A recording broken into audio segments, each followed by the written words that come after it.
All right, everyone. So I am pulling this back, and here we are. BSides Orlando, Byte Size 2021.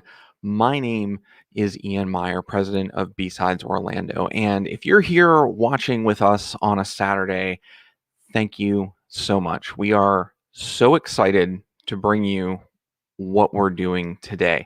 So, this first little bit is going to be a kickoff. We're going to talk a little bit about what the event is, what we're doing, why we're here, some of the things that are going on that maybe you weren't aware of. Maybe you woke up and saw Twitter ping you and say, oh, B-Sides is doing something. Maybe I'll tune in and watch that. So, if that is the case, we're going to tell you a little bit about what's going on, how to get involved, how to get into the Discord, all the stuff that you might want to know. But just kind of touch base with you, our community, and talk about what we're going to do through the rest of the day. So, what I'm going to do here is I'm going to pull up the same deck. If I was at Full Sail, we would go through and do an opening ceremonies and talk about this. And I wished we were. I wished we were in a better place where we could do this. But we have something incredibly exciting for you today. So we are going to be hacking stuff live. It might work. It might not. We're going to see what happens. And the whole point is that it's going to be casual. We are going to enjoy each other's company as best we can. And even as I was talking to folks saying, hey, this is what we're trying to achieve. And every time I kept describing it, I realized what I was describing and what we were trying to emulate was what we were missing. Not all right, show up at this time and there'll be a talk and there'll be this thing. And it'll be very serious and very dialed in because at first when the pandemic started, we were all like, how do we conference? How do we work? How do we do any of this stuff? Some of us a little more proficient than others. Maybe they've worked remote longer, but now everybody is. So how do we do this stuff? And very quickly people adapted, but then also very quickly people kind of got burnt out and they missed that human interaction. So what we're trying to do here today is do some of that virtually. I'm going to tell you right now, my kids might walk in, my dogs might walk in, you might get to meet them. That's the kind of thing that we're trying to foster, that thing where you go to a conference and you sit down and someone's just tinkering with something and you're looking over their shoulder and you're asking questions and whatnot. And so let me get this deck up here so we can go through and actually talk about each of the individual points. If you're here early, if you're coming in from Twitch or Twitter or whatnot, thank you for being here. We're gonna kick off the actual hacking with Jose Rodriguez on a hardware hacking challenge at 10:30. So please stick around while that happens, and let's talk about B-Sides. What we're about, what we strive to achieve, what we're trying to do as an organization, why we show up as a staff and want to participate with you and do these things. So I'll get my screen up here. We'll see. There we go. I think I've vamped quite long enough as I fiddle with the controls. Um, so, like I said, BSides Orlando, this is a local community group. Nobody's paid. It's all volunteer. Here comes Luke, by the way, border collie over there. It's all volunteer, and people do it because they want to learn, they want to share, they're passionate about what they do. So let's talk a bit about the history, right? I'm going to pull this up a little bigger here so that we can actually, read it. This is the history of B-Sides, not just the history of B-Sides, the global movement, but also the history of us, of B-Sides Orlando. So if this is your first time, you're new to security, you don't know why you're here, someone said, hey, you should check this out. This is what it's about. So B-Sides is a global framework of small local security conferences, generally pretty small. They might be 50 or 100 people show up. They might be 50 or 100 people show up. My border collie, literally, as I was saying, like, oh, we're just going to keep this casual. My border collie is like, I'm going to scrape this bowl across the floor behind you because that's what I'm going to do. You don't have that problem when you're on stage, right? But I think we've all learned through this whole thing that stuff just kind of happens and we roll with it.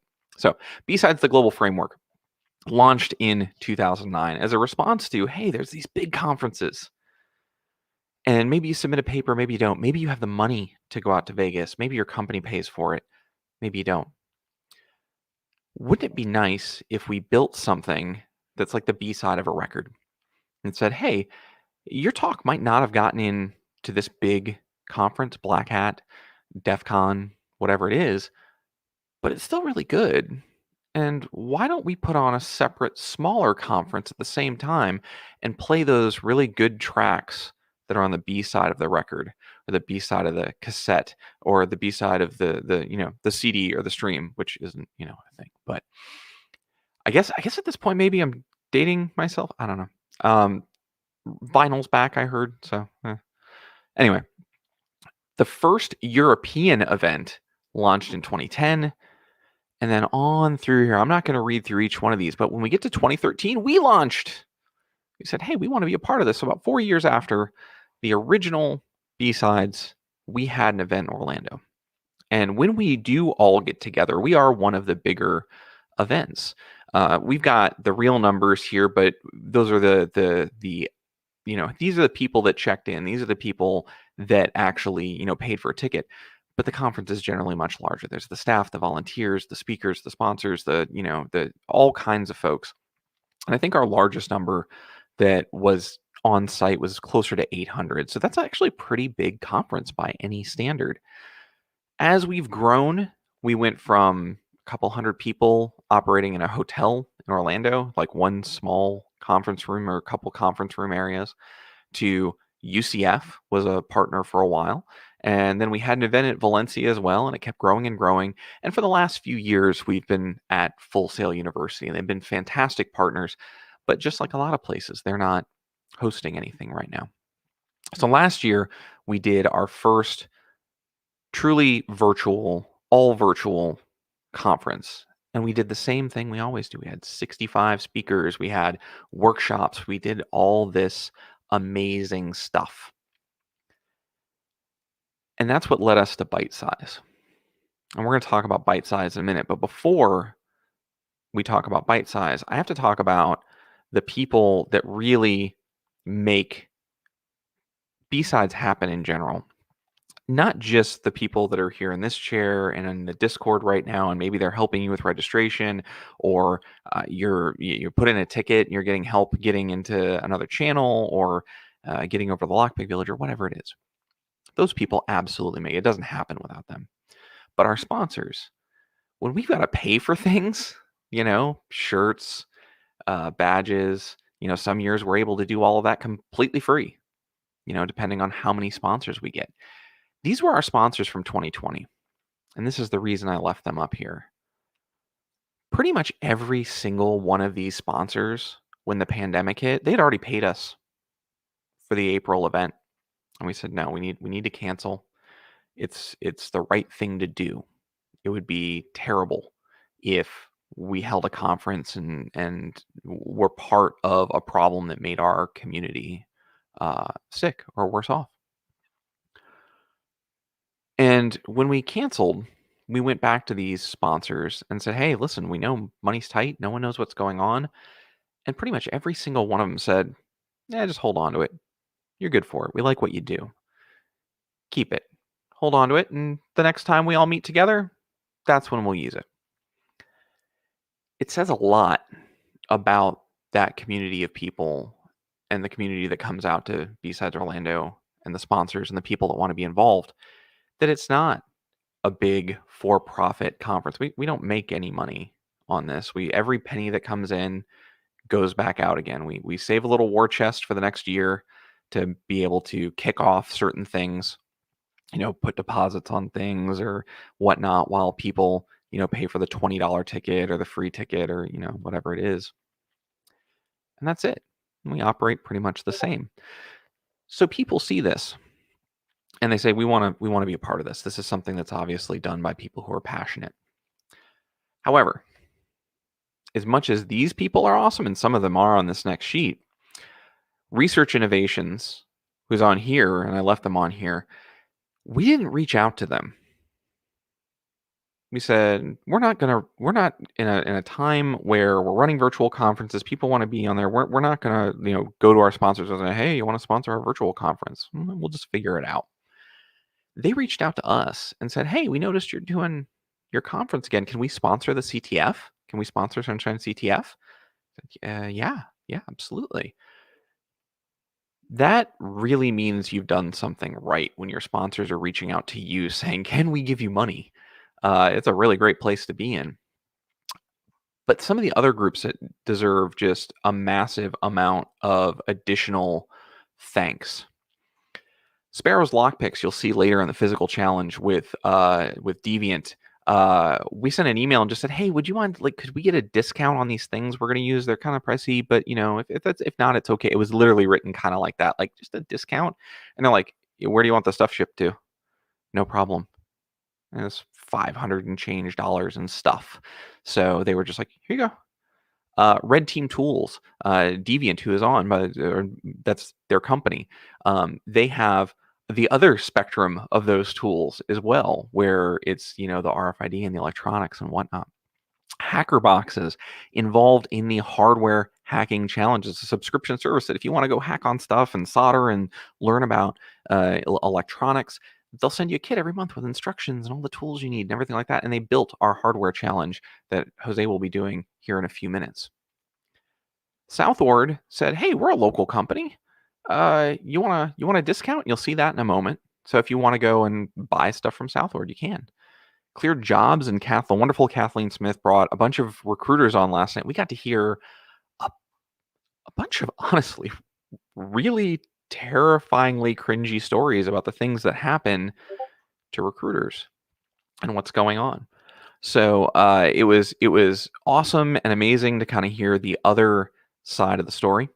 One of the other things you can take part in is Sophie's safe cracking challenge, and this is a game that kicked off and was built as part of a hackathon. And Dylan, who runs our Lockpick Village and is also the president for the chapter head for Tool Orlando, reached out to him and they said, "Yeah, here's a bunch of free codes for your conference, and they're going to run a challenge where you can play at home." And you can actually either compete, or if you don't feel comfortable competing, you can just play at home and actually crack this safe. And of course, Bo Bullock and out of Black Hills Information Security, Floridian as well. I messaged them and said, "Hey, can we use your music for some of our stuff?" So you heard it in the intro.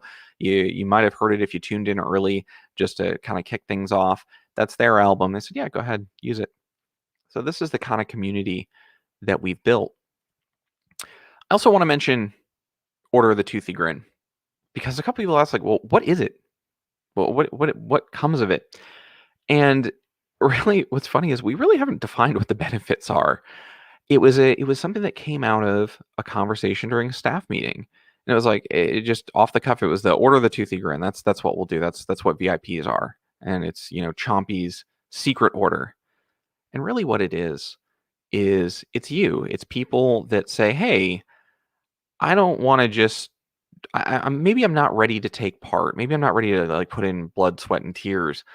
But here's a little bit of money. It's not a lot of. I don't want to be a sponsor, but here's a little bit of money, and make this conference happen." If I am being completely honest, the people who got that OTG badge this time around basically paid for everything that we needed to do for this conference, and there are costs. There are.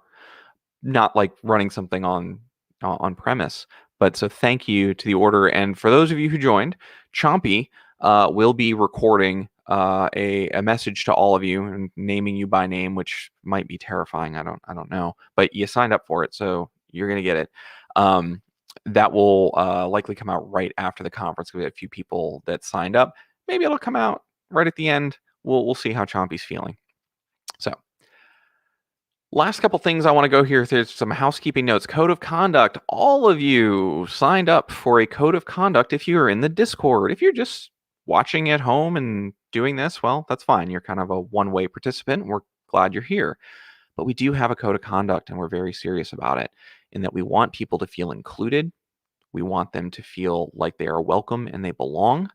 And that is incredibly important to us as an organization, more than being edgy, more than being elite or cool. We want you here with us, learning and being part of the solutions that will protect people all into the future.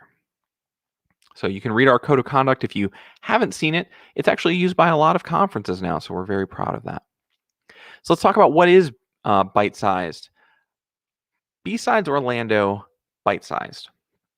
This came out of Colonel Con, so we got to give a big hats off to Colonel Con out there in the middle of the country. They did this Hack Live event, and I was already starting to get burnout. I think everyone was getting burnout on virtual conferences, and it's here's some talks, here's a Discord. Cool. All right. I mean, that's cool. It's very enabling for a lot of people that can't travel, and I'm all about it. I want to see us do hybrid conferences as we come out of this pandemic. That you can really be a part of it. But they did something different. They brought in a bunch of professionals and said, "Here are challenges. Hack them live."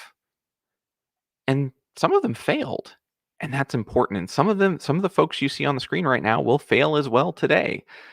We hope they don't. If they do, that's okay, because our challenge writers are going to come in at the end and either walk them through what the challenge was, give them hints, etc. So everybody gets to learn. We also found out that as Colonel Khan was kicking off, this was not even their new idea. Hacking Esports and the Ultimate Hacking Championship, which is based out of Brazil, they've been doing this in Twitch, so definitely go check them out. Every Sunday they go do this stuff, and it's very casual. Somebody comes in, it's one person. They go through. They have an MC and they hack stuff. One note: we put out a call for participants, and I'm only going to say this because we were kind of shocked by it. We put out a call for participants, and I'm going to be completely honest about what happened. I'm always transparent about these things because, frankly, I would love some feedback from someone who wants to tell me where we missed. Nobody signed up. Nobody. We wanted to run a fully blind CFP. We wanted to make sure that, we had really good representation and, abide by the values that we have to make sure that people feel included and tried to do that every way we knew how. And nobody signed up. So in the last couple of weeks, we were scrambling saying, well, I mean, we can run this with the pros, but it's not really what we're trying to do. So the challengers that you will see working with the pros in this event, one, thank them profusely because they stepped up. We said, can you please come in and do this and be with us and do it? Jose, who's going to be going first, we couldn't actually get someone to be with him. So it's going to be much more like Colonel Khan, where it's going to be myself, the MCs, the other folks hacking, into this, asking questions, etc. It'll still be a ton of fun. The rest of the participants, we were able to get folks assigned, but Jose is an amazingly smart dude, and I'm sure he will do very, very well. So that's bite size, and that's where that came from. We wanted to get some of that, and we also didn't want to run another really big conference. That's the bite size part. We're going to do a little bit. Did you rope a friend? Excellent. Fantastic. So I guess I'm getting late word. Maybe I'm getting late word through separate channels that there may be a dark horse challenger coming. It's a secret caller. So anyway, I am said rope friend. No, not fair enough. So let's get through this and let's actually get to the hacking, because y'all see me pace the stage every year and I don't have a feather boa on this time or some other ridiculousness. For those that didn't know, when we were so close to Easter for the 2020 event, I was actually going to come on stage, and the staff can attest to this, and I bought a bunny head and was going to be in the shirt and everything, because I'm a very serious professional. So like I mentioned before, Sunshine CTF 2021. This is great. If you're here and you want to learn more about doing a CTF, they've built a bite-sized CTF. The challenges are a little bit easier. There's fewer of them. There's going to be people around to help as challenges get solved, etc. So Hack UCF and Sunshine CTF has done another great job. Research Innovations has sponsored the belt. It took us forever to get the belt out, and I got to own that. So this year, the reason you don't see a picture of the belt is sitting at the manufacturer waiting for an address. And as soon as whoever wins, They'll give us an address. We give it to the manufacturer. They ship it directly to you. That seemed to be the best idea. So if you're interested in doing that, Sunshine CTF or 2021 sunshinectf.org. You can also get more information in the Discord. They have their own Discord that they run. And keep your eyes out, because during Hana's reversing challenge, you get to play along. So a post will be made. There is a link that when we get into there, we'll share it. That will take you to a GitHub page, and you can download the same challenge and play along at home if you'd like. So definitely check out the Lockpick Village during lunch. They're going to have that safe cracking simulation. Dylan's over there. He's got his channel running with talks too. The schedule is in there. There's that discount code, BSides ORL 21. If you want to go to Southord, who's been a great partner as well, all of them like physical people for a virtual conference, I thought was actually kind of funny. But they've got a great discount code. It's a great percentage off, and Dylan will end up telling you more about that in his stream, how you can utilize it, how you can take advantage of it, get some cool new stuff. Definitely go check that out. And this is pretty much last but not least, because I'm going to go through the other slides. We started a little bit late. I see down in my things, Jose just Jose. I have a Jose at work. We were talking about this. That is Jose. I have a Jose at work. Jose just stepped away from the stream, probably just getting ready. We do have an after party. Circuit Swan is going to be helping us from Cocktail Con make Little Chompy's Hawaiian shirt. And don't think to yourself, oh, this is another boozy event, whatnot. They're actually going to talk about how to make it an alcoholic drink, and also how to make it into a mocktail, which is becoming very popular. Craft drinks that are non-alcoholic but still have a lot of the mixology and the history, and you'll just get to chat, hang out, etc. You can check out the Discord for Cocktail Con, and you will find the recipe in there. You've still got time to, if you want to go make an order to Total Wine, they can still deliver it for later today, or run out during our lunch break and pick up some of those things if you haven't already. Last thing I want to talk about before I hand this stream over, as I talked about it the last time I was on stage, but I'm going to make it much shorter. Really, truly, and deeply, the message of this conference and, our mission as an organization should be health, empathy, and community. And you can think about that in a number of different ways. You need to take care of yourself, your own health. I'm terrible about that. And you need to be empathetic to others and understand where they're coming from, both in health and security. If you don't understand where their problems are, you can't fix them. And then you need to build community. No, there are no rock stars. There are no gods. There are no masters. There's none of that. There are people that decide to be better and help each other. This was me in 2020. I'm not looking to repeat that, being in a hospital, and that wasn't the highest.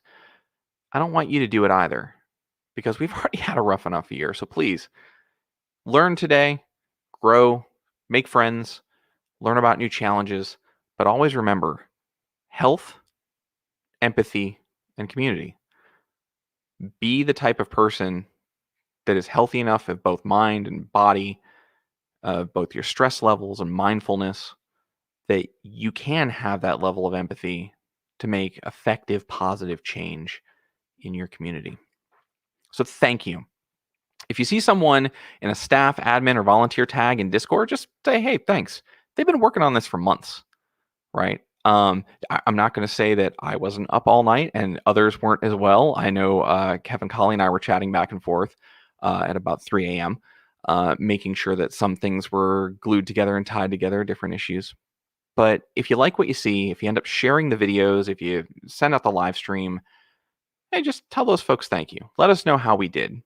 Let us know, hey, I loved this. Had you thought about doing that? We like feedback too, but let them know. And if you want to be a part of it, many of the people that are on staff now started by sending this email. Said, I want to be a coordinator, to info@bsidesorlando.org. You might not get a response immediately, but then when we start our planning, we go through and we look for those emails. Like, I want to be a coordinator. And we reach out and say, hey, are you still interested? Because you might leave and go, I'm so pumped. I really want to be a part of it next year. And then life happens. So we kind of hold on to those, and then we reach back out and say, hey, do you want to be a part of it? So that's it. I think y'all have heard about enough from me. I see Jose getting his headset on and ready to go here. I'm gonna bring up some banners and whatnot, and then bring him into the stream. I am completely blanking on who Not That Guy is, but I'm sure I'm about to find out. Oh wait, I think I do know. Why am I not remembering? Anyway, you're not here to hear me babble. It's Sean. It is Sean. I knew it. That's what I was thinking. I'm like, okay, very good. All right, so let me get these pieces up here, and we'll get our hardware border up. We are ready, and we will get our other background up because I want to make sure that we get a nice clean start to this. And when we go to cut those videos later, because y'all are going to want to share these with your friends, we've actually made it so that we can get them out faster this year. I think that the 2020, some of the videos are just starting to go up because we were all just completely burnt out. So let me get rid of this ready to start and stop screen sharing. There I am. Beautiful. Okay. So let's bring Jose into the stream here. Hello, sir. How are you? Hey, good morning. Morning. And then am I also bringing Not That Guy in right now, or are they ready? No, I don't have his audio. He doesn't have video up right now. Okay, fair enough. So his audio should be on though. So we've talked, a little bit about what's going on, to an extent. But what do you think's about to happen? Honestly, I have no idea. And I know there was kind of like unclear instructions as to whether or not we're supposed to kind of like get some intel on the challenge ahead of time. I know you were pretty explicit on Deviants to not give him any heads up. So I went. It's still sealed. So I literally have no we're gonna idea do what's the in the opening box. experience. Sean was joking. It could be like a giant 3D printed middle finger. But it could be anything. It could be a boat. Right. We'll take okay. So, as I mentioned before, as we kick this off, Joe at Hacker Boxes, and we'll pull up their logo here real quick. If you're unfamiliar with Hacker Boxes, they make these really cool kits. He will be in the stream in a moment. In about 90 minutes, to talk about how the thing was built, if you solved it, what went into the build of it, and if you didn't, to kind of help walk you through it. So for those who maybe didn't hear the rules before, essentially what's going to happen is this. We're going to do a hardware hacking challenge. Jose here, do you want to introduce yourself? Because we didn't actually talk about how much you want to talk about your background, because I can do the fun one where it's like, member of DC 407, Tournament of Champions, Sans Net Wars winner, all around good guy. But I don't really need an intro. I mean, This isn't about me. It's about fun, right? So I do a lot of embedded stuff at work. I'm mostly on the defensive side. I do a lot of offensive stuff on the side. It's over the last several years has turned into offensive stuff for work. Mm-hmm. What we're doing today is not something I do often, right? It's something we do for fun. Badge challenge hacking, which I'm largely guessing as to what's in the box, because even the description of what the challenge is was incredibly vague. So I didn't know if I was going to be building something, if we were going to be reverse engineering hardware, if we were going to be like hacking like a badge. So honestly, there hasn't been any information as to what it is that we're doing. So I'm hoping there's instructions inside. Yeah, At least as to how do we know when we've won. Yeah, no, that's a really good question. So for those of you who are listening here, like, this is why you got no participants. You're like, come show up in a stream, and we'll hand you a box of something. It could be a boat, it could be whatever. But yeah, so if you got a chance to watch Colonel Con, it's 90 minutes to solve a challenge. Jose here is going to do a hardware hacking challenge, and if we're all ready. Actually, why don't we bring Joe into the stream just to say hi real quick? I see him in the background because he's going to come back in about 90 minutes. So just for the folks at the top of the stream here. Hey, Joe. Good morning. Hey, how's it going? It is going well. So Joe here from Hacker Boxes built the challenge that we are about to kick off. So we'll hear a little bit more about Hacker Boxes and how the challenge was built in about 90 minutes. Are we ready to hear about the challenge? Yes? A resounding yes. Yes. Okay. Good. Excellent. Never take you to an improv group. Like, are we ready? I don't know. My shoes need to be tied. I don't know. So, hold on. We're getting a call from the Chomp phone.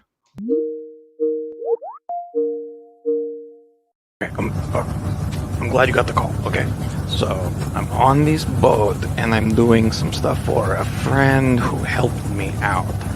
You know, got me out of some trouble and whatnots. And okay, so here's the thing, right? I'm still, well, more like borrowing back something that was, taken. And here's the problem. I got onto this boat. I'm out in the Capes of the Canaverals on some sort of rat-based cruise line or some such nonsense. And I'm trying to be taking back this thing. And I go, jump. I'm getting into the secret compartments, right? And then, what happens? I break all the communication systems. Who makes non-jump-proof communication system on cruise ship in Florida? This is ridiculous. So, I got to get out of here before the Coast Guard comes, because they're going to have questions for Jumpy. But I don't want to leave all these tourists stranded, so I need your help. You got to get the communications and the GPS and the whole thing back online. Get the people back, because, Jumpy likes tourist tax dollars. So, help me out. I gotta go. Okay, bye.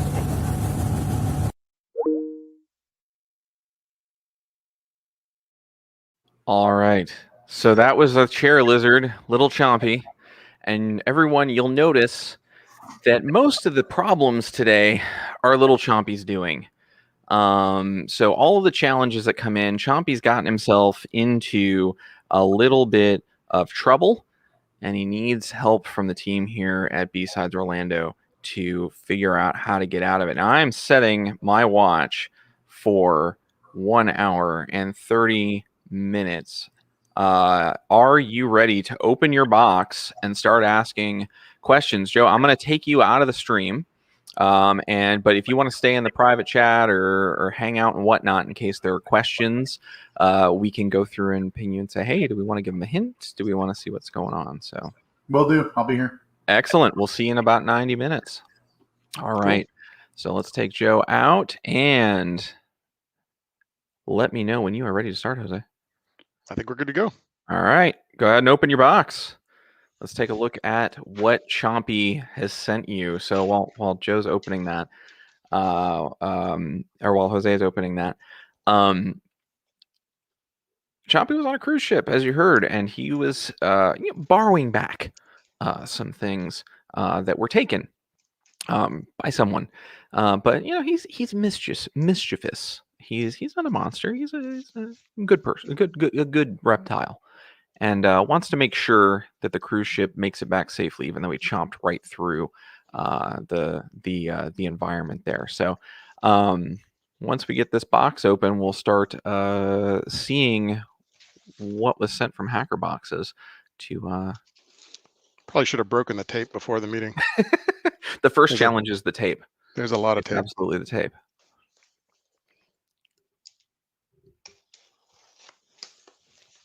Can't complain on the packaging. Yeah. Oh, yeah. Embedded systems, yes. Packaging. Tape, no. All right, it's almost up. Cool. So I've got a second camera over here pointing downwards. I'm not sure if it's in the feed yet, but as things come out, I'll put it in the camera feed. The top view camera? Yep. Okay, I can bring that into the stream now so that it's just there whenever you want to put it down there. Okay. So this was first thing I found in here, a pretty nice looking challenge coin. Ooh. I assume this is a participation gift, unless it's part of the challenge. It's probably part of the challenge. So the way the challenges are designed for everyone, and this is something else that if we do another one of these, that everyone should know, other than a computer and like a webcam. So there's we're being told that you need to read the note.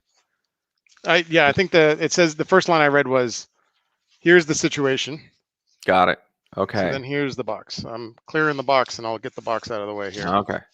I believe that should be all, unless Joe, you want to drop a message if it isn't. All right. That's it. You're getting word that is it. So there's a black box. Okay. There's some screw holes on this side, or some access points on Right. that side.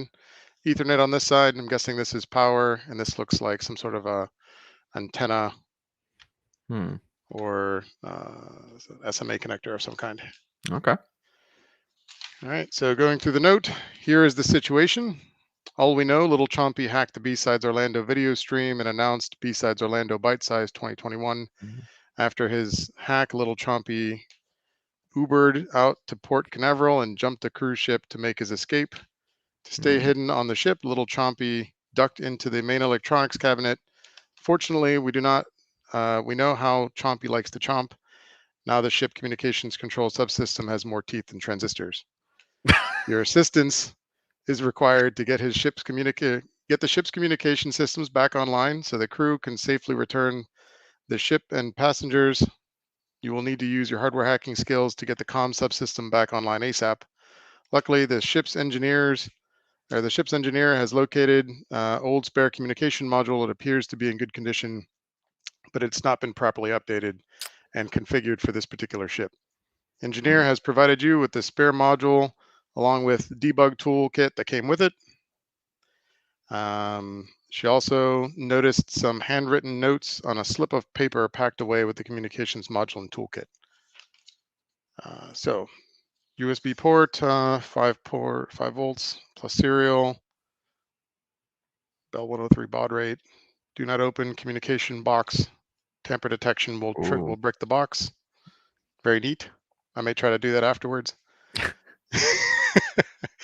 RJ45 is external bus, not Ethernet.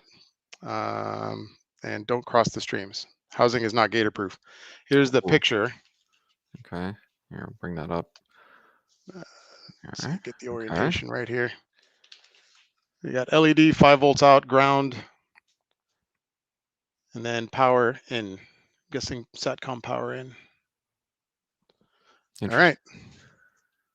So you went through a bunch of stuff there for Yep. the folks that are watching. So I am not a hardware person, so I'm going to play the question asker in the room here. So you were going through and talking about serial and baud and whatnot, and I'm obviously familiar with those terms from modems, but what are you looking at when you look at this and are thinking about that?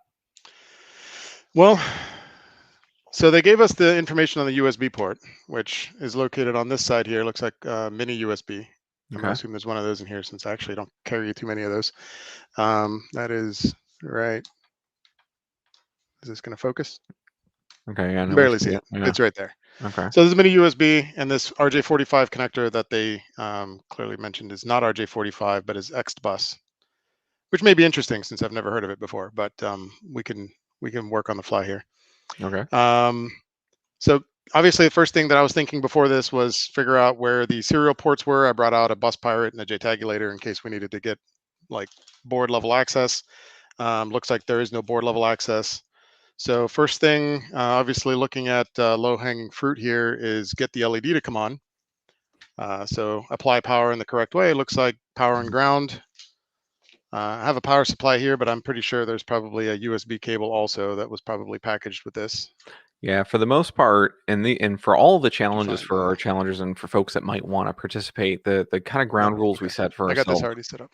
Yeah, was you get, barring a computer, barring webcam, and just being able to do it, you are given everything that you would need to solve the challenge, tools wise, etc. Joe, you had mentioned, yes, he said there's a blue cable in the toolkit. So there is. Mm-hmm. You asked Joe if there was a power cable, a USB to breakout. He can hear you. Okay. So he looks like he's responding. Okay.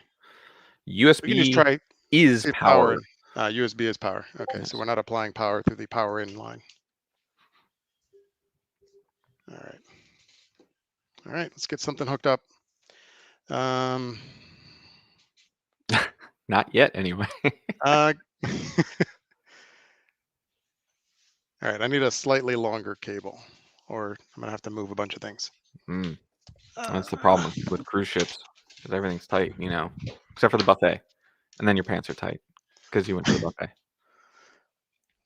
I had stuff lying around just in case. Well, So this should. all right. Let me see if Can I you can check what the Bell 103 baud rate is? That's probably a quick Google. buffet to chomp. All right, so applying power here. Got blinky lights. Oh. And I got a device serial port. What's the baud rate? 300 bits per second. 300. My goodness. Those are artisanally crafted bits, sir. All right, that is the wrong COM port.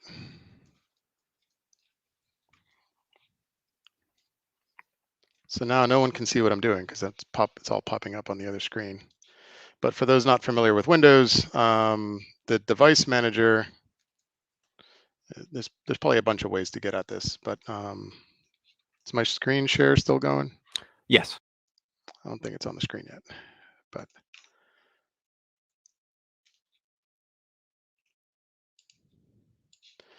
when you bring up your device manager, there's a ports, COM, and LPT section. It'll usually give you your COM number.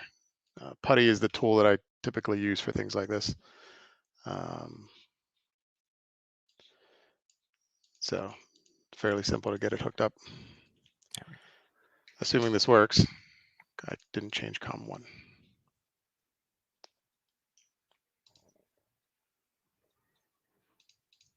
We're hearing that the cruise ship, shore communication, that they tested the backup using PuTTY. So you're going in a good direction. PuTTY is a very popular tool. I've tried other things. I'm not as big of a fan. Mm. Okay. And you can put it in cracks and doors, and there's the silly PuTTY, which that's good stuff too.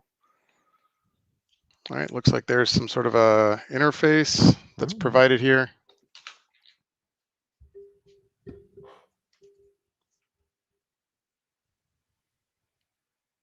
Tell us your secrets.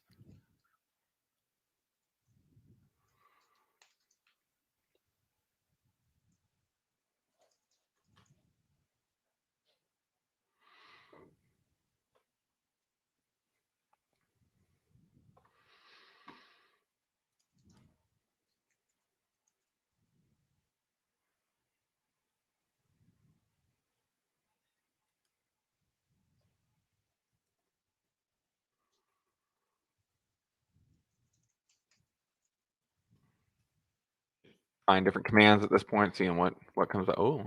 The help command listed a set of commands. One of them was man, and it gave an example of how to use man. Sorry, I was reading and forgot them, not narrating.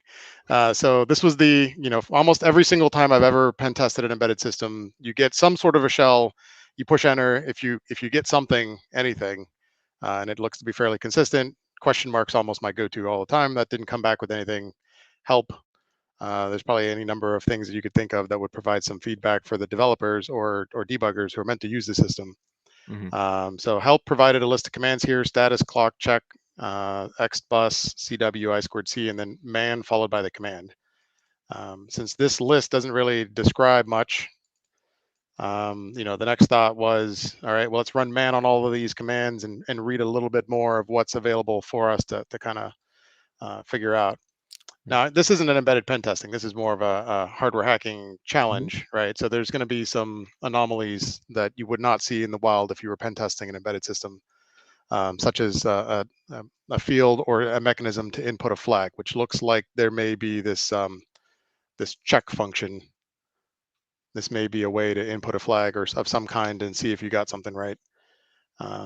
So running through the list, synchronized to an external clock circuit, looks like there may be a need for us to either speed up or slow down the CPU's clock on the embedded device inside. You got to find the turbo button so you can play Oregon Trail.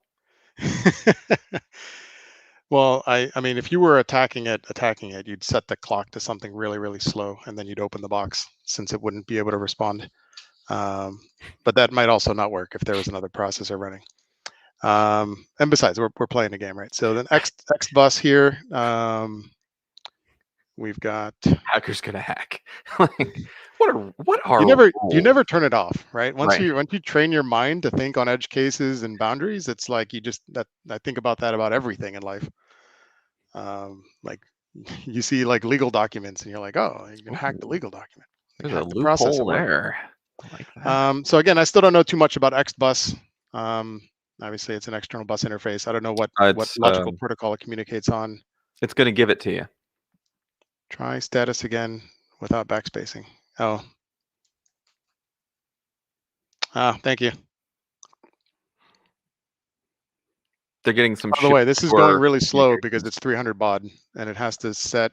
I think the baud's going like 8 times per character. I didn't check the settings. I think that's the default, and so probably 9. I'm not Probably 100% sure. So it's not able to move bytes very fast across the bus there.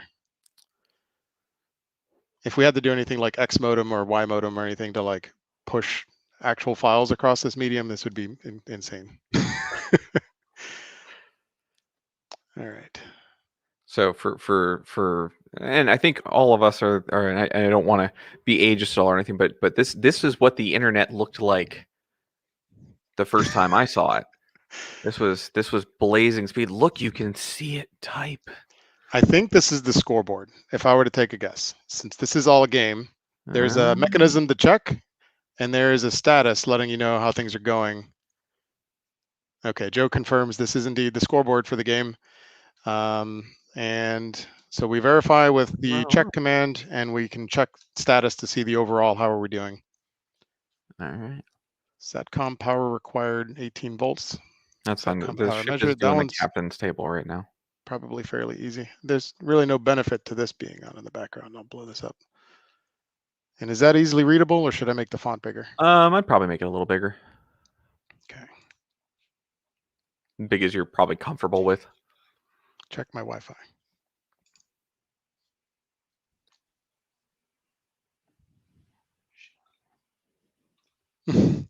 Thanks, Sean. Did you connect to it? Sean just told me that there's a, and you're not going to see it on this screen because I'm sharing the other screen, but under the Wi-Fi devices, there is something called Shipcom 2000. Ooh. And he also said to be careful because if I connect to it, I will drop from the shipyard stream. Which is, so we're going to need a second device to do that. Okay. But that's no problem. It's a cruise ship, so they'll just put you on the $300 a minute Wi-Fi. But that was a good warning, Sean, because I very much would have probably clicked that, and then you would have seen just a loading screen of my face. Joe suggests potentially using your phone. All right, let me see how this looks. That looks good. That's very legible, readable. All right, so I'm going to continue. It is very big. My only problem with making it this big is I'm not going to be able to see a whole lot on the screen at one time. I'll drop it just a tad. Let's go on 300 baud. You can keep up with it. That's true. One at a time. All right, so I'm going to drop. I'm going to run through the commands again, make sure I read everything, because in my experience playing CTFs, you are very likely. Sean, did you connect to it? Yeah, I just checked it. UART's dead.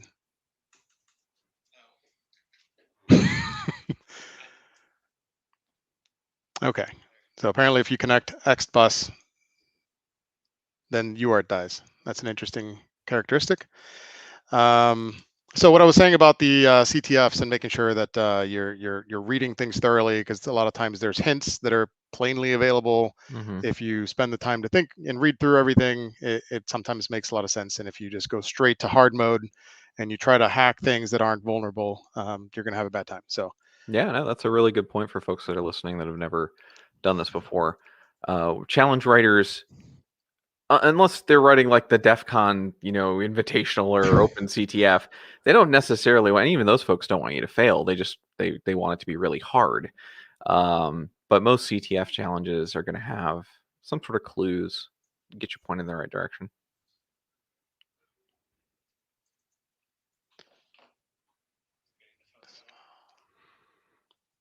Okay, so a little bit about I2C. I2C is a master-slave bus.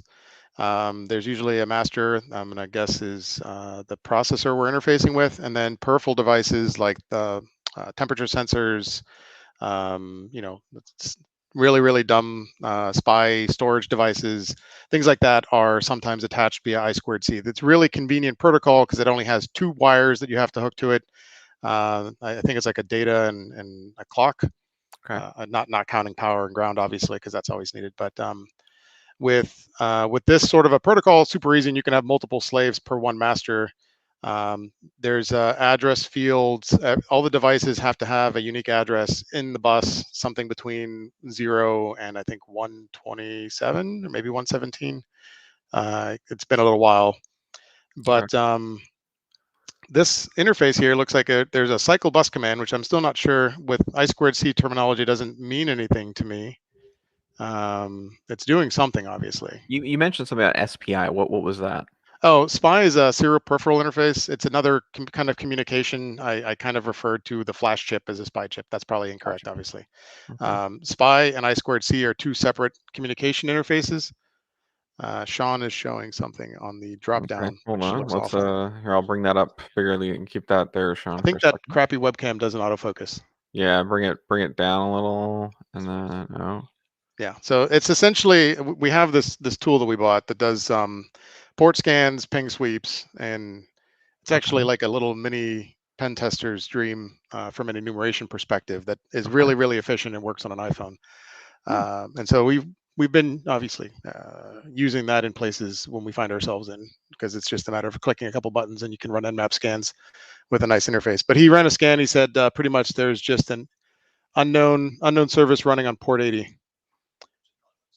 which Okay. we would assume is a web server, but it's a CTF, so it could be anything.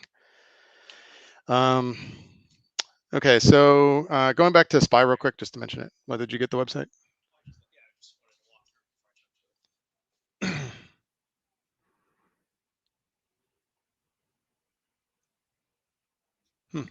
That's neat. So can you pull up the top down view? Sure. That's not legible. That's a shame. Okay, so what this says is Darlington Electronic Instruments shipboard communication subsystem network check phrase, and it's got a string there of alpha characters, all lowercase, 5 with spaces in between, and then a hex dump, followed by interface verification currently off. Interesting. And where were you There's a getting that set from? on That's button. off a radio, or This where is that? is a This is off the Wi-Fi. yeah. But he can't hear. Oh, he can't hear you? Okay, so Sean connected his phone to the Wi-Fi access port that was visible when we applied power to the box. And he ran a sort of a port or a ping sweep followed by a port scan, and he found this particular service running. And then when you connect to it, it brings up this display, which I really wished you could read. But this little blue button that you can kind of make out on the bottom right, it says set on and set. And if you click it, it says set off. Obviously, that's going to have some sort of an effect, but we don't know what it is just yet. So You gotta talk to Chompy about being more careful about just chomping through whatever. I mean, all right, so let me run through the remaining. So there's CW, unknown command. Try again.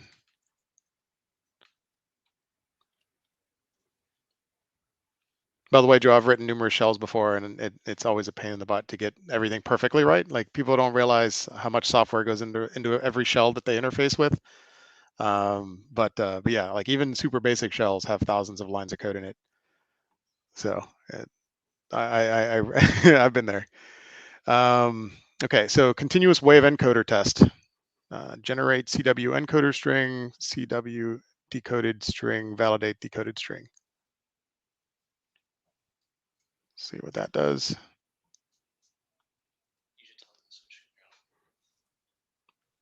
Oh, can you switch the video back to the terminal? Absolutely. All right, there you are. Cool. Actually, let's. So it did something, but it didn't tell me what it did. So it put it's something fine now. somewhere.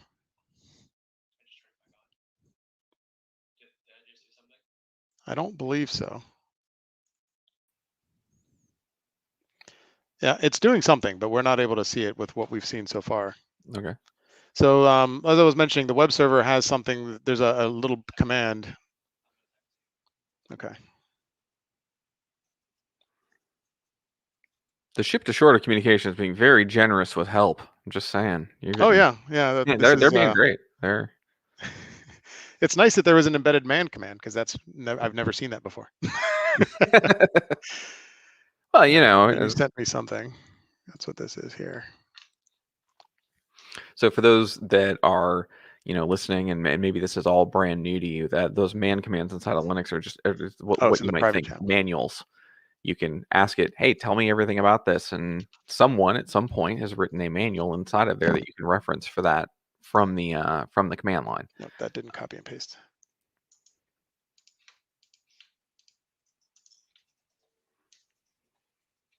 All right, that was not the CW string. Sean was asking if the random string that showed up on the website was the one that was to be fed into this section.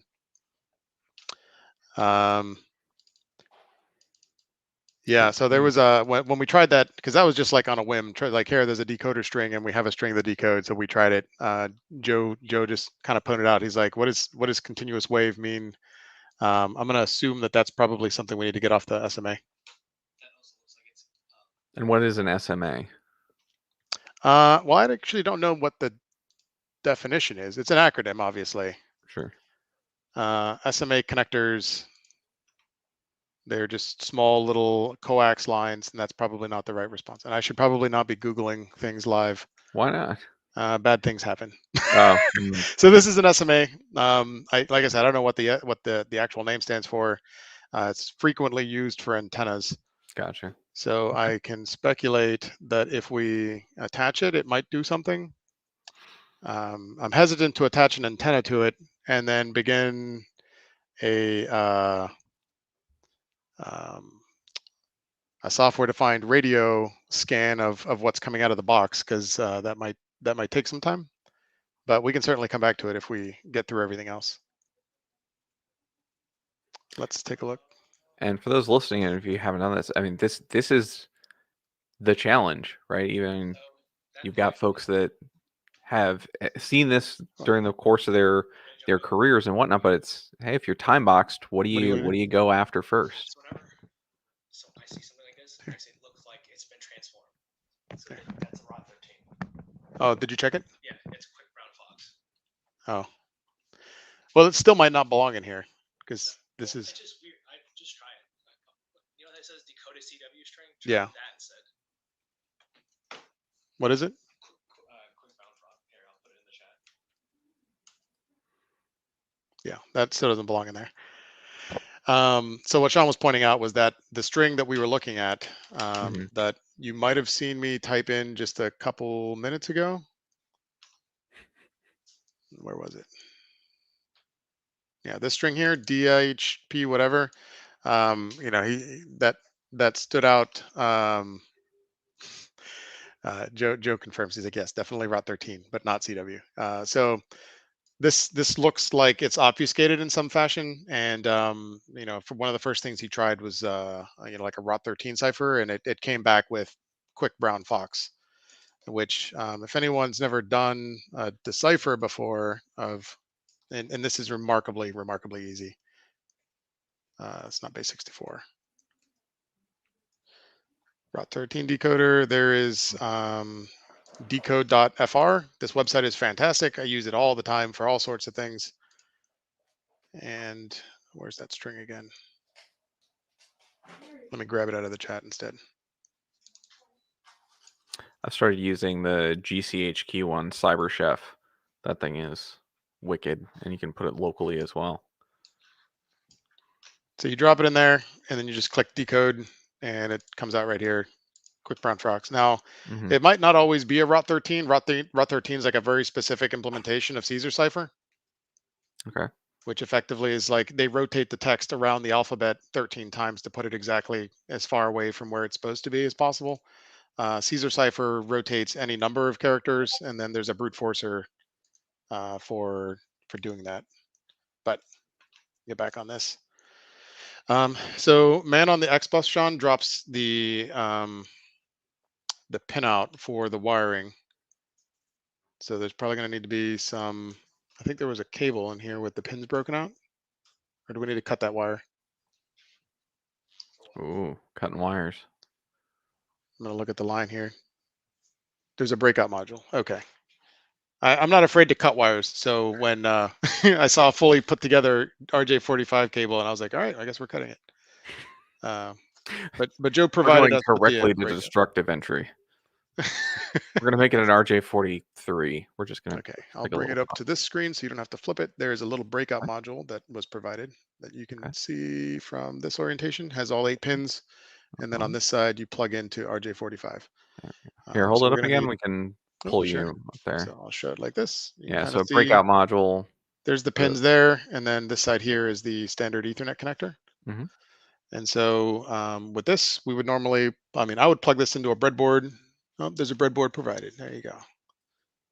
There's also a little microchip sitting on it. Was that intended, Joe? Okay, that was intentional. Okay, so probably gonna have to Google what this chip is, but we'll leave that for another time. So if we were gonna get into the X bus, we'd have to plug into this.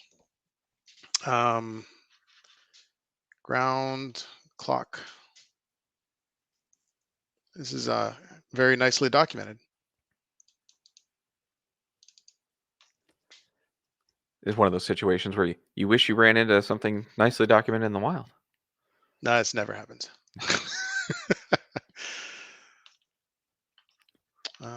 Let's see. Data, clock, ground. I'm still trying to figure out where we want to start because I wanted to get a good chance to look at everything. But I think we're getting close to with having looked at everything on the serial bus. Okay. So we may start. And you are about 30 minutes into your 90 minutes. Oh, thanks. You're You should quite give me an welcome. extra 2 minutes since I had to open that box. Well, we can. Sure. I mean, we make up the rules. I know, I'm just playing. It's the first challenge was the adhesive tape. I mean, it's marine grade tape. That's what we use for.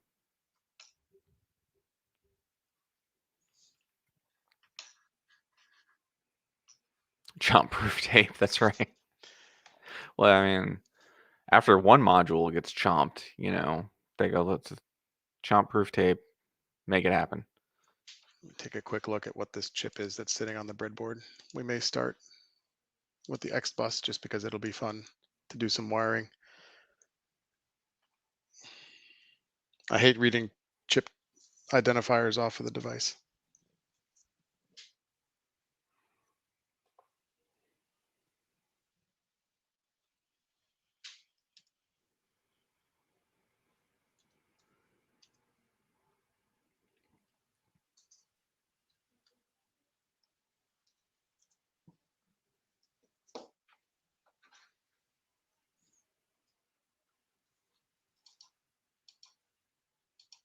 So these like FCC IDs? What is it that we're?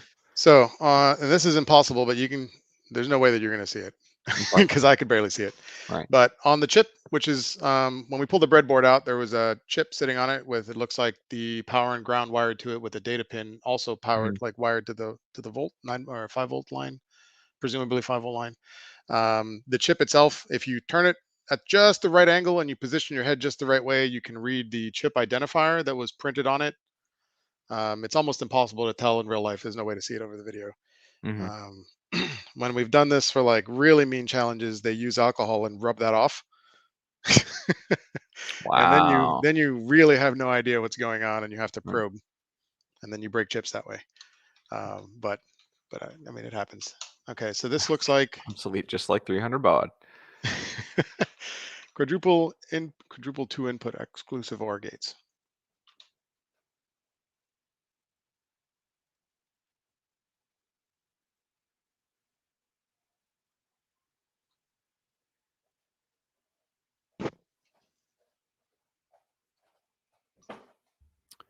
So it looks like you're just looking at the schematics to see if there's any clues there as to how what the pins do.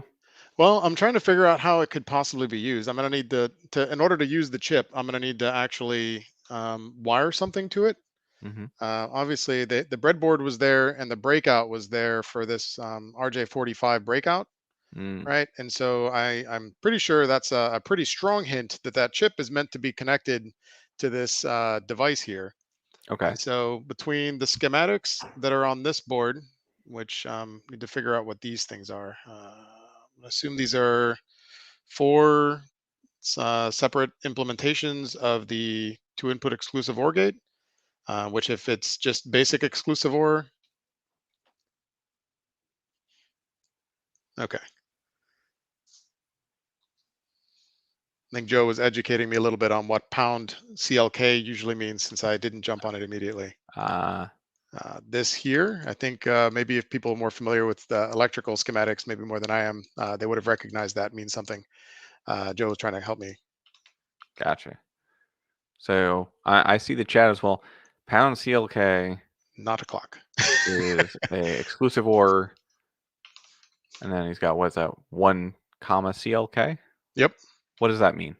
So CLK is the clock. So this is Okay. output coming from the device. And so when we wire the EXT bus RJ45 to this breakout, we have to run the clock, which is coming from the box, to one of the lines. And for those that can't see, it looks like this VCC line is going to the power line, and then this 4B is wired also to the power line. So that's going to be the 1. So my expectation then would be that we wire 4A to the clock line, and we wire 4Y to pound CLK, which is not a clock. So that's what I'm thinking we need to do. It's fairly simple. I'm still trying to figure out what the You just got a nice on the ship to shore radio. The shoreman there he's been doing it for like 30, 40 years. Is like, I'm not going out on the boat, but I'll tell the guy what to do, and he's got it. Yeah, it looks like the ground was already wired up and the VCC was already wired up. So I think I just need to put power and ground to the rails, and then we should be good. And when you say the rails, you mean on the breadboard? Yeah. On where am I looking? Can I bring it back to this camera? This one? Yep, sure. Yep. Orientation's very weird. Okay. Yep. You can see the white wire is going to ground, and then and this is actually lining up perfectly with that specification we were just looking at. The Y pins are on the top there. So that's VCC is the yellow line going to the 5 volts. And then we've got the red line there going to 4B, which is the input line that's going to be 1. And then the CLK would go to 4A. Gotcha. Or the pound CLK would go to 4Y, and then CLK will go to 4A. So we got to wire that up. Plus, we have to wire this chip up. So we may take a few minutes to not say anything terribly interesting while we do some wiring. Fair enough. We can go through and we can vamp a little bit while you're doing that. So when you start doing that, maybe I'll bring Joe in, and while he can talk a little bit about Hacker Boxes, the service there, and then when you're done doing the hands stuff, and you can use the brain meat to speak talk again, we'll get back to the narration. I use words good. Oh, sorry, I muted myself when you said you were going to bring Joe back in. No. I was saying, is that what you're going to do now? You're going to do that wiring? Yeah, I'm going to go ahead and just get started. Why don't we bring Joe back in? We'll talk about Hacker Boxes just for a minute. Sorry, I heard you say that you're going to bring Joe in, and then I just tuned you out and muted the mic. Sorry. Like my kids. Like Dad said I got a popsicle. Sorry, yeah, but I said after that, clean your room. Like popsicle. You're gonna hold me to 90 minutes. I gotta get going. That's right. Yeah, absolutely. All right, yeah, so Jose is like, if you're bringing that Joe in here, I'm out. I'm out. Done. Getting out of here. I gave you Jose, you're doing a great job. I'm impressed that you've kind of searched through all the attack search space on this thing so quickly. That's pretty cool. So. Well, he's doing okay. He's about 53 minutes. So tell us about Yeah, thanks, Ian. I've been following in the Discord chat just to see if anyone there had any questions. And someone said, I don't want this challenge to end. And I said, you can just do it every month. Subscribe to hackerboxes.com, right? So you can have your own challenge all the time. But not always intentionally so, but the Hackerboxes is almost always some sort of challenge, just because it's even when it's not intended to be a challenge in the we're gonna see if we can make something hard for you to Don't solve. look at Just well. building little kits can always comes up with some kind of so for example, one of the things that Jose is wrestling with right now is the interface for this bus says that it's a 3.3 volt bus, but this is a really old chip, as he saw in the data sheet that's only runs on 5 volts. So what do you do? I mean, sometimes you got to level shift the IOs. Sometimes you have to just try to run the chip a little bit out of spec. And what does that mean for folks that are okay? What does level shift mean? So yeah, that's a good question. Sorry for just jumping. That's what I'm here for. And to be fair, sometimes I'm asking the question because I'm like, I'm going to ask because they don't know, and sometimes it's because I don't know. Yeah. So logic is, when we're dealing with digital logic, it's ones and zeros, right? So the thing is, nothing is just that simple. So what exactly is a 1? Well, traditionally, I shouldn't really even say traditionally, but back in like the 70s and 80s, when we mostly used TTL and then kind of the first rounds of simple CMOS logic, a 1 was 5 volts. So it's a 0 is ground or 0 volts, and then a 1 is 5 volts. And that's what was inside a computer. Like if you bust open an Apple II or a Commodore 64, that's not true today. Like in a very modern computer, the 1 might be a much lower, like especially when you get right down to the CPU, a 1 might be 1.2 volts or something like that. And it's all, and when you have so for example, in the hobbyist world, we deal with 3.3 volt logic and 5 volt logic quite a bit. And so when you're interfacing a 3 volt chip to a 5 volt chip, sometimes you have to level shift. Like if one of them is calling a 1 5 volts, if you want to jam that 5 volts into the 3 volt chip, you don't want to fry it,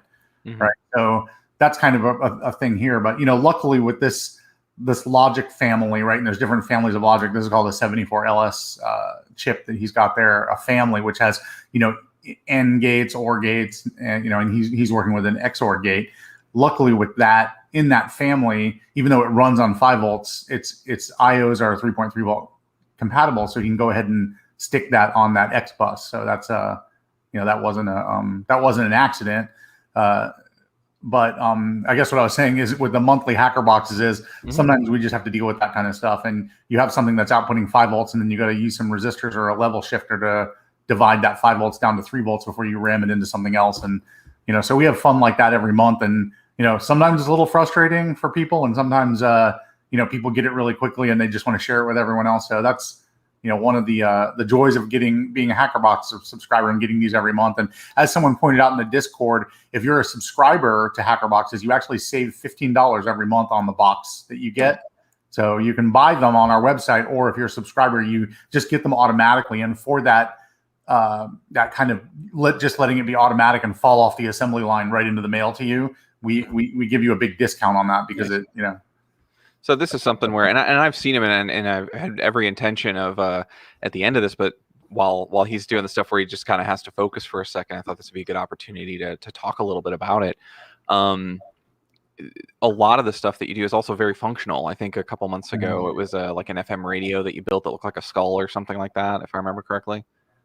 Yeah, and the most recent one was actually, so we did an FM radio about three boxes ago, and then the most recent box was actually an internet radio where you can tune in internet radio channels all over the world, and that was pretty cool. And one of our subscriber in Florida, actually pretty close to us here on the Gulf Coast, made a really cool 3D printed case for it they put online. So we have a really good community of people that figure out little problems with things and then or make extra things to add on to them. And most of our boxes nowadays, because we're up to box 71 now, so we've done 72 boxes. Most of the ideas now come from our member base. They'll send us an email saying like, "Hey, have you ever thought about using this chip or this module?" And no, we hadn't, but we're gonna in a few months now. So. Yeah, and we were talking before as we were planning this, and Jose just let us know whenever you're out of your wiring stuff up and you want to come back in. But you'd come back from DEF CON, and after all the badge hacking challenges, you're very involved in that community as well. If there's people in the Discord saying like, "Hey, I want to play more with this stuff," you want to talk a little bit about what you mean by when we were talking the badge hacking community, what that is about. Yeah. Well, I mean, one thing in particular that was interesting this year was the the badge that came out for this year. And there's always some kind of, like, whenever there's an electronic badge at DEF CON, there's usually some sort of a challenge on it where you have to figure something out. But the one for this year was really interesting.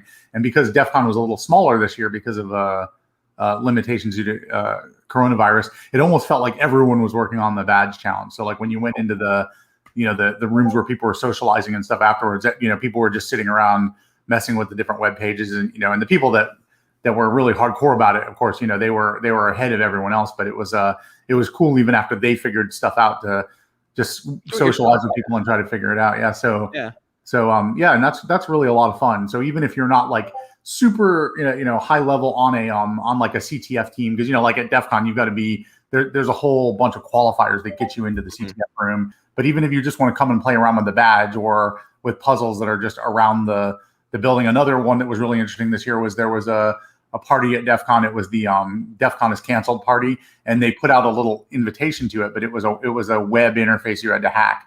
And I didn't even know about it, but I was walking through a room and someone said to me, "Hey, do you know what hamming codes are?" And I was like, "Yeah, actually, of course I do." And they were like, "Okay, great, help us." And like 2 hours later, we're still sitting there trying to figure out the codes on this website. To get into the party?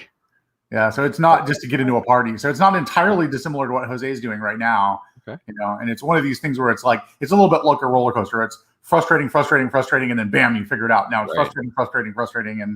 But so as long as you like that kind of stuff, there's a lot of opportunities to play with that. So. Well, I like what you say there, about, and we'll bring Jose back in here in a second. So it seems like they're making it right. He can come in whenever he wants. We don't have him muted or anything like that. He's controlling that. But that's the thing is you go and work on these challenges, and you might just beat your head against them. And if somebody else solves it, you can still learn. You don't have to be the first one to do it. Oh, yeah. So I love that. Oh, we're getting a report back from the ship. The ship is coming back in. Do you have a report on current chompification? Yeah, so we're wired up. Get the view in place here. My lovely here bringing me coffee. I'm sorry. That's an important thing. Now is the audio good? Okay. So yeah, we've got a feedback loop here, so we can check when I'm talking on mute. So yeah, we were if you look at the screen that I'm still sharing, we're looking at the specifications. We're taking some hints based on the breadboard's current wiring. Joe mentioned that the power going to the chip requires 4.4 to 5.5 volts. You can see I have it still up on the screen. The inputs going to the device, I haven't quite found where the limitations on inputs and outputs are, but the board was already wired with the 5-volt line going as an input into the chip. So I would expect to see something like 5 volts coming out on the output line, but the specification for the pound CLK says input is 3 volts. And so from that perspective, the border there is eating some of it. I'll move this. Yeah, so you can see there, it says it's 3 volts input. So it's a lot easier just to pretend like it's all the same voltage and see if it works. But then that also has a chance of frying things. All right. So we're just doing some reading, and that's where we're at. I just wanted to kind of give you an update on that. I don't know. See where the board. The passengers at this point, they've moved past the captain's table. Now they're maybe at like the midnight chocolate bar or whatever it is. Oh, and you get to meet my daughter. This is Allison. Oh, hello. Wave, you're on TV. I've seen Allison once before. Hello. They said hi. They said hello. Okay. Daddy, why are you on the phone with the internet rectangles? And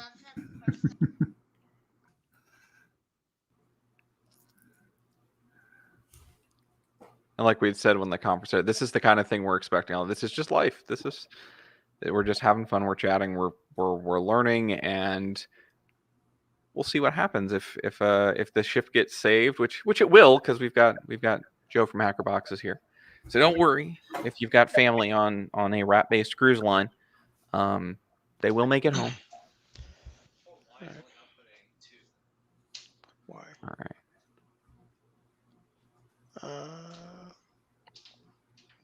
We have a floating pin still, because the pin directly below the one that's Yeah, it's in tri-state mode. So we need to get this into grounded state so you can measure the output.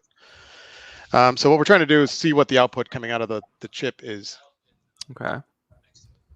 Yeah. What did you mean by a floating pin? What is that?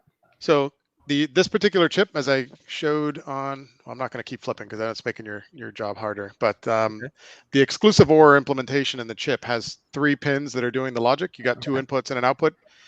We currently have one of the pins that was wired with came wired with the breadboard, was wired to the 5-volt line. We had the second input not attached to anything. So that's we refer to that as a floating pin because it's not up or down. It's in a tri-state mode at that point. Okay. And so when Sean was measuring the output, he said he was getting 2 volts, but that's not a reliable value because we don't have a real good understanding of what the input is. So we grounded the second pin in the XOR input. So we have 1 high and 1 low. So the output should be 1, and we should be able to measure the voltage coming off.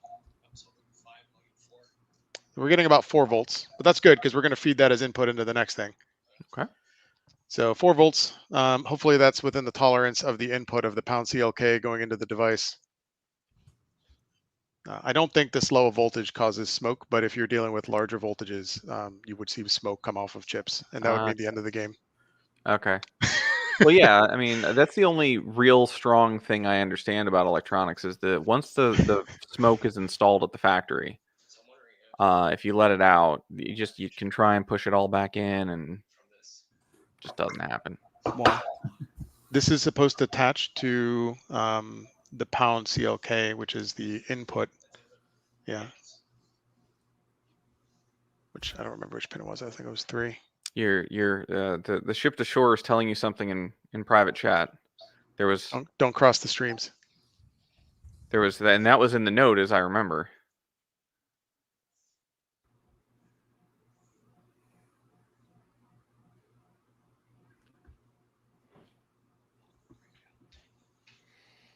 Thank you.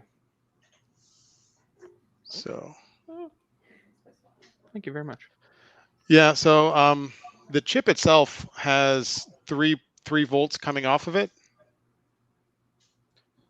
Yeah, why don't we try that, Sean? Why don't we measure it again and take this wire that was already on here off, and we'll measure it with 1 high and 1 low with the 3 volts that's coming off of. Was it pin 8? Yeah, pin 8. So that one goes there. Oh, there is nothing grounding that. Nothing driving either. Yeah. Let's get this thing wired up because I think this is going to be the remainder of it. So It's gonna be this guy. 1 is ground. I think we're going to quickly run out of wires. Don't plug it in just yet. Yeah. So 1 is ground. 2 is clock input. Shane says he loves the smell of smoke and electronics, so just, you know, Joe said also power to 5 volts. it's got a certain. Yeah, I've got, so you can't see it on screen. I took the 5-volt output from the box, and I've got that writing on the rails on both sides. So that should provide the 5-volt input that the chip needs. And then we're going to look at potentially using the 3.3 volt out coming from the EXT bus. So I believe 3.3 pin 8. I've got this backwards. So nothing's driving that anymore.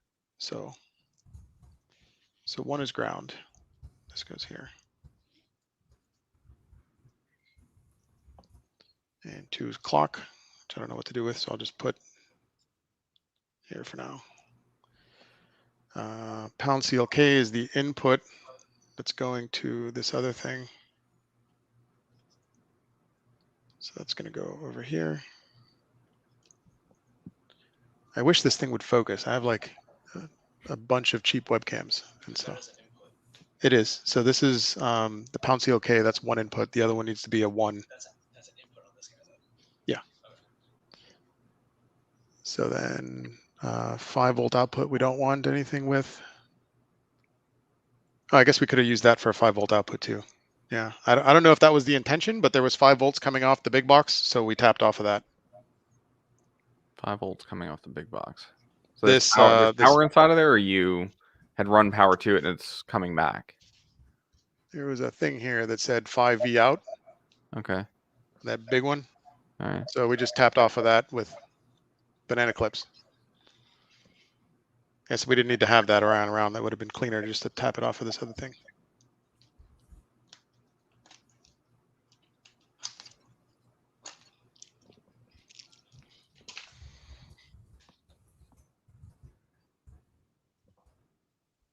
Okay, so 4 is 5-volt output.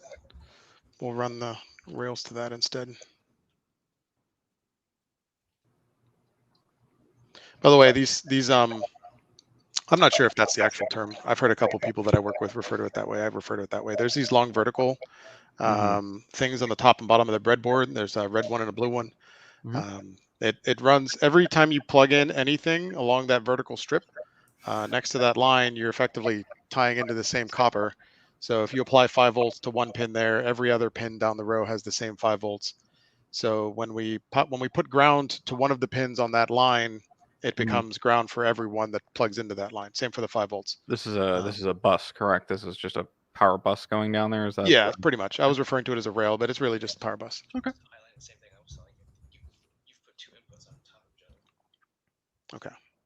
So that's an input because that's I think it's A or B of the XOR.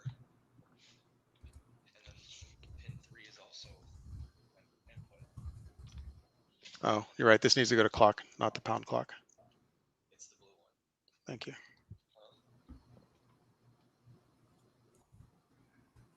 Clock was 2.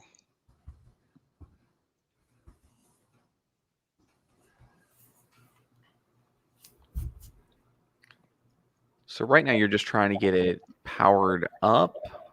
What are we trying? What's the hope once we get these wires where they go? So my expectation is that if we get everything wired up correctly, we may be able to see some traffic on the I2C lines, or see some sort of a behavioral change in the shell. Not quite sure what we're going to see once we get this up and running. But the what we're trying to do is get the pound CLK. That's I still have it up on the screen. I just don't think it's on display. Okay. Is the map that we're using to wire it. Can you bring it up side by side? Yeah. The top-down view and then the computer. I can. Give me 2 seconds. I'll bring myself out so you won't hear me. But give me one. Oh, no, I need that's. Oh, now it's too quiet. A room without an MC is barely even a room.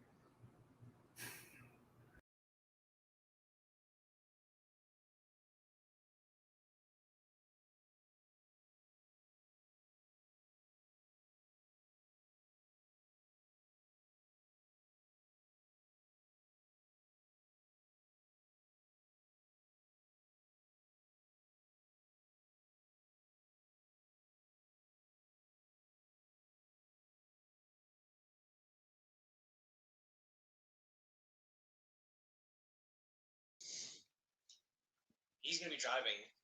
Okay, we're back in. Yeah, we are. I see what you're saying. But yes, that's what I'm trying to do. Okay. So.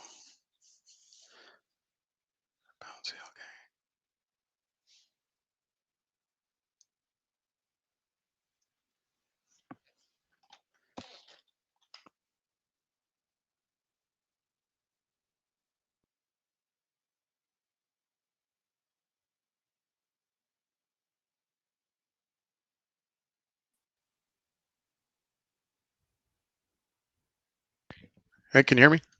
Yeah, we got you. Okay. So I'm trying to run through what we're trying to accomplish here with Sean to make sure we're on the same page and we haven't gotten lost in the noise. We've got on the display ground, which is useful. 3.3 at the bottom is also useful, and 4 is useful. Those are the three values that we're using. Pin 1 and pin 5 are going to be the rails. They're going to drive the chip that's on the board. And then 3.3 is going to be the output that we're going to use for the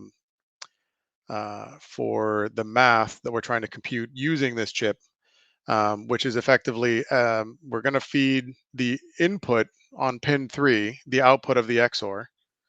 And then the XOR is going to be clock and a high line or a 1, right? So pound CLK or When you pin say number highline, you're 3. talking about that 5 volt versus 0 or whatnot.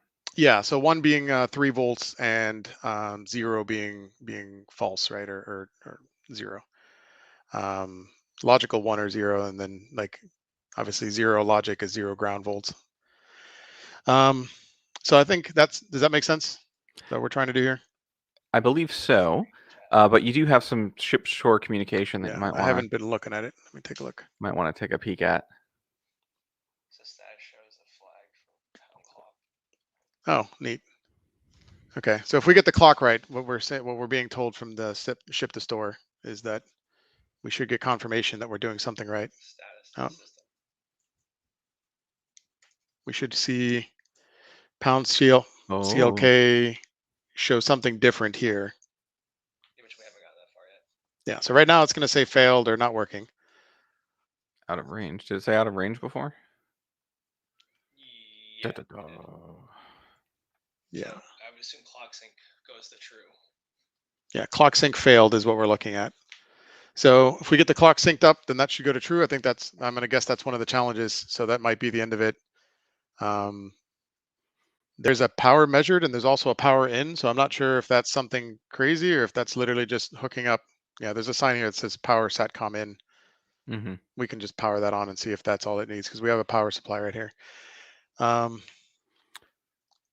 We're hearing that's a different problem that needs to be solved. Yeah, that's for a different. Yeah, I understood. That's different CTF. I was just looking at notes. Okay, so let's get this one done. Let's see. We've got wired 1. Let me scroll back up. Now there's wires and cables everywhere. Okay. As any good lab intended. All right. 1 is going to ground. This output. This blue line is going to go to clock, but I've currently got it going to ground because I wanted to measure the output. So can you get a measure on that? So now we're expecting 3 volts on this. Well, it's not plugged into anything. Oh, you're right. We don't have anything plugged in. We'll give it.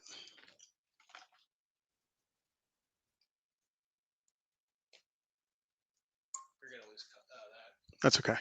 It's just temporary. You can tap off this here. Yeah, I'm getting 4. That's why I got less than. It's acting like a clock. It's going up and down. It shouldn't. We just got one going up and one down. It's just oscillating. So if I put it over here, now we're moving it from ground to 3. So just to kind of talk through what we were just doing, we're verifying the voltage output coming off of the chip by putting the 2 inputs, one to logic high, one to logic low, and then the output of an XOR like that should be logic high. And so measuring the logic high, when it outputs a 1 as an output of the XOR, I wanted to see what that voltage looks like.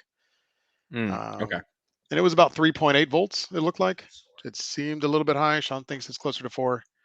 Hopefully that's not an issue for the input to the system, but it is being input with just 3 volts at this point. So I think that was the right thing. Well, I haven't plugged the input. So the output of the chip I haven't plugged in back into the system. Yeah, I know. We were just measuring it. So go ahead and plug it in. Let's cut power to this real quick so nothing breaks. Goes into 3. Yeah, pin 3 is the input. which is already plugged in. You have it plugged into power. No, It's 4. this one goes over 1. Oh, my bad. Yeah, it goes in that hole. It's over here. Are we still centered? Yeah, we're still centered. Okay, so the only pins that aren't wired up right now are 5, 6, 7, 5 and 6, and another ground. Okay, so we haven't touched I2C stuff. And I think we're good here. So let's power it on and see if this thing does something. No magic smoke. No magic smoke. There's a fire. We got to get Barb and Sal from Indiana home. So the serial works now. So it must have done something weird when you plugged it in.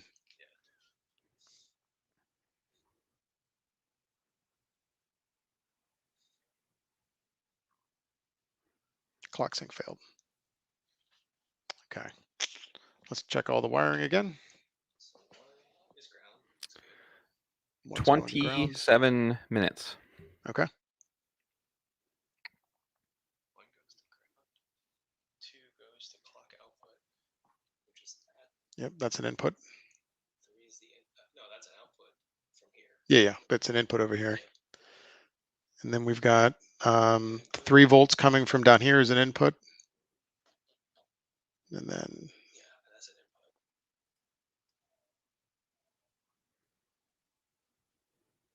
and so pin 4 was the 5 volts. Yeah. This looks right. Guess we just have to check to make sure that all the wires are actually in there, right?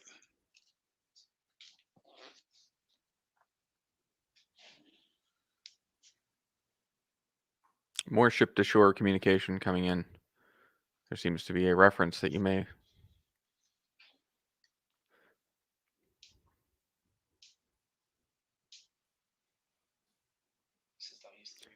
For those that don't understand or haven't inferred what's going on, Joe is in the background, and occasionally when he wants to give hints to make sure that they're not, gonna blow up the thing, treating it in the narrative as if there is a maintenance person back on Which shore one? that knows the system that can relay 10-8. information, but isn't on All right. Okay. Well, that might have been a misunderstanding when he said don't cross the streams. We thought not to use the 5 volt line as input. We'll go.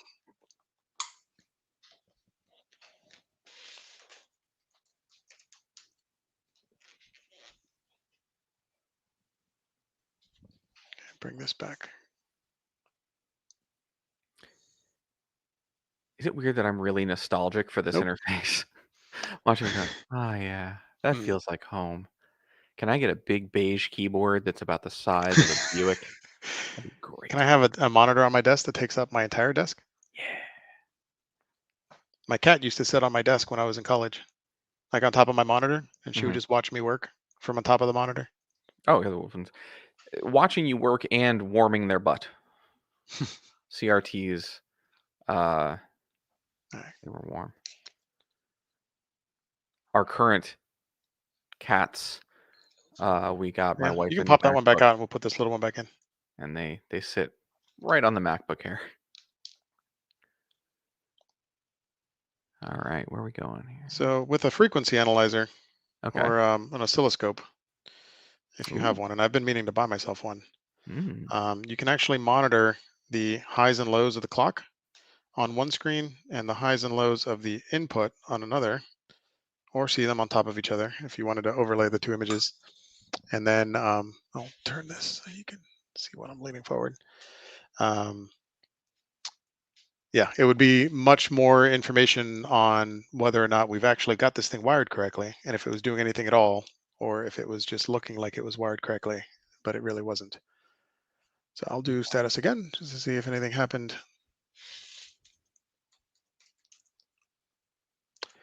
But what's this one doing? Come on. That doesn't need to be there. Yeah, clock sync did not work. Let's make sure. I'm going to pull it from here. Can you measure the output? Here, measure this.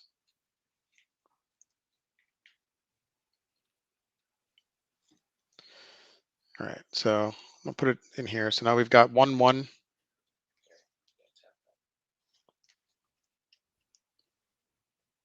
1, 1 showing 0.2 volts. And then 1, 0 is showing 4.0, 3.9 volts. So I think the power is wired correctly. Now it's just a matter of whether or not we've got the clocks wired correctly. We're hearing it good. You're on the right path. Yep. Well, when things don't work, you have to make sure that you check your assumptions. If you have to have some Always sort layer of a one. well, this is just good troubleshooting and good CTF recommendations for general challenges, right? Not even just hardware hacking, but anything. So when there's like a large complex thing that you're trying to solve and you go straight for the gusto and it doesn't work, there's a lot of I don't know what to do next, because you don't know where you're standing. And the reason for that is because you went too far too fast and you made assumptions. So we assumed that we had everything wired correctly, and that we assumed that the XOR was happening correctly, and we, like all those things. So double checking the XOR, we know the XOR, so power and ground going to the XOR looks right. So now the only thing that's left that could be wrong is the wiring to the pound clock or to the clock. And so with that, I think it's just, yep, that's exactly what Joe was saying as well. We just need to make sure that these 2 pins are wired correctly, and that's all that's left. This is a fairly simple part of the challenge, which is taking, I guess, more time than it should, but As that's okay. they always do. Okay, so let's double check the wiring schematic to make sure that we're not crossing things unintentionally. I made some assumptions again about which pins output, but we measured the output, so that should be right. No, that one I'm confident about. It's this I'm not confident about anymore. Okay. Right, because 4Y is the output. So I don't have an oscilloscope, but why don't we tap off of 2 and see what the voltage looks like? And the funny thing is, I actually have an oscilloscope in my wish list on Amazon. I just haven't gotten as far as buying one because I thought, when do I need this? I just want this because I need it, if hypothetically need it. Like I needed a JTagulator and I needed all the other things that I bought. Right. All right. It's at 0. Do we have the turn? Is it heat, or is there something in the settings that turn the clock on? What about that website? Oh, let's try that. All right, set it. All right, just to double check for the ship to shore. Is there a way to turn the clock on coming off the system, or should it always be on? We're hearing that you should status it. All right, so here, status there. Okay, statusing it. Give me a second. Only checks it briefly when you status. All right, so it's got to be wired correctly at the point when we're statusing it. So let's just see if it changes. I just want to see if this output changes. Okay, it's moving. Not very much, but I don't think it's moving. Or maybe it's a short clip. does that? That's better. This is a show more than anything else, so I got to make sure. Let's see. Oh, that's a learning. Yeah, sure. And clock.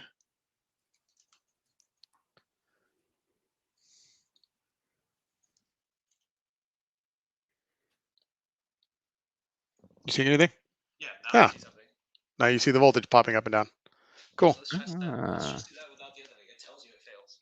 Okay. All right, so this is, All right, we got to wire it back up. yeah, so this is an input to 2 was clock, so that goes, input into him. it's this line. This goes there. Yes, get rid of this guy. Okay, and then orange was the input to the clock. Run that again.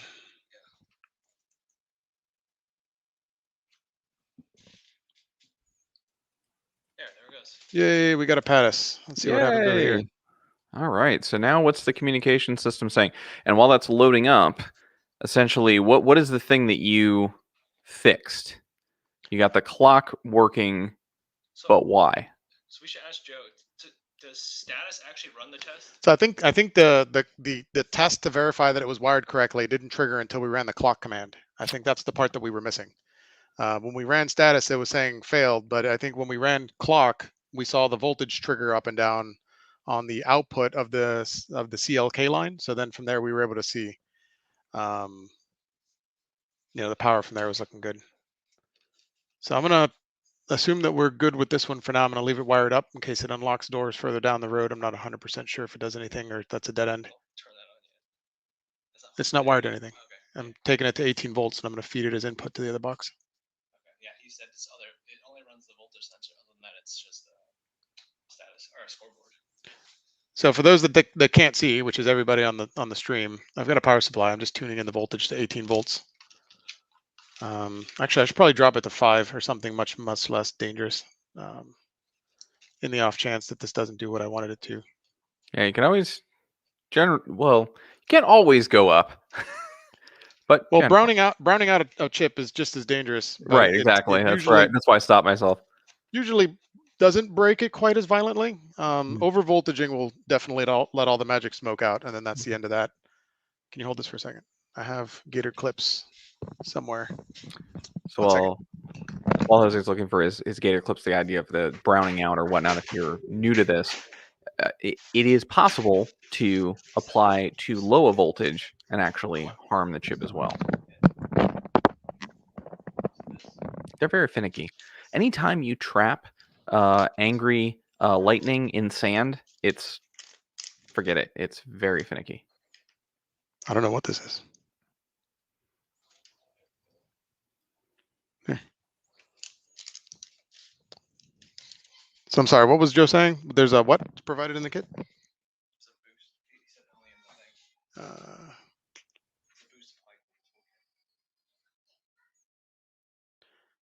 DC to DC converter. I've got a power supply here. I can try that straight, or I don't know if we misplaced the power supply that we were supposed to be using, but I don't see it's here on the table. We're hearing either is fine. Make 5 volts into 18. All right, so in the status, it says SATCOM power measured. So that's why I'm thinking I can probably feed it 5 volts and it won't die. And then if that looks good, I'll turn the power supply back off and bring it back on. Okay. So going back to the schematic again, the one that was handwritten on the paper that I lost. As all good schematics are. 5 volts is the first one. Ground is the second one. We go to ground. Oh, I see. Okay, and then, all right, so we've got 5 volts going to the box. Run status to see if its status is back 5 volts. No, okay, this one, the voltage shots. You're not powering this. There's no current. 3.76 volts. All right, so cut this, crank that back up to 18. This one? Yeah. One on the right is a course tune. Why 18? How did you come up with 18? Because it says it right there. SATCOM power required, 18. Oh, okay. I'm at 18 right now. Now, this may just be a door that will unlock that actually starts the next challenge. So I'm unsure of what challenge we want to work on next, but we can certainly take a look at this and see what this does. It's definitely 18. We're hearing. What is that? Yeah, that's a good idea. Oh, man. 19, we're slightly above it.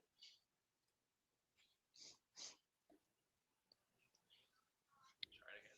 Yep.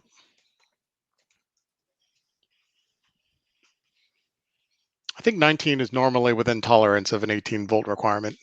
Normally you're good with that, but we'll see. We're a little closer there. Close enough. Still out of range. Use the fine tune. Try it again. And what are we looking at when we say out of range? We're saying There is a string that's right below, right there, out of Okay. range in the power on the status here. Ah, So now it says pass, and we got really lucky because it Good immediately stuff. it came back with an 1801. oh, there you go. So now We've got 2 passes. We almost got this thing going again. That's good. You don't want to get stuck in Cape Canaveral.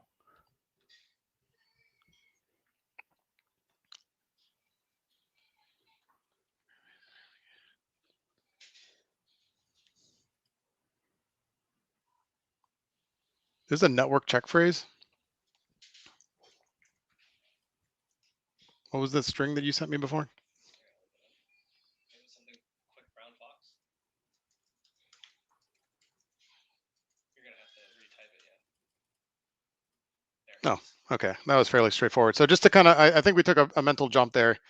A long time ago, Sean had his phone attached to the Wi-Fi, and the website that came up had a ROT13 string that was quick brown fox, and we found it and didn't know what to do with it. And as I was reviewing the status screen just now, there was a network interface verification that had said failed. Okay. And so I thought there's a check command that very likely verifies that string. And there's the passes. So network check phase passes, network interface verification passes, Did you do anything to make that pass? The password, that was the raw 13. But there's 2 passes now. I don't remember doing. Let me scroll back up. What was this? So this was fail and that was fail, and we entered 1 password and we got 2 passes. Oh yeah, I went into the website, hit verification on. Oh, you just turned on the verification. Yeah. Okay. So can you I don't know how to do this. Do you have? Give me 1 second. I've got a external wireless card that I'm going to connect to, so that we can show you the website in higher definition than in a phone. Oh, okay. So give me 1 second, because you can attach to a second and then stream that.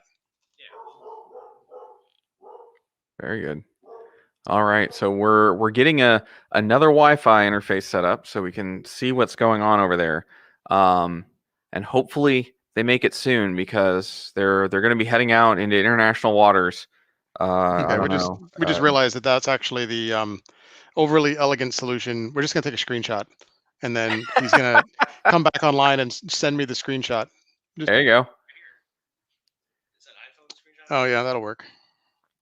And just so you're aware, you are just under 12 minutes Before my extra 30 minutes. before your extra bonus 30 minutes. You get the bonus too because you wrestled with that tape. But that's when we bring Joe back into the stream and we talk about how it was built and whatnot, so that we can get these tourists back to shore and spending money in our lovely theme parks.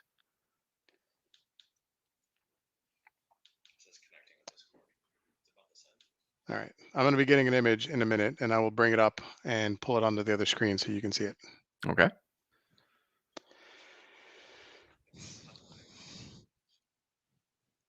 Waiting on technology. Technologies. It's a mistake. All right, so We made the wheel, and then after that, it was forget it. got really Fire was complicated. also good.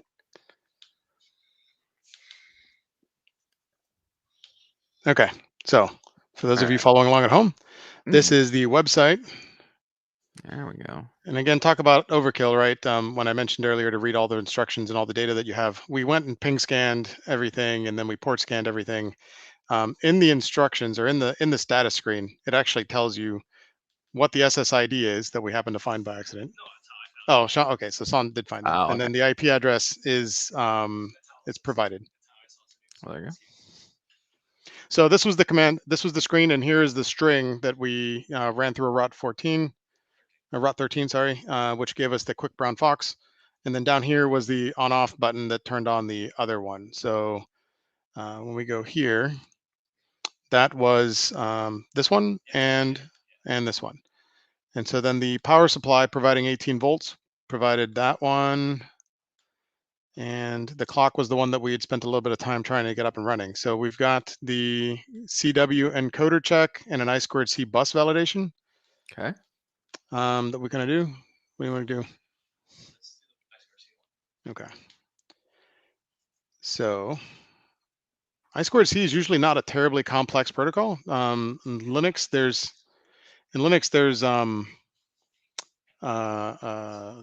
a program called like I2C. It's called I2C tools. Anyways, I don't remember what all there's 2 commands: I2C dump and I2C read, I2C write, something like that. And it allows you to like enumerate the entire bus and tells you what are all the devices that are currently present. Allows you to read memory from all the devices. And it also allows you to write memory into the devices, which would be really helpful here, except that I don't have a Linux machine with I2C bus like hanging off the side that I can tap into. Let's see. I don't know if by chance maybe something was included. Oh, it might be this. There's an SCA and SCL here.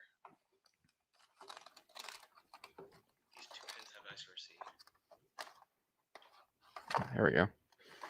Here, I'm gonna throw this Raspberry Pi Zero, and we'll just throw it through there. If you need a Linux box there.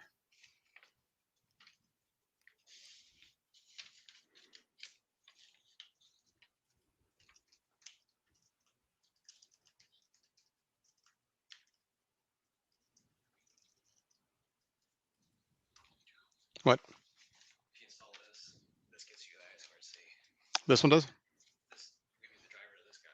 Okay. I2C support. All right. We can try to do that, I think. You have So there was a approximately USB logic analyzer that was provided, just to kind of annotate. And we're reading the instructions here. Hint number 1, this device has I2C decoder in it. So there's some instructions. So I was just debating internally how long this was going to take to get up and running, which may not be too bad. There you go. Uh, But will you be able to do it in 7 Okay. minutes and 24 seconds? Joe says too long. Go back to CW. All right, so we'll do that offline while you're talking, and then we'll come back with some more information, maybe. Okay, so Sure. the last one being CW. Is that you hooked up GPS to this thing? So Joe seems to think that this is done relatively quickly. Oh, it tells you the frequency. 1575.42.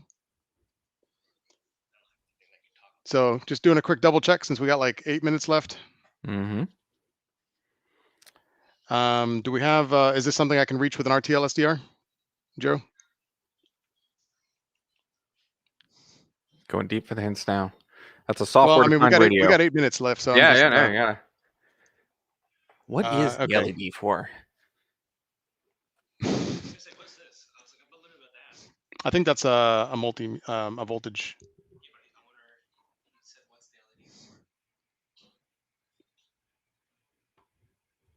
I don't know. You could be talking about this one. There's an LED here too.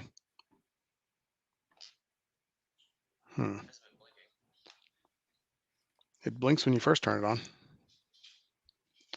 Let me see. Yep.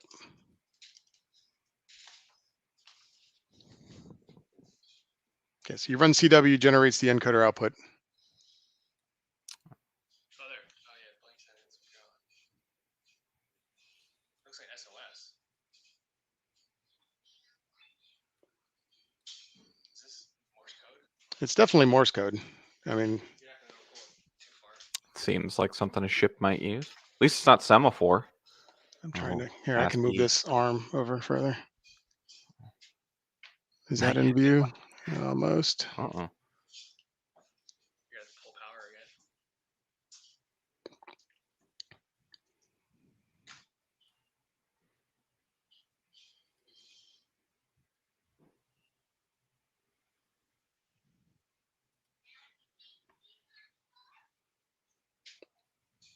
Okay. What if it's this? It outputs the output on here.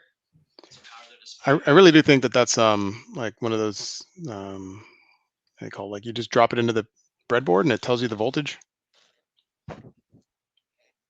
like power and ground, and then this is the sample. I think this was meant for us to tune in, figure out what we needed for voltages. That's true. All right, so let's try to get this CW before we run out of time, or at least decode whatever this Morse code thing is here, if it is Morse code. If it's being Morse. Try to read it to you if you want to try to write it down. Pop up to like morsecodedecoder.com or something like that. That actually exists, by the way. It might not be that website, but we've dropped things in the Morse code decoder. Oh, sure. All right, I'm gonna have to start this over again. I was looking the wrong way when I pushed enter.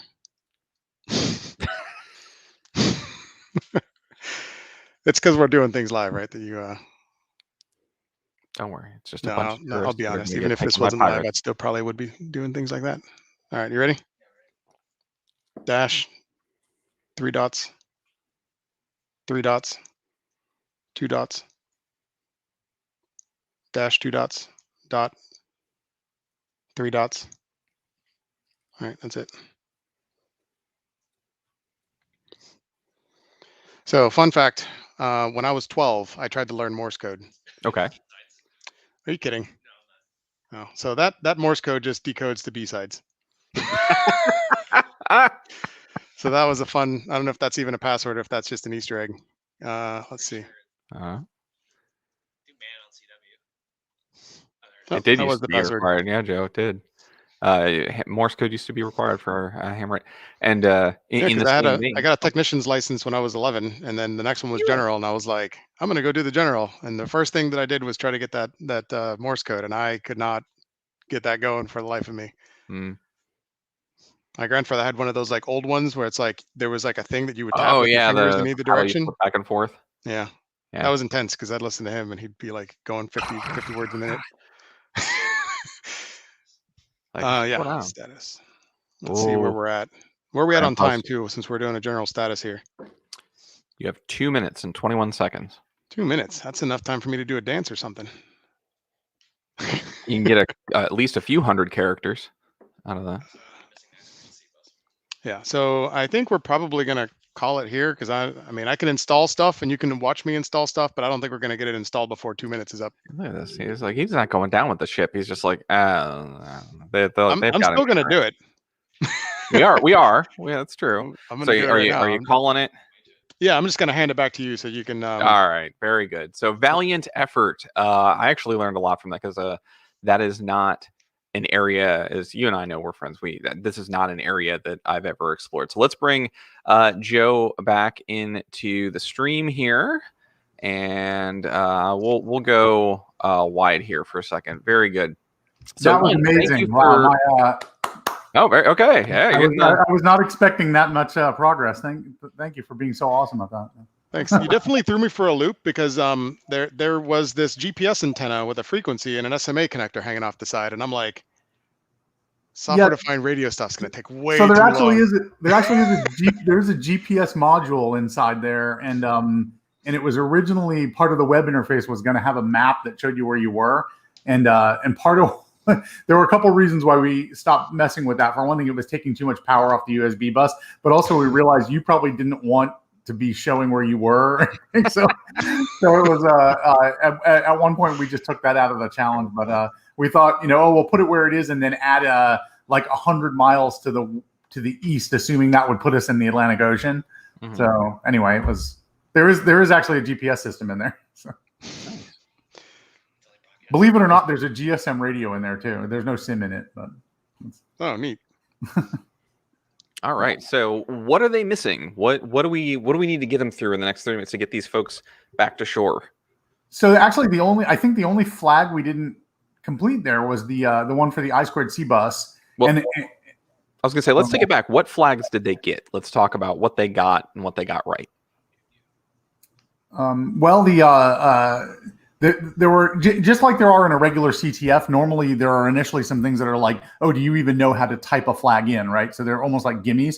And so here, plugging into the USB terminal, getting the right baud rate, figuring out what you need to type into the CLI, which, Jose got that instantly because he's done this a bunch of times before. But trust me, there'd be a lot of people that'd be like, what do I type now? And the fact that he, immediately typed status or help and knew what man meant and things like that. So those were kind of some of the low hanging fruit. So they nailed that very quickly, almost so quickly it seemed silly, but that's one of the things with CTFs is the people that are really experienced. The early ones are just nothing to them, right? So, but people watching were probably like, how did they know to do that? So that was very cool. I'm glad you pointed that out because Okay. Yeah, and then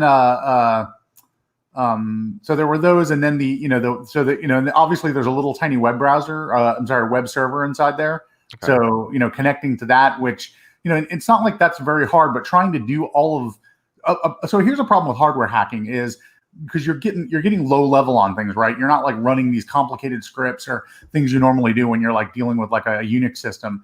But because when you're dealing with these low level things like voltage levels, like which voltage level do I need?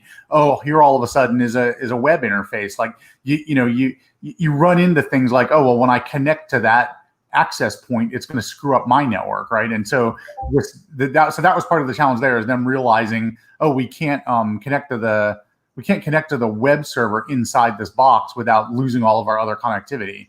And that's without even worrying about that's without even worrying about, oh, is there any might there be malicious code on there or something that's completely non-defined or whatever. So because this was only done in an hour and a half, we had to make some of it a little easier. But obviously, if you wanted to really torture someone with something like this, you could have made that pretty ugly. But so they got that really quickly. The connecting the access point, getting the browser interface, then using the browser interface to pull in information, and then the thing they had to decrypt, and then quickly realizing that was just a rotation code, a ROT13. Right. So the thing that's cool about ROT13 is because there are 26 symbols in the alphabet. If you ROT13 anything, you ROT13 it again to decode it. So encode and decode are the same function. But it's interesting that that program that Jose pulled up, that's the same exact one that we use all the time for the Caesar cipher. So ROT13 is just a Caesar cipher with offset 13.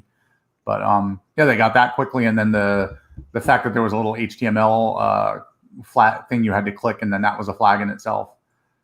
And then the inverting the clock. So the ones that we thought would be big challenges were inverting the clock, getting the I2C bus. The Morse code one could have been difficult if obviously, again, they made it look easy because they knew, it's Morse code, we'll just put it into this website. So, so great job. I'm very impressed. Now, for awesome. Those that weren't, obviously, there's private chat here. Joe gave me a hint. He's like, look at the LED when you do something with CW, because I was thinking, like the CW is, and it says continuous wave, which again goes into like RF, and I saw the SMA connector. So anytime that I thought of CW, I was immediately thinking this is going to be a lot of work. Yeah, so that's an interesting thing. The FCC and ham radio people and radio operators in general, they call things that are basically Morse code CW, because what you're doing is transmitting a carrier or a continuous wave, and then you chop it, right? Or what in true communications theory systems, we call it OOK, on-off keying, and so you chop this continuous wave. So you'll hear people say, catch me on CW, and what they mean is Morse code. So that's where that was supposed to be. Little tricky. There's a lot of historical allusions in this, just because I'm old. Sorry. The 300 baud rate I've never seen in the wild ever. Yeah, well, and what's funny is that thing where our hint was use the Bell 103. That's kind of funny because the Apple. So way back in the day, the Apple II hackers, most of us had a thing called an AppleCat modem, and it had a Bell 202 mode, but it didn't do Bell 212, which is what like the Hayes modems did that all the other computers had. So a lot of the Apple people were familiar with these Bell 103, Bell 212, Bell 202, Bell 202 words. So it's cool that you caught that very quickly. I don't know if Google just gave it to you, but that's cool. Very good.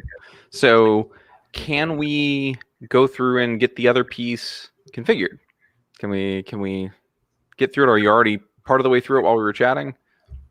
So I got the system installed, running through the instructions. There was a little piece of paper. I think the top-down view is still visible. Okay. So this piece of paper here had some instructions. I think this is just to get you set up. So I was going through the installer, going into the options. All right, Sean's got everything wired. Do you have the software set up on yours? No, I didn't. No. Okay. All right, so I am reading instructions and kind of following along. So this isn't really hacking as much as it is just following instructions. I think in a few minutes. Yeah, a lot of it is. And we had suggested that maybe you wanted to install that software ahead of time, but I guess we didn't push that on you too much. So. But also, obviously, unfortunately, that's a lot of what hardware is wrestling with tools. I mean, I've spent a day just trying to figure out how a logic analyzer works so I can look at a bus. And then this is an example of that, I guess. So.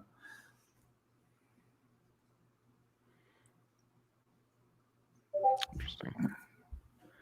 All right. So why don't we do this? I'm gonna bring in actually, let me finish one thing here real quick that I need to do, and then what I'd like to do is pull up the HackerBox's website while he's getting that piece, just kind of the read through it and whatnot done, so we can hopefully get these tourists back home. And I think I did what I needed to do. Oh, and don't forget Chompy. He's still on that ship somewhere. Yeah. I mean, he's trying to get his way off and get back. So we really need to make sure that he could get into the thing and swim, but he can't swim faster than the Coast Guard boat. So he's really looking for some help there. He's fast, but. So absolutely. So let me go through here and pull this up and minimize this, and I'll pull up a Safari instance because I never use Safari to Jose's point. It's like I can Google from here. So Hacker boxes. Hacker boxes. And let's talk about some of this while they're doing that. Yeah, and if anyone at home wants one of these little logic analyzers, it's in hacker box number 46. Oh, there you go. So if you don't want to pull your hair out and you see what happens, just watching Jose do it, you can get your own and try it too. So. Very good.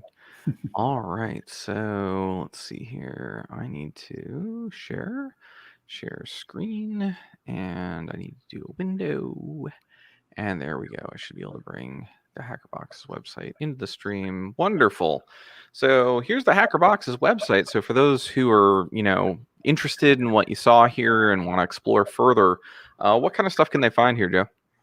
Well, the just starting with this little top line here, you see we have a monthly subscription box. That's our main. That's mostly what most of our members and our product focuses on that. Every month there's a new box, and it's always something completely different. And we do have these 2 workshops, which and we're about to add another one actually in the next couple of weeks, the starter workshop and the soldering workshop. We're about to add a basics workshop, which is sort of a response to 6 years now of people saying, oh, I really want to get this for my kids, and us having to be like, no, unless your kid is Jose, it's not for your kids. So the basics workshop is a little more kid friendly. There's actually a company here in South Florida that's using it in after school programs. So anyway, so the starter workshop and the basics workshop, which will be up here in the next couple of weeks, and the soldering workshop are really like for people that are just kind of getting into this. So a lot of people that buy that are people that are already into software or other types of security, but want to like get their jump into hardware, right? So that's kind of fun. So we like to call people's attention to those workshops just because they're they're really good, educational, like getting started type of opportunities. And then just a little further down on that main screen, you can see some of the past boxes. So on the main screen. Yeah, just go back to so these are some of the past hacker boxes. So if you did the monthly hacker box, which was the very first thing on the line above that, every month you get one of these, and you can see how they're numbered. So this month, the box that comes out at the end of this month will be box 71. We just did 70, and you can see if you go back through history, some of these boxes are still available. And because every month we make the boxes for all of our members, so we're basically making them for the subscribed members, and we usually make about 100 to 200 extra, just depending on how rounding goes. And then those will just sit here and be available as past hacker boxes till they sell out. And then they're never available again. But and you can usually see at so if you do some mod 12 math that around June or July, we do something that's a little summer hacker summer camp related. So it might have a badge in it. Or I guess, the one example of that was 57, which might be like just a couple lines up, which was safe mode. And you can see it had a bunch of stuff. So our goal with that was to give you a lot of things that you might get at villages in DEF CON, because you couldn't, that DEF CON was safe mode that month. Right. This was last summer. So, we had things in there like a lockpick set and, so lots of pins and stickers, things you might have played with. And then ultimately you made your own badge, a conference badge. So, very cool. That's a pretty good price for that. No, that's awesome. That's you test all this stuff up, and we've talked about this, but just for everyone that listens, it's you run through this whole process like, here's everything you need. Go. Mm-hmm. Yeah, well, if you scroll down just a tiny bit on this page you're on, at the bottom you'll see online resources, and there's an online guide. And so for each one of these boxes, there's a guide, which is almost like if you think about it, it's like a class. And it's got videos and all sorts of stuff. And you can see here, so 5,500 people have looked at this guide. So there's a lot of other people that are doing it along with you that you can get help from. And, if you scroll through this, you'd see this guide is probably like 20 pages long. So, nice. And it's got lots of videos and links and gives you the historical context of things and, and help with building building whatever projects are going on that month and programming it. So very cool. No, that's awesome.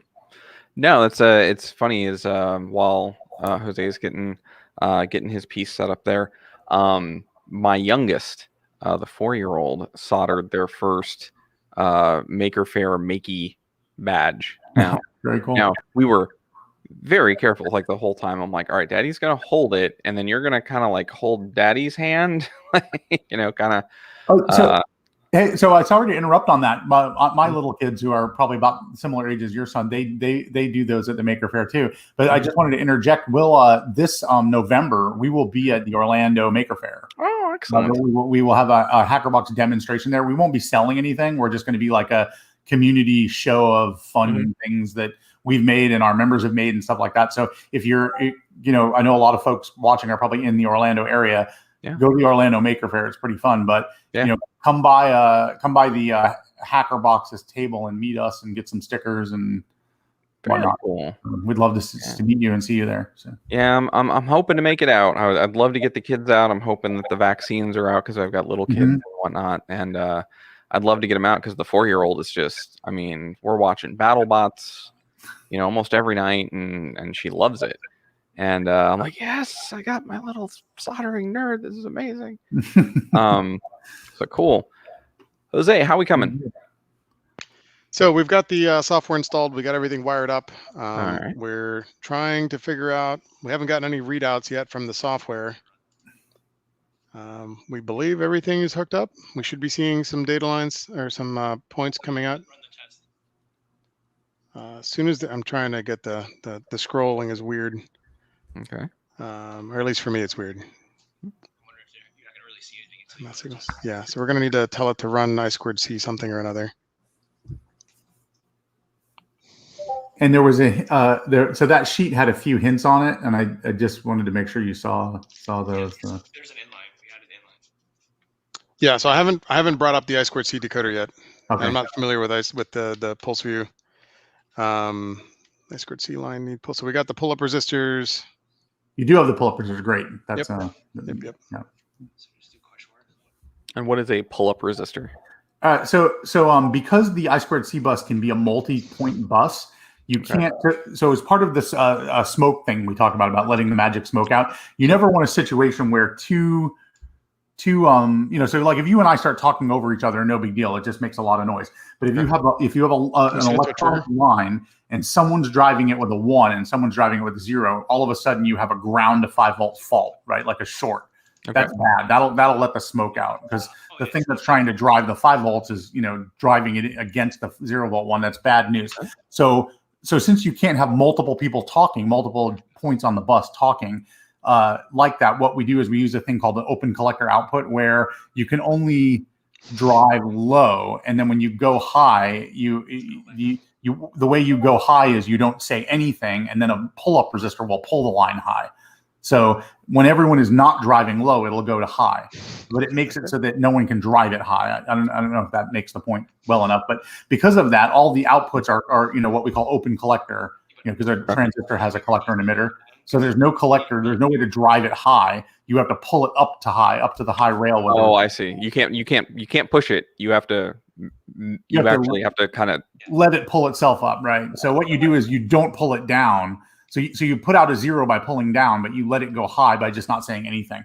So it makes it so that if 2 people try to go high at once, it just doesn't matter. It won't do anything. It doesn't matter. It's a safety mechanism, and it's a way of putting things together. If people are watching are really interested in that, you can look up a thing called a wired OR, which is a similar sort of thing, because you have an OR where you have one line or another line, and either line can drive it high.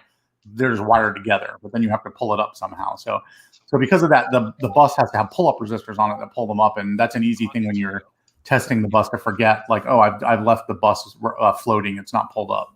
So. Gotcha. Okay. And we actually put a couple little resistors in the plastic box on it. And it's not a super picky thing. Like you can pull it up with probably 1K or 10K or, you know, whatever. Mm-hmm. So. We gotta rerun it.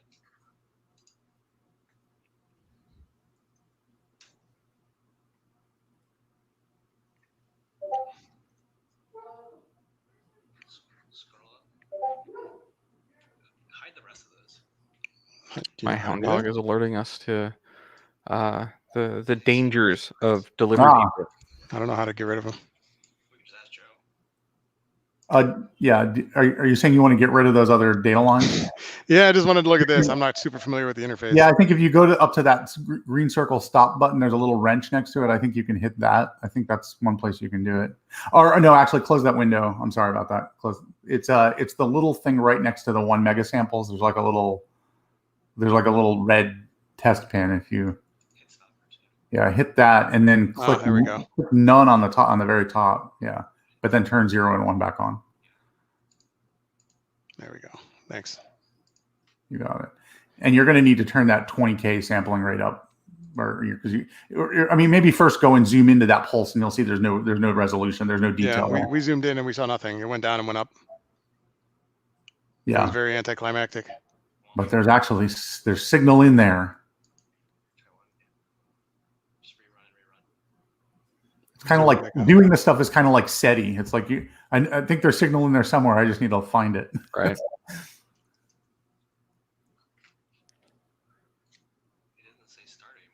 No, it didn't do anything. You're not collecting enough samples. So 1 megahertz will go by in a second, but then it takes a second for you to come back. Oh yeah, you're right. You need to increase your number of samples. Yeah, so this is what I meant, where you can spend a whole day just wrestling with how do my tools work, right? Mm-hmm. Might not be enough samples either. Are you on 0 and 1? I don't, because I don't see any clock here. Yeah, I don't. So maybe check. There it is. Yeah, the clock's not going up and down. Yeah, maybe check your wires or on both ends. Like both on the breakout and then also on the little USB logic analyzer. So you said pin 6 was. Yeah, cut power before I break something. But you could have just cut it here. Oh no, you're right. That was the right spot. Yeah, for anyone who's doing hardware stuff, this is a general advice too. Like anytime that you're touching anything on the board, you should probably cut power, because it's numerous times I've bumped something. Even probing, right? Probing is incredibly dangerous because you're sticking a metal conductor in there, and you touch a pin that you want to touch, and then you accidentally bump a 5 volt or an 18 volt line, and then the whole thing just gets fried. And you have to be extra careful when you're touching anything. Okay. And this resolution piece that you're looking at, you're looking at signal inside of there coming off of. Yeah, so there are a couple things. The sample size is how many samples, like how fast do you want the sample collector to be looking? So 100 megahertz is effectively like 100 samples per second. And then the number of samples is essentially how much data do you want to collect. Okay. So what happened was when I changed it to 1 megahertz, I didn't change this. So 1 million samples went in literally 1 second. So my ability to hit run and then come over here and type I2C was not fast enough for it to show up. Now we're getting some samples, but we're not getting a clock. And so the analyzer is unable to make sense of it because he doesn't know when it went down and when it went up. And it's supposed to sample values based on that. Okay. Apparently setting it to what is it, not a giga samples, but a 1G worth of samples. I guess it is a giga samples. It's taking a long time. So I had to kill it myself. All right, so I2C, run, push enter, stop. Still no clock. So we're seeing the data. We're just not seeing the clock. Joe, any ideas? It's most likely that wiring.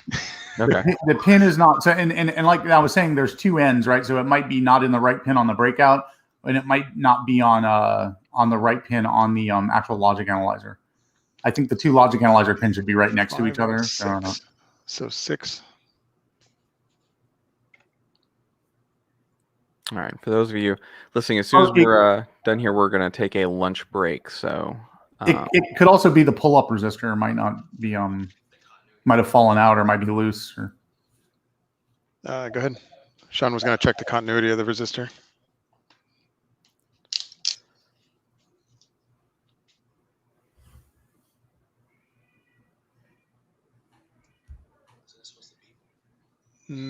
No, only beeps if it's no resistance at all. So let me check it. You can do from here and here.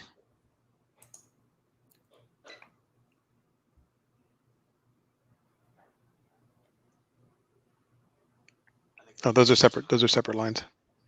Well, you're also finding the resistor now. No, it's on the same size. We're not getting any continuity here. This should be.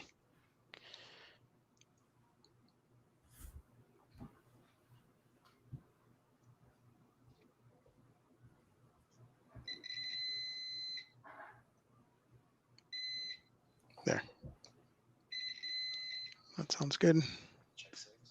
6 is the clock. That's the one we're not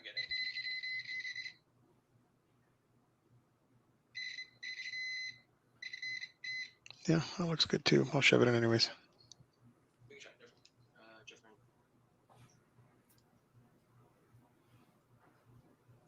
different. So I don't want to discourage any of you leaving, but I do want to say this over during the lunch break while we're checking that in the lock Yeah, picking go ahead. village. We have an event going on. I want to cover that real quick. We can wrap this up, but I do want to give people the opportunity to get over there. In the lockpicking village, as I mentioned at the beginning, there is a safe cracking challenge going on. You say, well, wait a minute, this is a virtual conference. How am I going to do that? Sophie's Safe Cracking Simulator, which was a game put together during a hackathon, the developer has provided us with free licenses during the conference, licenses that you can get at this link. And you're going to say, oh my gosh, how am I supposed to type that in from the stream? And I'll say, well, no, you probably won't. What you're going to do is you're going to go over to the lockpicking village, and you can do that inside of the Discord, or you can search for BSides ORL Lockpick Village YouTube, and you'll find it there. I will also take these links, and I think what I can do is put them into the comments. I think I can do that. I can't remember if we disabled comments, but we can certainly try and do it and see, because I might be able to post comments and maybe nope. We do have, it looks like Twitch.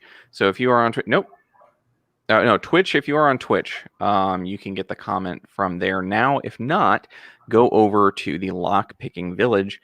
Talk to Dylan. They'll get you the link inside of the Discord, and you can download a free copy of that to play during the event. Dylan has configured a custom lock for that virtual safe.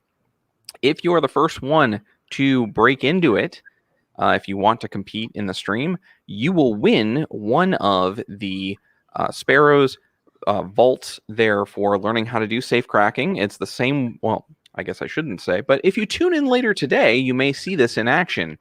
But it's an incredible thing. Sparrow's provided it for us.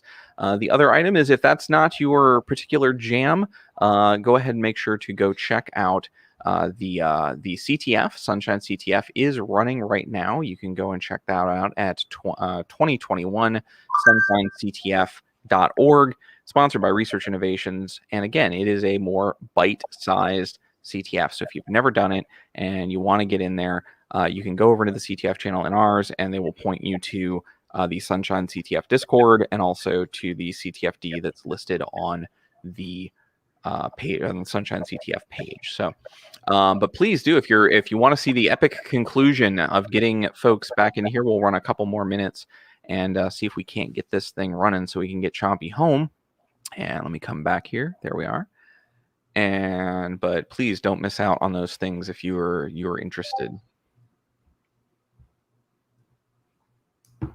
All right. So, did we find our continuity? Did we find our clock?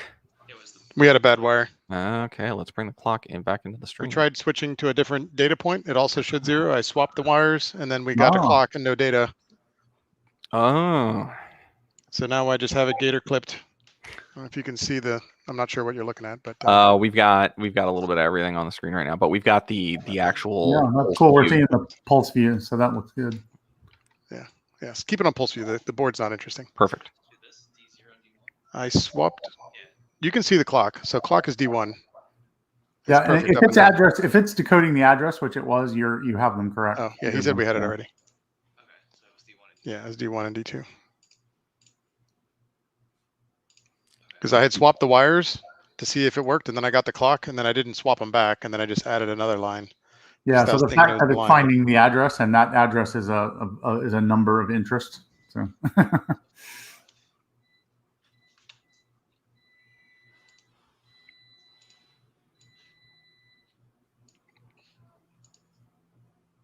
oh, and you're even skipping a step. I love it. Oh, it actually just says it right there. I don't have to do anything. But if you did I did that wrong. 1000. Oh, wait, the last one's a right byte. So hex is 45, decimals 69.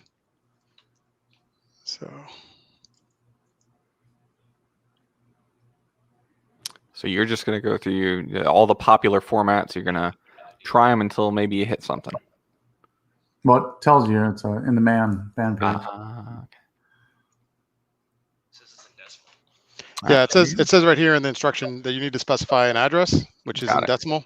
Got it. Okay. And so I guess then that part was when we were looking at this thing, it transmitted the address in 45. I typed it back out again without using the hex. I mean, we could have easily just clicked here and typed 45.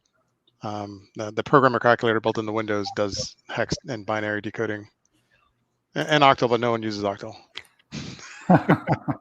very good. Poor Octal. So do we now have all of our flags? Let's go check.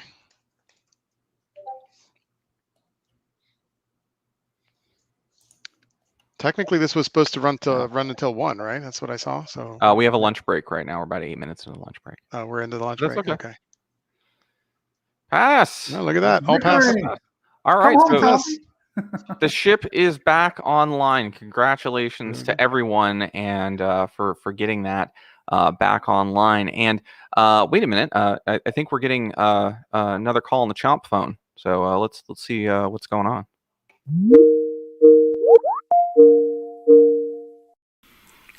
Oh, wow. Glad I got out of there.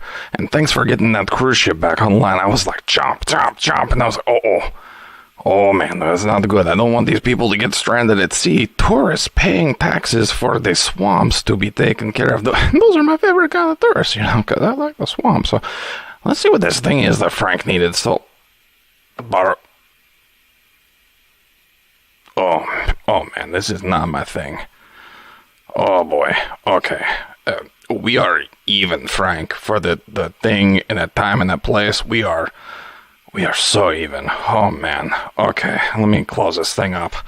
This is oh boy. Okay, I gotta get this thing back to where it's going. You would not, hold on. Oh boy. Okay. Okay. All right. Whew.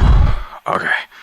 I'm gonna get this back, and we're just not gonna talk about this ever again, okay? Okay. Okay. Thanks, everybody. Thanks, Jose. Thanks. Oh boy.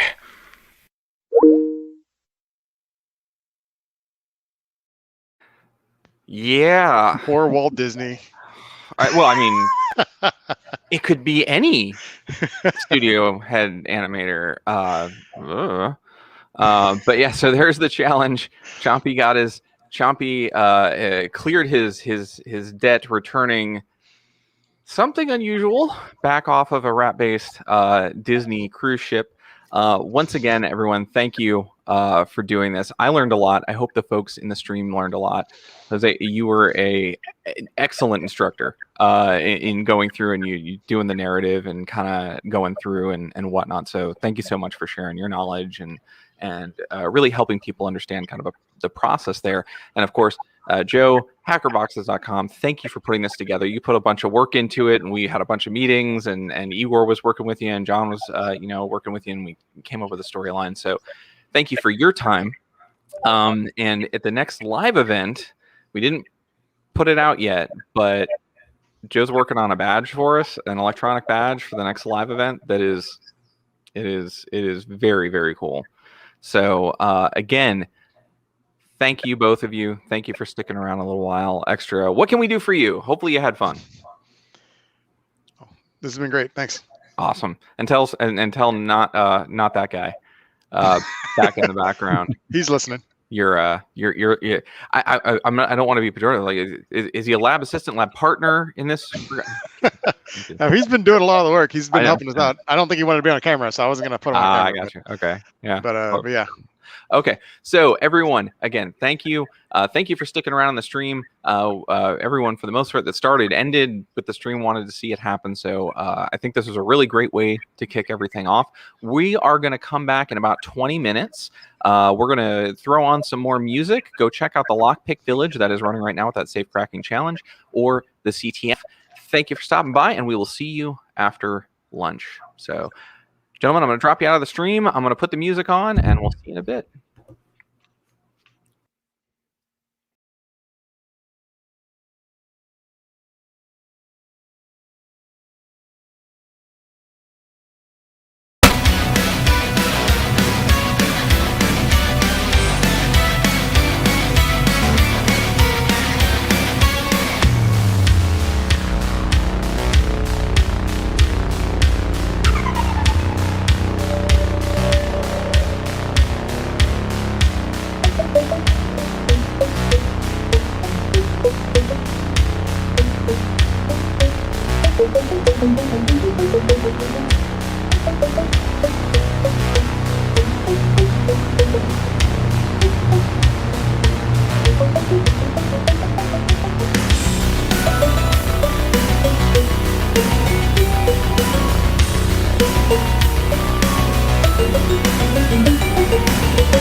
There we go.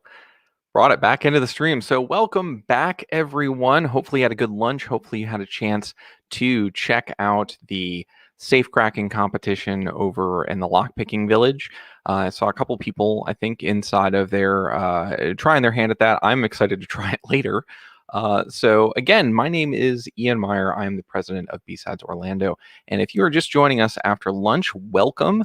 We are streaming out on YouTube, on Twitter, on Twitch, and I think Facebook. Yeah. So welcome if you're here with us. We have got a few more events planned here for the rest of the day that we are really excited to share with you. So just a couple quick housekeeping notes. If you did like some of the change in music for the BSides Byte Size, I'm going to throw up a piece on here. This is from the morning, but it's the same information.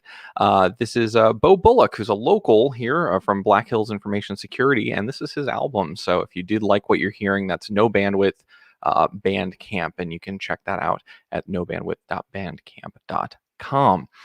So if you like that music, definitely check it out. A local, a fantastic person, a magnificent and resplendent beard, and just an all-around good person. Before we get started as well, I do want to just give another quick shout out to our sponsors and the folks that make this happen. A lot of our sponsors carried over from 2020, and in that pandemic said, hey, we're with you, we're a partner, we're going to stick with you, just hold on to the money. We'll come back. And we really want to say a big gracious thank you, because they help us make sure that even when we want to run a free conference like this one, that we're able to. And a special thanks to those sponsors and folks that just kind of really stepped up this time around. Sparrow's Lockpicks, Red Team Tools, Hackerboxes, Southord, ClearJobs.net, Sophie's Safecracking Simulator. They donated or let us use that safecracking simulator for any attendee that wanted it during the whole conference. And of course, I already mentioned no bandwidth. So what are we doing? So this is Bite Size, right? What I want to do at this point is bring in a few folks, because we are moving on. This morning we saw a hardware hacking challenge, and they didn't quite make it. We knew people would fail, and they did phenomenally, but that's okay, because we learned a lot about hardware. And now I'm going to bring into the stream, we're going to learn a lot about, hopefully, about, I know I will learn a lot because I know nothing about it. About reverse engineering. So I'm going to bring into the stream a whole host of people here. First, we will bring in Hannah Kane, our coach. We will also bring in Desiree, who is one of our participants who will be working with Hannah to solve the challenge.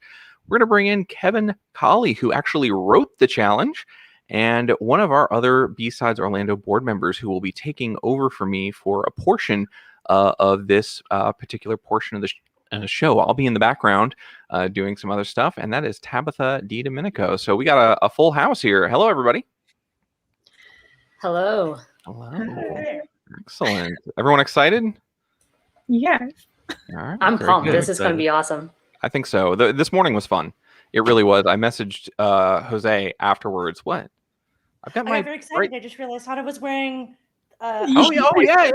She's got the very nice. Look at this. We did not plan this. I'm the only one who. I've got this gaudy thing on, so So the way we've been starting this is we had a lot of fun this morning. I texted Jose afterwards and just said, "Hey, what'd you think?" He's like, "It was a blast." He's like, "It was just a pile of fun. We talked, we riffed, we just did the challenge, had a little bit of fun, and it was a really great time."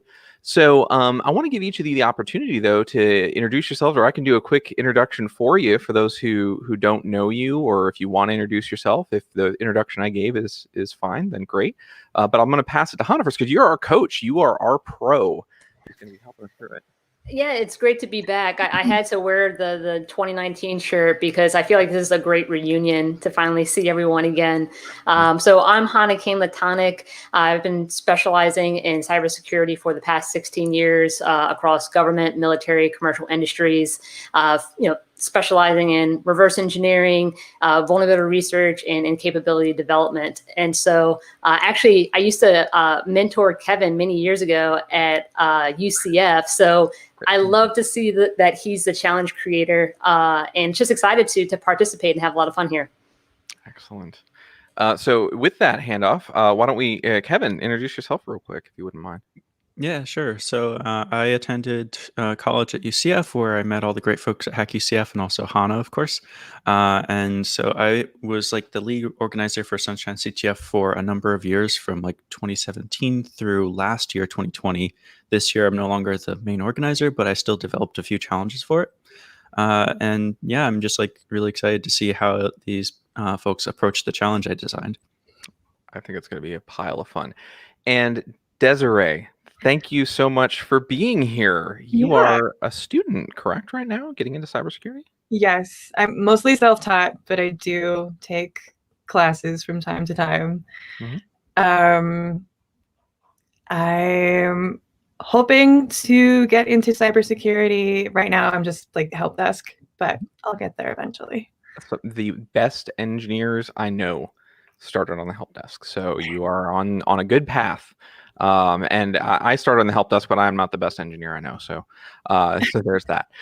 So wonderful. You are exactly the type of person we were hoping would join us, because this is no stress. We're going to have fun. We're going to learn. Maybe we figure it out. Maybe we don't. But at the end, Kevin will come into the stream and talk us through it. Or if you just all of you knock it out of the park, we'll talk about how the challenge was built and why things were done a certain way. And we're going to have fun. So does everyone know how the game is played or what we're going to be doing for the next 2 hours? All I know is that I'm going to get a binary and have no clue what it is. We're going to figure it out. There might be a flag, there might not. And really, we're just going to learn the process. You get to see my methodology. I kind of feel like this is going to be like Who Wants to Be a Millionaire, but Who Wants to Be a Reverse Engineer? I might, call a friend or poll the audience. And yeah, we're going to just have a lot of fun. That's going to be a lot. Okay. So why don't I lay out how the next 2 hours are going to go, and Tabitha is going to take over for me so I can get some stuff done in the background because I'm actually the challenge writer for the fourth challenge. And I want to make sure that's all good to go and ready. So with that said, the way the next 2 hours are going to go is you will have 90 minutes to work through the challenge that Kevin has put together. And some of the challenge writers will give you hints in the chat. That's totally fine. Again, we're not playing for cash or anything like that. But the idea is you don't know what's going on and what's going to be happening. And if you do not get through the entire challenge in 90 minutes, the last 30 minutes, like I said, we'll come in and walk through it all together. So that's the long and the short of it. Tabitha and I will be here. Tabitha, do you want to say anything, introduce yourself? I kind of skipped right past you because I introduced you as bored. Terrible person. That's all we really need to know, I guess. Yeah. That I'm a terrible person? No, that I'm on board. I'm on board for BSides, and I'm on board for this challenge. Yeah. Awesome. I know nothing about reversing, so this is going to be fun. Yeah, just this morning on the electronics challenge, they started getting into stuff. I'm like, okay, some of these questions I'm asking because I think the audience wants to know, and others I'm like, what are you talking about? I have no idea. So I'm ready to take notes. Absolutely. We're all here to learn too. So excellent. So as you may have been told, all of our challenges revolve around our friend Little Chompy, that mischievous little gator who is the chair lizard of BSides Orlando. And he gets himself into trouble sometimes, or sometimes he just finds himself in situations where he's a little frustrated. And he needs your help to figure out how to solve the problem and get things taken care of. Oh, wait, and you know what? We are getting a call right now on the Chomp phone.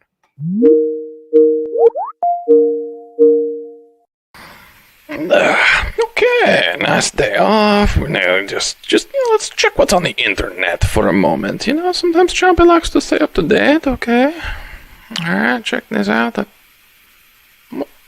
What is this Chomp feed? What is Chompy? Find out what kind of gator you are. Well, it is obvious that I am Little Chompy.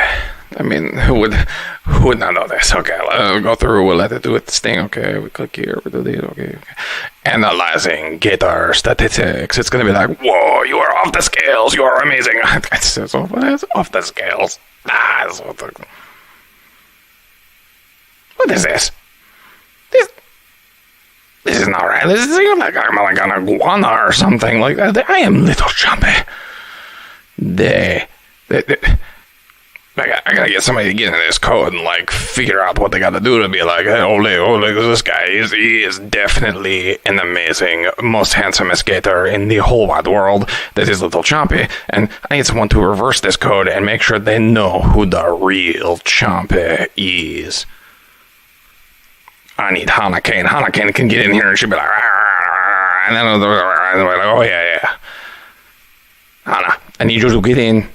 Fix this code, reverse it, and make sure they know that the Chompster don't mess around with nobody not knowing who the Chompster is. Okay, get to it, thanks.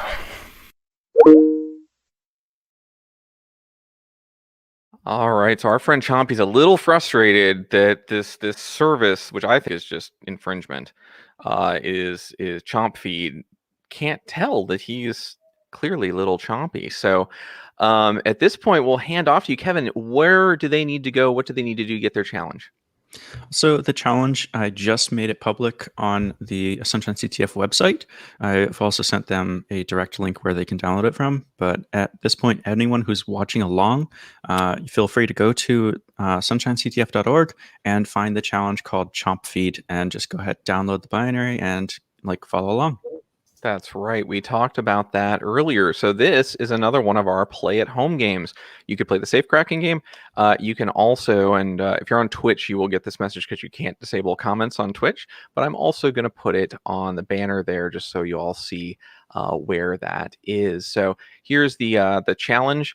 You can go to I'm sorry, 2021 sunshinectf.org, challenges Chomp Feed 12, and you can actually download the same challenge that they're using and walk through it at home along with us. So is everyone ready?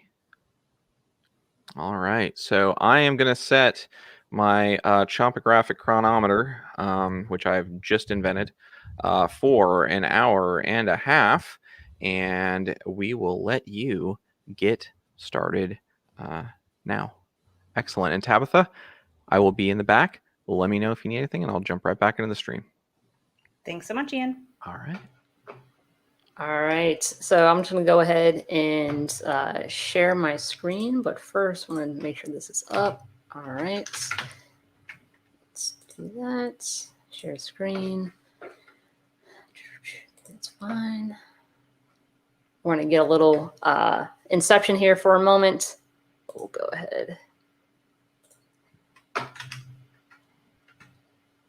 You're able to see my screen? Nope.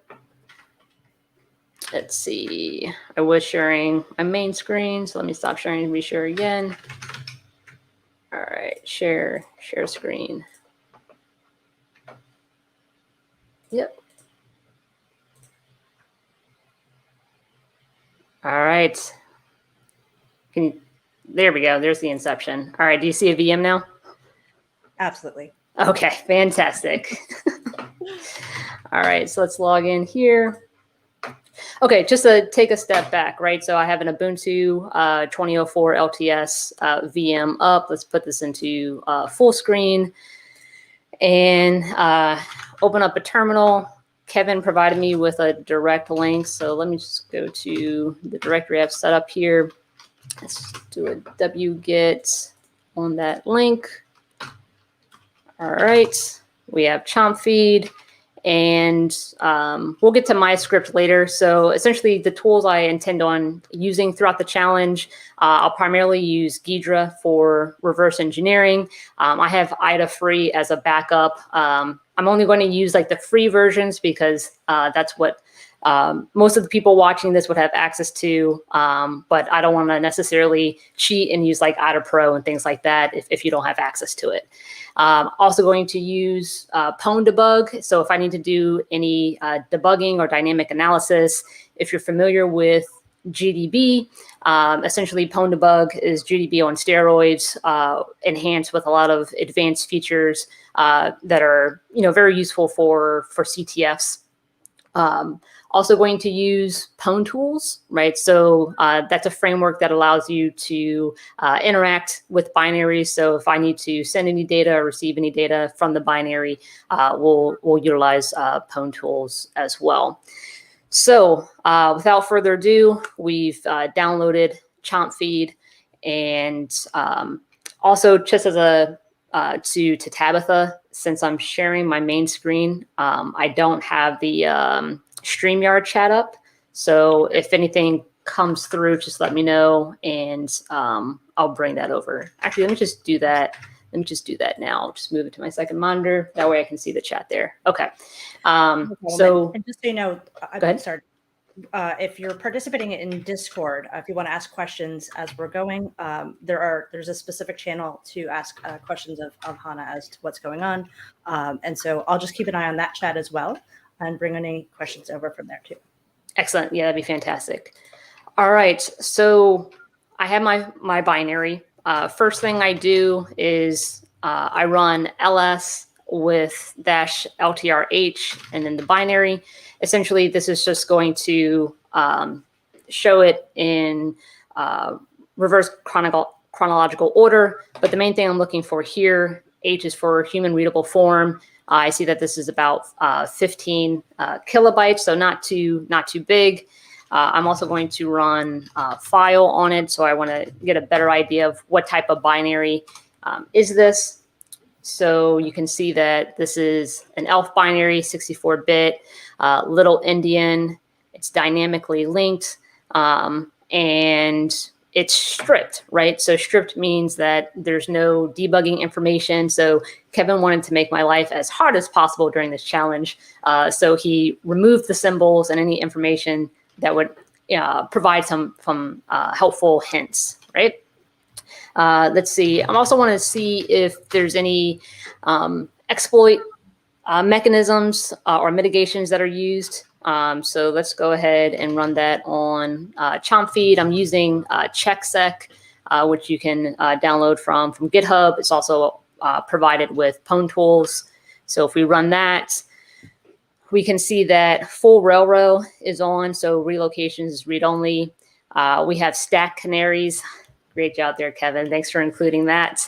NX, which is no executable, is disabled, which is great.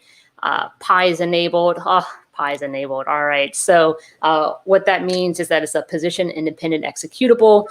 So essentially, it'll when the binary gets loaded, it can be randomized in memory. Okay. So I might see some of this information reflected in the binary once we start analyzing it. All right. Let's see. I'm also going to run strings on Chomp Feed just to get some additional information. So I'm going to pipe this to less so that we can kind of scroll through it. All right, so I can see some of the functions that are utilized, like fgets, string length. Let's see, fprintf. All right, so I see some ASCII strings, right, which are better, alligators or crocodiles. I'll leave that to little Chompy to answer. We got greater gator. Let's see. So yeah, so this can just provide some useful information. I can see that we have a HTTPS URL provided. So I'm going to see some of this reflected in the binary, and it can also help guide the reversing effort. So your Chomp Feed quiz results. Okay. I see that there's a flag here. So I'm probably going to use that to guide my reverse engineering efforts to focus on what is the code path to eventually get to that flag. And it's indeed true, the one and only Chompy. Let's see, keep scrolling. I see that he used GCC 9.3. So glad that we're using Ubuntu 20.04. So we're in a right environment for this. And I think that's pretty much it. I'm going to come back to that one there. All right, excellent. So I'll quit out of that. And so now let's go ahead and let's open this up in Ghidra. So I will actually open up a new window. This is usually my setup. Make sure that's good. CD software Ghidra. Okay. And we're going to go ahead and run Ghidra.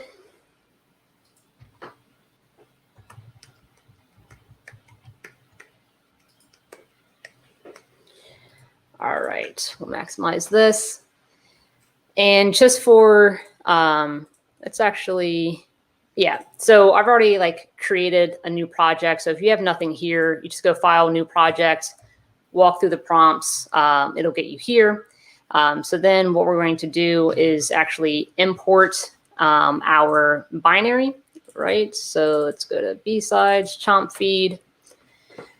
So here, Ghidra detects that it's an ELF, 64-bit little endian compiled with GCC. Leave the default, hit OK. This provides just a nice, oh, go ahead, Tabitha. I was just going to say, Desiree, you made an interesting face when she brought that up. Is there a reason why, or Oh, just the dragon animation cracks me Oh, up. okay. Yeah. So I will say my video feed is like on my second monitor. So I'm like focused on Ghidra, so I can't see any reactions. But Tabitha, play-by-play commentary, love it. Thank you. It brings me back to the human element, right? All right. So yeah, this just provides a summary of kind of what I've already walked through. So we'll just hit OK. So now that it's been imported, we're ready to analyze it. So let's just go ahead, double click on Chomp Feed. This will bring up Ghidra's code browser. It hasn't been analyzed yet, so let's go ahead and analyze it. We'll leave all the defaults. So what's cool about Ghidra is that it comes with dozens of different analyzers or analytics that you can apply to better understand your binary annotations and to just note some things about the binary that would be useful to know. So is there anything that in your initial discovery before you even got to this application that would have led you down the path to use a different tooling at this point? Right now, I would say this is the standard process. Okay. Run ls, see how big of a binary, run file on it to better understand the type of binary, run checksec to see if it was compiled with any exploit mitigations, run strings on it just to get a high-level overview of what information in the binary might be useful. It can also give you some insight into just the functionality or operations of the binary, and then go ahead and open it up in your favorite reverse engineering tool. Yep. All right. So we've gone ahead, ran our analyzer. I'm going to maximize this. There we go. Fantastic. All right. So Ghidra throws a lot at you here. And so first thing I always like to do is to first, let's look at our functions, right? So what you can actually do if you go to Windows functions, it'll give you a list of the functions in the binary. And usually I want to see where's the entry, or if there's an already function labeled main. You can see that we don't have per se a main function. We do have libc start and entry. So let's go ahead and go to entry. And usually entry is not too far from main. So we see here we have three functions. Usually it's loaded into RDI. I'm going to turn hovering off. I find that it gets a bit distracting for me, but essentially I'll start looking at these three functions. More than likely, this function here is main. I'll also, let's go ahead and look at the decompiler, which should be loaded by default. Ooh, I always do this. I always jump into static analysis first. Let's actually go back and let's just run chomp feed to see what happens, right? I knew there was another step I was missing there. So let's play around with it. I'm in a VM, so I trust that Kevin did not give me malware. So let's go ahead. Oh, I gotta make it executable. Plus X chomp feed, and let's go ahead, run it. Okay, so find out what kind of gator you are. Are you a chompy or a no chompy? By real chompy quizzes, approved and edited by Chomp Feed community team. So then it prompts the question, which are better, alligators or crocodiles? Let's just go with alligators. Which Hogwarts house is your favorite? Oh, let's see. There was Gryffindor. What other? Man, Harry Potter. It's been a while. Slytherin, Slytherin, Hufflepuff, and Gryffindor. All right, Team Gryffindor. And if I spell this incorrectly, I apologize to the Harry Potter community. Gryffindor.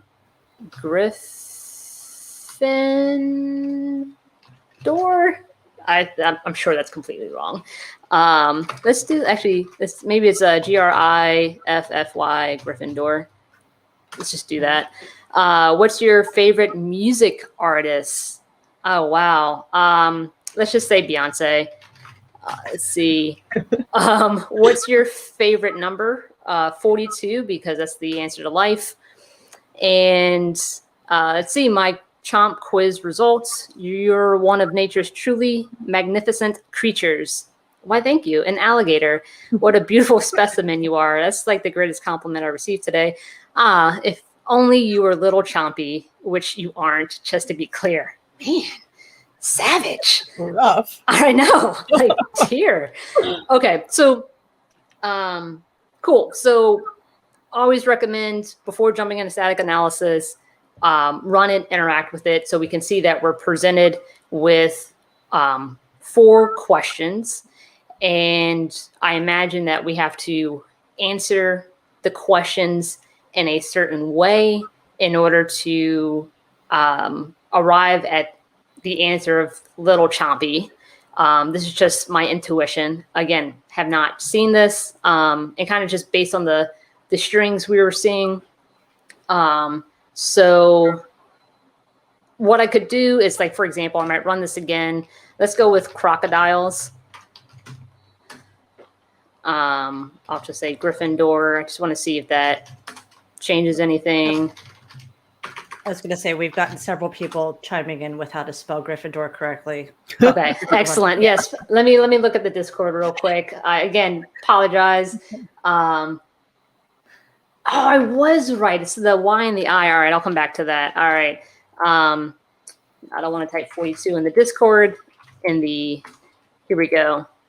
Okay, you are a crocodile who's clearly inferior in every way to alligators. Whew. All right, we can tell little Chompy does not like crocodiles. Not sure what happened there. But yeah, so essentially we provided a different input or sequence of answers, and we received a different result, right? Okay, so I think, yeah, this is probably going to be good with Pwn tools, automatically sending in our answers and hopefully revealing the ultimate flag. So let's go back to Ghidra. And as you can see here, right, we were at the entry. There was a function loaded into RDI. RDI is one of the registers that will hold the first argument. So that'll be the address to main, our main function here. And you can see that we get that banner, right? Find out what kind of gator you are when we ran it. So I'm just going to go ahead and relabel this as main. Okay. All right. Look at the compiler, look at the functions. Let's just look at the strings one more time. So you can go to tools and then define strings. That's how you can pull that up rather than doing it in your terminal. Always like to sort by value. And so, again, this flag string is going to come in handy. We'll reference that to see where that gets us. We can see it's cross-referenced by these 2 functions, or I should say this one function. So I will actually just click on that, and I'm just going to put a quick note, or I'll just label this real quick, maybe flag function, but we'll come back to it, right? So I don't want to dive too deep yet. Cool. And so let's go back to our main. Got that. I'm also going to look at essentially I want to display the function call trees. So I want to see what functions are coming in and out of main. Most importantly, what functions main actually calls. This can help give me an idea of, like, the complexity of main. Is it calling a lot of things, or is there like one or 2 functions that really make up the meat of this application? So we can see here we're doing a string compare. we're printing out, we're printing out information. We see that maybe flag function that I just labeled, and then stack check fail. That's just for the stack canaries, making sure that those are preserved, because if they get corrupted, then that reveals that there's an issue. So it'll throw a fail and bail out. So we looked at that. So a few functions, not too complicated, hopefully. I'm also going to, look at the function graph. So a graph view is a great way, again, to better understand the complexity of the binary. So we can see here, let me maximize this and then go back to that here, kind of zoom in a bit if I can. I'm not going to worry about what's exactly in each of these code blocks, but essentially these are the sequence of instructions that are being executed. We have, let's see, yeah, so essentially we're going to do probably some comparisons here, bring us back into this code block. I can see that we have one loop. So this may be the while loop for presenting the different questions to the end user. And then we can see here, I'll zoom in, let's do that. There we go. Then we're going to eventually come to this maybe flag function. It's going to check whether or not we've actually obtained the flag, and then the program ends, right? So again, very high level, but you can see that this is somewhat of a straightforward program. This is the banner. Then we're going to go through that logic, check for the flag, and then end. Tabitha, were you going to say something?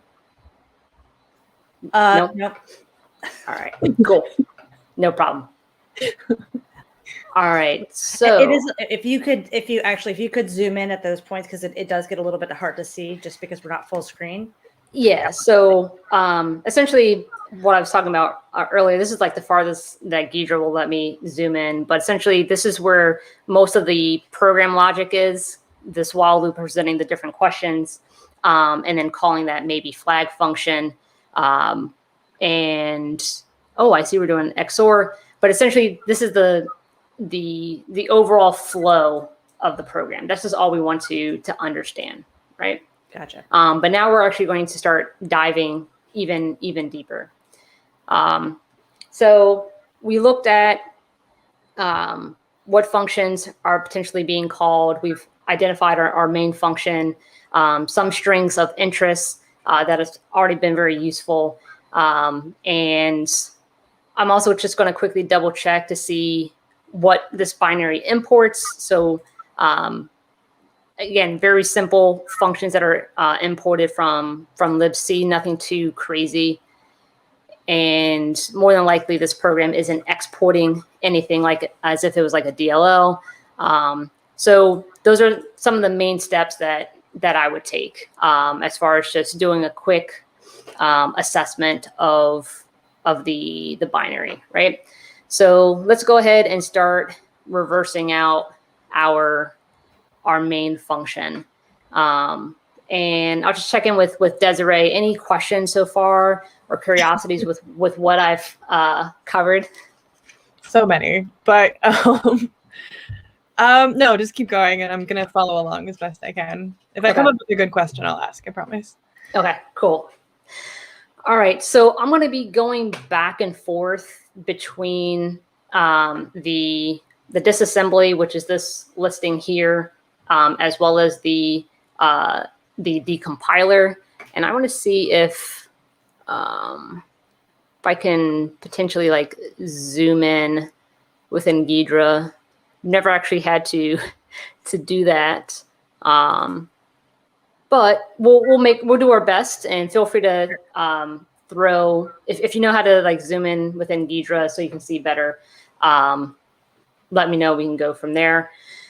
Okay, so back and forth between the disassembly and the decompiler, right? So we can see that we have this get environment variable called chomp feed secret, right? So you can think of this as like, just call it debug, right? Essentially, it's looking to see is this variable probably set or not, right? So it's seeing it gets stored into S1, and then seeing if S1, if it doesn't equal, the best we can make the monitor full screen if it help. Everyone should. Yeah, if you go ahead. Yeah, full screen, please. Yeah, so I'm definitely full screen. I would say, yeah, there we go. There. Yeah, that's much better. A bit better, but you're following along, so hopefully you can see where I'm at, right? Yeah. At least nobody can see me looking into the monitor now. Yeah, right. Okay, so we have this chomp feed secret. I probably have to set that. So if chomp feed secret is set, it's going to compare it to chomp all day, right? And based on what string compare returns, if it's 0, then it's going to set this variable to 1. So let me just check real quick. Just if you want to do like man stir copy, but just looking up string compare real quick, just to double check its return values. So let's see. Yeah, so for string compare, if return value is less than 0, then it indicates stir1 is less than stir2. I'll bring it up here on Firefox so you can see it. Yeah, so if it returns 0, then it indicates that it's the two strings are equal. So that's probably what I want to set chomp feed secret to. So let me just go ahead and do that. I'm going to export chomp feed secret, and I'm going to set that to chomp all day. All right, hopefully I said that correctly. We can check that in the debugger as well. So I'll get rid of that. All right, let me get out of this. All right, so moving on, we get our banner. Hey, Hannah, Go ahead. I'm sorry, we couldn't see your Firefox window. I don't know if there was. Yeah, no If it problem. didn't get pulled over far enough. We can always adjust the screen back out. Oh, there we go. Now we can see. Yeah, cool. All right, string compare. Yep. So essentially here, it just shows you what string compare takes. It takes two strings. String 1 is the first string to compare, and string 2 is the second string to be compared. And the main thing here is what the return value is after it performs the string comparison. And so essentially what is most important, that if the return value is equal to 0, then it indicates that the two strings are equal. And so that's what we're seeing here, right? So if it's 0, because chomp feed secret does equal chomp all day, then it's going to set this variable to 1. So I'm going to just label this as just a chomp feed secret enabled, right? So it's enabled to what we want it to be. So we can treat that as like a flag in itself, not to be confused with the CTF flag, right? Because I imagine we're going to check whether or not chomp feed secret is enabled to the right value. All right, so we have a local variable set to 0. We can see that it is being used as essentially the index or counter for a for loop. So I'm just going to go ahead and change this to index.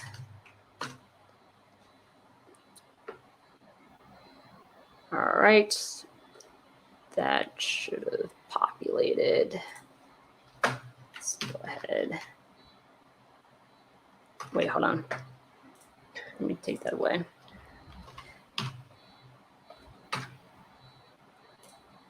All right, I'll just leave that. Did I just confuse that? I think I did. Hey, Desiree. Yeah. In your decompiler, what was that value set to again? Was it local 28 or no? Oh my gosh, I'm so far away from wherever you are now. How would I get to there quickly? What are you at? Okay, so so do this, right? Go to entry. So hit G. G will bring up entry. Okay. Right. And then and then go to the RDI and you'll see a function like fund something. That's actually your main function. So if you double click that.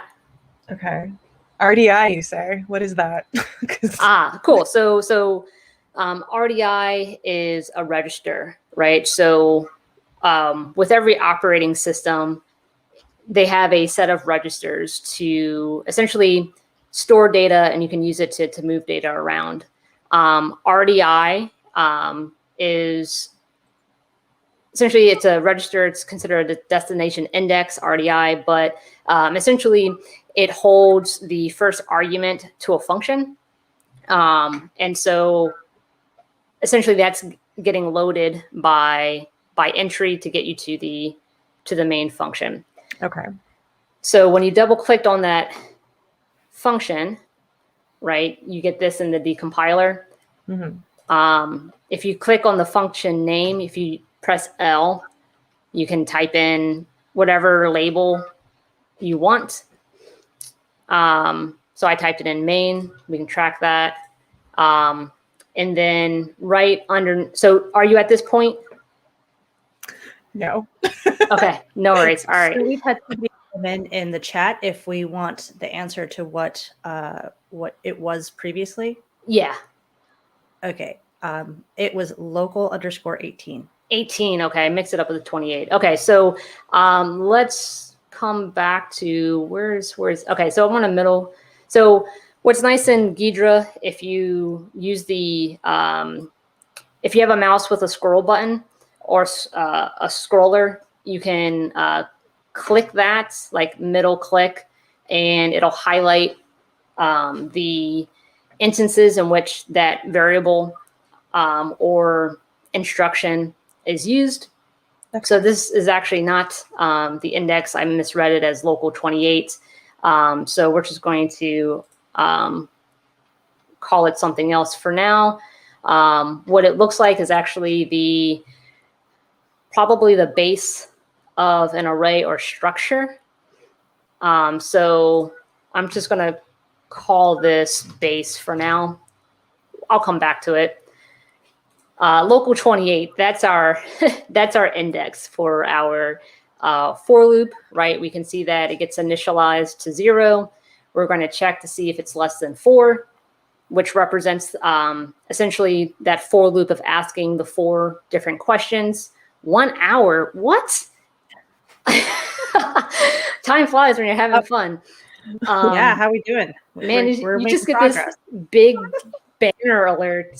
I was like, all right. So less than 4, and then we're going to increment local 28 for each. Man, the pressure's on for each iteration of the for loop. So let's go ahead, click that variable, press L. Let's label this as index.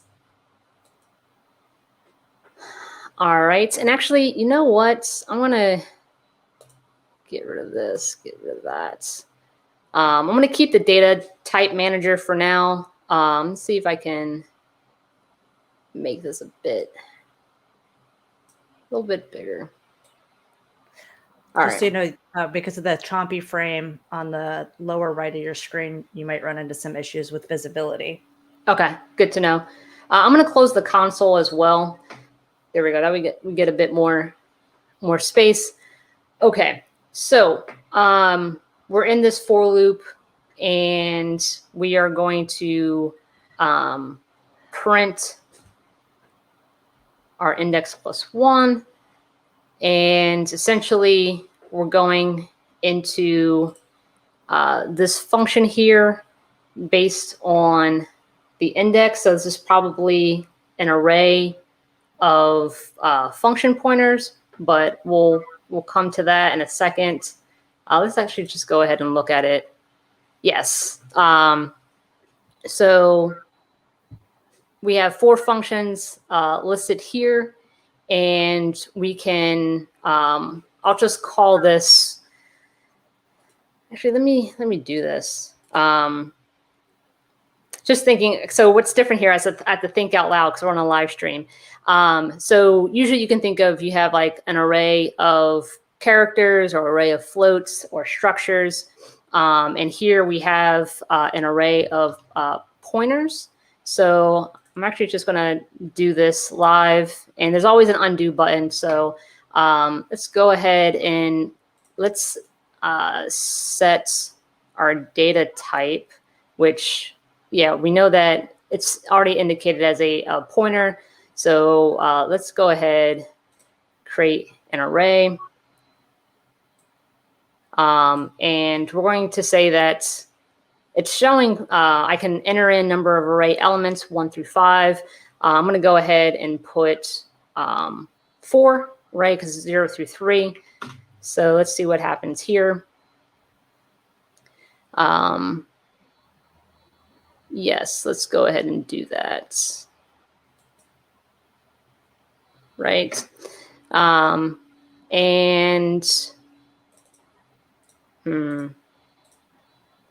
Usually, let's undo that. So Control Z allows you to undo, or you can go to Edit Undo. But for now, I know that this is an array of pointers. I should be able to, but I'm just going to label this for now and call this just question list, right? Because that's probably where it's asking each question. And let's just verify that, right? So let's go ahead, open up this function here. Yep, I can see I'm being asked that question. It does some other things. So let's go, and it's doing a comparison, Gator, Croc, etc., checking for that chomp secret. We'll come back to that. Let's look at the other. This is just confirming my intuition. Yep. Okay, cool. So essentially, this is our list of questions, right? So I'll label this, I'll just say list of, no. Yeah, list of function questions. I'll just say that. Naming things on the fly. All right. Okay, so let's go back to where we were here. All right. So depending on the index, it'll pick which function to call. And then based on the return value, uvar1, then we're going to go to that's equal to 0. When index is 0, we're at 0.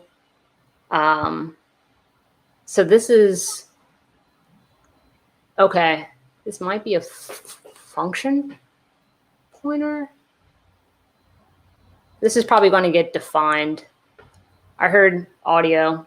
Someone yeah, that was me just, this is Tabitha. I was just curious, what, like, are we just going off of your intuition, just having experience going through this as you're making the calls as to what we're looking at next? A little bit of both, right? So essentially with, right, we're going to print out what we had here. So let's just kind of do this like side by side, right? So if we run chomp feed, right? So we got our banner, and then we entered this for loop here. And we can see that this question was not shown here, right? But this index went into this list of pointers, function pointers, which is essentially an array of function pointers. And based on the index, either chose this function, which is the first one. So if we look at 398, we can see, here's that question, right? Which are better, alligators or crocodiles? So we can see that essentially in this for loop, we're going to iterate over these different functions in order to ask the different questions and probably perform some other operations. And then I'm trying to, if I go back to where I was. So does that make sense, Tabitha? Yes, yeah, it does. Okay. And then based on the return value here, then we're going to take the address. Okay. Yeah. So this has to be a pointer. So this pointer gets initialized to 0, and then we're going to take an offset of that pointer. This is just, again, my first impressions of this. And then we're going to assign it probably an address. So let's look at that first function in our array. And let's look at that. And what are we? So this is returning a ushort. Is that correct? Ushort. Yep, gets ushort 2 bytes. It's getting set to these values. Mask is okay. So we have a masking value. All right, so it's returning a ushort. Let's double check the other functions, see what they're returning. Yep, that's also. Where's my return? uvar. Yeah, it's a ushort pointer and then gets devalued or dereferenced. Okay, again, just confirming against the other two. Ushort. Okay, interesting. All right, so we're gonna have to dig a bit deeper here. So after we go through all that madness, then we come down to maybe this flag function, and we're passing in that base value, or that, I'll just say variable, and it's the address of it. So it's taking a pointer or an address. So let's dive into that. Okay.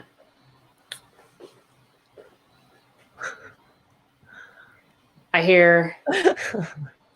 All right. What's going on? What are you thinking? What are you feeling? Talk to me. It's a lot. It is, right? So, but it's a lot of fun. It's a lot of pain and a lot of fun, a lot of pain and pleasure, right? It's a love-hate relationship when you're doing reverse engineering, right? So let me see. Else put the one and only inspire. Okay. So eventually, when we get to our, there's a lot going on, but you try to pick up on like the golden nuggets. And so here we're presenting the chomp feed quiz results. And if it's something that's not expected, that doesn't lead to the flag, then it's going to print out, for example, you are an alligator. Else put the one and only chompy, right? So we want to get into this code block here where it prints out the one and only chompy, and then it will print the flag. We can see that we're doing some sort of transformation, what looks like pretty much just an XOR of data. So essentially, we probably have to enter data in a way that will give us results such that when those results are XOR'd with something that Kevin has provided. It'll result in the flag. The flag here is essentially masked or XOR'd, right? So we want to get that resulting character. Looks like a little hidden menu here. If you provide a negative number of some sorts, but that's where we want to get, right? So essentially, we want to ensure that whatever gets passed into this maybe function flag, which it is, I'll rename this as, I'll just call this like quiz results. Quiz result function. So we know it leads to the flag. Let's just look at that parameter again.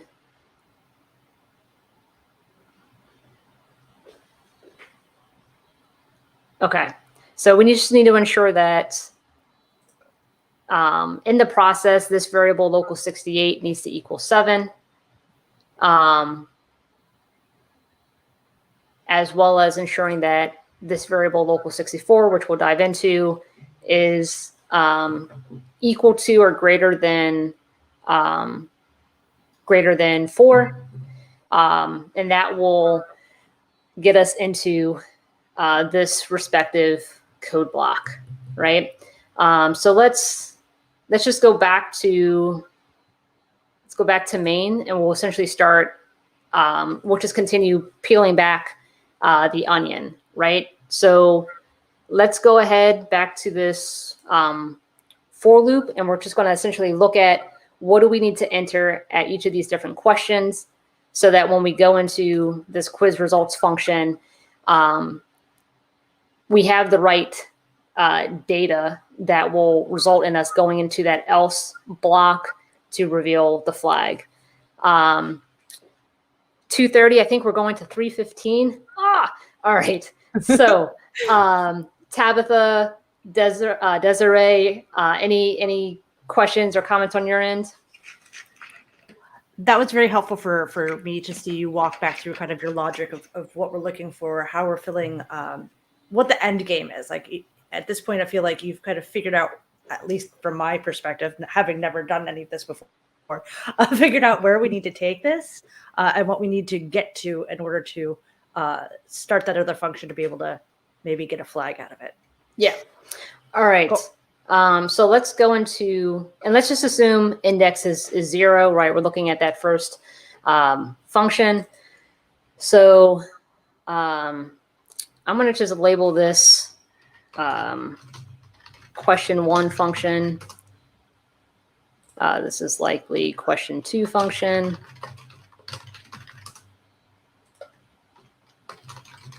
Question 3 function. And question 4 function. Kevin is offering to throw you a bit of a clue if you want. If you want to bring him in. To help speed things up, sure. Don't reveal too much, but yeah, go right ahead. Because we only have like 45 minutes. I'm going to call a friend here. So yeah, you're definitely on the right track. Everything you found so far is definitely right. Just because of the time limitations, I do want to like provide a couple bits of info. So yeah, you were in like the main function. You're right. That is so like base. It's actually an array, not a pointer. So like it is an array of like the U shorts that are returned from the functions. And right. So an array of U shorts. Yep. And then so the address of that array is what's passed to the like quiz results function. Right. So essentially like I treat like arrays or like pointers as arrays, right? When you point to the beginning of it. So cool. All right. So right. So this is going to be an array of U shorts. And if we let's see, where do I want to go? Yeah, that's fine. Cool. All right. So that's going to get populated as we go, I imagine.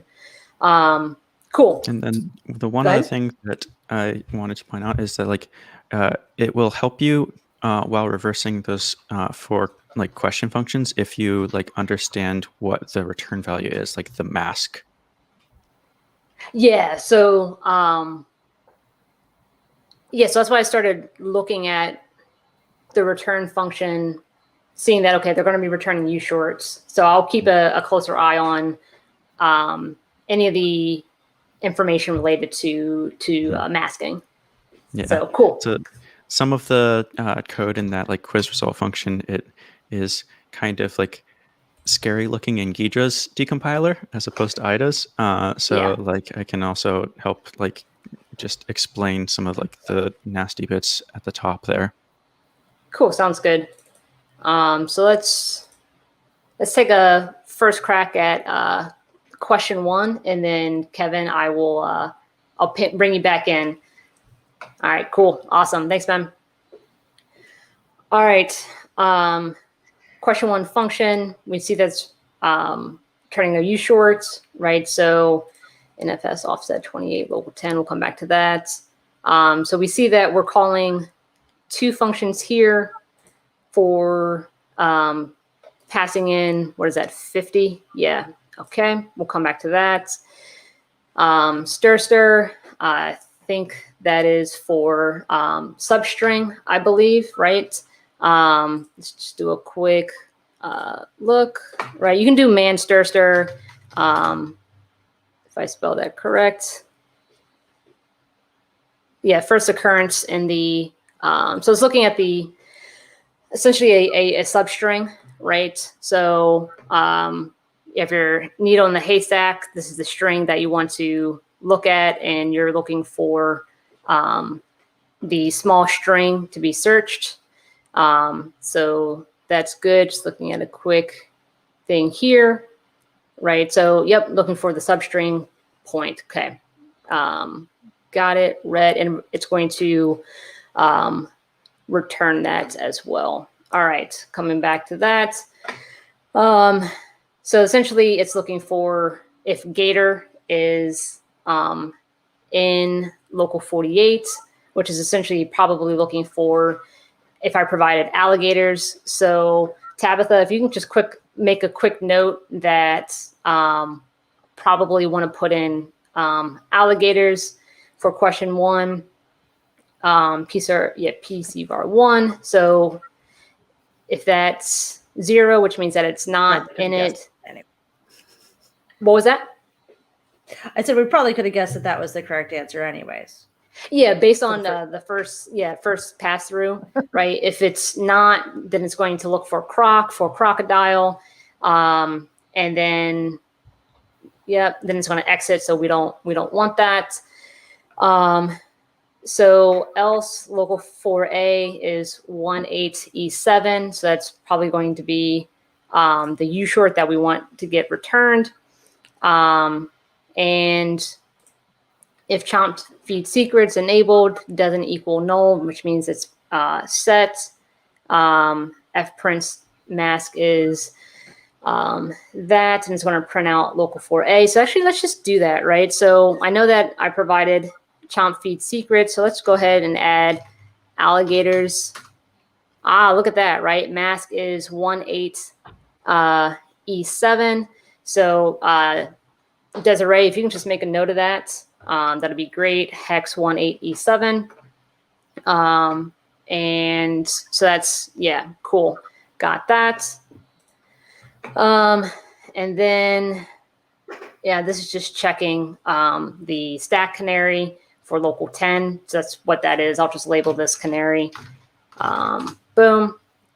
All right. And then we're going to return that mask value. So I'll just say, I'll call this mask value 1.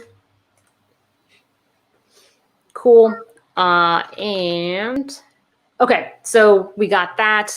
All right, 238. Okay, cool, 238. Moving faster. We got that. It's going back to main real quick.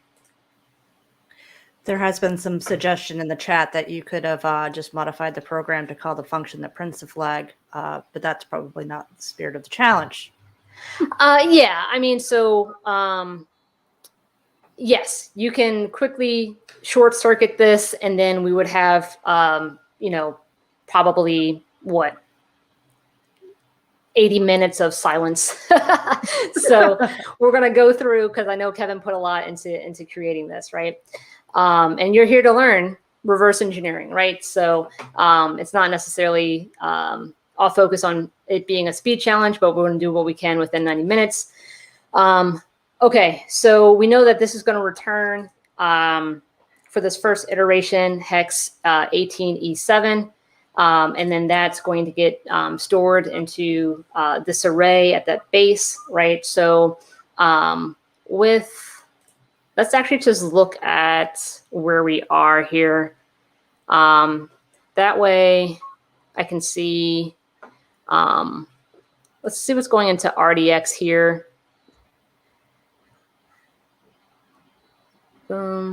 Question 1. What's RDX? So RDX is another register. So just to name off some of the quick ones. So RAX, typically the return address, the register that will hold the return address. It's also used for temporary data storage as well and transformation. Return value, right? Oh, I said return value. Yes, not return address. Thank you, Kevin. So yeah, when a function returns, that return value goes into RAX. You have RBX, RCX, which other data registers. RCX can be a counter register. RDX for another data register. You have RSI and RDI. They're typically used for arrays, or if you're iterating over strings, for example, they're your source and destination index. And then with 64-bit architectures, they've added 8 more registers. You don't want to forget RBP, which is your base pointer for your stack frame, and then you have RSP, which is your stack pointer usually at the top of your stack frame. And then there's R8 through R15, which are additional registers that you can use. Some of them are special, but long story short, you'll see these often throughout instructions for data storage, data transformations, and just moving data around. Okay. 240. All right, here we go. So we're going to load this is functions because I want to see what's going on here at the disassembly level. We're going to we're going to dereference index, move that into RDX. We're going to, RAX is essentially going to point at the question 1 function. So RAX is going to get loaded with that address of that function. It's going to call that function. And so within RAX, that's going to then contain the return value, which is that U short here. We're going to move index into RDX, right? So we have RBP minus 10. That's what I want to see here. So this is essentially our base array, which gets our array, the base of our array of shorts, and then this is going to serve as an offset into that array. So minus 10, yeah, which I have here, and that's going to be our array of shorts. Okay. I would love to get, so if I may jump in for just a sec. Yeah. So what I was trying to mention earlier, I think, is what you're running into right now. So that array of ushorts variable, I think you're thinking of it as a pointer to an array, but it is an array itself. It is so an array, yeah. Yeah, so like I think that the reason the decompilation in Ghidra is weird right now is that it's just defined as a like undefined 8 rather than being an array of ushorts. Yeah, so that's what I was going to ask real quick, whether or not that array is essentially dynamically created during execution, because essentially what I want to get at is it's on the stack. Yeah. So yes, Yeah. It's on the stack here. So let's just go ahead. Let's just go ahead and set the data type first. We're going to call it ushort, and let's see. Let's choose data type. Let's call that ushort. That's fine. We'll use the built-in one. Come on. Let's go. Thank you. And then this is going to serve as an array. It's going to be, I imagine, an array of 4 shorts. Kevin, you can correct me if I'm wrong, just because we're returning. Yep, array 4. Cool. Yeah. All right. All right. Cool. So there we go. Now it looks much cleaner. Yep. Cool. Awesome. So that's what I wanted to achieve there. Array of U shorts, and really these are our mask values, right? So let's go ahead and just change that to mask values. We know that they're going to be U shorts. And this is just going to be essentially, what do I want to call this? I'll just call it mask item for now, but cool. All right, so it looks much better, right? We can see what's going on here. And let me go back to, see, I kind of feel like Chris Eagle now, where it's like I'm getting caught up in making things look pretty. So if I say pointer, and then if I make this, if I screw it up, I can always just Control Z, because I want to show it as an array of function pointers.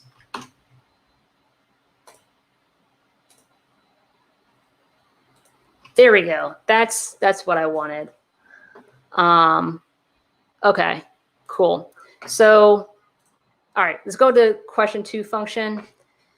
Let's go back to looking specifically for our mask value, right? 2:45. Got a half hour. Is that right, Tabitha? I think we're coming up in about a half an hour there. All right, so we want this mask value, U4.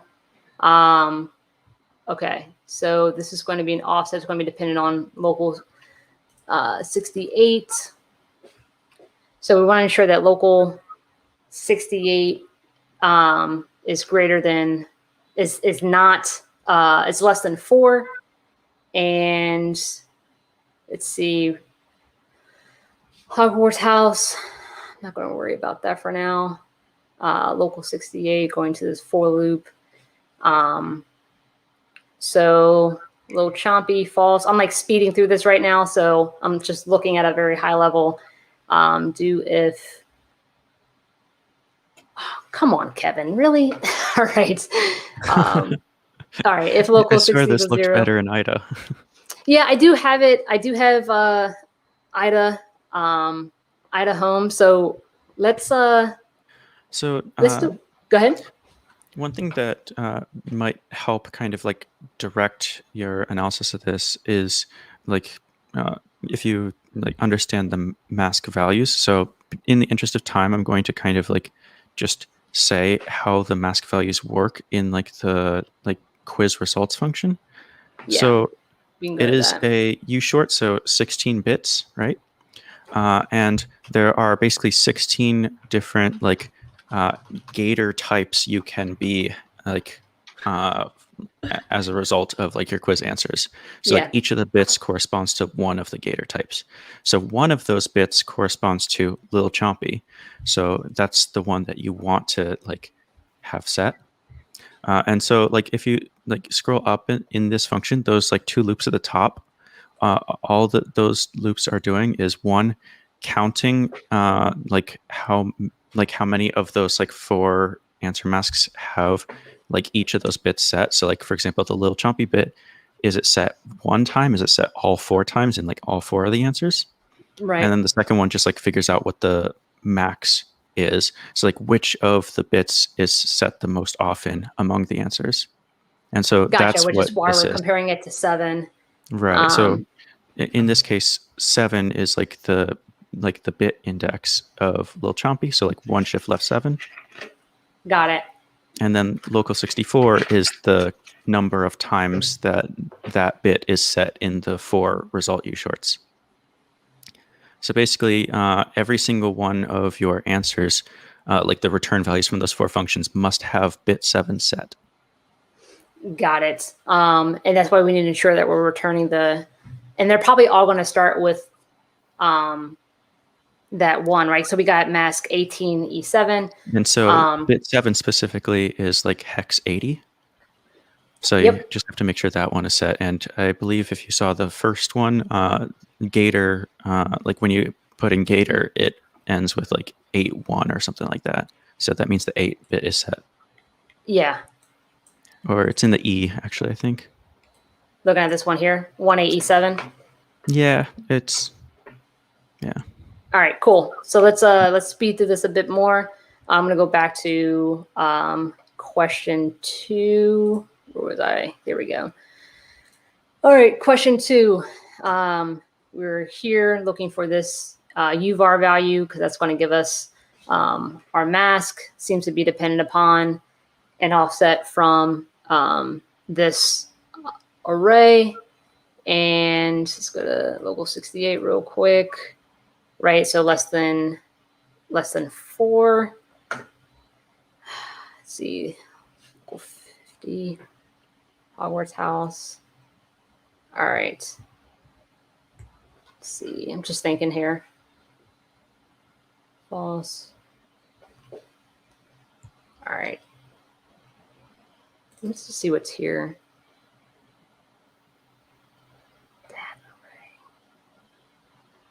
All right. So that's going to be either an array or a structure. Do if local 6 equals 0, local 60. Want to set these. All right.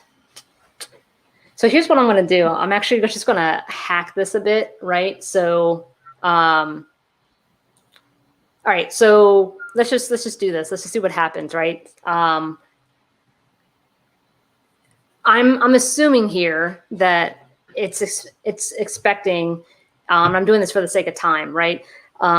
It's going to expect a legitimate Harry Potter house, right? And so I'm going to go back and see how to properly spell Gryffindor, right? It was Gryffindr.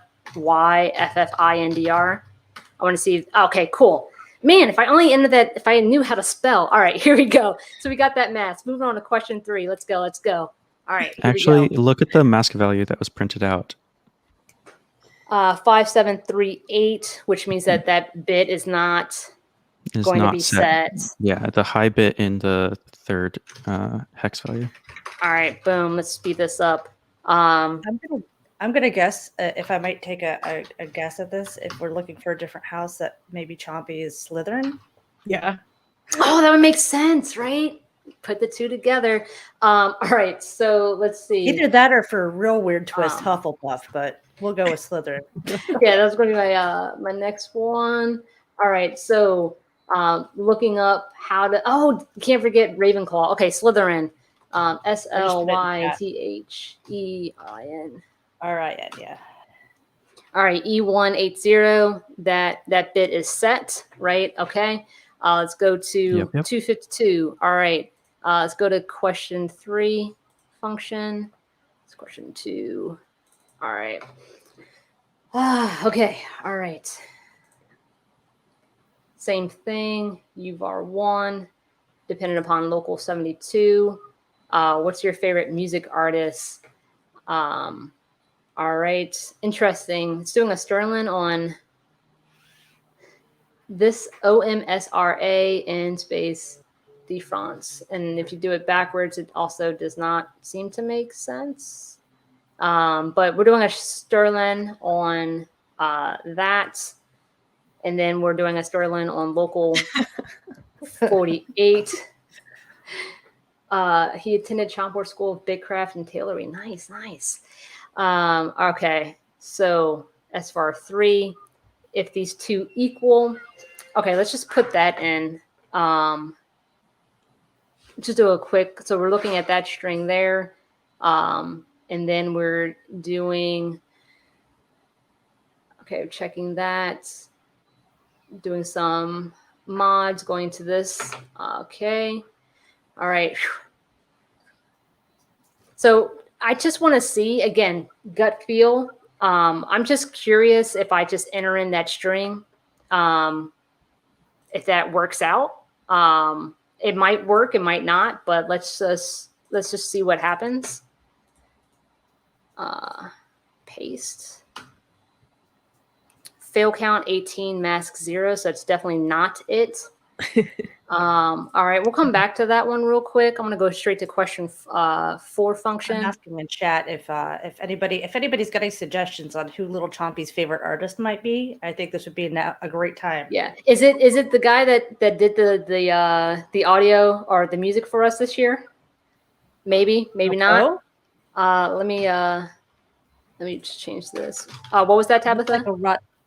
Somebody says it looks like a rot chain string. It does, except for the weird capitalization. Yeah. Okay, let me just do that real quick. Let's copy. Let's get out of these. So rot 13 decoder. All right, let's throw that in. Let's see. Okay, so this one. I'll save you some time. It's not any sort of rot anything. Oh, it's not? Okay, It's cool. not. So No, the red good herring. idea though. All right, cool. But it's definitely. It is using that string and it's jumbled in some way. Yeah, so it's. I could do like a shuffle. I'm even just like looking at. It goes there. What's that? But I'm sorry, I'm talking out loud. Yeah, so I say Desiree, if you could just look at that string and see how, because essentially we're performing a transformation on it, right? Yeah. And so just real quick, so we're at 2:55. I got 20 minutes left. I want to quickly go to question 4 function. And then, but if you want to kind of look a bit more at that string and how we're transforming that, greatly appreciated. Okay.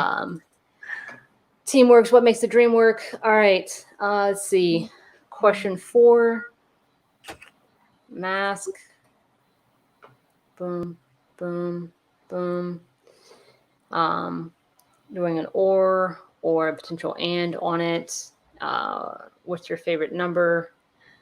Let's see. Local 5A. It's coming from local 50. And string to ulong. So depending upon, yeah, local 48 is my response. And then looking at local put simple.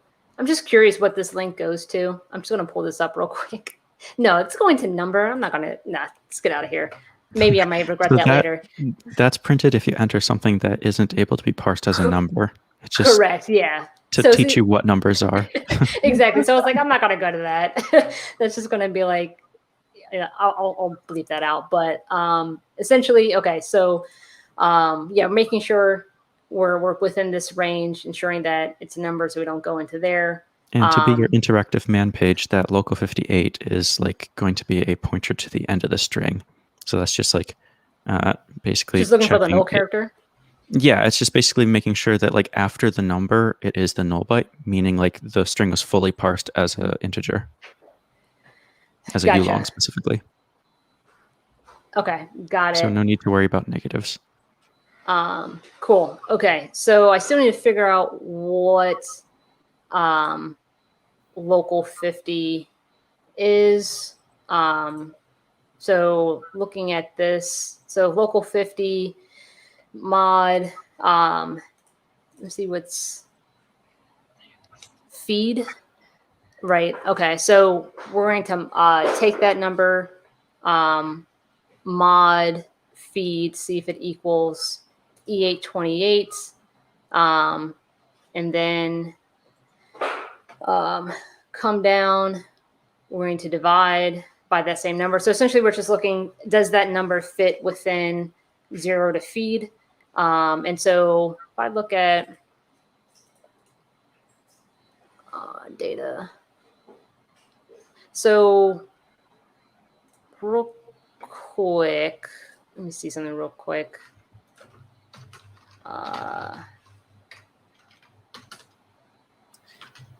So we've gotten some suggestions regarding the 65261. song, Desiree, if this helps you at all, or ahead. regarding the artist. We've got Blue Suede, George Thorogood, Alligator Blue, and Clearance. Oh gosh, CCR. I can't remember the whole thing. Okay. Okay. Cool. So we'll go with Alligator Blue.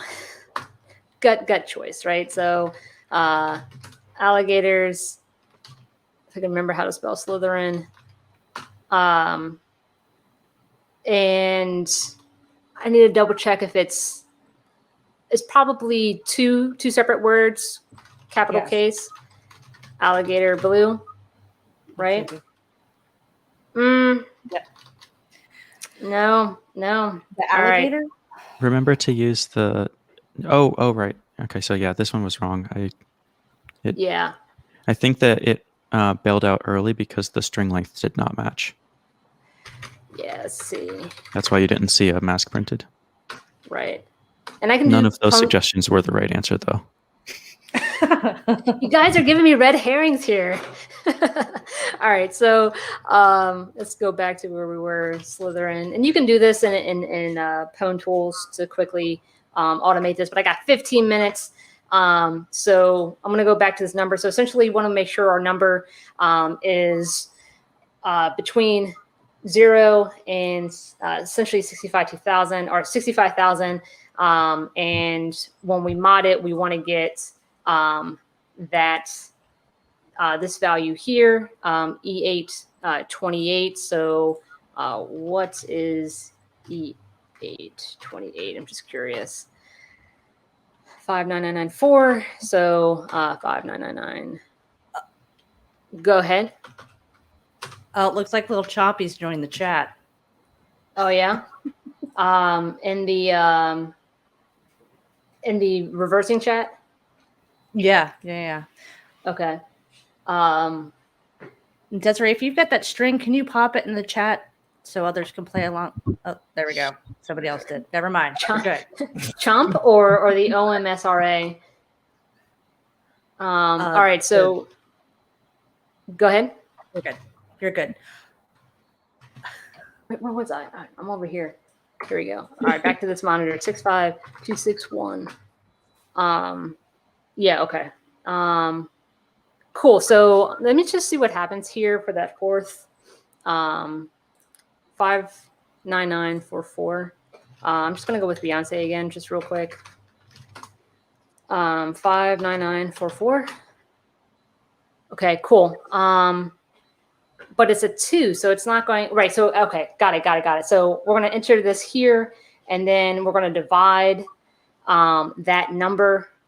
And make sure that it equals to CBD9.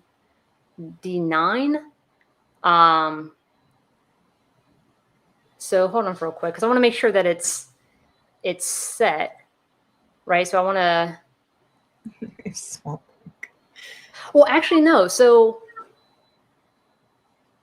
okay, I want to. My gut is telling me I need to get here because I want that set. Wait, which spot do you want to get to? So essentially this line here where we're doing local 5A, ending that with FF7F. So that just turns off the 1 bit you care about.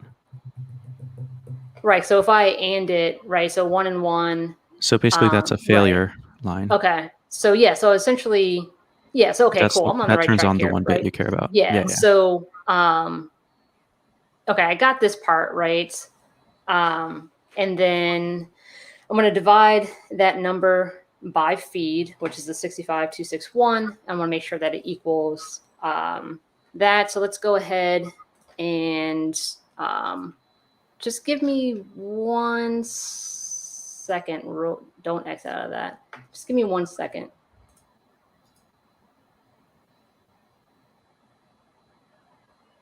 All right, I'm back. So let's go with, yeah, okay, back in my Python. 303, let's go. All right, 0x, CB, D9. All right, 52185. All right, so let's go. Come on. Here we go. Slytherin. I'll come back to the artists. If I can spell Beyonce right. Come on, she's like my favorite artist. Beyonce. All right, the pressure. And I want to potentially enter 52185. 52185.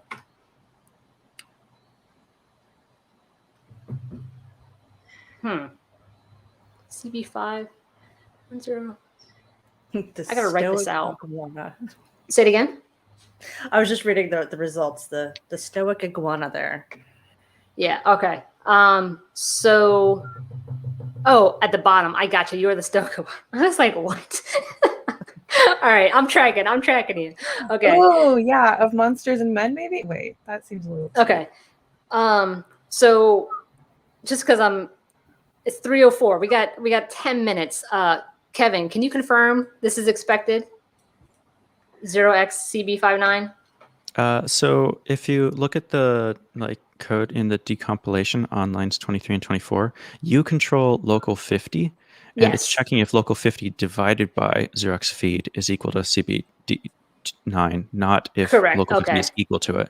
So basically, if you do like a little bit of algebra, you should be able to figure out what local 50 has to be. Okay, so if we go ahead and I will just multiply 0xCB CBD9 times 0x feed.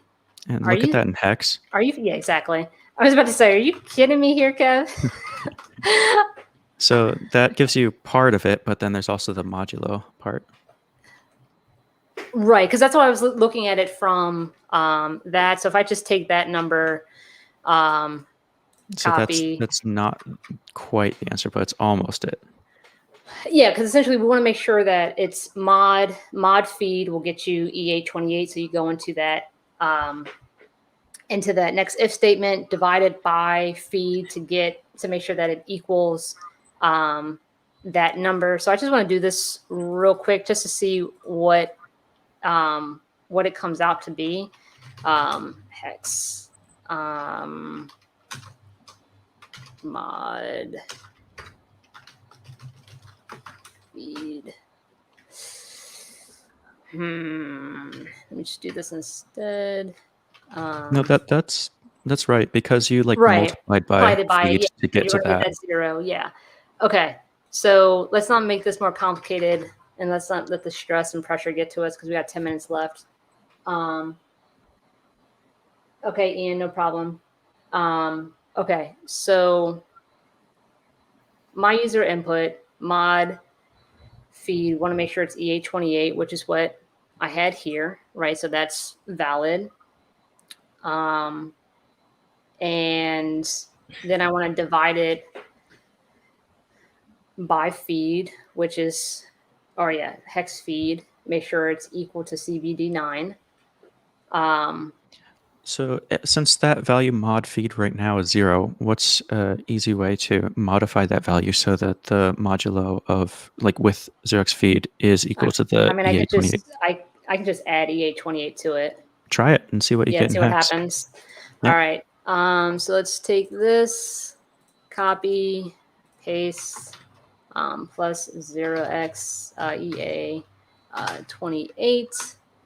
Let's do a hex on that. Right. Cafe food. So when I go to cafe food, I always order dead beef because you want to feed face with dead beef. So cafe food, but I'm just going to enter in this number here because it's expecting. I'm not going to do it in hex format. It would actually work in hex, by the way. Oh, awesome. If you start with 0x, it'll understand it. Okay, cool. Slytherin. Beyonce, please save me. Okay. Cafe food. All right. Okay, cool. All right. We got to solve this third one. We got 7 minutes. Come on. All right. Let's go back to, and I'm sure I'm not even at the end because I got to do something with those mask values. All right, let's go. Let's go to question 3 function. Okay. All right. I'm just looking at the chat real quick. Okay. These are top. What was that? What was that? So the chat is very unhelpful right now. I know, right? Man. There's something very helpful in chat, actually. Is it of Monsters and Men? That seems Because that would be the shuffle, right? and Great. it fits the capitalized. Yeah, let's try it, right? Great band, by the way. Love Monsters and Men, Alligators. Because that's what I was thinking. I was like, I can call like random.shuffle and see if any of those permutations come out to be something legible. Okay. Slytherin. Right. I was like, what were we doing again? Of Monsters and Men. And cafe food. 0x cafe food. Zeros. Oh, the fatigue. All right, here we go. No, I'm having so much fun though. Like this. We got to do this again. Slytherin of Monsters and Men. Okay, let me just copy and paste that what I had before. All right.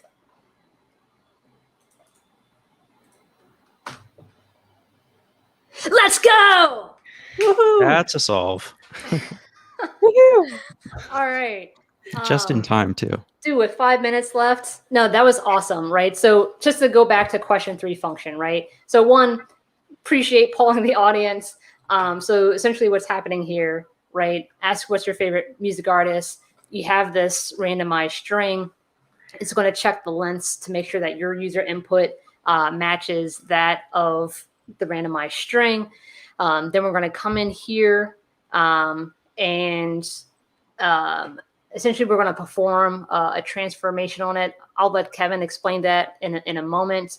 But essentially we're doing mods here of our byte and then comparing that as well, doing those transformations to make sure.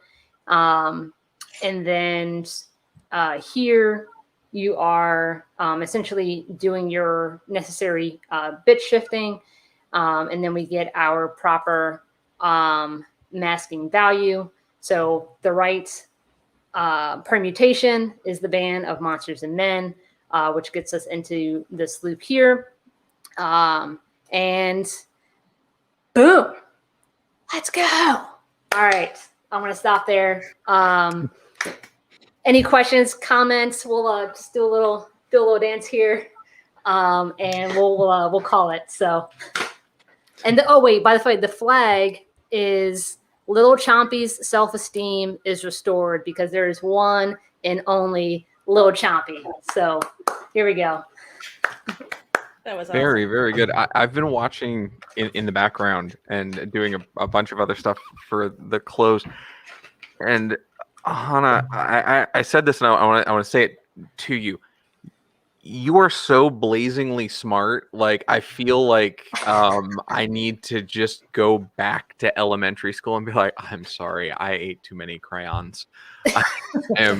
They were delicious though, the red ones. I mean, as long as they were scented, right? It's all good. That's absolutely right. Yeah. And Desiree, I wanted to, I mean, just the biggest props for just being, brave enough to come into a stream as a student, and you've got like one of the best people here. And one of the things that I'm so impressed by is, there's a couple points where you just said, hey, I'm behind. This is wow. And that is okay. Because you know what? If you looked at my face in the background, there was a couple times, I'll do the face because people didn't see it. I was like this. I was like, Yeah, same. This was my face most of the time Yeah. too. I'm like, Yeah. But hey, mad shout out to Kevin, not only for putting together this challenge, because it's a delicate balance of trying to create a challenge that you can do within 90 minutes. That's also challenging and entertaining. And I felt like Kevin, you struck the right balance. Appreciated the hints along the way. And again, as a previous mentor of yours, extremely proud of you. So great job, man. Thanks. I'm glad you enjoyed the challenge. So why don't we do this? Because we have a few minutes left. Because you're the only one so far that that's done it. I mean, you were the second one there. So we didn't make it this morning. We had to have the walkthrough there, which was fun. It was the hardware challenge. So you're the first one to get through it. We've got Ian Coldwater coming up, and Deviant later. So we'll see how they do. But they start at 3:30, so we got another 15 minutes before they start. I'd like to do one thing. Well, two things really. I would like to let you know Chompy's appreciation, and then maybe if we could come back, and Kevin, could you talk a little bit about what went into making that challenge, so that people who want to learn more can go through and say, oh, I need to brush up on these things, or these are tools that I might want to go look at because this is the way that the challenge writers think. So let's take a moment and we'll see if Chompy can come to the Chomp phone and let us know how he feels about the solve. So, oh, it is in fact ringing, and I'm totally not pressing the button.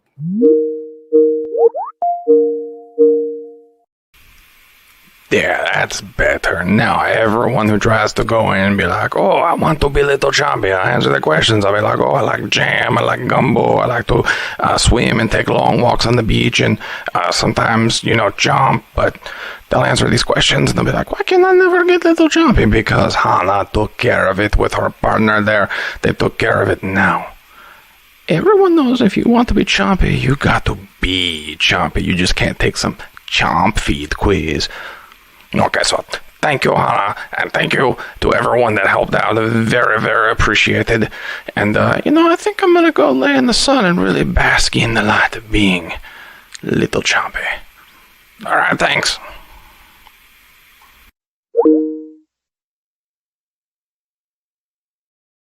So his pride restored, he will go and lay in the sun. So thank you all for that. So Kevin, talk to us about how you built. We chatted a little bit.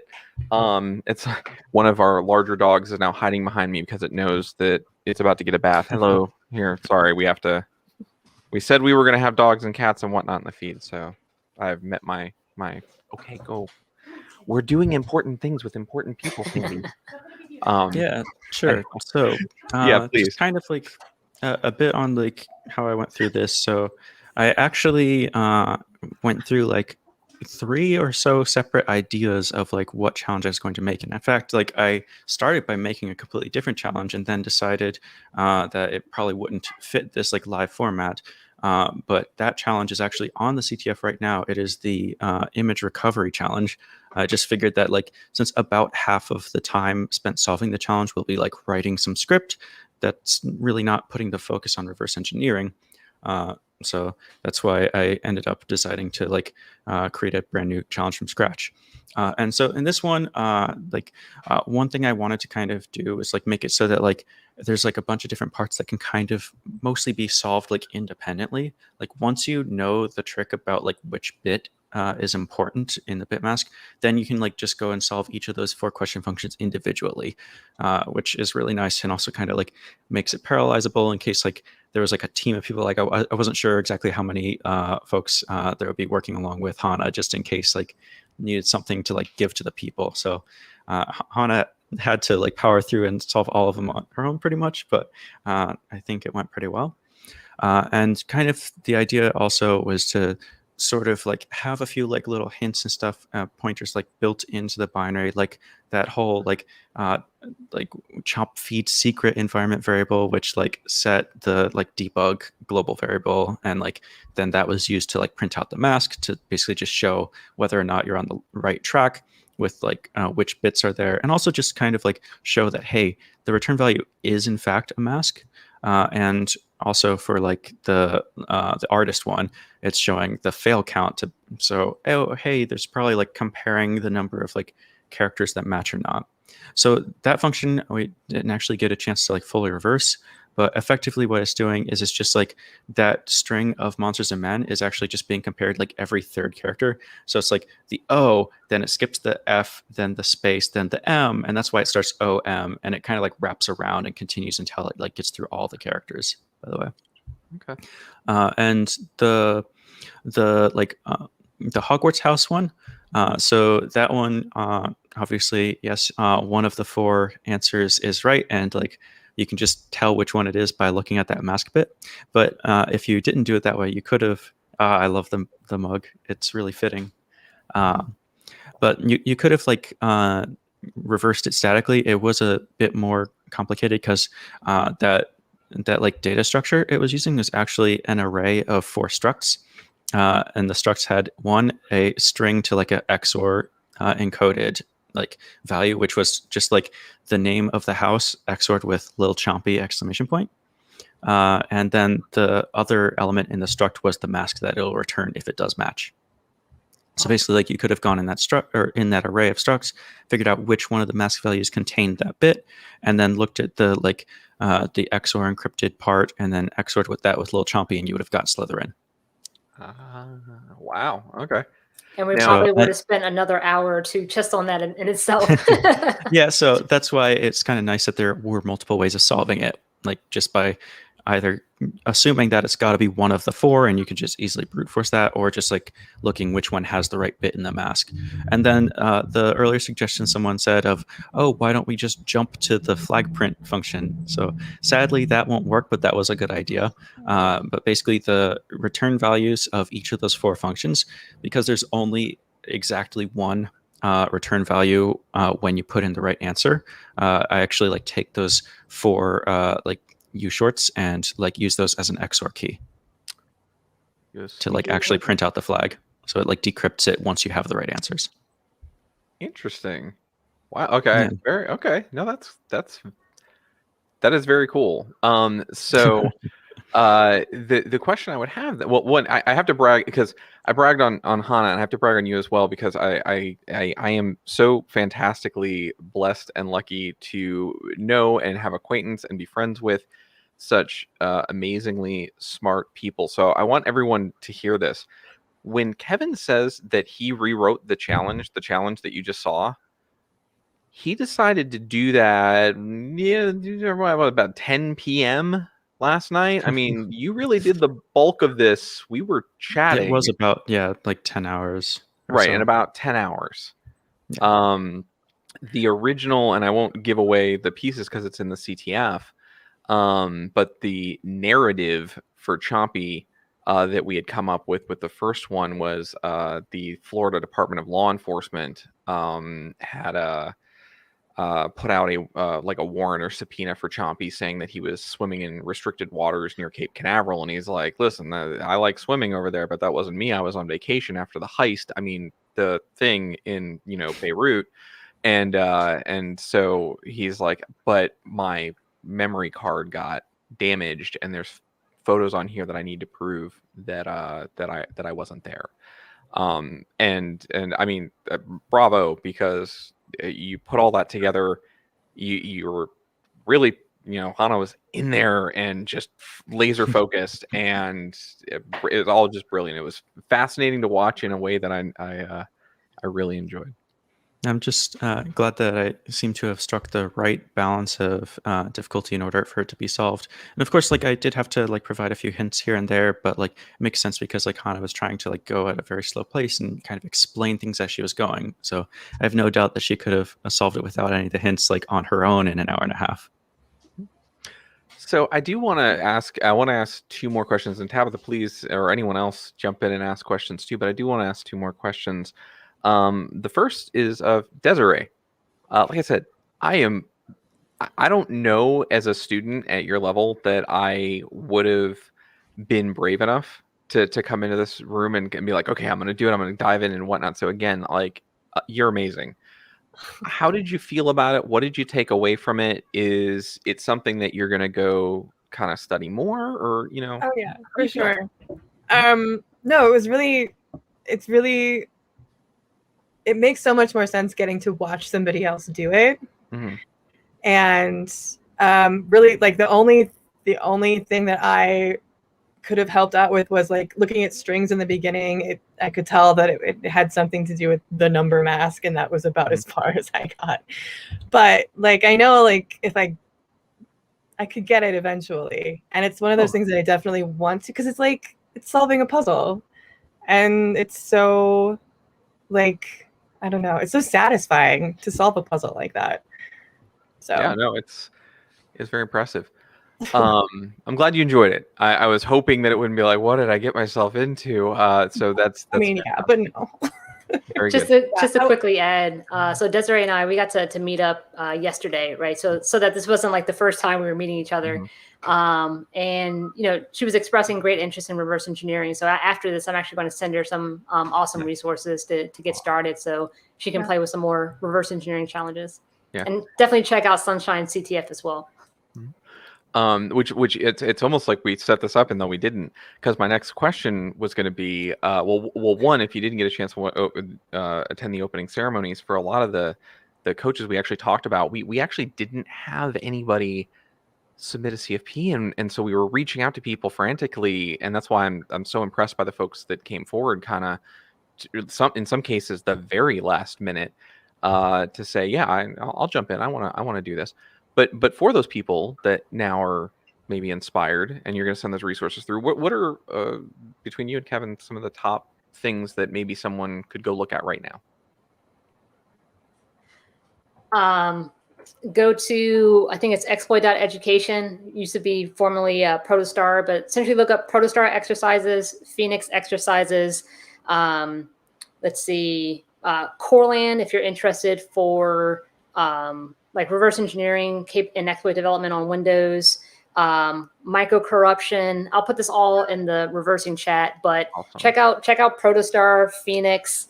And if you're not familiar with like the Linux environment, check out Over the Wire, which is great, specifically Bandit. So I'll stop there and provide some, if Kevin, if you have any additional resources from, your journey of getting into cybersecurity.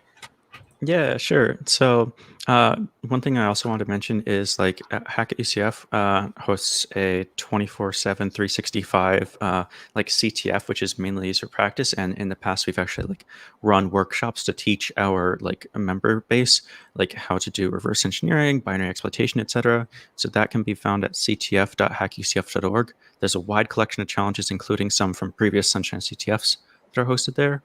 Other great resources for like reversing. I haven't used this personally, but a lot of people I've heard they really like reversing.kr is a website.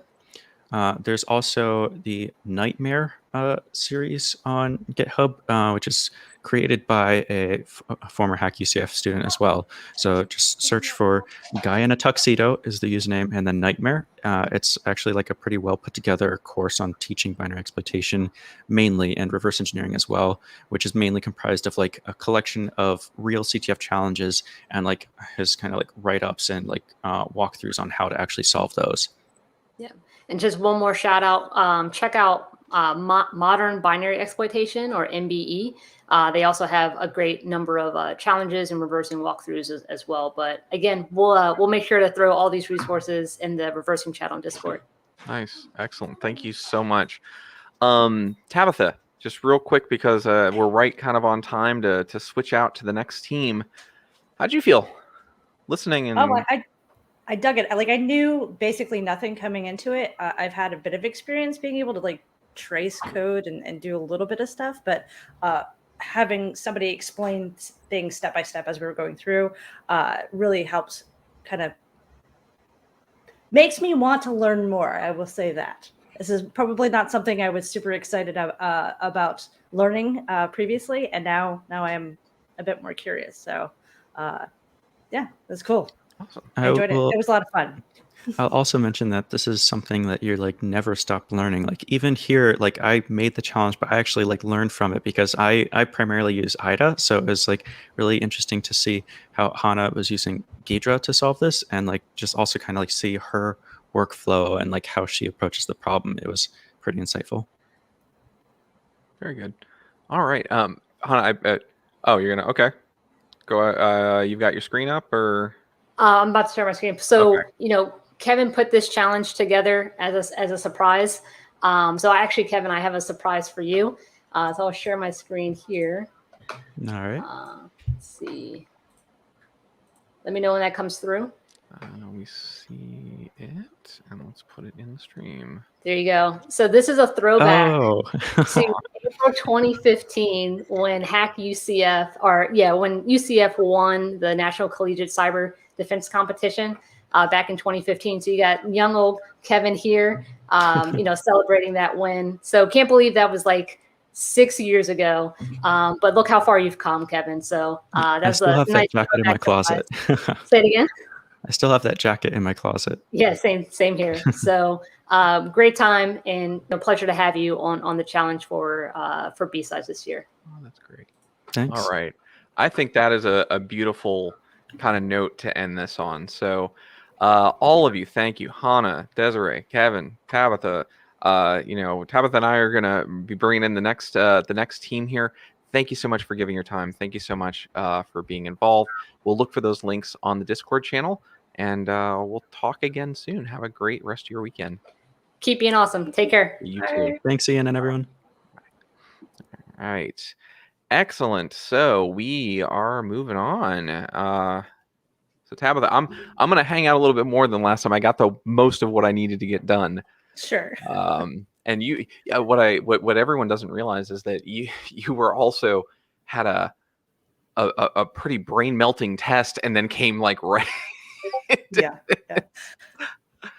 We do what we have to do, but that was fun. That was like to dive into something that I'd never really explored before, and to be able to at least like stay somewhat on pace. Yeah, I couldn't do it alone, but that was. Oh, I felt the same way. That is just not my area of expertise. I'm like, oh, you want big enterprise security tools that are run by billion-dollar companies? You got it. You want to break down malware or reverse end? Yeah, I'm gonna call these two. They're really good at it. Excellent. So we are right at that 3:30 mark, and I am thrilled. We are thrilled at BSides Orlando here to bring in just a few folks that I'm really excited to watch this one, because we are going to bring in Ian Coldwater, who I've said plenty of times my extreme regard for them and how amazing they are. And then also challenge writers from Brazil, Magno Logan, and one of those folks that stepped right up and said, yeah, I'll give it a shot. I don't do security, I do development, but I'm sure I could learn a lot from this, from UCF, Simon. So we're going to bring all of them into the stream now, unless they kind of wave me off and say, no, I got to do whatever. So we'll bring them all into the stream now, and here comes, was that a wave off, Simon, or no? That was come in? Okay, good. All right. And here they all come. Hello, all. How are you? Oh, and you are, there we go. Perfect. Hey. Hello, everybody. Hi, how are y'all doing? Excellent. So, you two heard that Hannah and Desiree got a chance to meet yesterday. I don't think you two have even had a chance to meet yet, because we were scrambling to make sure that there was, someone in there. So Simon, I can't thank you enough for joining. Have you had a chance to meet the two of you? No. Hi, my name is Ian. It's great to meet you. Hello. I'm Simon. Nice to meet you too. Excellent. So, why don't then? And also, I don't want to leave Magno on here. Magno, who is also just the three people here. I cannot tell you how much it means to me, because we planned this like forever ago, and due to some email snafus where email just was not coming through, and we're leaving Google Apps because I'm just fed up. I get this message from Ian and then from Magno, and they're like, hey, what's going on with this? I'm like, well, we emailed. What's happening? And still just stepped right up and said, no, I'll totally get it done for you, no problem. And I just wanted to say that publicly, how much that means to me personally. I very much appreciate it. Sure, no problem. Yeah, sounds good. I had some help. I asked a few friends to help out and come up with some ideas, but yeah, I think it's going to be really fun. Wonderful. Okay. I know I did a little bit of introduction, but Ian, Simon, I want to go up top here to our student here. you're a developer mostly. We talked. You do a little bit with K8s. What are you looking to learn and gain out of this experience? I mean, I want to try a little bit of everything. It's a good thing. Good reason to learn something is just because you don't know it, and at the very least, I'll learn how to better secure the K8s deployment that I'm working on now. So, productive at the very least. Very fun good. at the best. Very good. All right, and then Ian, if you would like to introduce yourself, as if everyone here might not know you, but I think some of the viewers might not. So, Gosh. Hi, my name is Ian Coldwater. I live in Minneapolis, Minnesota. I am the co-chair of Kubernetes SIG Security, and I'm super excited to be here. Thank you for inviting me. I'm also really nervous. Like, I don't know what is going to happen just now. So, yeah, we'll see what we get here. I really appreciate y'all for bringing us on and you for writing the challenge, Magno. Absolutely, and don't be nervous. We're I mean, you saw you were below, but my dogs have come in. We are just trying to have some fun. And there's no winners, there's no losers, there's nothing. We're just trying to have some fun and learn from folks like you. Magno, you're involved in a lot of the UHC and then also esports hacking down in Brazil. Tell us a little bit about that. Sure. Yeah, so my name is Magno. I live in Canada, and I work as a cloud and container security researcher here for Trend Micro here in Canada. Oh. And yeah, as you said, like I've been participating in the UHC, which is the live CTF event that we had that a friend of mine organized in Brazil, and now it's going global on Twitch for every month. And I joined October last year, and I brought some containers and Kubernetes challenges, and they found it really interesting. And now I'm leading the English stream as the main commentator there. Oh, very cool. Very cool. Yeah, we need to make sure that we put that Twitch, because we actually talked about it a little bit this morning. Colonel Khan and UHC, and wanted to say, hey, you need to go check this out. I got the Hack Live shirt. Hey, there you go. Very nice. All right. So, does everyone know what we're going to be doing? This is how we start this little exercise. How this is going to work. I think the idea is that no, we don't. Tell us about it. That's right. Yeah, there we go. So we are, and thanks to help from Magno here. And Magno, I didn't check my Twitter yet. I know we had the one IP. Are you set for both of them? Perfect. Yeah. Okay. So you are going to have a 2-hour window in which you will have 90 minutes to solve the challenge that Magno has built for you. The idea is that you can work as a team. You both need to work on it together. Preferably, you both solve it together. But just kind of work together and learn from each other. One of the things that Tabitha and I will be doing is coming in on the stream, asking questions as the voice of the audience. Now, in this particular regard, I can assure you that I know virtually nothing. So if I ask a question, I'm probably asking for me as much as anybody else. At the end of the 90 minutes, if for whatever reason you do not complete the challenge, Magno will come back into the stream and walk us through it. Teach us, what was missed, what we could have looked for, things like that. And like Liz said, there's no winners, there's no losers. It's just learning and having fun and, playing with hacking stuff. So that's the game plan. Does that all make sense? I think so. I think we have one more person coming in, don't we? Do we? Oh, did you get somebody else? Oh, awesome. Yeah. Are they here? I believe that she is currently working on things in the green room Discord. So I don't know if we want kind of frantically typing. No, we can absolutely wait. No, I'm so happy you were able to get someone else. If I'm being perfectly honest, and I generally am, I always am. I was a little embarrassed. I about reached out to you and Deviant as well, because until very recently we didn't have it. I'm like, how is this possible? And said, hey, if you've got somebody that that you'd like to work with, or that you're mentoring or tutoring or whatnot. But we were trying to get people that were local and keep it a very B-sides thing. But we also didn't want you to be alone in your challenge, so that's my fault. I own it, and that was hubris, if you will. I don't know. It worked out great. It did. The whole idea is that we are all learning here, and that it is a chill, happy event where we are all, working on things and learning together. And so I think it's right in that spirit. Yeah. And hella props to the people who decided at the last minute to do this, because that's Right? awesome. We're gonna have a great time. Yeah, no, exactly. I think you're 100% accurate. So while we are waiting, and Jamie, you can just give us a. Oh wait, there's a. Let's see, almost. Okay, very good. So while we're waiting, did any of you get a chance to watch any of the talks this morning? You saw a little bit of Hana's coming in. I know you were backstage. No. Okay. No. It's okay. I mean, I know how busy everybody is. So you can watch them later, though. Absolutely, yeah. Just as a little bit of housekeeping there, this is recorded. It will be available later. If you're watching, in the future, awesome. Thank you for coming back. If you're watching in the future, yeah, absolutely.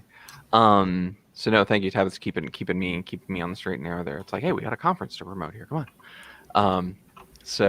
Yeah, no, we've had a really good experience. All the folks that have been involved, the Discord, and the whole idea behind the bite-size event, as we talked about it, was we're like, we don't want to do another giant virtual event. We kind of want to hang out with some friends and just kind of do a small event and do something fun. And you'll notice I'm just giant clashing colors everywhere, and and it's honestly been that day. And I think as well, once you see some of the videos that will come to explain the challenge, you'll see kind of the silliness and the direction there. I thought I saw the screen hop around. Did we get our? No, not yet. Okay.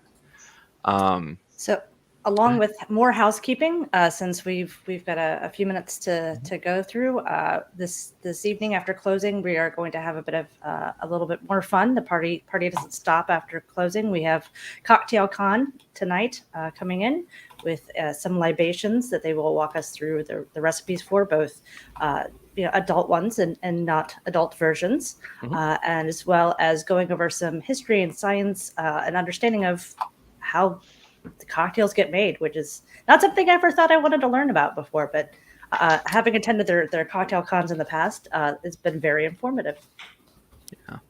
And that's something that we've been internally as a team really focused on, to say, hey, we don't want to have, and even when we would do on premise, we're big believers. It's like, oh, we're going to hand out drink coins. And we heard things like, oh, but I can't use my drink coins to get soda, or I can't use them to get water. It's only for, and we were like, no, that's not happening. And in the same vein, Circuit Swan from Diana Initiative and Cocktail Con obviously will be hosting, and said, hey, we're going to make mocktails as well. You can still learn about the mixology. You can still do this cool stuff. And I said, we all said, fantastic. That's perfect. We want people to feel included and that they don't have to drink, but they can still take part. And I just thought that was neat, really cool how they did that.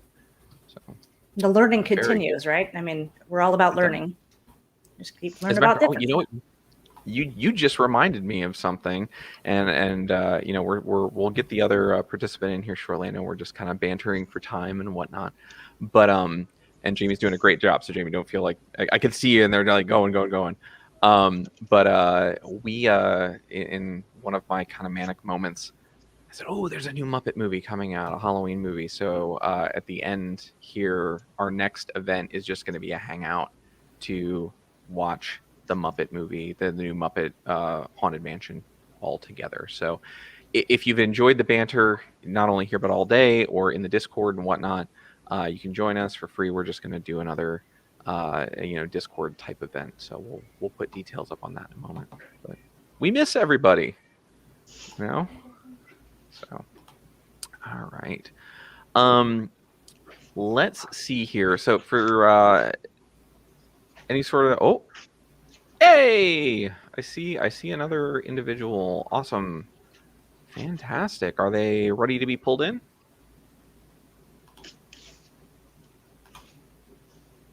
There you are. So we've got our other participant about to come in, and that's perfect timing because, frankly, I was running out of material. You can always break out the crocodile, you know. But yeah, well, Chompy's resting. Chompy had a long night. He really did. He really did. Yeah, the sausage getting made. Yeah. I will share with you because we're all friends here. Every Chompy video that you see today was made between 10 p.m. and 6 a.m. this morning. So, huzzah! Excellent. Jamie, let us know when it looks like is that Cat is ready to come in.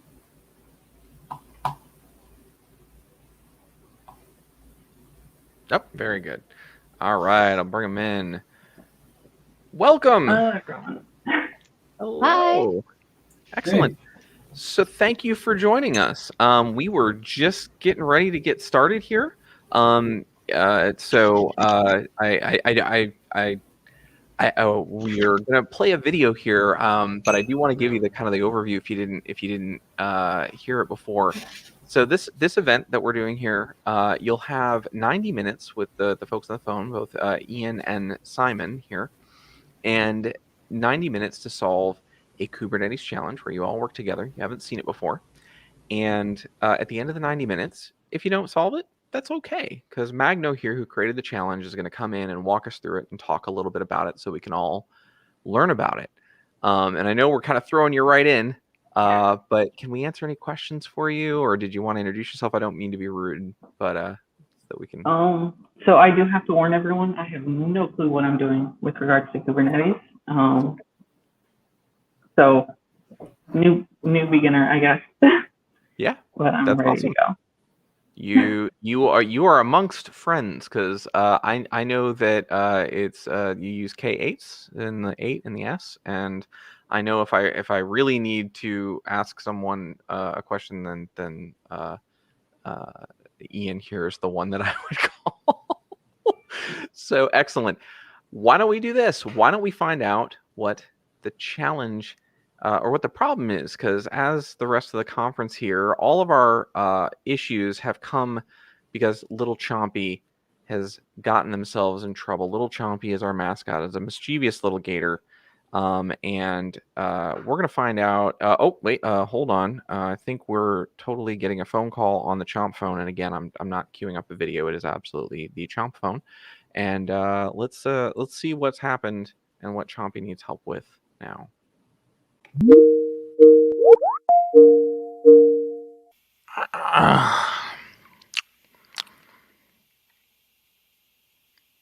Where am I? No, man, last time I remember I was down by the wharf. I was hanging out with Steve and Slinky Tail and Jan and Ricardo. Wait a minute. Oh, down by the wharf, and I gotta stay out of the swamp water. Oh, man. Okay, so down by the wharf, and... Wait a minute. Am I in the container? Is this a container ship? Is this a container ship shipping me somewhere? Oh, man, oh, God.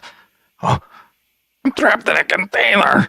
You know what they're gonna do to me? I moisturize every day. This is high quality gator skin, people. You gotta get me out of here. Okay.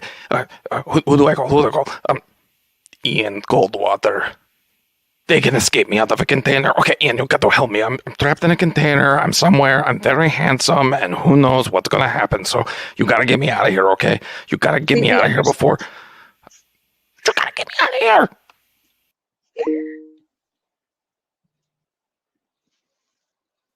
So we talked about this the other day, and I had a completely different idea. And Ian said, "Is Chompy trapped in a container?" And I'm like, "The joke was right there." And so we had to make it happen. So Chompy's trapped in a container and needs your help getting out before they are made into boots and belt. Magno, what do they need to know? Do they have everything to get started? Yeah, so I think I provided the URL before.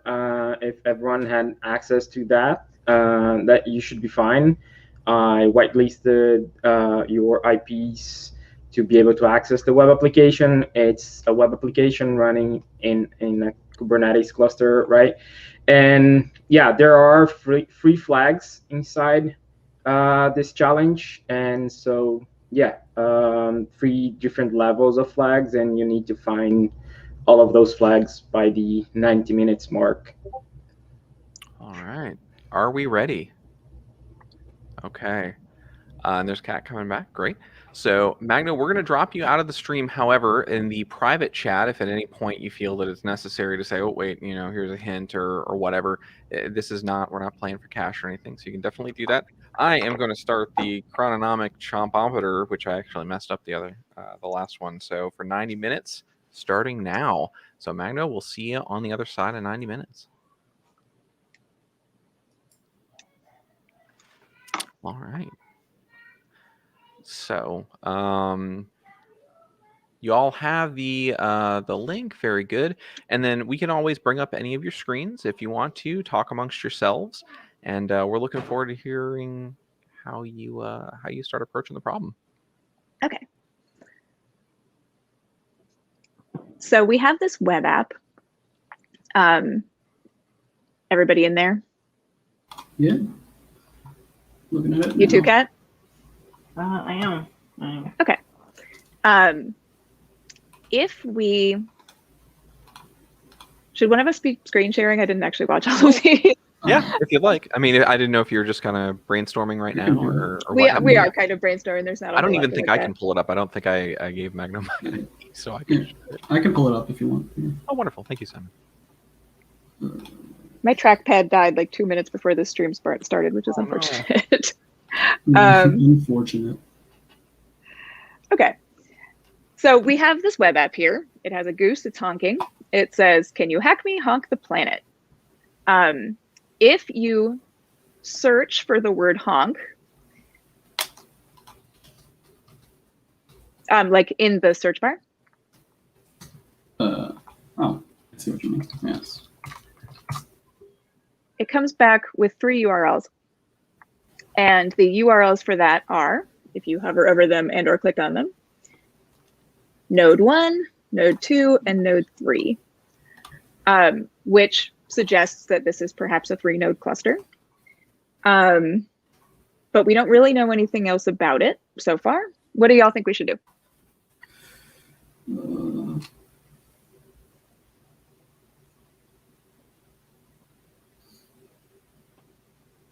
I'm going to get Socratic here. That's okay. I don't know what I'm supposed to be doing, but want to work on it together. Finding some IPs and open ports, right? That seems about right.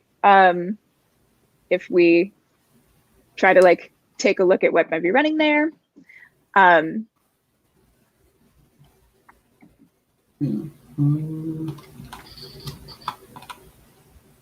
that tool?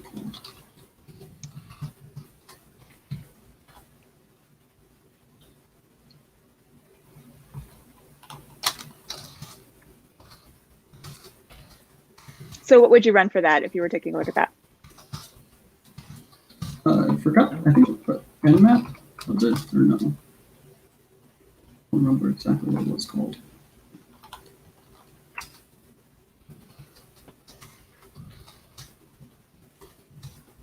What do you think you would do, Kat? I'm sorry. What was the question? Or what's your idea about what to do from here? From there, I would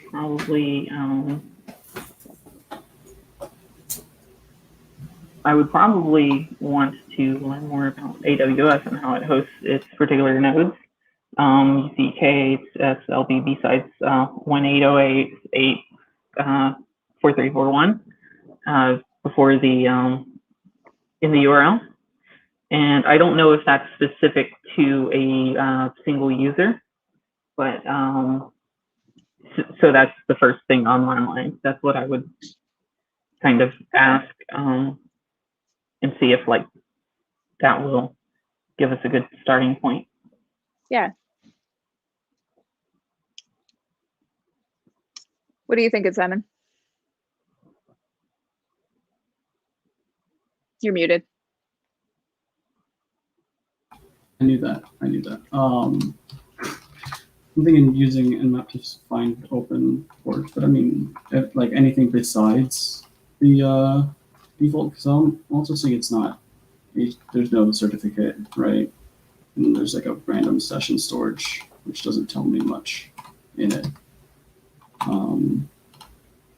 If anything, you could look at the dev tools and see if there's any like information there, but I'm not entirely sure if there would be, or if that's even useful information if it was there. Sometimes in CTFs, if you look at the source code in general, it might give you a hint on something. I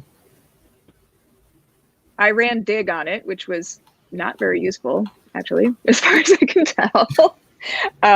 It says that the server is 192.168.1.1 number 53, which is very useful. It has DNS on it. Port 80 is open. Wow. I wonder. Okay, that's useful. If I change this to, so I can show. I was going to say, is there a? Do you want to share your screen with us for what you're doing over there? Yes, I'll show the entire screen so I can show the DevTools window as well. Then you can see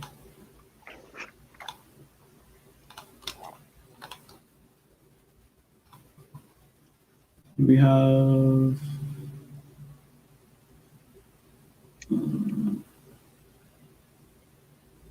just some stuff. Got a whole lot going on there.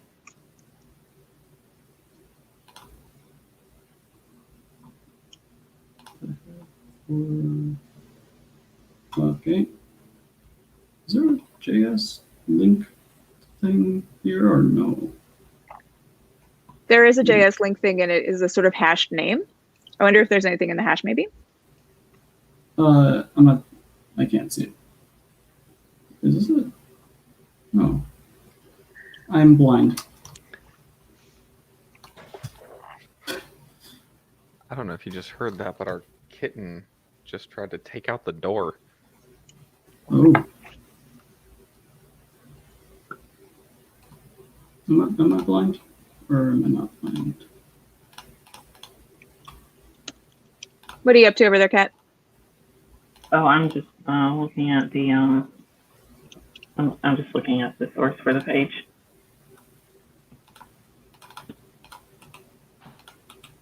I'm realizing that I don't have all of the things installed on my computer that I thought I did in advance of this, which is totally on me. So I am taking a second to ask y'all questions and put some stuff on here.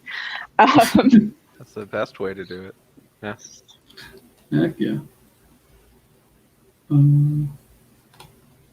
See, there was a JS linked in there, but I can't see it.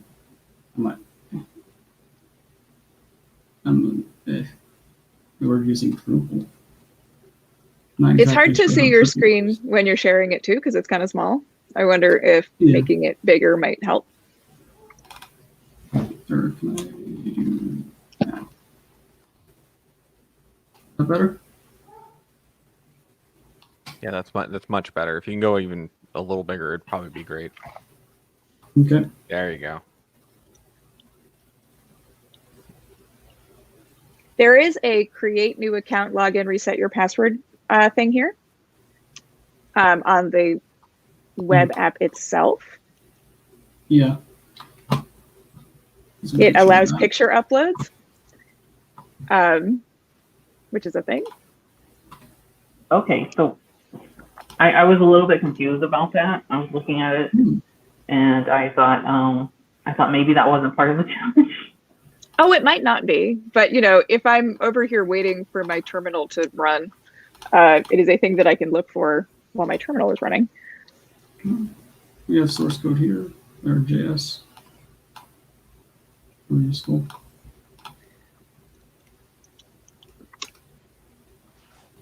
There is also a reset your password form. Which is, What happens if we do that? 1 second. We are about to find out. It is, Example, if I'm... Sorry. No, go ahead. So I type in example at example.org. example.org is not recognized as the username or email address. So we can probably use that field to enumerate like actual valid email addresses for this, if we have enough time to do that. It's running Apache 2425 and PHP 7.2.3. There's Drupal on it. There is a file robots.txt. So let's take a look at robots.txt and see what we can find there.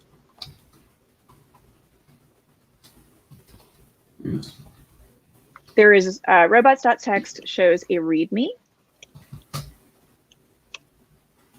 Really should have looked here first. It's been a minute since I did a WebCTF.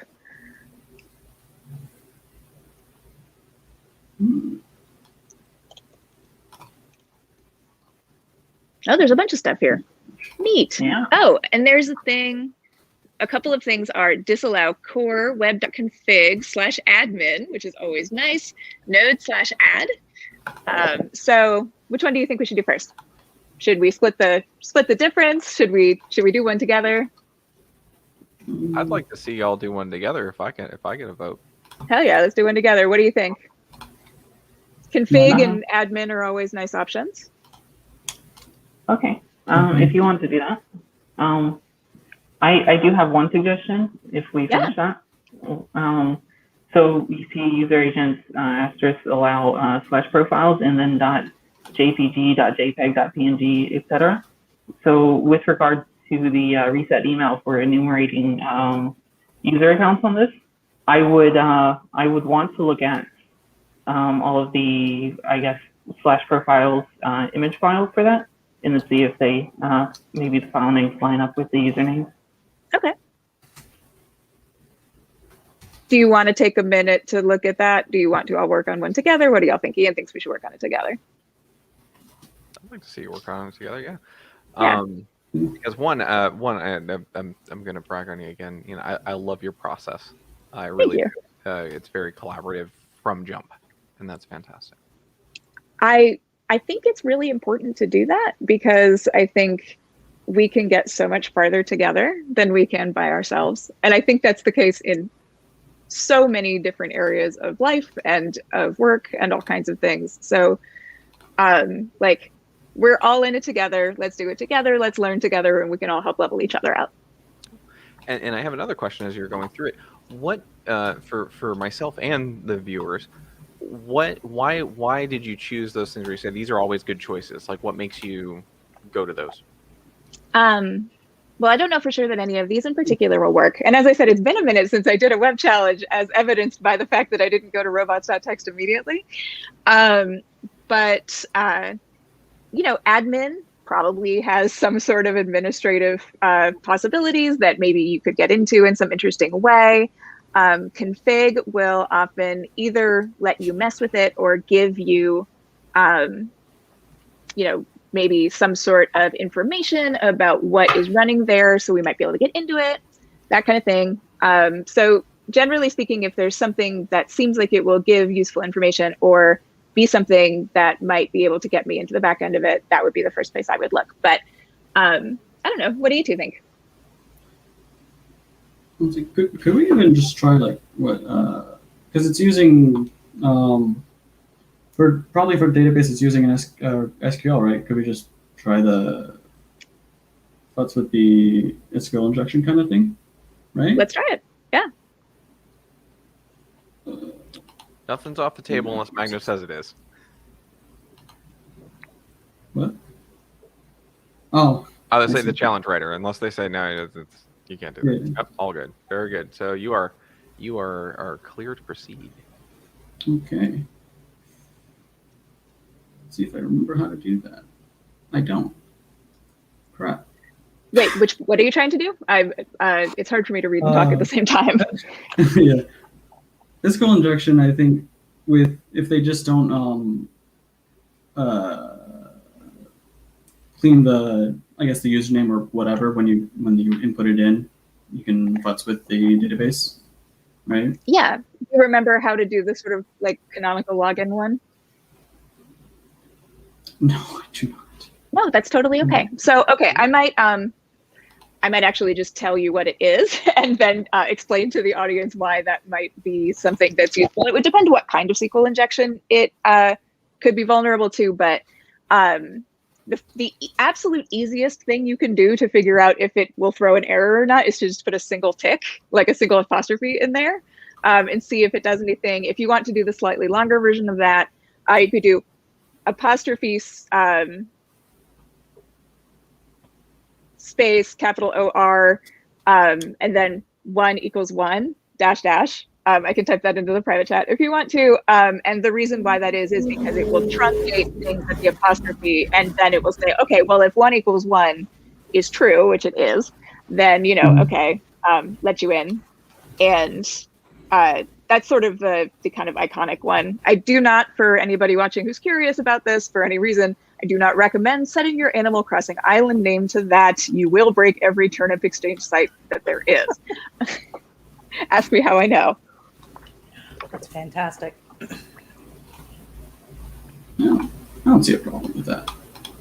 I'm going to take a sort of side quest peek at the web.config because it's an ASP config that's accessible while you work on that. And if I see anything, then I will immediately stop working on it and go to the rest of you. Very good. And while you are all kind of looking at that, you'll see me grinning and smiling a lot, and I especially want to say this for Simon's sake, as I did on the last call. I love the questions you're asking, and I'm grinning because I love the fact that you are exploring and learning. And I just wanted to make it clear because we don't know each other that well, and I didn't want you to think, oh, you're coming in, you don't know these security things.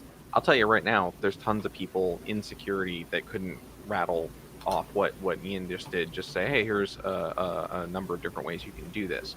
So I'm just really pleased right now. I'm having actually a very good day. I'm glad I could amuse you. Oh, it's not amusing. It's a blessing, is what it is.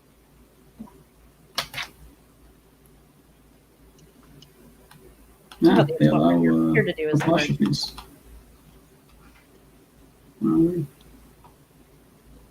Somebody in the Discord chat put in the or 1 = 1 syntax. If I did not read that out loud slowly enough. Yeah. Thank you, Incarnate. You're very cool. It is unimpressed by me, though.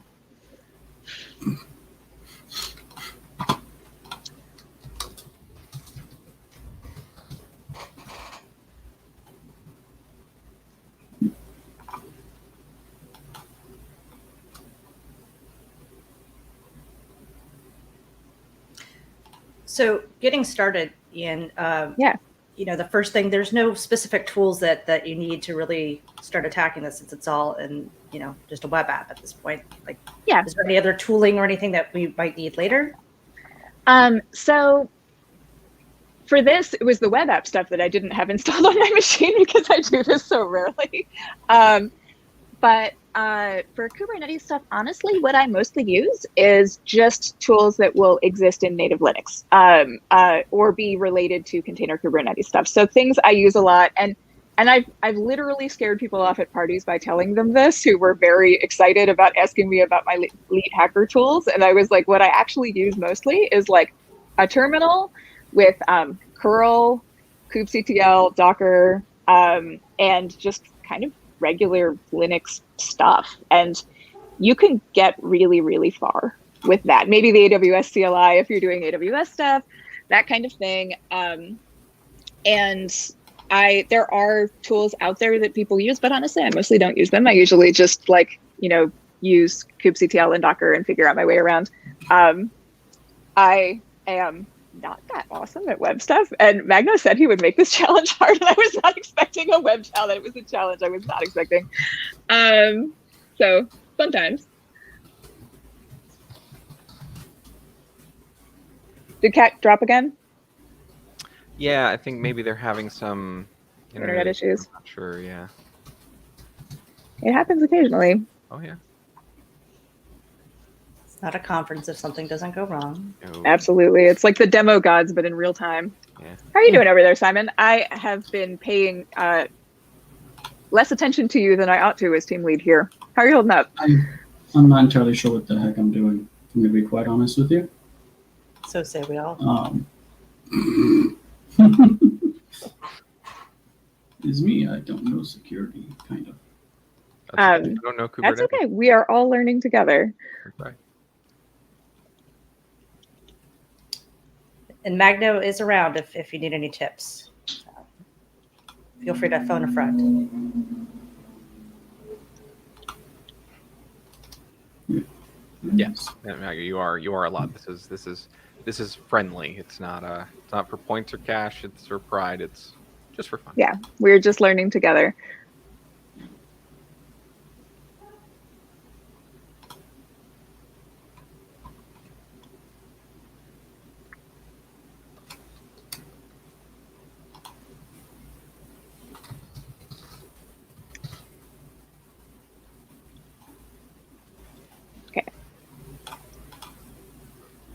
Okay. So I'm looking at readme.txt. If you go to the URL /readme.txt, or Yes. if you go to robots.txt, actually, why don't we do that first while we're sharing the screen? Maybe hit Robots. Command plus a couple times because it is tiny for the back of the room and the people who are my age. Okay, so if we take a look at this, these are the things that it's saying, okay, here's what you can allow, here's what you disallow. And generally speaking, when you're doing a web CTF, anything that it's disallowing and that you can see, those are probably there for a reason, because in CTFs, everything is always there for a reason. So let's take a look at what we can find there. So things that are disallowed include, we know that it's running PHP, which is useful. And we can see these things that it maybe doesn't want us to take a look at. For files, readme.txt and web.config might be useful things to see. Let's take a look at those, I think. So what do we see if we go to readme.txt? Readme.txt. We have the Drupal thing. Okay. Do we know what version of Drupal we're using? Give me some version. I'd like to say publicly that I have the best partner and wife in the world. She just keeps bringing me different coffee. That's lovely. Absolutely. 8? Human. I'm assuming. 8. Some Okay. kind of 8. What do we see if we go to web.config? Where did I put it? There it is. Can we just futz with that? Don't show directory listings for URLs with mapped to a directory. Would just saying that true just allow me to do whatever? How'd I do that even? I'm gonna read this along with you. But I want to pry.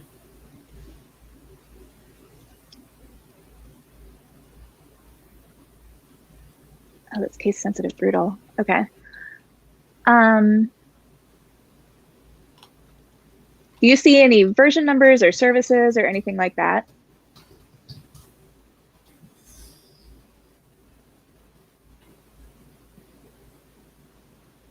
I don't think I see any of that. Okay. I'm going to take back a look at my Nikto thing again, because maybe it'll tell us. It's Drupal 8. And it's Windows Server 7.2. 2008. Windows Server 2. Neat. Okay. Let's take a look at the Drupal and PHP versions and see if there's anything that we might be able to use in those versions. So there's Drupal 8 and PHP 7.2.3. Because usually if there's a visible version number somewhere, that can be a useful thing to find. And I mostly know this not because I'm like super magical, but because I've done a lot of CTFs. And so like, I just like, if it tells you something to see, it's because you're supposed to see it. So Kat's connection's not stable, and they're not going to be able to join us for the rest of the challenge. Bummer. All right. Yeah. So if we look up, oh, okay. Try looking up Drupal 8 vulnerabilities and see what you can find, Simon. We'll do this together.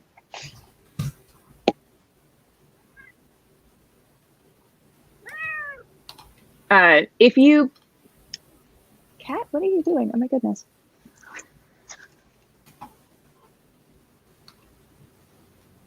That one's Ash, right? The one to be held. Yes, that is Ash, who is hooting and hollering over here. Good cat. I've also got an Ash. That's a cat. Aw.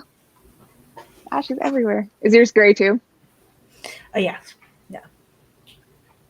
He's about 300 pounds. He's giant. This guy is a big fluff ball that absolutely hates being picked up and ran away as soon as I put my hands generally near him. If you go back a little bit, Simon, to like the original list of things here, results not in the CVE detail site, but like just the Google list. Yeah. Check out the one a couple down. Academic, this one? If it's Or Drupal core remote code execution is always a good thing to find because we want to execute code remotely. So let's take a look at that because that looks cool. What's going on there? Drupal core is prone to a remote code execution vulnerability because it fails to sufficiently sanitize user supplied input. Successful exploitation may also allow attackers to execute arbitrary code with the privileges of the user running the application, to compromise the application or the underlying database, to access or modify data, or to compromise a vulnerable system. Drupal core versions 8.x.x ranging from 8.0 up to and including 8.3.8 are vulnerable. Well, that's fabulous, right? Because that means that this is probably a vulnerable version of Drupal, and we can probably get remote code execution from here. So if you take a look at these references here, there's several of them. One of them, we could look at the GitHub ones and see if maybe they are proof of concepts exploits that maybe we could use. So maybe let's just try to click through those and maybe open them in a different tab, see if any of them look useful. And then maybe we can throw that at it, and then we can actually get to the container part that I think we were supposed to get to like 40 minutes ago. Oh no, you're doing good. You're about 30 minutes in for your. Okay. Just taking the scenic route. We are absolutely taking the scenic route. Yeah, no, that was a level of challenge I was not expecting, actually, because like I said, I knew that Magno promised to make it hard. Just the like, oh well, that flavor of hard was a surprise. So that's cool. We get to do that. In the private chat, we're hearing you are right on track. So. Oh, great. Nice.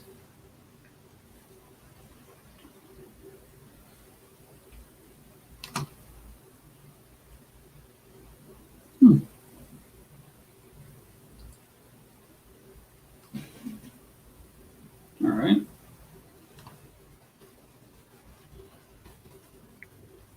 All right. What do we see when you click through here? Because I am old and am gonna squint at it. I can send you the link even. Oh, well, no, I can read it now. Okay, so we've got a proof of concept. That's exciting. What do we need to do? It's a PI file, and it's just sending payload of, looks like just JSON, I guess. Okay. Have you done a? I ask you this just to try to sort of get a leveling on where you're at with it. Like, have you done anything like send a reverse shell or anything like that before? What, curl? Like, have you sent a binder reverse shell to yourself in any context before? No. Okay, that's fine. We can learn together. So let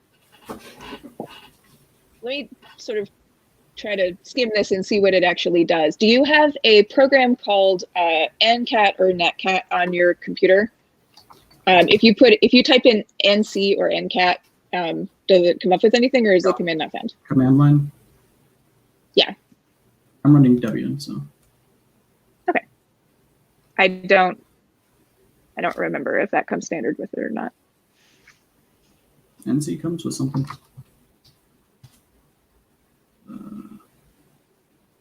Netcat. I got netcat. This might, I don't know. let's see what this actually does. I'm gonna click through it.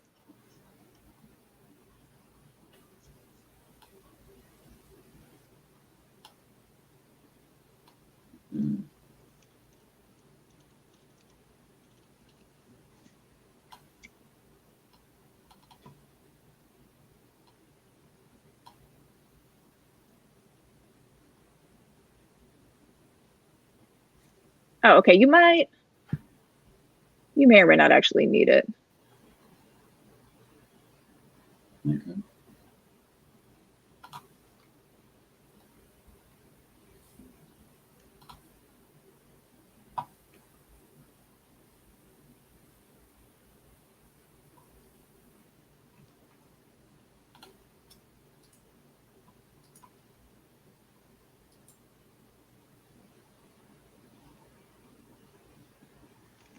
Okay. Do you have curl on? I have curl. Okay. Let me send you a different POC because this one actually can just be done with curl. So that one might be one that we can do together. I will throw this into the KS Cloud Chat Discord just so that everybody else in the class can read along. And then let's do this one together because I think this one will work well. So for the viewers at home, you're looking at POC, proof of concept code, and just to kind of summarize, and you found a vulnerability, you've now gone out, you found a proof of concept for it, and it seems to be something that you can potentially run without any Python scripts or anything like that. Just making sure I understood. I'm sorry, but it's really hard for me to read and talk at the same time. Oh no, forgive me. I was just saying for the folks at home that might be learning along as well, that the path you're taking is just kind of a script that you can use. So for the folks at home, this is sort of a relatively common sort of CTF setup. You have a web app and you're not really sure what to, or CTF is capture the flag, which is sort of not like the capture a flag that we played on the playground as kids, but like the flags aren't physical. You need to go into a server somewhere and find them in one way or another. And it's a way that hackers can kind of sharpen their skills. And there's different kinds of CTFs that have different kinds of formats, but generally speaking, a relatively common CTF setup is that you start out with a web app. And you have to figure out what is going on with that web app because there's going to be something wrong with it. And if there's not a web app in general, if you start out with a URL that you're supposed to like go scan, if you start out with just sort of some sort of thing that you're taking a look at, you want to, for example, often a thing that you do first is like take a look to see what services are on there and what versions they might be running. Or if there's maybe anything interesting in robots.txt or the source code, because somewhere there will be a hint of what you might be looking for there. So once you find the services and the version numbers that they're running, usually there will be some sort of vulnerable service or vulnerable version of a service. And so you'd be like, okay, we have Drupal 8. What kind of vulnerabilities does Drupal 8 have? So if you go Drupal 8 vulnerabilities, see what might come up. And then you can see if there's ready-made proof of concept exploits or just actual exploits online, in which case sometimes they will just work directly. Or if it's a harder CTF, sometimes you have to write your own. But in this case, because this is the beginning of the challenge, I suspect that this might be a relatively easy exploit to throw. So let's take a look at this code or what it might suggest that we might do. And then let's try it and see what happens, because ultimately I think we're supposed to be getting into this container to get Chompy out of it. So, okay, I don't know if you went to the thing that I put in there, Simon, there is a, it's okay if you didn't, I'm not trying to make you feel bad. But in the one that I sent you in the Discord, which is a different one than the one that Magno just sent us, there is this one has POCs for just curl commands that you can throw, and so that might be a relatively low-key one to start with, just because that's something that's just there. If we look at this first curl command, where it says, okay, you know, it can put the output of, for example, uname-a, which I assume, although I am actually talking rather than skimming. Yeah, so at the very end of that command, it says uname equals a, but I think, or -a, but I think you could probably make it say anything. You could probably make it say, print working directory or anything like that. But why don't we try it as is, see what it says for uname-a, because maybe that would be helpful. Okay, so let's copy this bad boy.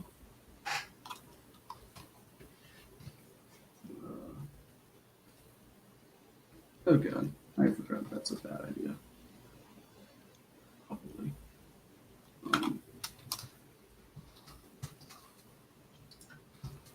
How's that going over there?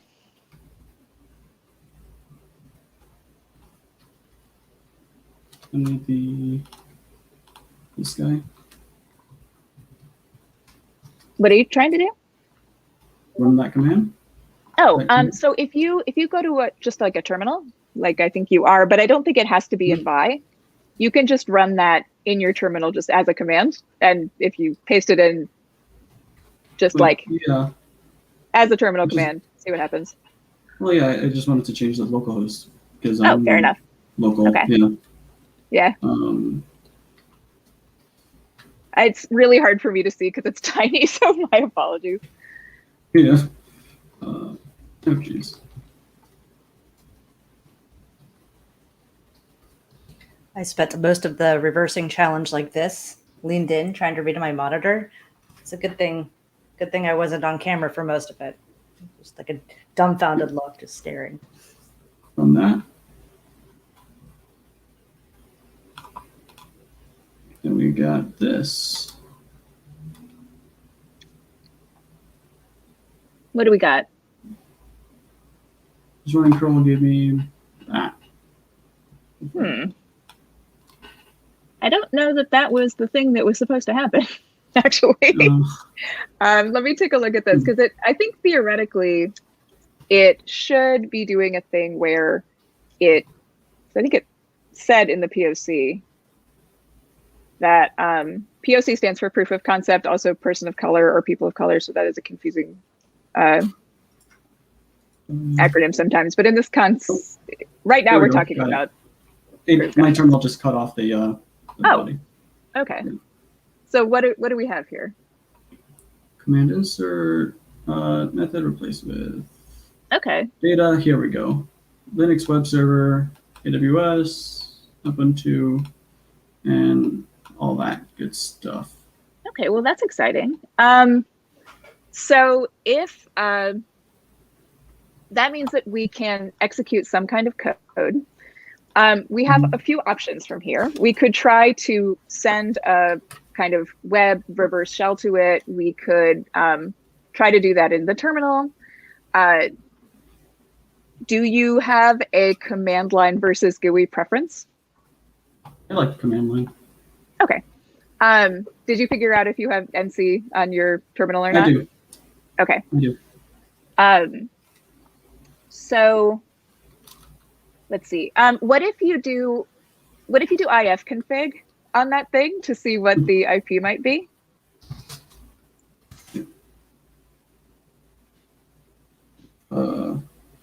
Data is okay. Let me try this again. It also might just not have IF config, I suppose. Not. I guess what IP 80 Dash. Yeah.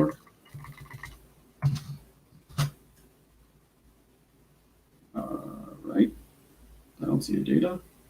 Oh, this is the data. It's yes. Odd. Okay. Well, maybe that's not the way to go then. What command do you think might be useful to run in this context if you're trying to do one? Because I have not been Socratic enough in the last few minutes.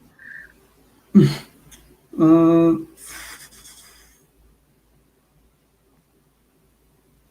mean, LS couldn't hurt, I guess. If we wanted the IP, could we just, I guess, the interfaces of networking, if it's a static IP? We could do that. Also, though, because we have a shell, it might be easier to just send ourselves a shell so that yeah, we that's can true. not have to do it one command at a time here. That's But fair. also, I don't know. Like, if you want to send it the network interfaces, like, sure, let's take a look at what it is. Well, when we do a shell, we would, you need an open port for SSH or. Yeah.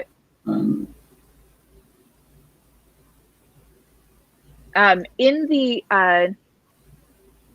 the Discord chat, somebody just sent one that was reverse shell cheat sheet that might be useful.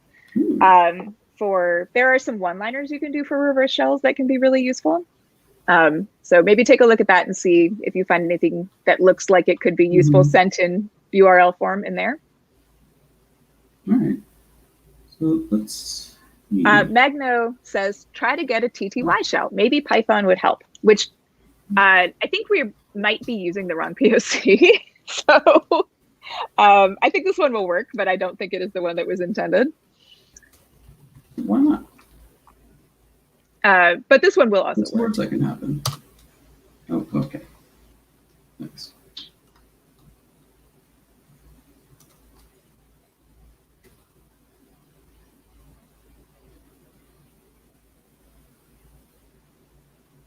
There's a faster way to do this, I know, but I can't remember what it is. Let me take a look at something really quickly. And that was useless, as far as I can tell. Okay.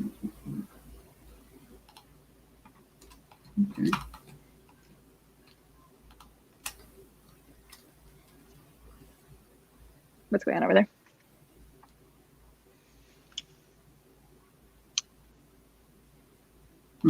Kat says that she is back and got a shell.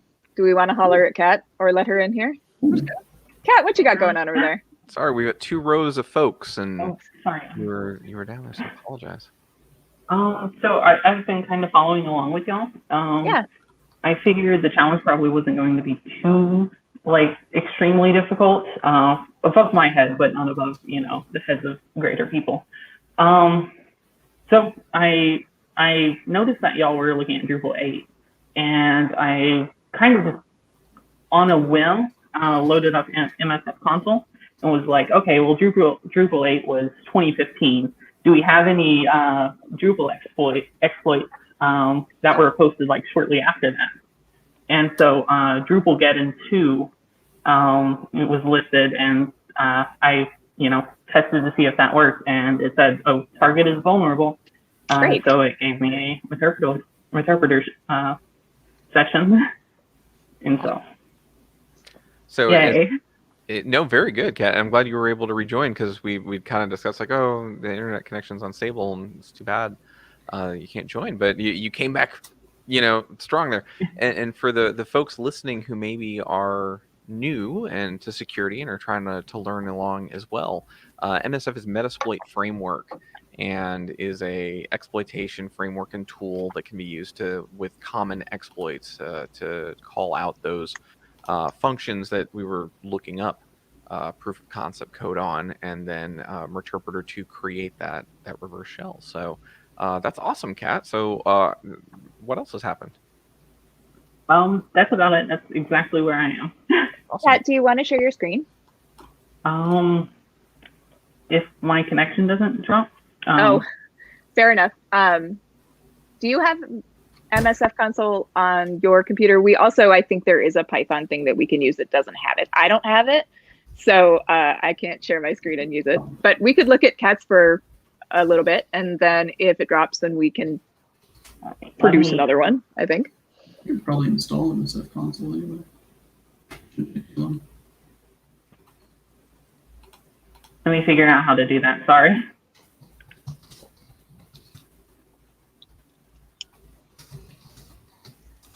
I think there's a button in StreamYard that says share. And then we have to put it into the stream. So yeah, down at the bottom, Kat, they're right kind of below where your screen is, where you've got your stop camera, mute, etc., there should be one that says share screen.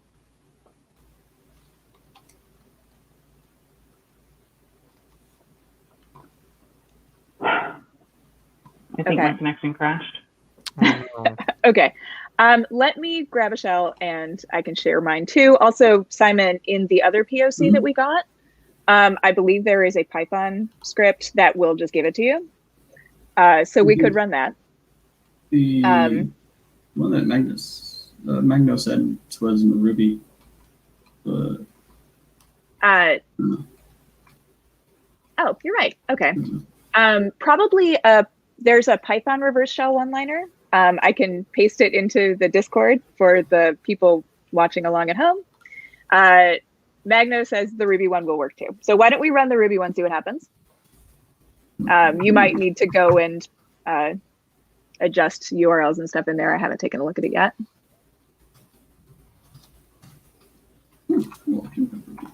Right. Oh no, you don't even have to. I don't think you just do the Drupalgeddon .rb and then put the URL immediately after it.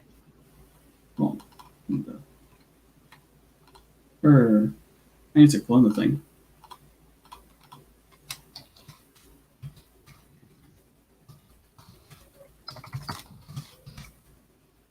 You don't even necessarily have to clone it if it's just a single script. You could do like just vi that and paste it if you go to the raw one and then just run that. I already cloned it. Okay, fair enough. That works too.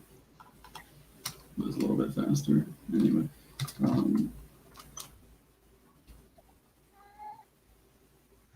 What are you doing? Just going to ask me for it. Anyway.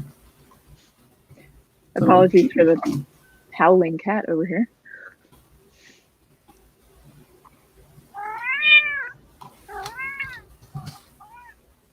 You come on. You can come on screen.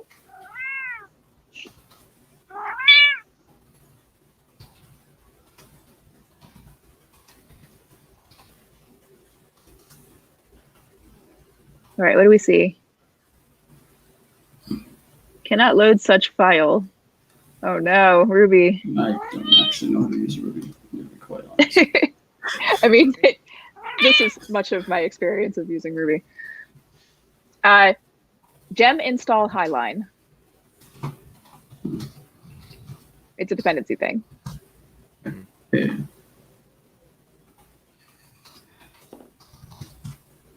Do you know about sudo exclamation point? It's my favorite terminal trick. If you ever run into that again, just do sudo bang bang and then hit it enter again and it will prepend sudo to it for you. Oh, sick. Stop. Yeah. Right. It feels like magic when you first learn that. It still feels like magic, honestly. All right, I got. Oh, yay. Okay, what do we got? Fake PHP shell. Very good news, everyone. Wrote to the rev root. Yay. And then if you copy paste this curl thing, that seems like we might be able to see something here.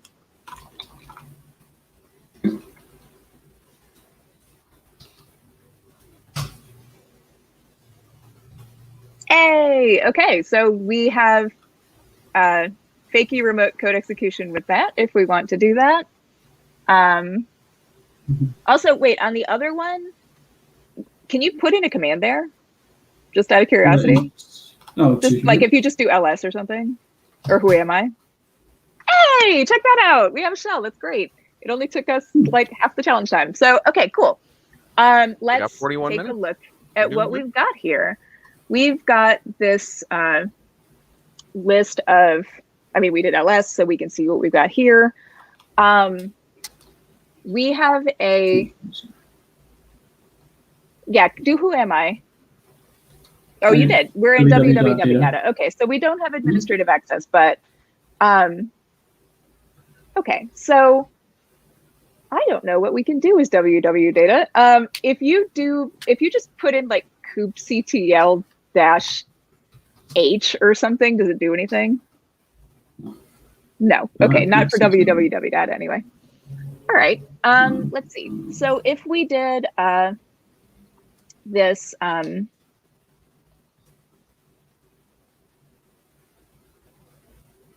Nice. Okay. Wow. So we've got web things. Uh, I'm going to take a look at what the chat has to say about this.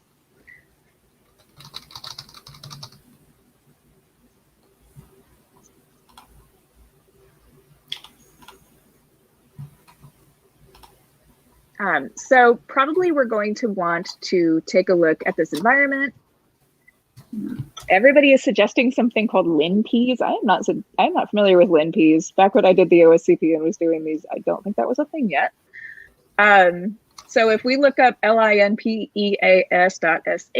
that might be something that people seem like they want to have in there. Privilege escalation. Awesome script. Okay. What do we got in here?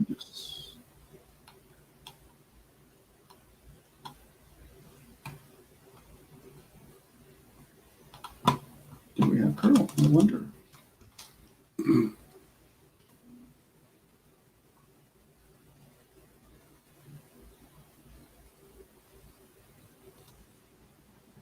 Yeah, so Ian gets coffee delivered. I get cats randomly delivered in my lap. So that's fun. I just have the cat coming and occasionally yowling at the general public. I'm not sure that piping something into SH from this shell will work, but it's an interesting thing to try. I don't even mean that in a Minnesotan way, just like that, it's a couple of layers. Is it a Minnesotan way? The Minnesotan version of the bless your heart? Is that? I mean, yeah, that's why I said that, because if a Minnesotan says something interesting, it is often rather snide. But I'm just not meaning it that way. I was meaning it genuinely. Very good. Good thing I don't know Minnesotan. Minnesotans and Brits apparently talk very similar to one another in terms of hidden layers of meaning, for whatever that's worth. So somebody in the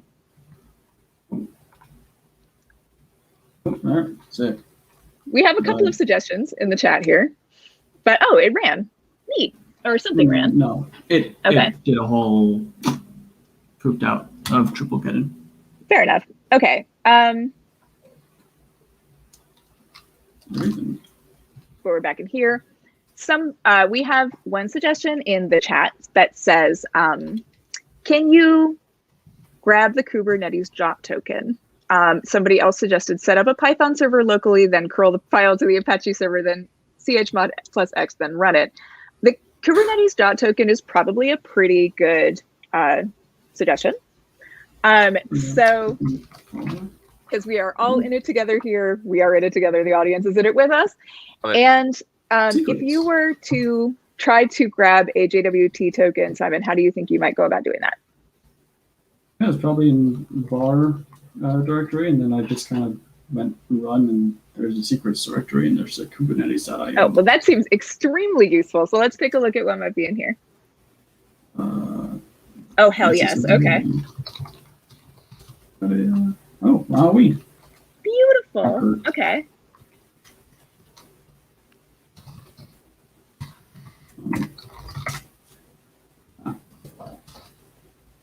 Sure, cat. Yeah, why not? Hooray! We have a service account token. Okay. Nice. Great. Okay, that's super useful. I don't actually know your familiarity with Kubernetes, and we will all learn together regardless. But out of curiosity, do you know what one might do with a service account token if you find one? Well, you could probably shove that in the kubeconfig, right? Yeah. Or you can potentially use it to,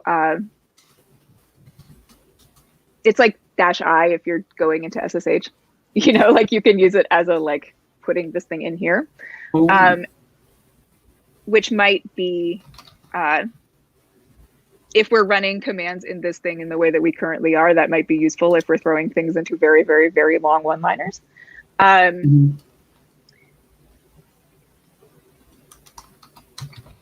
We don't have kubectl access from here, right? Not from here, no. Okay.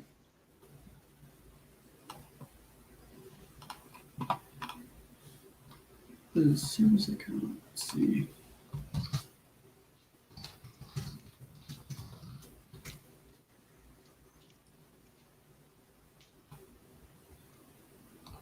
Hi, I'm on a stream. You can come say hi if you want to. Otherwise, I'm just talking to the laptop. No, I'm on a stream. You can come in and wave. It might be less weird if you do. No? Okay. Hello, laptops or computer screen. People say hello. Hello. He says hi. Hey. Hi, Sam. Hey. You're pretty cool. He kind of looks like me, only taller 14.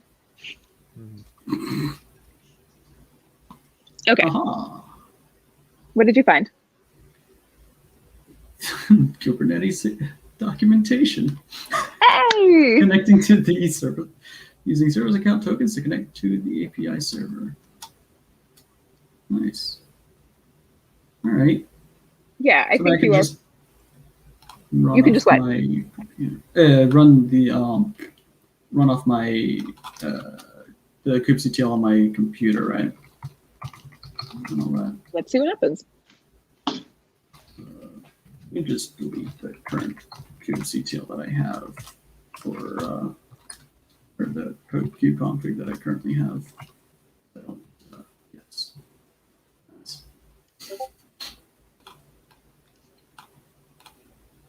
All right. So I first need to, I guess, grab this thing.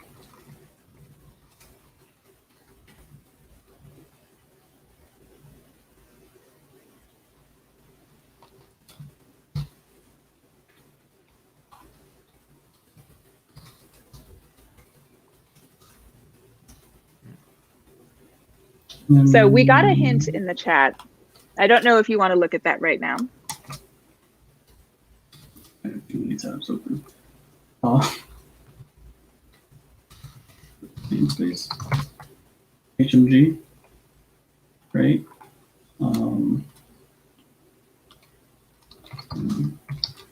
That's me the cert, right? It doesn't hurt. Yeah, we do have it, which is useful. Nice.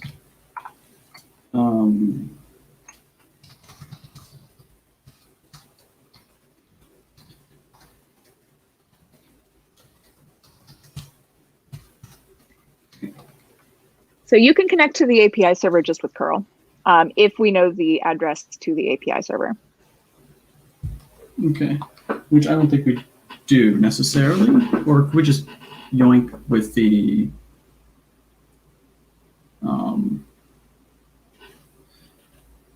no, we couldn't use like the URL for the website, right? That wouldn't be the same thing. Fuck around, find out. Fair enough. I mean, you know, like. Yeah. You know, our hashtag is chomp around and find out, but well, you know, Excuse me, whatever am I you allowed want to to do. swear on the stream? My We're, apologies. we're not super. What's so Simon and I had this conversation just yesterday. We still love you. Let's put it that way. Okay, well, chomp around and find out then. Yeah, I like futs. What's first? Oh, I can't spell. Okay. Great. Everyone knows I can't spell. You've got a bunch of people watching you type. Nobody can Right. type with people watching. It's So. true. I can't Yeah, type no, in honestly, general. thank you for sharing your screen because, yeah, no, I would be doing exactly the same thing. What did I call it? I just called it URL, right? Yes, probably.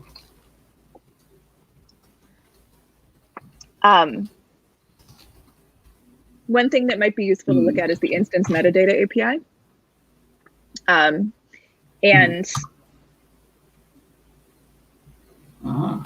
Redirecting. okay, that seems useful. I can't really read it, but Maybe Ah, yes. It's me. I made it dumb. No, there is no dumb here. We are all learning. Oh, because I Next knew friend that Simon. it was something. And did you, I think before you found that Kate's documentation about using the service account token to connect to the API server, if you haven't looked at that lately, that might be useful. Yeah. Yes.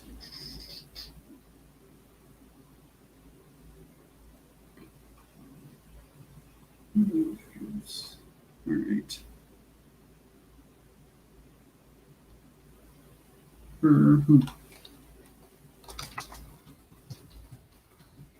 Okay.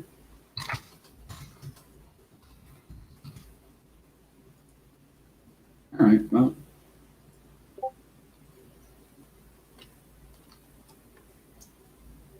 Y'all hear that noise?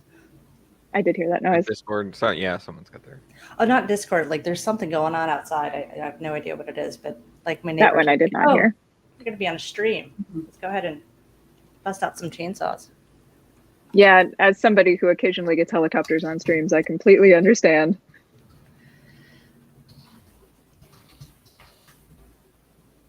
I'm probably not able to be pinged outside of that. So I think we need to escalate, right? We'll try and get kubectl in the container first in the pod. It helps, but I think, is there a way that we can get to the instance metadata API without having kubectl access?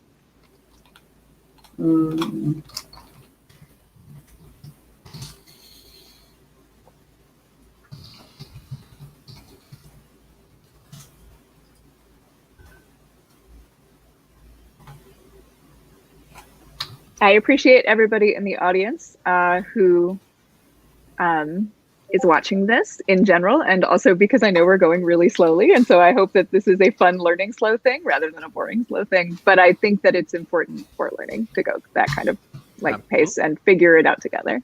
Absolutely, that was the whole point. One of the things that I am curious about. So we talked about the POC, and you got to the point where now you've got this this token that you're trying to put in. You did mention, hey, what do you think you could do with that? So, what should the viewers be thinking about when they see something like that? Where did your mind jump to? Oh, fair enough. Okay. So the Kubernetes Service Account token can be scoped to different places. And historically, it could potentially be a key to absolutely everything back when our defaults were such that you could basically just run around anywhere in there. And nowadays, service account tokens can be scoped via role-based access control to have different kinds of access. So if you have one, you can use it as kind of an identity file, and you can take a look potentially at what you might be able to do with that. What's up, honey? Okay, I love you too. Have fun. Bye. I have absolutely no idea what I just said. I'm sorry. Kids will do that. He is going to the mall with his friends. Yeah, so we can maybe take a look, see what kind of access this might be scoped to and what we could get with it. Sometimes you can get a lot with a service account token, depending on how they have worked their role-based access control out. So it is almost certainly useful. How useful it is, we need to figure it out, but it could actually get us a lot. So let's take a look at what we have here. I can't actually see this and I'm squinting at it. What do we got over here? I got a 504 when I did this curl thing I got from Googling the... Did you include the service account token in it? No. I guess as a header bearer token thing. Yeah, that makes sense.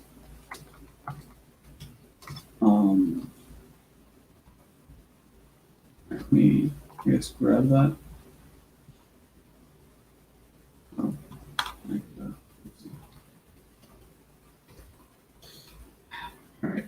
ran the command again. Whoopsie. It's totally fine. We've all been there. Thank you for typing in front of everybody. It's terrifying, I know. Yeah, man. I'm just here for the free information. Oh, okay. This is important information in the private chat. Go take a look at the private chat. I don't know if we're supposed to read this out loud or not, but that seems important. Huh. All right. It's got a funny number in it. All right. So could I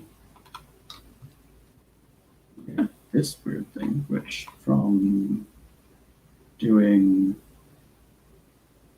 this, but I don't think that was useful at all anyway. Well, if we were doing it at URL/API, probably that will just time out on that basis alone. Oop. Yeah, all right, there we go. Cool. Okay.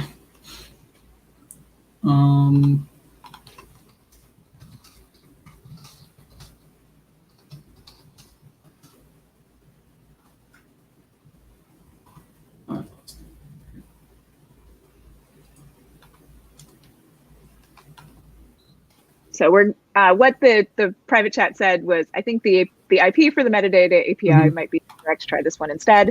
So we're going to change the IP to this one with the same metadata instance API endpoint, and then we're going to take a look at what we might be able to get here. All right, we're just under 30 minutes on the 90. 404 not found. Nice. Okay. I mean, it isn't a timeout, so there is that. That is true.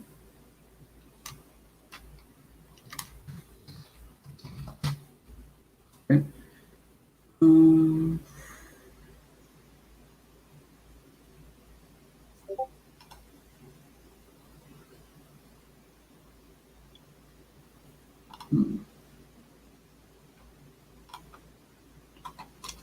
Let's see.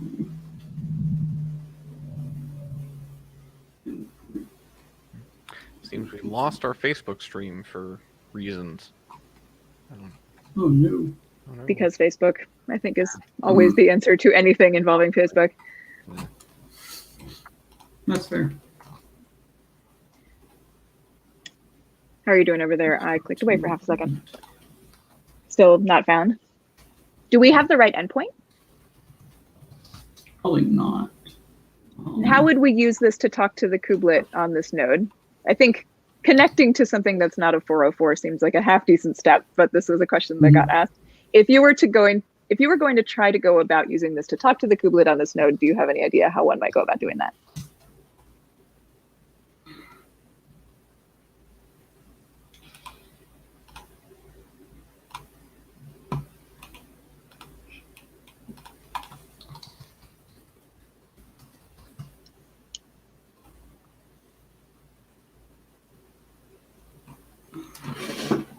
Let's see.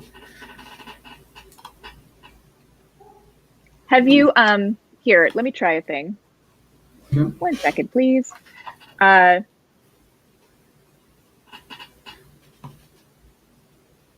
this one, maybe. Do we have the node IP? Do you know how to find that? Let me just okay.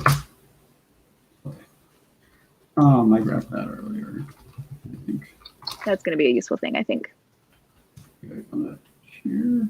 Yeah. 104401. Right? So if we have, the node IP, have we managed to connect to the instance metadata one? I'm going to be honest, I'm not sure how to do that. Okay, that's all right. We'll figure it out together.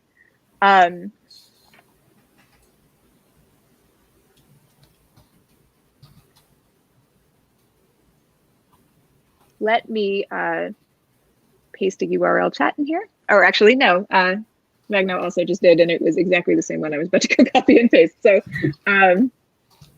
maybe try the thing that is in the private chat. All right, so 172, 731, 27, 4. Okay, that's super useful. So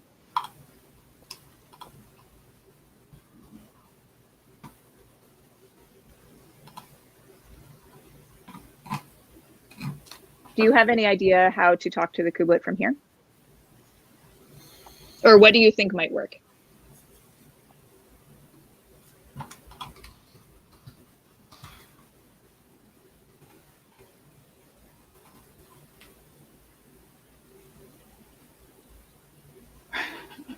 I'm drawing a blank.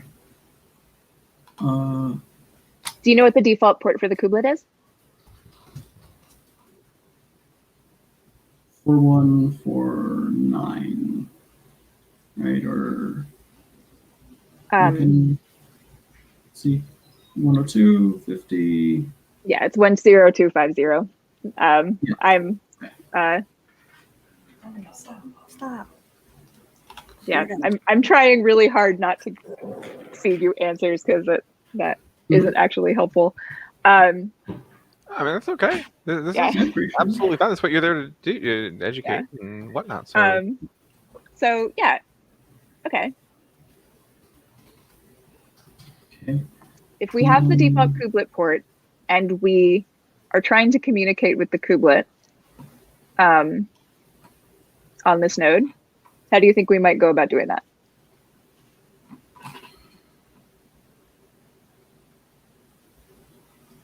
Sorry. No, it's totally okay. So we have the default kubelet port and we're trying to communicate with the kubelet on this node. How do you think one might go about doing that? You just, I guess, curl an endpoint or ping it even. Let's experiment and discover, right? What happens if we do? See, that's the nicer way of saying that, right, Ian? Like, I'm not going to get in trouble on the stream for that one. You weren't in trouble in the first place. You weren't in trouble. Any more than trouble than you prefer Normally would be. Yeah, exactly. Right. Exactly. Okay, so would I? All right. Would I just try and that's with the just a normal API server from within and just send over the token even? What happens if you do?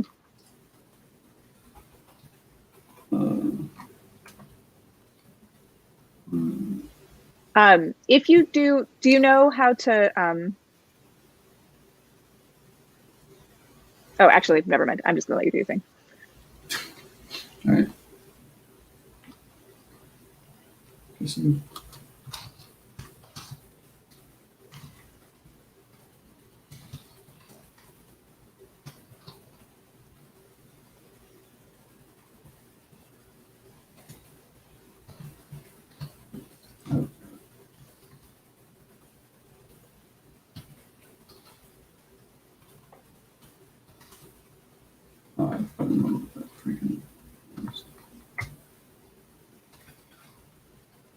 is that? Kubernetes.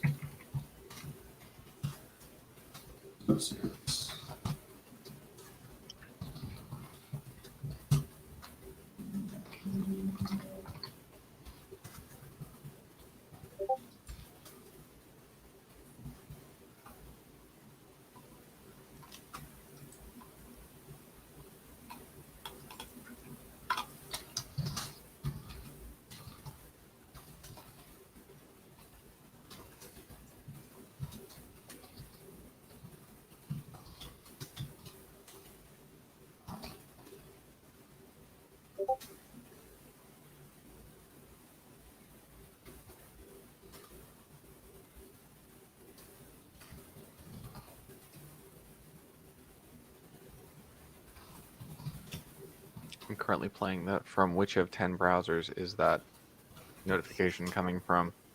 I feel this feel. Looking around. Where are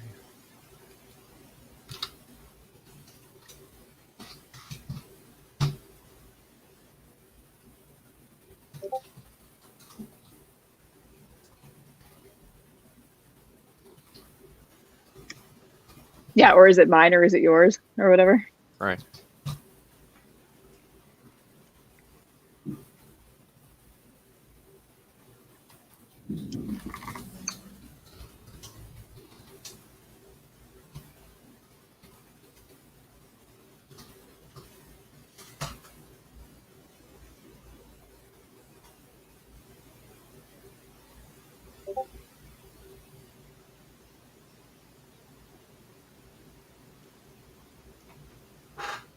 Okay, so I have too many tabs open. Goodness gracious. Okay, where are we? We're over here. Okay, so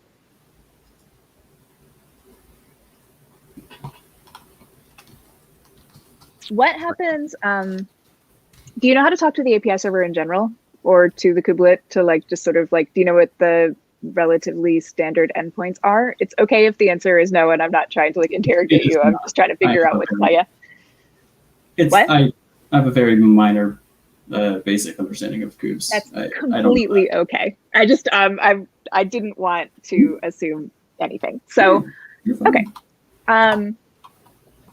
let me send you something that might be helpful. One sec.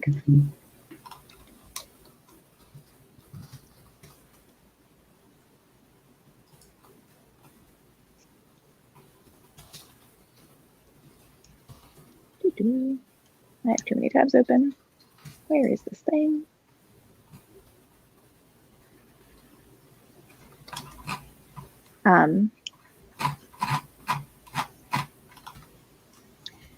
Magna says try the kubelet API. I'm getting there. All right, let me send you this because there are a couple of things I think we never quite managed to do. I think I found some. What'd you find? I just looked up some endpoints and might as well try them out. Yeah.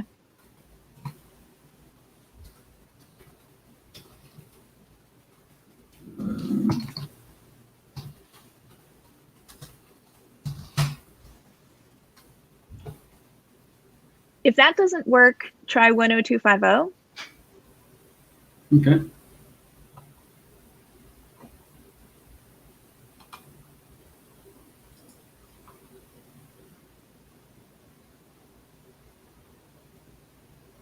So yeah, pods is a good standard endpoint to go check on. Mm-hmm.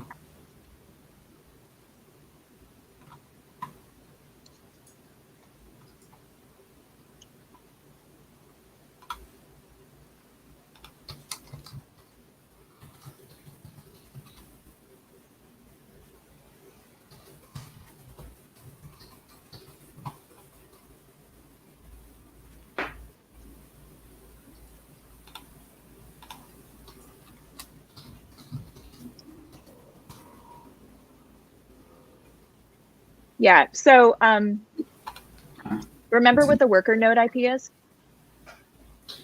I grabbed it. Okay, Yeah. Let's grab that one and use that one instead of the instance metadata API, and let's do 10250 instead of 10255. Okay, so there's this guy. 1250.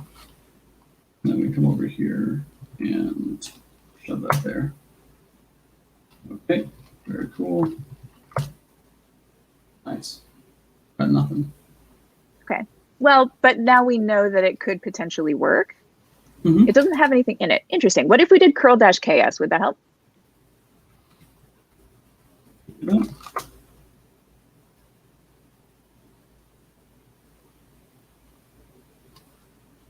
Or specify a cackert. I believe we have one of them. It would also maybe, I think, be a lowercase k. Oh, could be. But yeah, we have the service account token. So. Oh, yes. Oh wow. Okay, what do we find here? Check it out. Container ID. That's horrible. So this is rather ugly unprettified gigantic JSON. So that is giving us all of the information about all of the pods.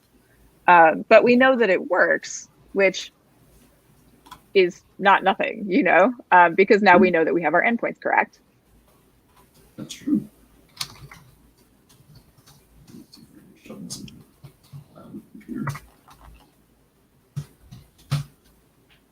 Okay. So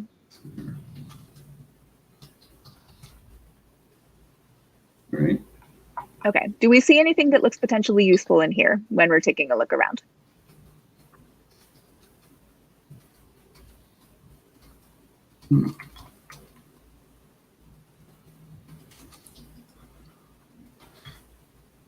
All right. Excuse my squinting directly at the screen here. Got about 10 minutes on the Okay. mark.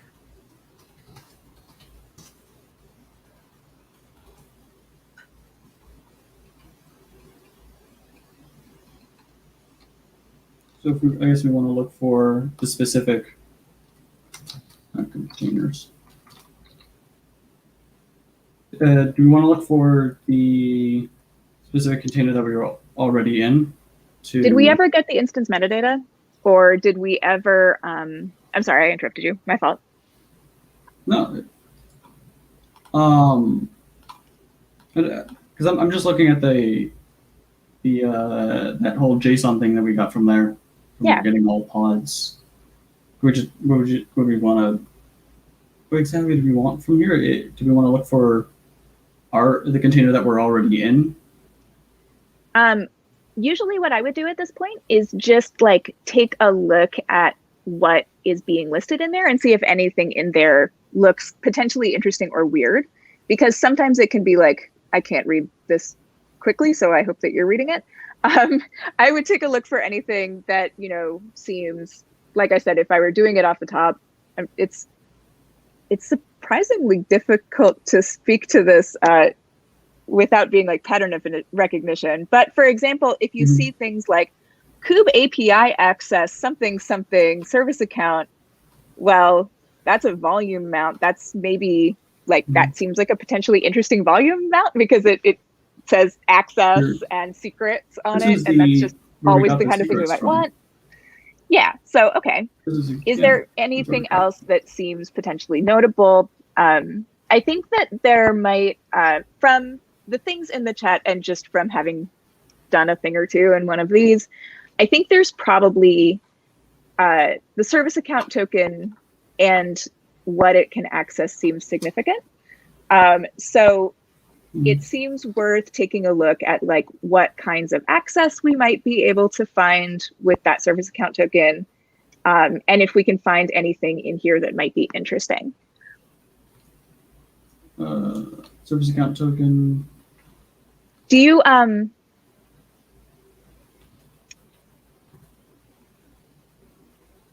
okay, metadata / dot namespace. That seems interesting.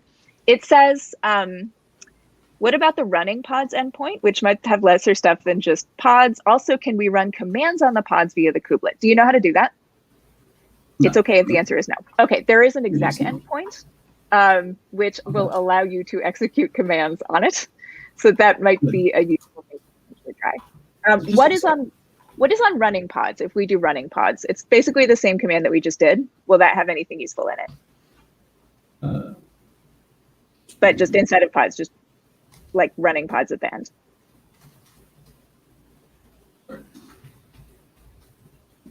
I need to curl another thing. Right? No hyphen. So just go back one. Yep, try that. Let's see what. See.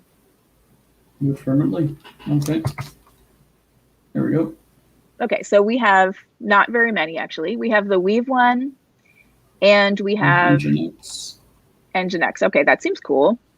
Namespace Kube system. That's important because because Kube system is that's kind of where things are happening in the control plane in there. So if we could figure out if we might have access to something that could be running in the control plane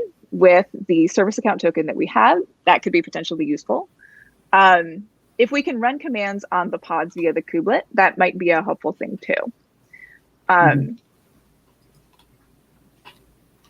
What do you know, if you were to try to run a command to try to figure any of this stuff out, what kinds of commands one might run to one? What? Oh, wow, that was hard to say. One might want to run. Yeah. Or what do you think might be useful to do there? In terms of what? In terms of what exactly? We want to see what kind of access we might be able to have to be able to do stuff within the control plane that could potentially allow us to get more kinds of access to the cluster and be able to do more stuff in there. I mean, just cluster info would probably give us something. Yeah. Right. And want to try it? Yeah. For an execute endpoint, just execute. I guess I got to pass something in. Well, what happens if you just hit the button? Just click that. Nothing. Nice. Okay.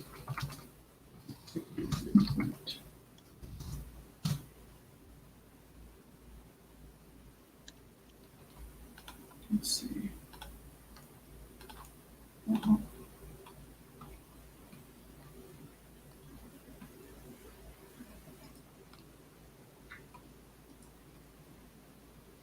Here, I'm going to send you this in chat, actually, because it's going to be much faster to just send you a cheat sheet URL. Thank you.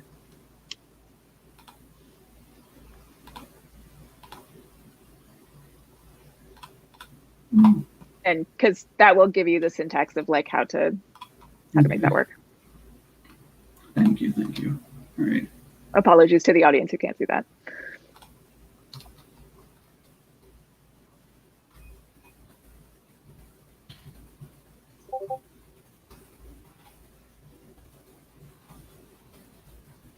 So same IP, right? Because that's a kubelet IP. Yeah, it'll be And the then just- IP for the worker node, which is not the instance metadata one. It's the one we have been using. Okay, yeah. So then this is agent, or we want the kube system.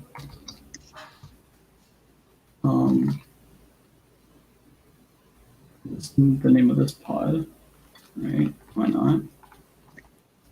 Check the prod namespace pods. There might be something interesting in there. Prod? Yeah. Oh. That's the one that we're on, I guess, or the other one's related, right? Yeah. Okay, so not the kube system. Trying to read this. I can just send it to you if you want to copy it and look at it better. Do you have JQ on your computer? No. Okay. Then that is not going to be useful for you at the moment. And okay, so if we can kind of take a look at what might be running in prod here, that seems like that might have some useful stuff in it.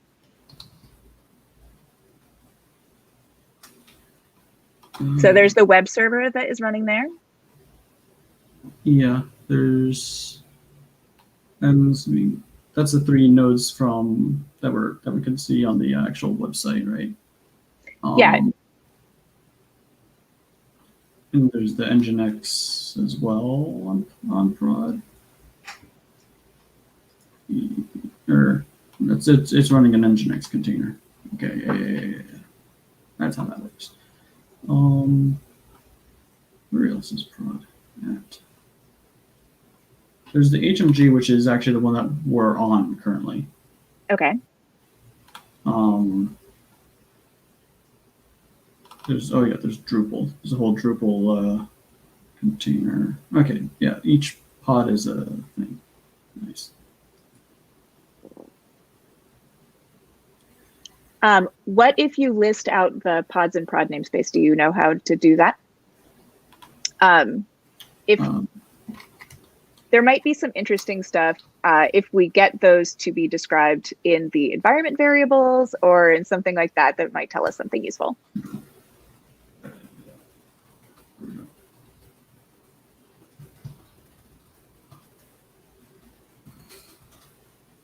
Not pods, but pods get or something.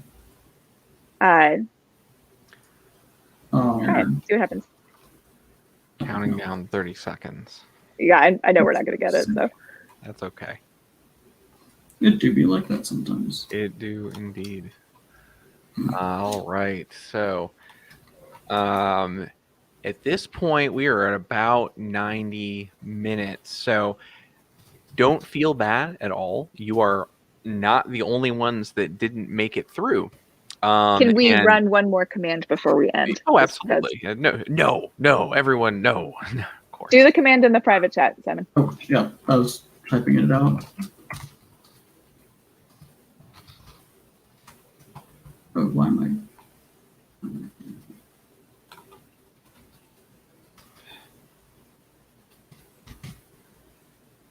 Does not exist. Yeah. Whatever the name of that pod was. We have multiple pod. But the web server one specifically. Yeah. Use this one. Probably. Yeah. Yeah. Okay.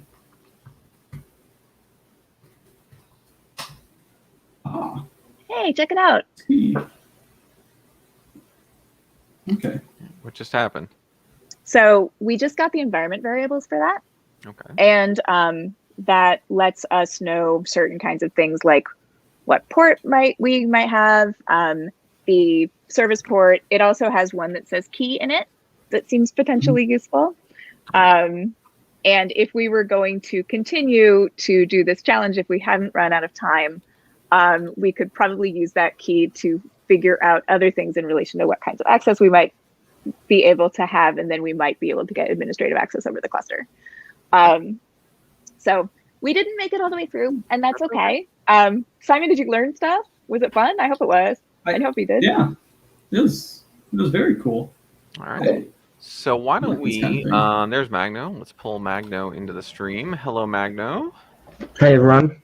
So you built a good challenge, certainly. So this is the portion where we hit the 90 minutes, but we still have 30 minutes left because we want to learn the things that maybe we didn't learn. So why don't you walk us through potentially where we got stuck or some of the things we might look at so we can find out kind of how to go help Chompy get out of this container. Sure, sounds good. Yeah. First and foremost, I just want to say that I could not done this challenge without the help of a friend of mine, João Freire, which is also watching the stream. So thank you, João, for helping me. I'll share GitHub. Yeah. So this they just got the first flag, right? The key there. It's a base64 encode. A key there with a flag BSides and stuff. So this was the first flag. So attacking the kubelet or the kubelet exploit, which was the first thing to do, and yeah, basically they completed at the end. But yeah, that's a good job there. Yeah, I think in the beginning, yeah, we're struggling with the web challenge there, but we got it through, right? Usually scanning the web application and checking for versions or outdated stuff or related CVE. So that's a good thing to do. Yeah, there were two other flags besides this one. Okay. So how do you want me to proceed here? Why don't you walk us through it? So we've got Simon here. Okay. I think maybe the best thing to do, if Simon, if you don't mind, you're already sharing your screen. Why don't we let Magno walk you through how to do it so you can get your hands on keyboard and learn? Okay. All right. Sounds good. So I'll post the commands in chat and then I'll explain what needs to be done. Wonderful. Okay. Okay. Let's see. 1 second. Oh, okay. The chat has a limit of keystrokes, but yeah, I'll try to, let me share this. I think that's better. This Google Docs has all the walkthrough that I'm going to share with everyone after this.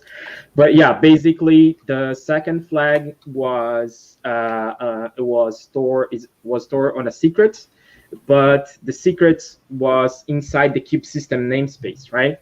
So basically, what you needed to do was install kubectl on the pod that you had a shell there, and if you check the permissions of the service account, this cluster is misconfigured that allows you to deploy new pods, create new pods there, right? So you could do that and deploy a privilege pod where you would escalate privileges and get access to the worker node. With that, you could basically execute commands on the worker node, and you could also exec into the kind of the kube system namespace and get the secrets there, which is named like CTF. Let's see, what else do I have here? So basically, the first command was downloading kubectl. Yes, yeah, exactly.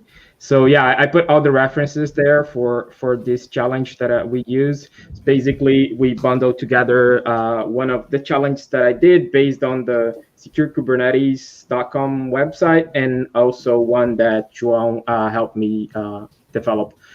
Okay, so basically this was on the secrets, and this was the flag that was on the kube system namespace.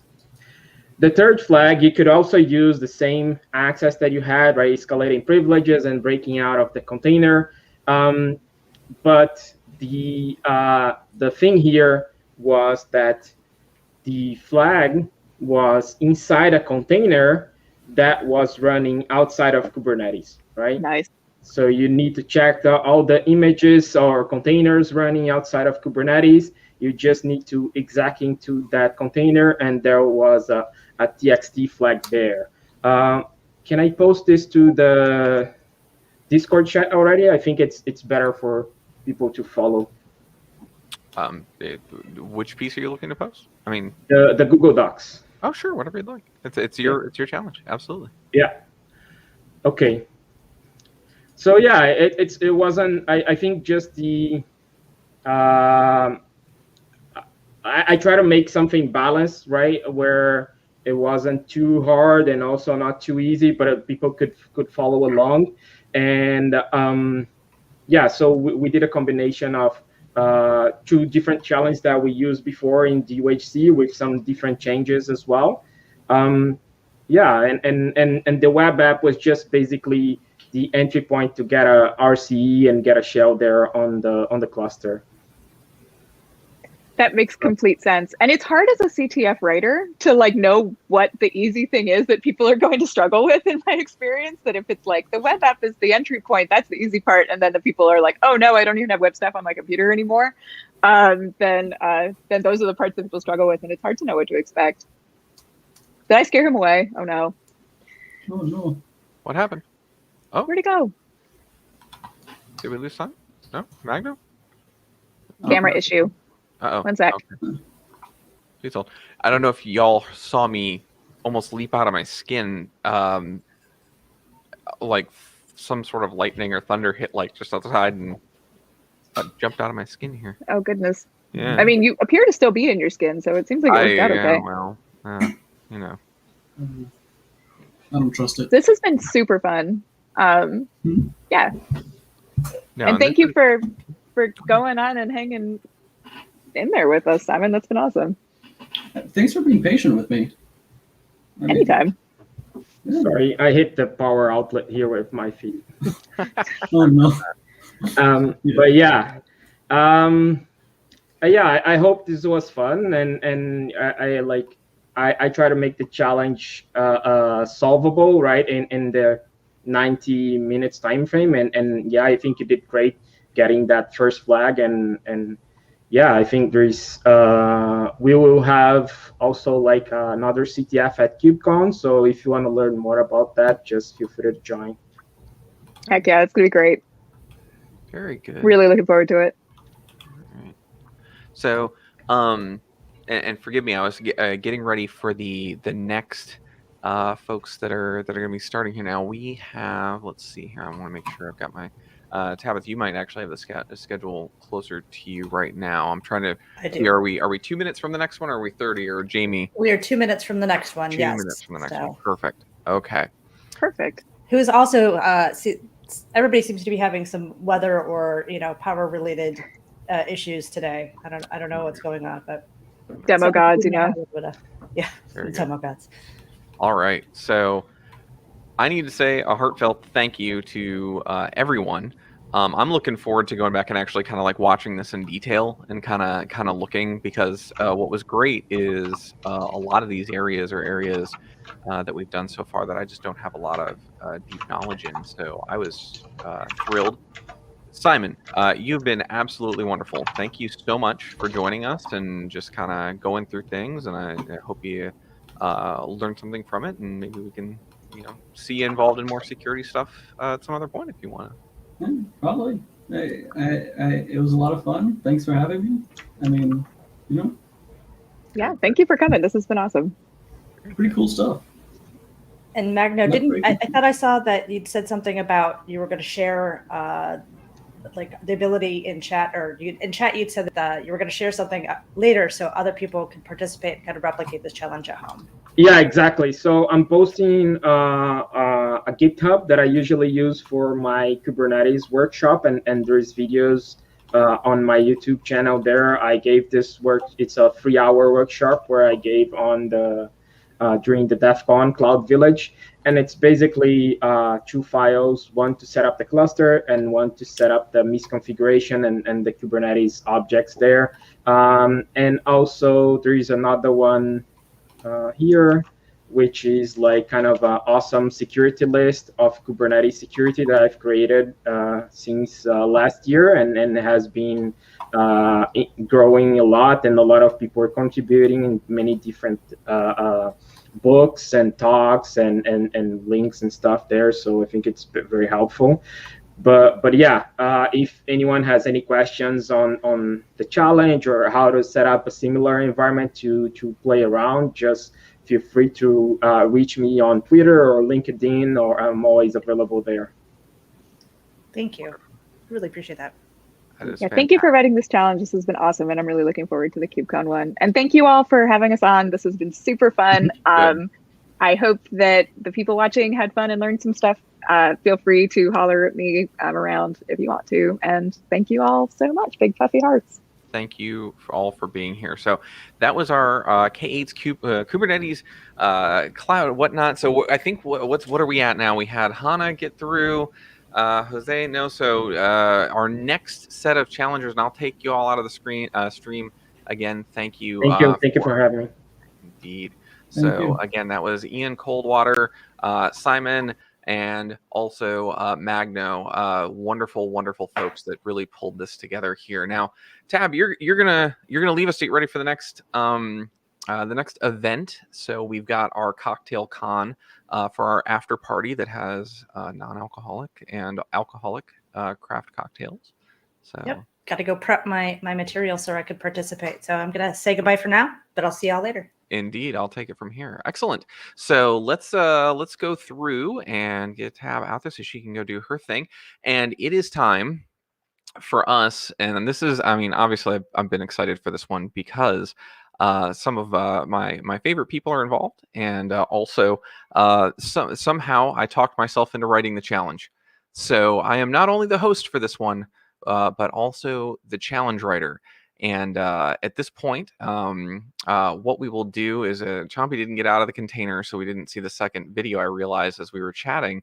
But we'll put that up on YouTube, how they got out, and they were just mostly thankful. So what I would like to do at this point is bring in Deviant and Brian, who are going to be competing in our, well, not even competing. Like I said, it's not a competition. So let's go through and bring these folks in and start having a conversation with them. There's Deviant. How are you? Quite good. How are you doing?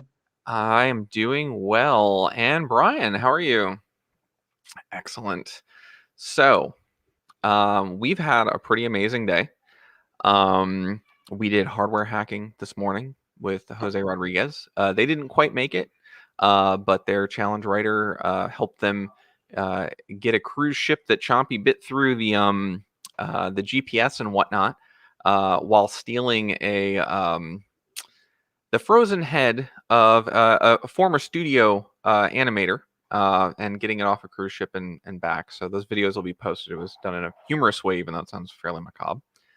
And Ian Coldwater and their team didn't quite make it, but we did have Hannah Kane Latonic get theirs done. So how are you all feeling today? I have no idea what to expect personally. All right. And so I would like to give both of you an opportunity to introduce yourselves. I think many of us probably know Deviant, but in not everyone does. So Deviant, why don't you go ahead and introduce yourself and kind of what you do for a living, which is always interesting. Hey, I'm Deviant Olaf. My name is hard to spell, harder to say. I do things. Sometimes I'm good at stuff. Occasionally people pay money for it. What I do for a living is, at this point, mostly answer email and get angry people tweeting at me for things they don't understand. Fair. Allegedly, I know how to do lock picking and access control and safe technician work, but that's only when I'm trying to get money out of somebody. You're not paying me today, so. Well, that's true. I'm Yeah. basically Well, just a loud guy on the internet who's going to try not to swear too much. fair enough.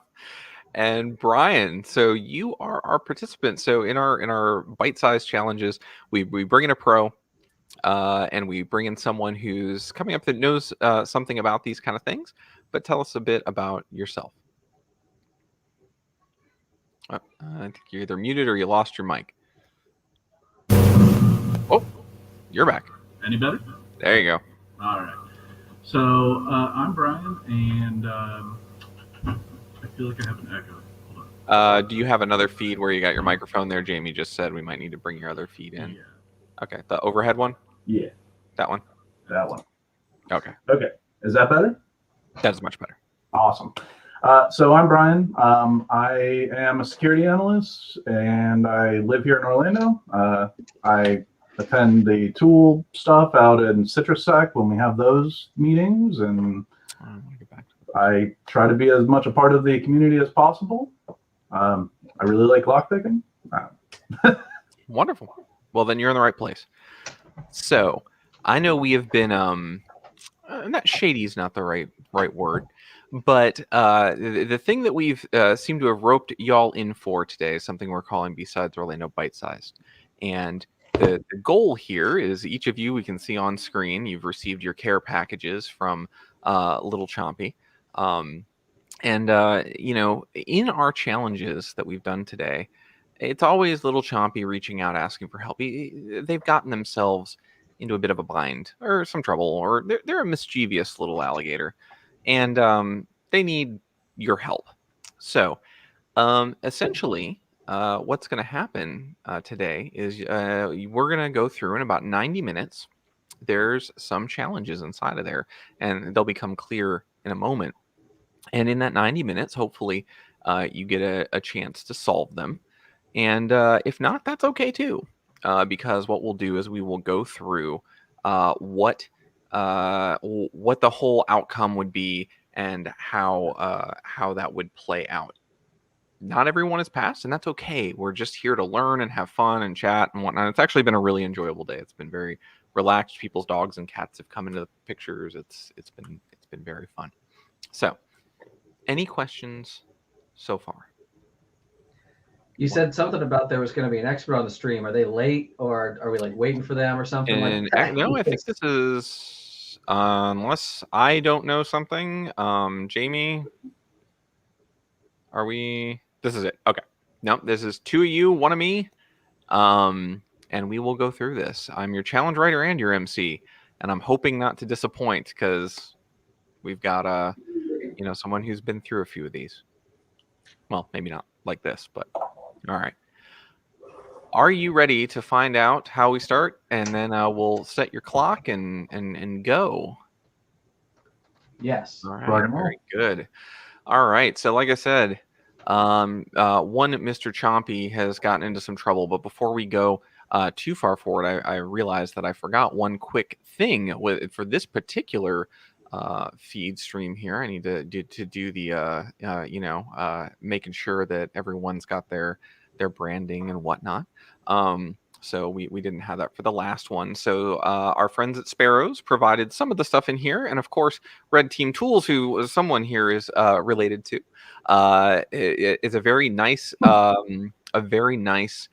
pairing, because a lot of the stuff at Red Team Tools you can't get at Sparrows, and it's some of the electronic stuff and some of the really cool red teaming stuff. So I suggest you check both of them out, and also we're just a big fan of everything that they do. So with that said, let's find out what Chompy has gotten themselves into in our final challenge for BSides Orlando Bite Size.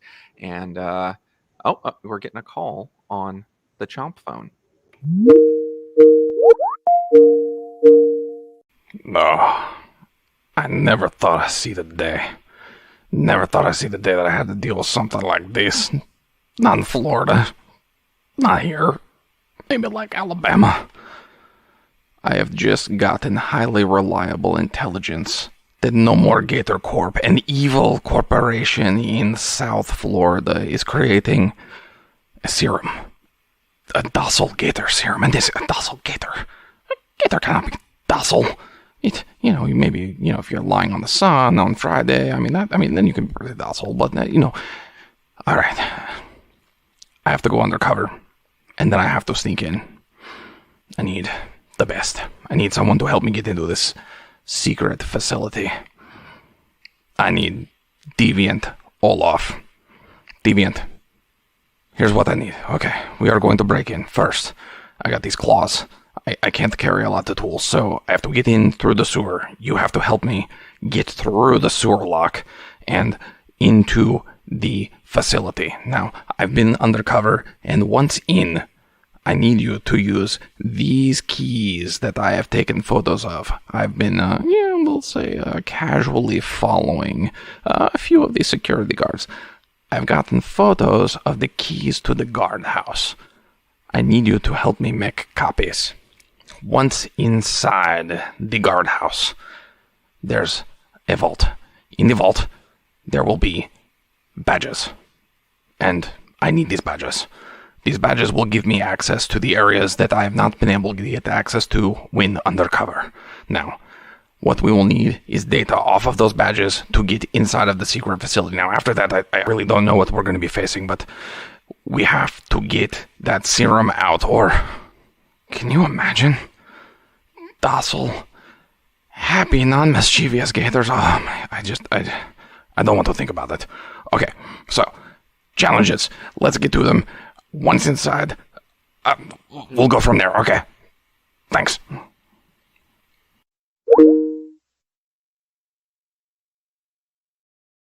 All right, so that's Little Chompy. They need some help. Evil No More Gator Corp is creating a docile gator serum, and this cannot stand. Now, you may have noticed that the keys photo inside of there would probably be very difficult to duplicate. However, if you go to Twitter, and this is where everyone gets to play at home. Someone who may have invented this particular technique, or at least made it very simple, might be on the stream with us. But you can go to twitter.com/chompylittle, and what you will find is a set of photos that's a little more reasonable for the challenge. Now, with that said, at this point, you can go ahead and open up your boxes, and inside of there you'll find some other smaller boxes.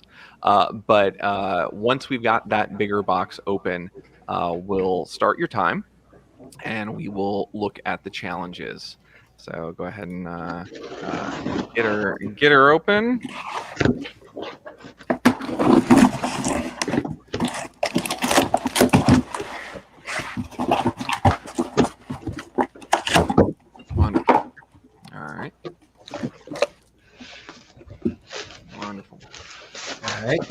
there is actually, Deviant, there's one extra thing in there for you and Tara because I took the liberty of throwing it in there.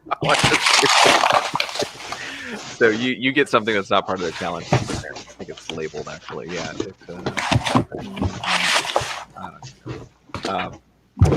So wonderful. Yes, there we go. Gift from Mr. Chompy's assistant, Mr. Meyer. Wonderful. So we've got a series of challenges here.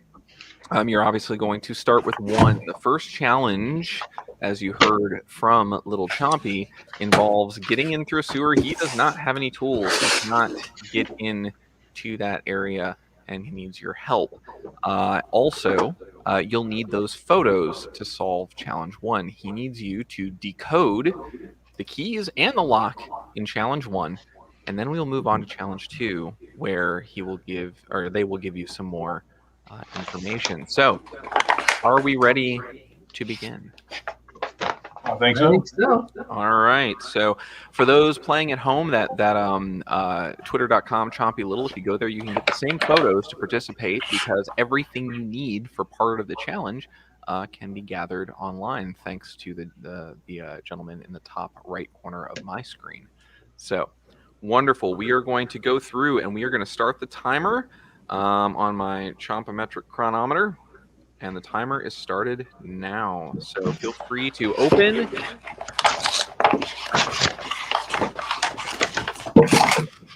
Aha. Excellent. I was wondering if there were going to be tools necessary. No, he's got those they got those little claws. Yeah.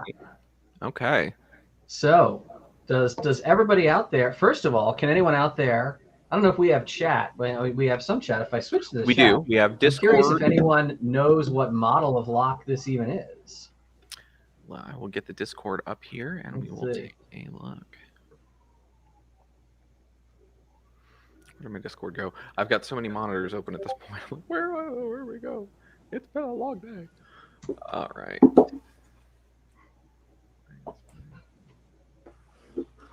There we go.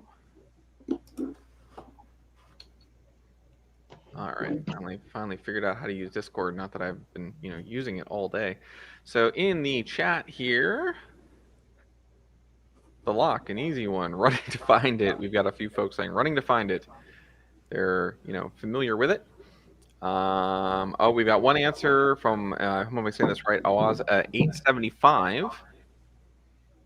Awaz is correct. That's right. I was wondering if anyone was going to be inaccurate and think it was the famous 175, but it is not. It is the replacement. Mm-hmm.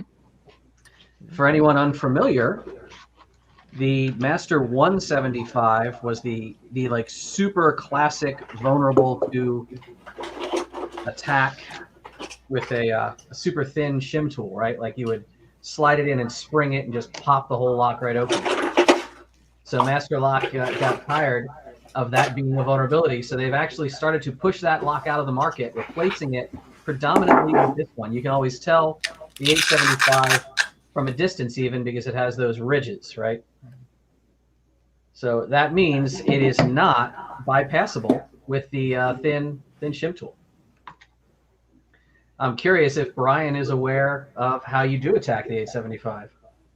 I am not explicitly aware of it. Can't bypass it. That is true. It is fun because unlike the tool when you used to need a tool that looked like this, nowadays to attack the 875, you need a tool that looks like this. So, all right. Yeah, this is actually a lock that you can attack with no tools at all. There was a clue in what Chompy said. Yeah.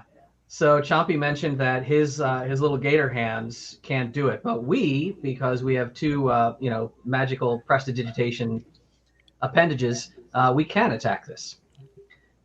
If you're right now looking at it and you've got a series of digit wheels, right, and all those wheels can just hopefully on your lock, much like mine, they can spin pretty freely.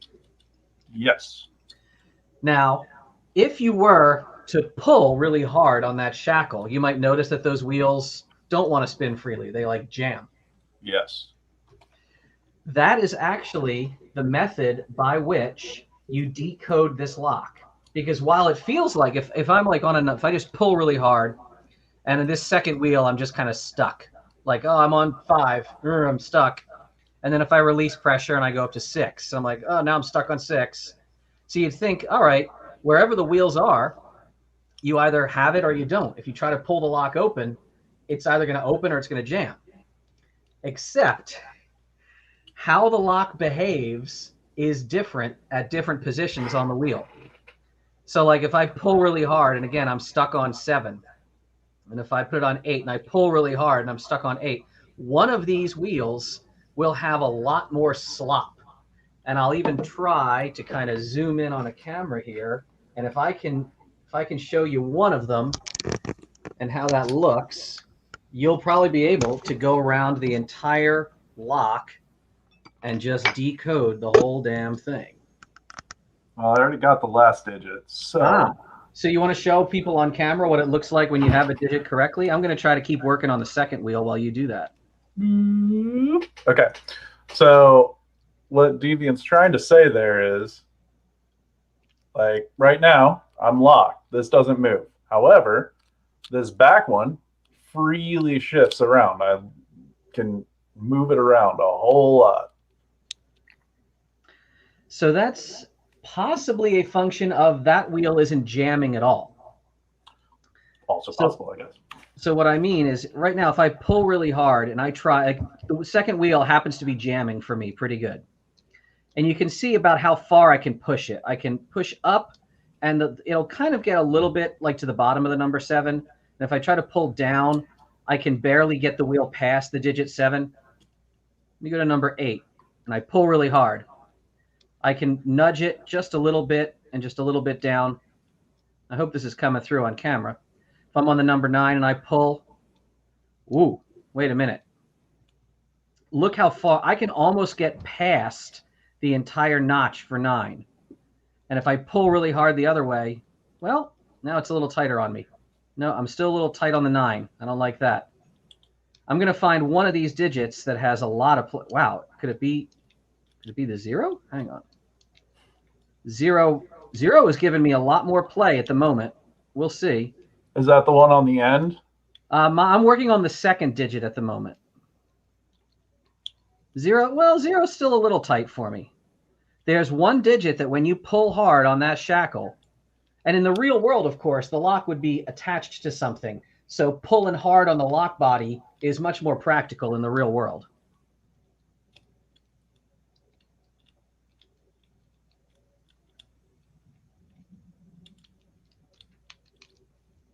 Ooh.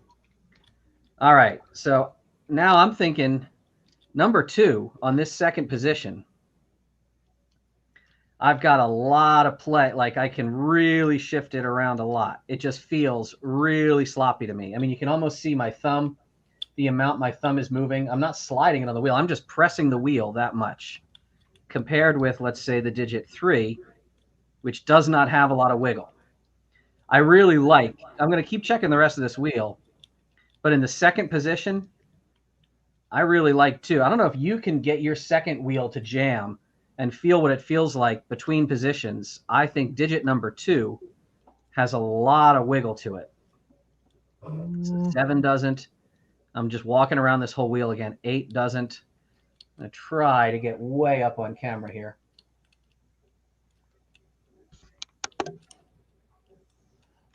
Two is locking down pretty heavy.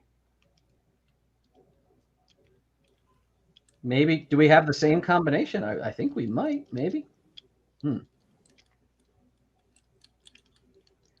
Oh yeah, I got to tell you, at least on my lock, where am I here? There we go. The second digit is flopping all over the place for me. It's hard to show on camera, but it is really, really jiggling around. On the second wheel, the number 2, I personally kind of like that. Well, let's see if we can decipher it fully, and then we'll see if that is in fact it for mine. I actually really like the number 8 on the first wheel.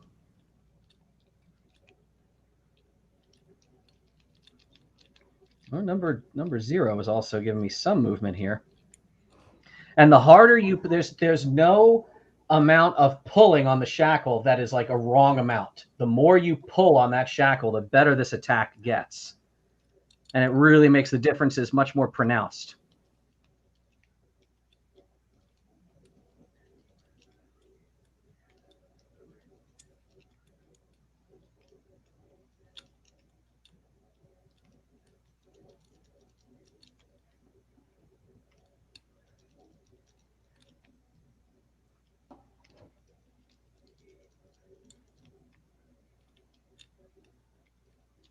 Whew, yeah. I'm gonna go with my same diagnosis. Okay. Which number was it?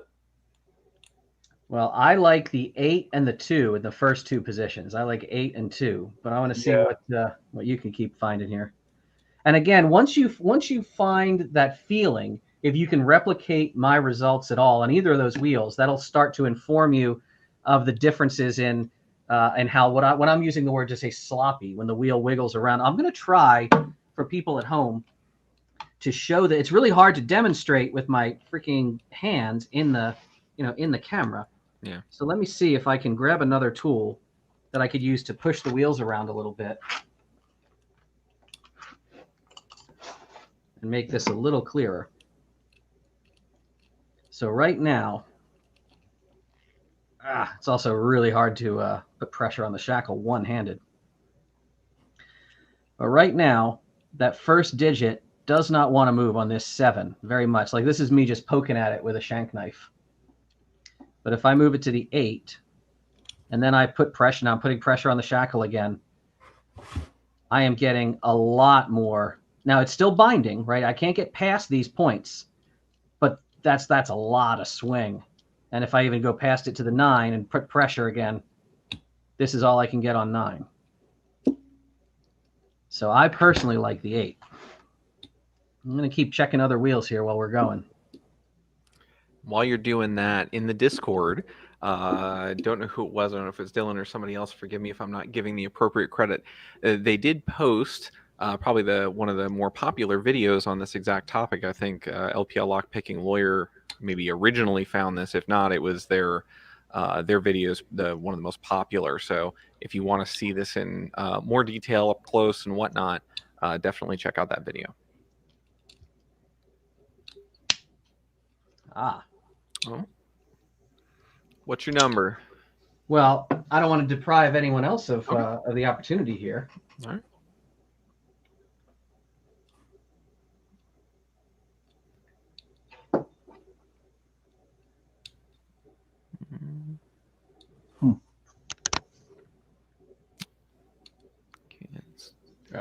Being weird with focus. Yeah, no, it's so hard with webcams and whatnot. I know. Well, it's also just hard to know which way is up, down, left, right. While that's true. Yeah, because you're kind of backwards and sideways the way you're doing it. Yeah. Oh. Did we get an open, Brian? No, I'm still locked in. Okay. I can feel what he's talking about. I can feel the motion of it. Well, which wheels are you feeling good and bad things on? Well, definitely the first wheel, I can feel the 8, and definitely the 2. Okay. The third wheel and the fourth wheel, after I set those 2, have started to act up. Although I can definitely tell if you were to do this on a fence or something, you'd probably get a more efficient result.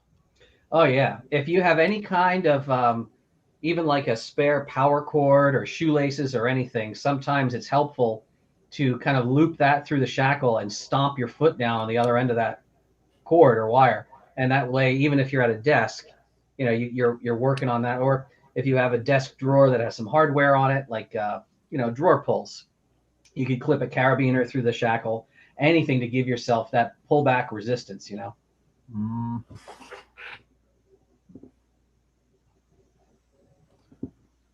I don't know if I have a carabiner around. I got to think about that one. It's all right. Keep trying numbers. I'll let you know if you've got candidates that sound good or bad.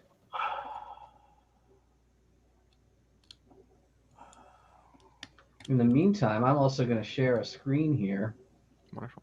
Because we had some images, didn't we? Yes. I feel like 3 should be 4.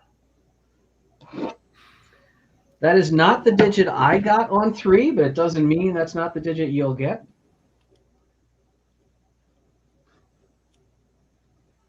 Let's see what's going on down here. What did you say, Brian? For the third digit? Should be 4. Well, it feels like 4. You're in the ballpark ish. The ballpark. Ballpark-ish. Well, ballparks, they don't have any standards, so. All right. So Deviant's making a smart move here in that in solving the challenge is jumping to something that he knows quite well, as it's a technique that I first saw popularized by him, so I thought we'd include that. So once Brian gets through there, that's moving on to the second half of, and I will say, because it was not clear, that is not the key. You're not the copper one. You're looking for the silver one on, not that one, that one. Yep. I presume. I'm liking all of the I'm liking all the images here. Yeah. Feel free to take them if you want them. These are great. Yeah. Someone's even got a little like remove your hard drive key over here. Mm-hmm.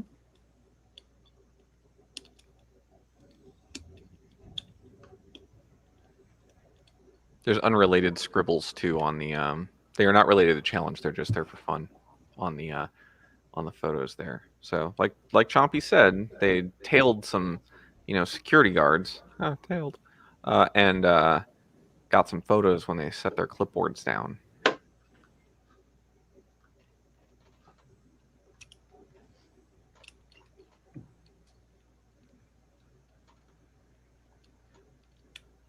Are you still trying the third wheel? Or you're working on the fourth wheel? I'm flipping between the two of them to see if I can find the full play. If you have any other guesses on either wheel, we can let you know how accurate those guesses are. I'm not sure when Ian heard you say 4 for the third digit and said you're close. I don't know. I mean, all numbers are pretty close to one another. Right, on a base pen wheel, yeah. Fair. That's why I said, hey, you're close-ish. I mean, you're kind of on the same side. Yeah, you're closer than 5 digits away. That's right, yeah.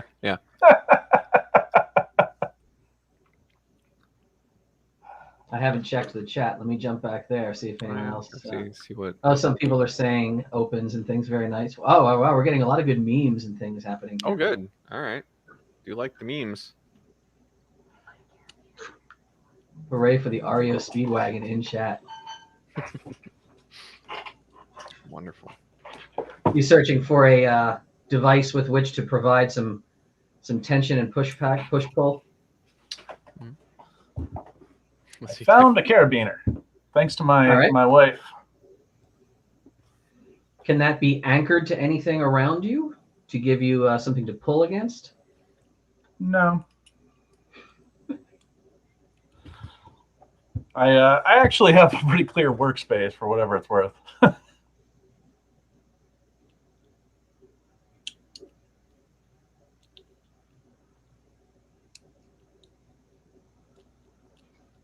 I'll give you an additional hint there, Brian, because it's kind of hard to do when you don't have someone next to you. When you are spinning those wheels, you can't keep the tension on it the whole time. I can't tell if you are, but you do have to put the tension on it, move it a position, see if the play is there, and then since you know the working theory as it's been explained, but you do have to turn it one by one, put the tension back on, and see which one has play. If you try and keep the tension on the entire time, it's going to bind in places that you're not expecting. Yeah, which might be my problem.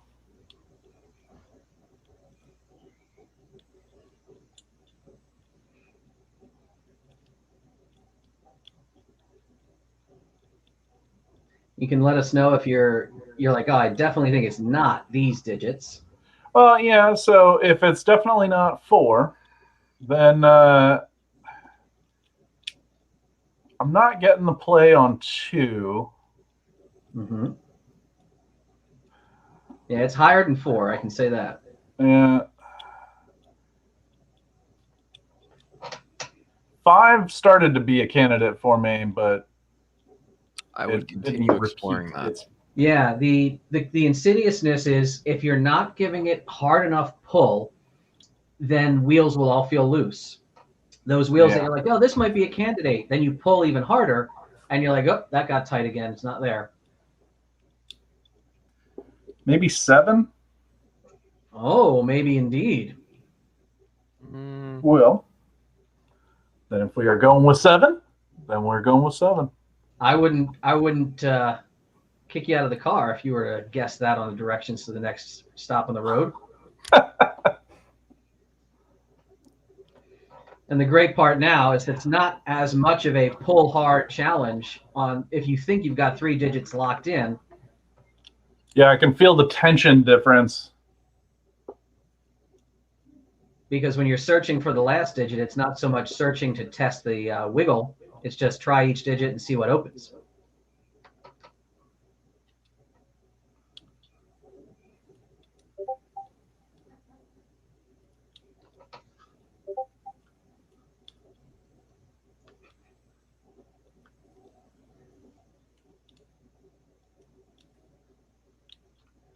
Smart people in the chat were asking, does anyone remember were there numbers in the video and so forth?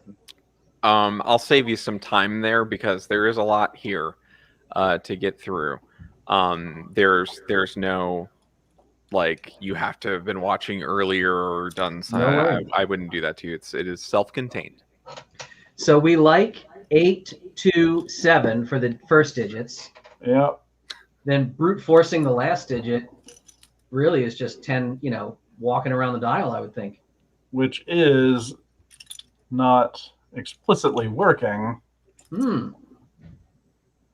Are all of your other digits dead in the middle? They have to kind of settle into that little detent click on each digit. Yeah, just making sure.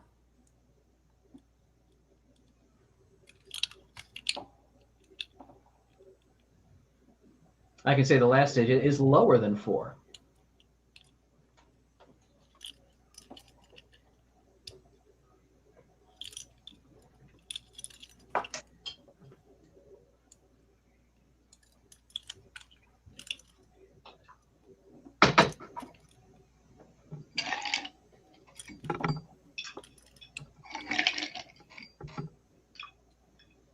Had to re-up over here. My wife's been fueling me with coffee. She's coming in. She's my favorite human right now because we were up. Well, by up late I mean we haven't been to bed yet, and by we I mean the psychosis I'm developing. You do put a lot of work into this. To BSides. It really is a team effort. It is. There are people literally that I'm watching in the background, making sure that all the stuff is going on and answers are getting done so that I can dress up like a colorblind, clashing, patterned court jester, I guess. So even sitting below 4, I'm still not getting it, and all my dials are dialed in the middle for the first 3. So what I'd like to do, because there is a lot of challenge here to get through, I'm going to tell you 2 things because you don't have someone there to show you. 1, Deviant was onto something. You do not have the same number. Oh. 2, your first number is 5. Oh. Now that you know your first number is 5, that will give you the opportunity to feel what different feels like. And I may have been leading them people astray. I apologize. No.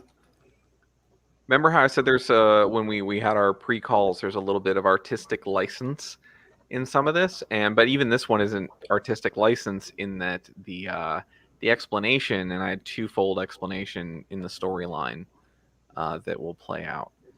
But I can tell this part because it's kind of already happened.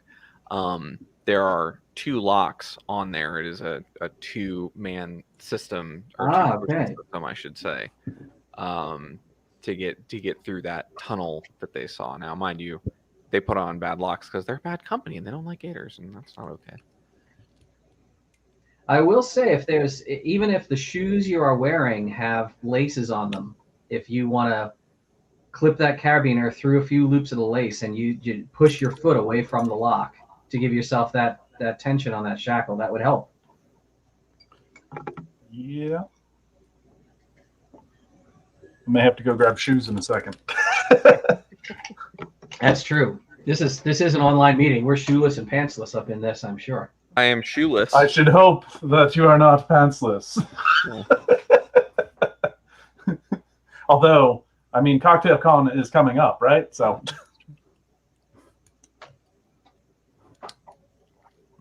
That's coffee, though, because that is what's keeping us alive currently. Mm-hmm. While you're working on that, we do have the key images that I might take a glance at. Yeah, why don't we do that? So yeah, right here, these are quite good photos that Chompy took. I've got to say, I'm very impressed here. You know. And it looks like they're actually from the guard's desk. It appears like. Well, he's low to the ground. He slinks. They slink around a lot, and the guards, as they were patrolling, if you can make out the scrawl on there.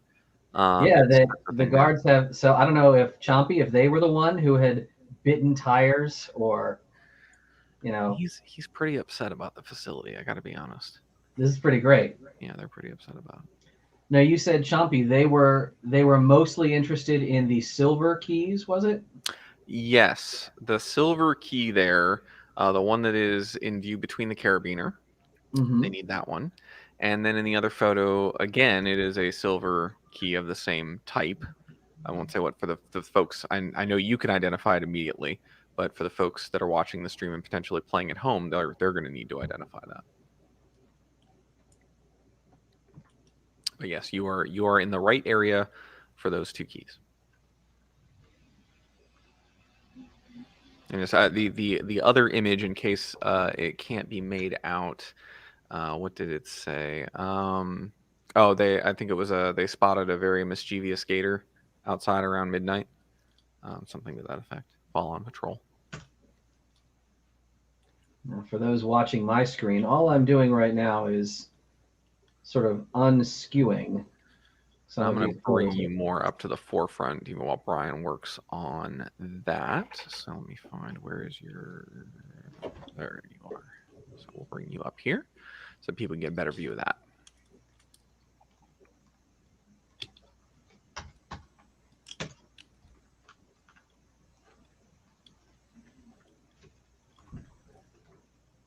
What photo tool are you using? That's not Photoshop. What is that? This is Photoshop, sir. Oh, is it? Is it just a different view than I generally use, or? Interesting. Okay, it looks a little different. Yeah, this is Creative Cloud. So this is, let's see which version I'm actually running. Okay. You on Windows or Mac? I am under Windows. Okay, that might be why. I use that on a Mac and it just looked a little different. And looking through there, because this technique that you're about to show, a few folks know about it and whatnot. And Photoshop isn't necessarily the tool you need to use. You could use GIMP or some of the free tools, but yeah, I use Photoshop as well. So I was like, "Ooh, is that a new one that's free?" But no, it is the premium one that is very good at what it does, but it's Adobe. Indeed. All right.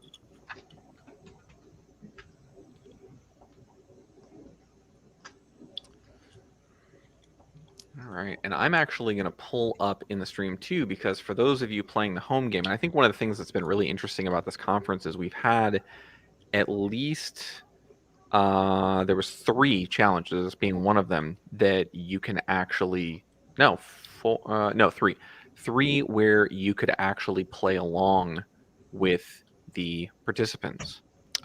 So this portion they can do, and you may those watching in stream may recognize the name in this particular GitHub.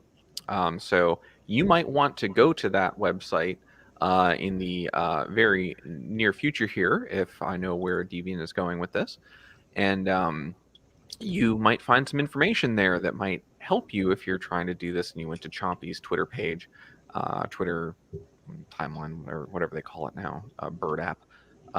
If you go there and get those images, you can replicate this and get the same data that they need to solve the second part of the first challenge. So what I'm doing on my screen here is, you can kind of see I'm using, it looks, oh great, I've used Photoshop to kind of spin the key around and make it kind of parallel to the side to side. But if I pull some guidelines in, you'll see it's a little bit insidious. While this is pretty close in the right spot here, as we get further out, it turns out this key is not perfectly aligned. So I'm going to do a little bit more of a tweak and actually put a fulcrum right there. And now I can rotate about that 1 point. So I'm going to try to get this a lot sharper. So now across the bottom, that looks pretty good. But now if we look up on the key, I use my guideline again, you can see we're getting some real deflection. And that's because this photo was taken just at a slight angle. And getting around that, kind of solving for that, is a little bit more of a challenge and often involves using some distortion. So if I were to distort this up and down a little bit,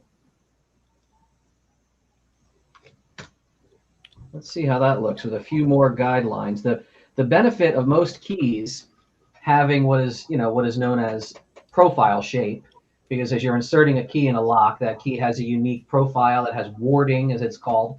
When you take a photo of a key from the side, that profile shape gives you those really pronounced lines. And we can use that in conjunction with our guide tools to try to see if the key looks pretty parallel. All right, hold on. We need to. I think we. Sorry to laughing. What do we got? Brian back in the stream. the joy of, I heard the lock hit the ground. It just, Oh, nice. Excellent. So what was your number, Brian? Obviously you opened it, but 5380. Perfect. Deviant already showed me his at 8273. Yeah, I had 8273. So all right. Sorry that I didn't want to steer you wrong there. I was in a different number than you. No, It's all good. This is the thing is it's nice to see that, even pros, and this has happened all day long, that they go through and they go, oh, that you make an assumption, and everybody does it, whether you're pro or someone who's coming up in the field, and you make an assumption that, that we're working on the same challenge. So with that said, I would keep that truth with you the rest of the challenge, with the idea that everything in this super secret facility is a two-person operation. All right. Well, I'm still just tweaking my my images here for later decoding. Should we be opening box 2, or should we be tackling? Not yet. You got to decode the keys, and then you will move on to box 2. You're at 57 minutes, and I am probably going to give you, because the box 2 could be pretty lengthy. It's definitely going to be the majority of your time. Okay. 3 should be fairly straightforward. But whenever you get to the keys decoded, you can give me the bidding on it for both keys. Then we will probably get an update from Chompy as they make their way into the facility. So what you have linked to, and you're mentioning the GitHub, some of the resources on that GitHub, which I have put out there, are these key decoding templates. And what we have is in fact, I'll even kind of pop one open here. Let me see if I were to grab just a couple of them here and just throw them into Photoshop. So they are a series of guidelines, and they also have these very helpful key bow kind of images on them. So depending on what lock system you might be attacking, you could say, well, what does the key bow look like? And help you identify the brand of lock. So Best, Kwikset, Schlage, you name it. And with the keys that we have, I don't know if anyone watching the stream or anyone in chat had seen the original keys here. What kind of shape key bow does it look like we might have? Let me check the chat here. Watching the chat here, yep. Anyone in the Discord chat want to take a guess at the manufacturer that belongs to that? Correct, magician, spelled differently. Yeah. But yes. So yes, this is the sort of pentagon head, classic head of the Kwikset brand of keys. So if we were to grab our Kwikset template, what we can do is on these templates, we have a black line at the bottom and a black line at the very top. And then beyond that, we have a series of cut depth lines that are blue and gray. So if I were to take that and just bring it right on into Photoshop in this other image, well, that is obviously way too large, but I can try to scale that down a bit. And that is actually pretty close to lining up nicely. So if I were to get some of my junky guidelines out of the way, what I could do is kind of look at that key. Now this is not a cut way out here. This far left edge on the screen, that is just up by the bow of the key, by the shoulder of the key. The first cut, there are 5 cuts. There's position 1, 2, 3, 4, and 5. And this lines up pretty darn nicely on this image that I'm looking at with some numbers. Sure does. And Brian, just so you're aware, I've got this full screen so that the viewers can see it, but we can hear you if you want to ask questions or anything like that. I am attempting to get my way through GIMP and try to get it all lined up with getting the bidding. Are we to both pull the same keys together, or you could split them? Yeah, that's fine. And that actually was the intention, that you didn't both have to do it. But yes. 2 different keys, 2 different guards.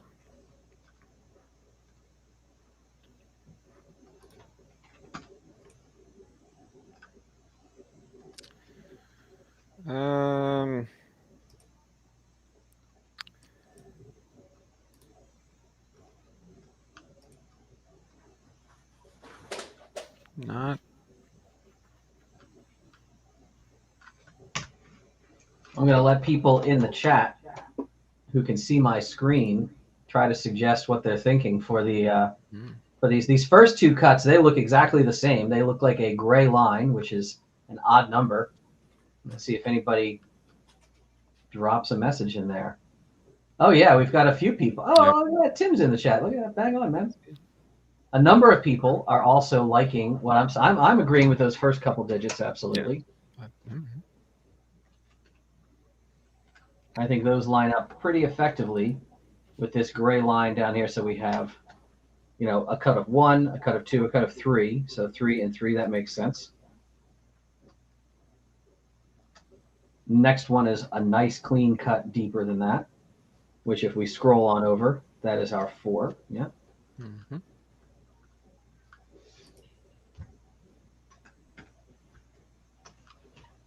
And then I'm going to check the chat again. Tim saying hi back, along with a number of people. Yeah, the magician's looking pretty good on it. Ryan is looking pretty good on it. Mm-hmm. I like, for these last digits, I like 2 and 2 myself. I would like those as well. All right. So a lesson to everyone watching at home, it is really just that fast for a gator to catch a sly photo of your... And remember, this wasn't the original photo. The original photo looked like this. I mean, gators are good, but actually, was this the original photo? I'm looking at the. You're No, the zoomed in. original photo was the other one that I had. You're zoomed in, but it's there's Yeah. a silver clipboard and a black clipboard. The Yeah. background, you can tell. That's right. So one gator, they take a simple photo like that, just a drive-by cell phone photo, and within moments, here we find ourselves. Yeah, 33422 for anyone listening but not watching. Definitely a valid code in Quickset land. It's especially Quickset-y with how very little variation there is on those bidding cuts.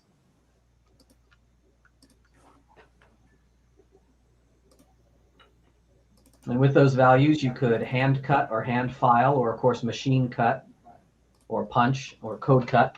Any number of ways to originate a copy of that key. The Quickset blank is not a restricted blank. It is easy to get your claws on, and away you go.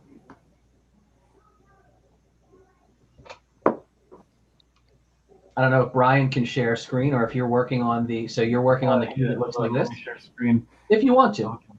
Y'all can watch me stumble around inside again. We can help you. This is a team effort. The two of you are together solving this problem. So if you're struggling with GIMP or anything like that, and we can be like, oh no, click over there.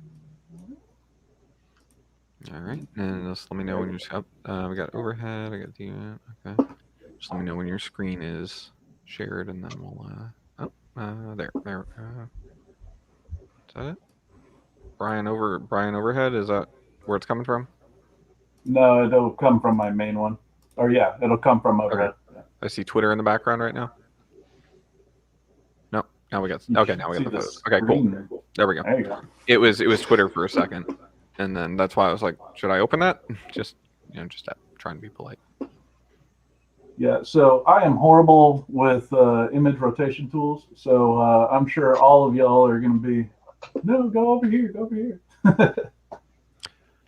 It's been a while since I've used GIMP, but I will say you might be making your life harder than you need to. Just click on the image that you drug in there, and you at some point when you put it around the edges there, you should get two arrows that just allow you to twist it. Ah, yes, I forgot about them. Yeah.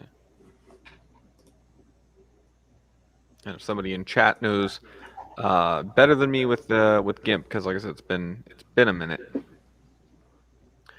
We're hearing from Ryan. Control. Yeah, there we go.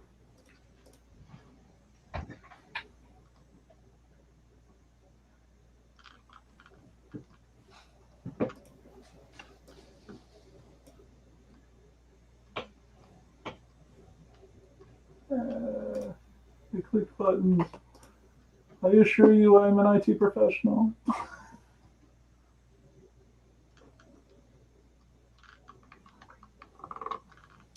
Does view flip other rotation? Well, and to be fair, just because you're an IT professional, and you certainly are, it doesn't mean you're a graphic designer.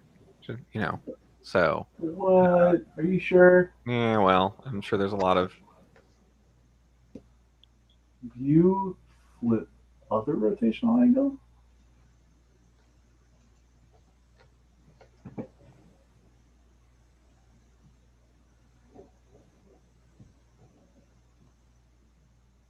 Now this is a very peculiar result that I have here, but we'll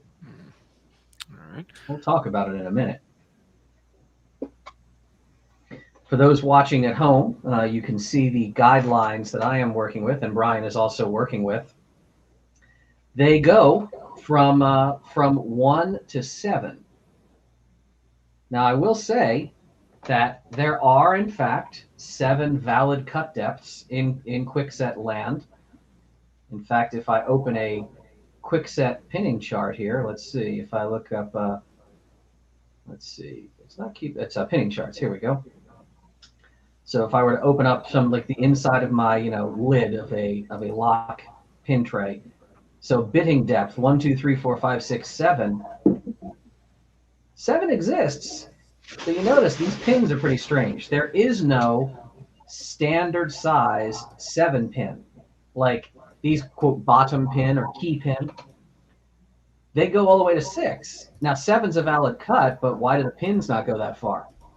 7 is not a valid cut in quickset land except for in mastered environments. And that's very peculiar. Isn't it? There are obviously master keyed systems are a thing that we see in commercial spaces, and we know these are obviously locks and keys from a commercial building. But keep that in mind when you come across some odd things. If this was a key to someone's house, we would have to kind of scratch our heads and say, did we get the right picture? Can we double check that? Because that would be kind of strange. But given that this is a mastered environment, I could see this potentially being right. There's some peculiarity going on now.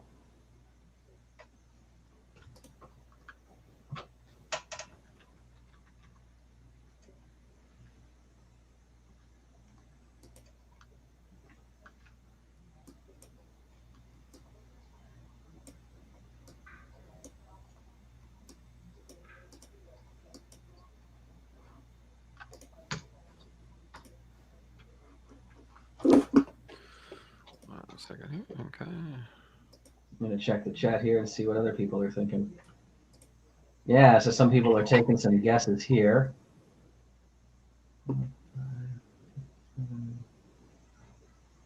Yeah. Magician made a guess, and I don't disagree with the magician on this, I got to say, which is a pretty good rule for life, honestly. Don't disagree with the magician? If you're aware of the magician, they are usually pretty spot on, agreeing with most magicians on most things, but especially the magician at BSides Orlando.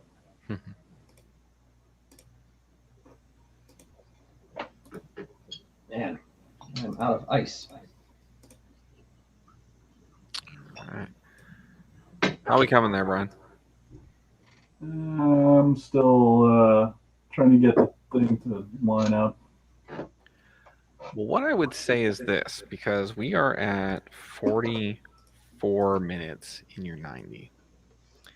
And what I would like to do is make sure that you get the opportunity to do the long run. I'm actually going to give you a clue on the other ones because it's a learning exercise. We want to see you learn the stuff and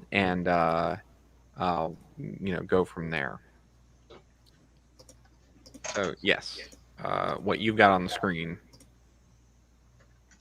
it is not a maybe. Well, it's at least what I had, and I think I matter in only this regard.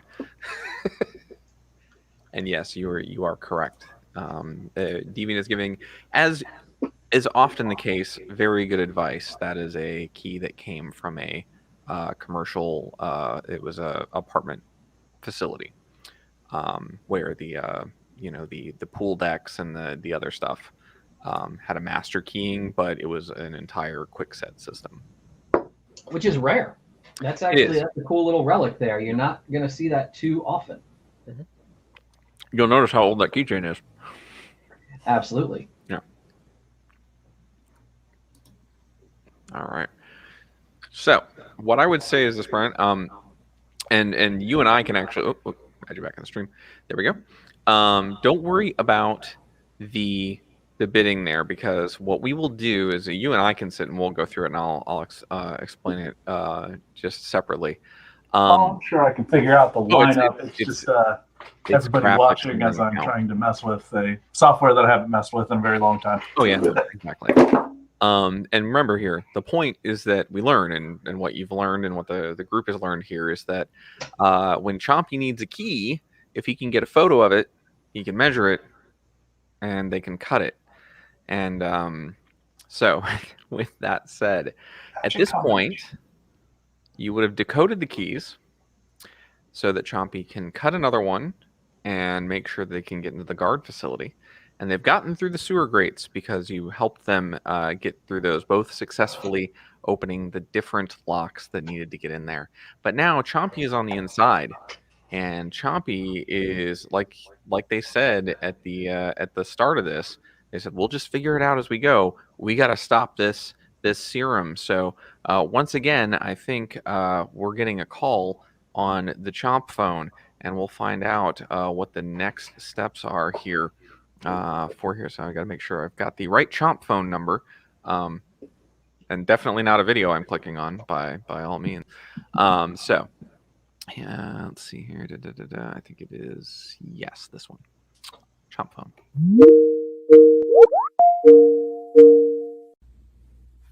Okay, so I'm inside the lab. I got in through the sewer using the keys you cut, and I don't know why I can't do that technique that Lockpick Lawyer does. I think it's the claws. Okay, so I'm inside.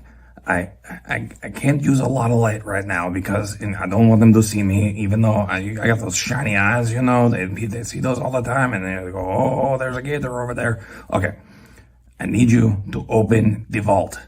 In the vault is keys that I need. Now, I've been undercover, so I have a key card, but I do not have access to the lab. On the emergency key, there is information. I need you to clone that information off of that card onto mine. Also, there is a secret PIN number. I will need that for later. I need that PIN number, okay? All right. Oh, someone's coming. I need the stuff. Okay, thanks. Bye.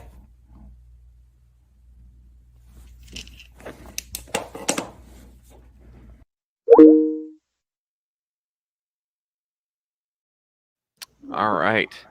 This is so marvelous. Like, can everyone just appreciate how much love and work went into this? I am thrilled. I'm so glad. It really does. It really does thrill me that you're enjoying it. So yes. So Chompy is inside. Your help has gotten them through the perimeter. Please open box number 2. All right. Now Chompy did not say this in the video. However, while monitoring, and I'll let you open it so that we can, before I give it away, but it should be pretty clear from some of the clues what you might find in there.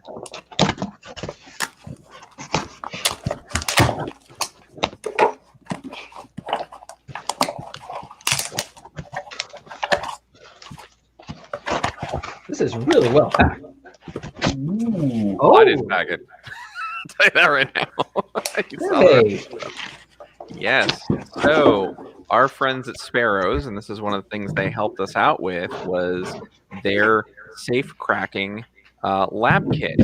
And I will, because I know that there's a couple ways to go through this particular problem. But we can choose a couple routes here. One, Chompy did overhear the guards talking, and Chompy is able to determine 2 of the numbers for each of you, but not the last one. Okay. So we can do that. There is another way in to the vault, and you can choose that. But if you want to attempt the numbers first, we can go through and we'll give you the numbers. And then, but nothing is off the table. Let's put it that way. Oh, interesting. C4, yes. Fred Rogers Incarnate. C4 is always an option. I don't know that you want to use any currently. Last our way in. That's the only way, isn't it? That's the only way, right?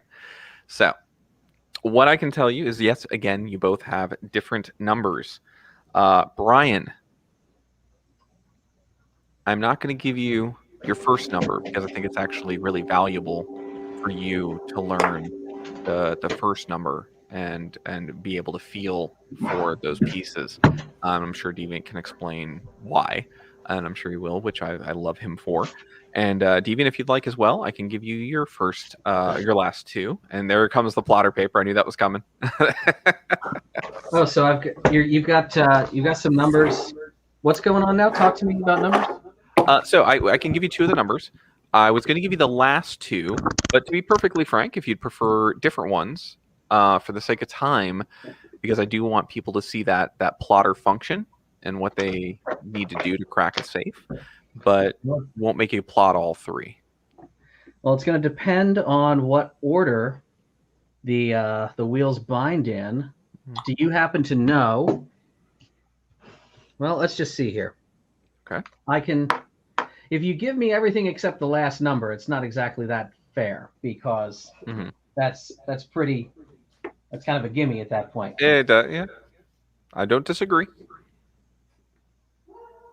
Tell you what. Yes, sir. What I'm going to try is to do one run of the wheels. Okay. Just all wheels the same direction. And if I find anything, I will be astounded with myself. And you can tell me at some point if I've hit a number and where it goes. And then we'll try to go from there. I love it. Very good. Or I might even, if I could find any freaking number at all and isolate which wheel it belongs on, then I'll ask for the other two numbers if I'm right. Okay, I like that plan. Then let me print out in isolation. I'm just spewing things out of my printer here.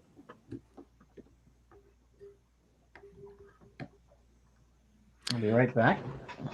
So as I mentioned, while these two get set up, though, what you're looking at is the Sparrows lock. They're kind of their lock lab. I'm trying to remember the exact name of it, but they were very kind, and we mentioned at the beginning of the conference that we said, hey, we're looking at doing this thing, and could you just maybe thank you, Fred Rogers. The challenge vault is inside of the Discord.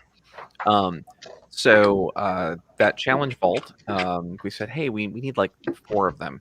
And could you just help us out with a discount? We told them, hey, it's BSides Orlando. You're maybe familiar with BSides. If not, this is what BSides conferences are about. And without blinking, they're like, yeah, where do you want them shipped? No problem. And of course, all the stuff that we have shipped to both of you is yours to keep. You can keep it, give it out, give it to others. And that's courtesy of our friends over at Sparrows. So what we're going to try to do here is get all of this in one spot that we can kind of see what's going on. And I'll try to adjust my lighting as necessary. I'm also going to need, let's see, some little stickers possibly. RJ45 is onto something. What's happening? I said RJ45 is onto something. Oh, somebody in the chat? Yes. Let's see. Oh, is there a back door on it? Not a true back door. Well, I mean, there is the hinge pin attack. That is true. I don't know if we're talking about knocking the hinge pins out, but we'll I mean, if we have access to the hinges, theoretically.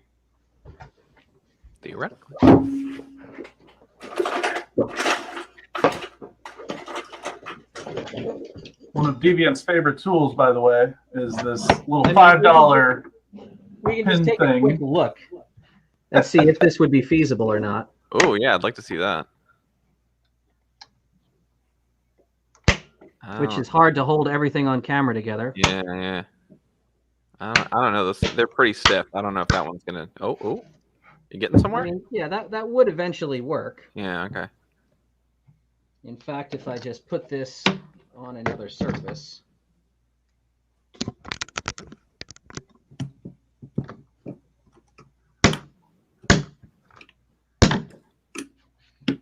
Yeah, that'll come out of there if we need it to. But let's, burn that bridge when we get there.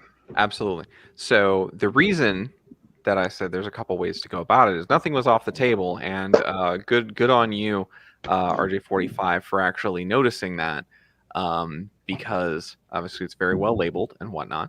But on this particular challenge vault, this is by design. What Deviant just showed is because it's a challenge vault, one of the things you can do is you can change out the armature on the inside to make it more difficult, to make it harder to read, etc., and practice your feel and whatnot.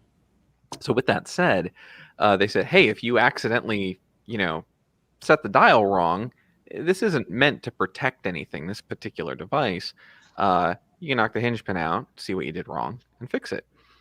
However, the principle that I like everyone to learn in the stream is that just because you got a big fancy dial on the front doesn't necessarily mean that you can't knock a hinge out on the side.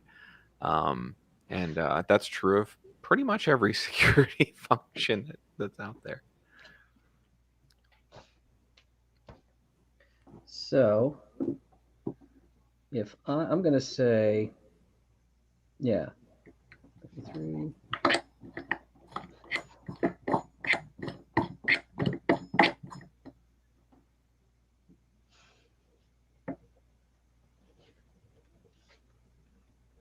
And again, I'm going to move my camera around. You could either see the wheel action or you could kind of see the graph action. I think the graph action might be more interesting for folks because this is the part that I definitely was hoping that you would do to kind of show people, because this is definitely one of your areas of expertise. Yeah, I'm gonna try to keep this both kind of on camera if I can. Here, let me bring this camera back up even more. And you can see I am indeed pantsless, so there we go. That's bonus.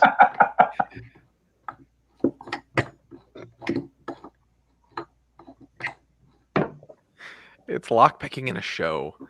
All right.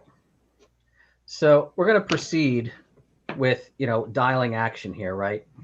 When you're just starting out, you want to pick up all, and I really do need some little stickers and things. Let me see if I have anything. Oh, you know what? I can make this work with a Post-it note. Yeah. So right now, even the standard stock sort of dialing index right here, that's really fat. It's really thick. We want to make that a lot smaller for our visual kind of digestion here. So what I'm going to do is just put a chunk of Post-it note on there. And then we want the thinnest, smallest little tick mark that we can make. So there's our kind of crow's foot coming down to a very tiny, that is way smaller and thinner than our white index mark that was under there, kind of like this changing index. You can see the thickness between them is very distinct. So what we're going to try to do, if I can zoom back out again a little bit more here. Sorry for the weird ass angles. You're pantsless though. No weird ass angles. The commas. Oh, yeah. I know you're a stickler on commas.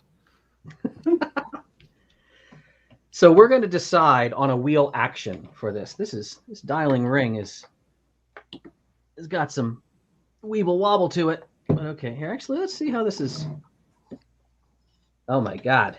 So this wheel is knocked to absolute hell.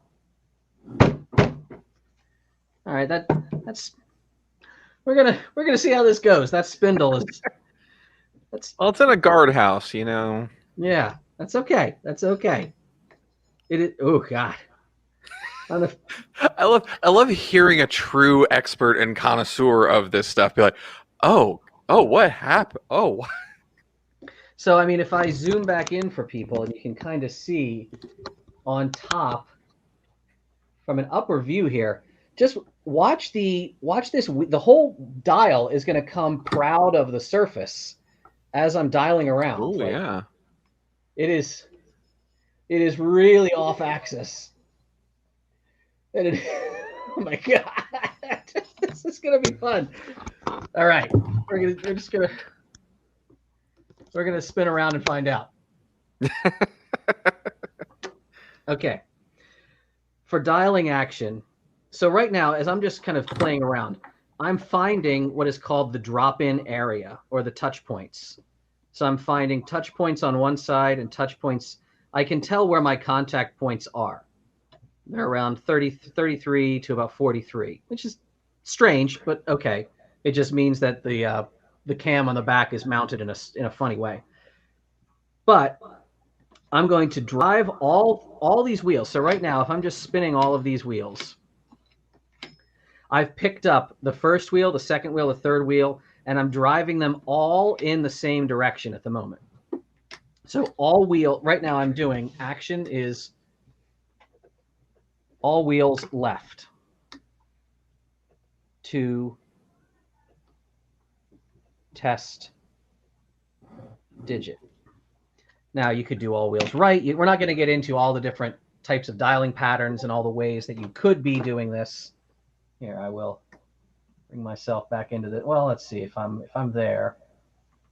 No, I'm just kind of, I'm in the way no matter where my face is. We're going to leave me out of there. There we go.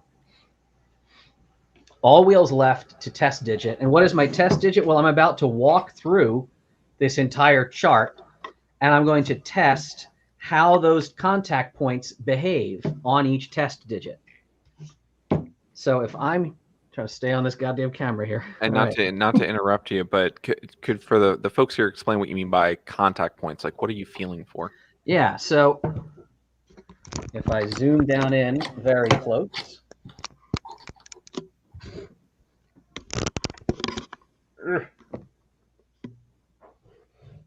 It's pretty good. Focus up. So if I'm dialing, it's almost like you're driving and you drive over seams in the pavement, like da-dum, da-dum, da-dum, da-dum. It's like, you know, you're in a trunk in a movie Sneakers trying to figure out what highway you're on.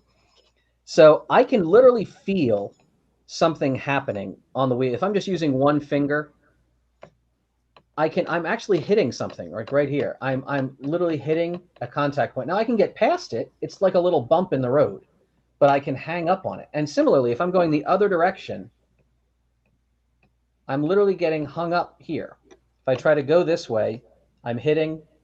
That is a contact point. And again, with a little bit, if I grab it with my whole hand, I can get past that. But those 2 points are called contact points or touch points. And what's actually happening on the inside, if we were to imagine the inside of this lock, there is a round wheel that is spinning. It's called the drive cam. And the whole time that wheel is spinning, because I am driving the drive cam using this dial and spindle. The spindle sticks all the way through. There is a wheel that is manipulating on the inside of this lock, and that wheel has a notch in it. So if you could imagine somewhere in the lock, there is a rod that wants to come down, and if I'm turning this wheel, I can actually feel my rod drop in to that notch area. That's the drop in area, and I can feel touch, touch, touch, touch. Touch, touch. I'm feeling this sort of contact. And if I can push a little harder, I pop around and I keep driving around and around and around. How that drop-in action happens and how those contact points behave will change depending upon how the rest of the wheels in this safe's wheel pack are. Because all I'm driving is that drive cam.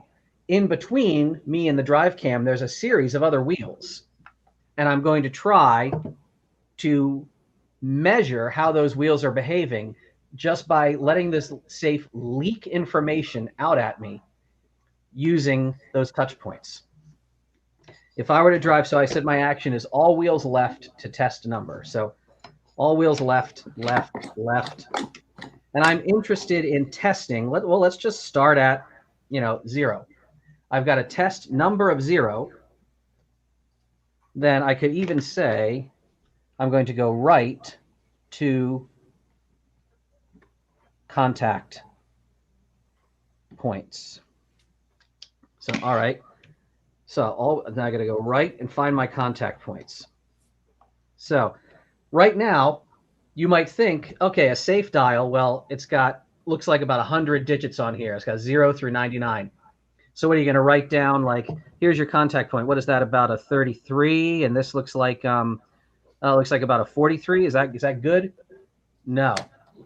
In fact, I'm going to get a printout here that I will throw up. Or actually, let me just switch screens to my 10th sheet here. We are going to talk about tenths of a digit when we are talking about dialing a safe and actually trying to manipulate it. You are thinking about things in a very different scale. So let me share screen here. Let me fit with. So yeah, you are like, if these black marks are the black marks on that safe that I'm dialing, like those black digits, those tick marks on the dial, we are talking about the difference between, see this, like this right here, like this versus this. That is different. 0, we are talking about precision of this kind of difference. You care about from here, like this is 2/10 or 3/10 of a digit or 4/10 of a digit. You literally are thinking about fractions like that. So back to my screen here, and again with our lighting, it's not perfect. But if I were to zoom, I'm not going to keep moving this camera a billion times on you, I promise. But if we were to look at that and try to tell what we're actually, so these are our touch points again, right? So I'm way parallaxed out. If I get right in front of this thing, well, we said, is that a 38? You know, or no, sorry, is that a 33? Right? Well, I would say no, it's definitely not on 33. 33, bang on the number, would be about here, right? That would be smack on. Our touch point is back here. I would say, let's actually ask the audience, is that closer to 32 or 33? Any guesses? Let's go. You monitor chat. Physical chat. Not seeing any responses yet. So I would say that is almost, and again, like parallax angles, if I turn it just a little bit here, a little bit here, like it changes everything. So whenever you do this kind of tactic, you want the dial aligned, you want your eyes aligned, check everything, make it as consistent as possible. I would say it's not dead ass in the middle of those two digits. I would say it favors, just by a hair, it favors 33 more than 32. I would call that 32.6 personally. And on the other side, on this side, we've got, well, we're close to 44. In fact, that's, goddamn, that is almost bang on 44. I might call that 44.1. Because again, this thin little index mark, it's not smack perfectly on the black line. It is just a hair favoring the right side of the black line on that 44 mark. So I'd call that like 44.1. That's the kind of precision and sort of attention to detail that you wind up doing when you're checking these contact points. Now, hopefully Sparrows has given us something that's going to have pretty good marking and we'll get a real pronounced effect here. But if I were to start off and say, I like, I'm going to change my, where's my pen? There we go. Change my numbers here. Make that 32, make that 33, make that 34. I would call this, 32.6. So on the 0 digit, this is about 32.6. I'm just going to leave my cap off. And then up here, we said we liked almost 44. That's like 44.1 maybe. So again, we're going to change our numbers down here. We're going to call this 45, 44, and this is 43. So 44.1 would be about here. All right. So what's our dialing action? Our dialing action is all wheels left to test digit, right to contact. We're going to start picking up speed a little bit here. Back to my other windows. There we go.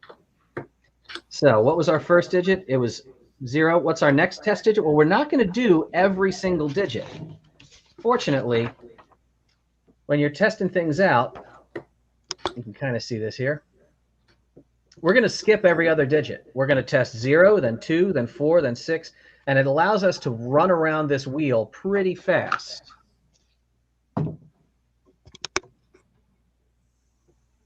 We'll see what we get. So I'm going to try. So remember, it was all wheels left, and I don't have to spin around the whole time. I was here. Well, let's just go up to 2 and come back to our test area.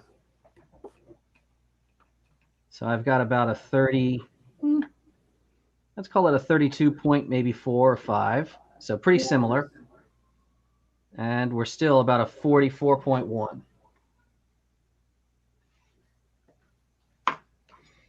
What's our next candidate number? Well, we're going to skip up to 4.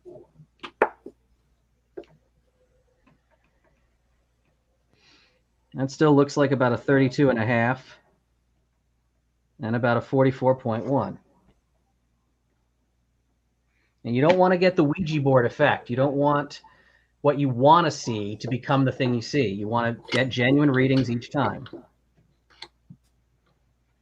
Trying at digit number 6.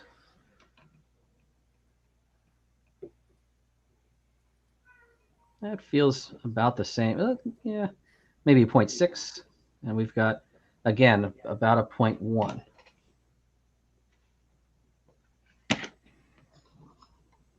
Shout at me if I ever go off camera here, by the way. I'm at a weird angle. Good. Should we get a good shot of that bare knee? If you're missing out on that, I'll. Yeah, well. Yeah.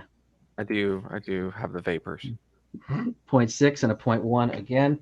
Now, if you get really good at this, I mean, you can just start just kind of remembering where you are and start blasting around that wheel. Just what some people will actually do is, in fact, if we go back here, we can even try to do it. I'll show you a couple different methods here. So if I were to grab my scissors again,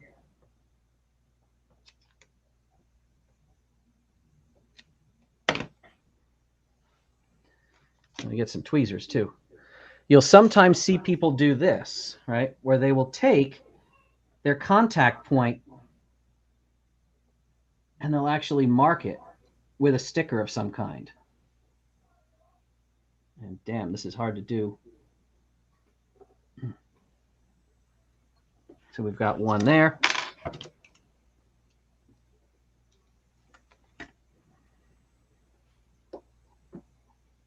Let me get my other contact point. And we have just passed the 15-minute mark until the 90. Oh, really? 15 minutes remaining? Yeah, I have the 90, yeah. Okay. I think I overscoped this challenge. I didn't think y'all were going to get hung up on the just in some of the earlier challenge. I expected you to have about probably like almost an hour on the safe of the 90. All right, so I'm gonna put the chart down. I'm not even gonna use the chart for a second. I'm gonna try to speed run this. Neat. And you're gonna tell me if I wind up finding something, and hopefully we'll watch it together. Now with a little bit of helping hand. All right.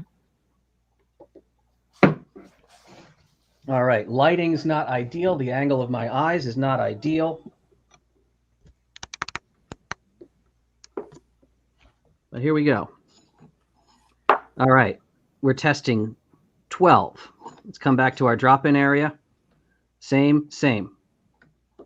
Testing 14. Come back to our drop-in area. Same. Testing 16. Come back. Same. Was that 16? Yeah. Testing 18. Come back. Same. Testing 20. Come back. A little bit outside the drop-in area, nothing too major. Testing 22. About the same. We're actually getting a little bit outside the drop-in area, so that can sometimes mean I'm on the complete opposite side of the wheel to something that's going to be interesting. But we'll get there. 24. Same. A little bit tighter on this one now, just by a hair. And did I actually I might have just bumped this slightly. But we're still pretty close. 26, testing that. Nothing major. Yeah, this one I actually just knocked with my finger when I was rocking around. Okay. That was 26, testing 28.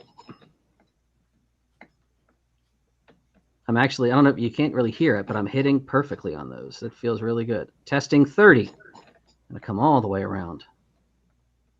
Feels pretty good. Now we're inside of our zone, which gets more annoying because I've got really one touch point I can't easily test. Then I can swing back and that one feels okay.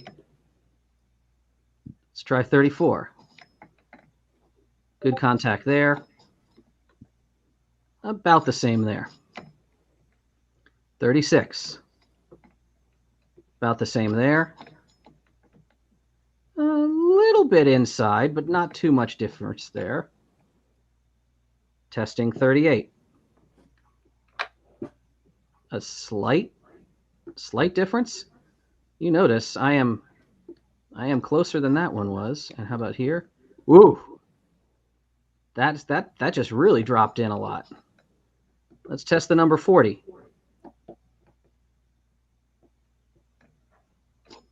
Something was interesting to me around the number 38, possibly. I'm going to test the number 42. Whoa, oh, hello. Look at that. Bam. Let's test the other side here. What the frig happened there? Okay, that's curious. The 42 we may have found something. Like, look at my touch point. Like, unless I knocked this completely off, look at my contact point. It's nowhere fucking near it. Just for fun, we're gonna try. Which way are we going? We're going all wheels left. Sorry, all wheels left. That was around 40. Let's try 41. That touch. Look at that. Look at the touch points right on my arrow. If I move up to 42, look at that. What in the balls? And then if I try 43, it's about still there. If I get up to 44, my touch point starts to go back.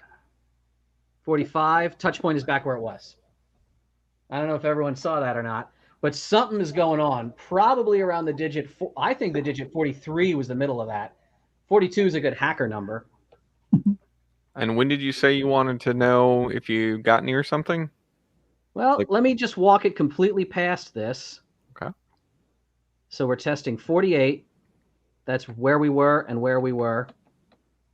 Testing 50. As on a speed pass, we're going to sloppily just try to blast around. 52 got nothing. 54 got nothing.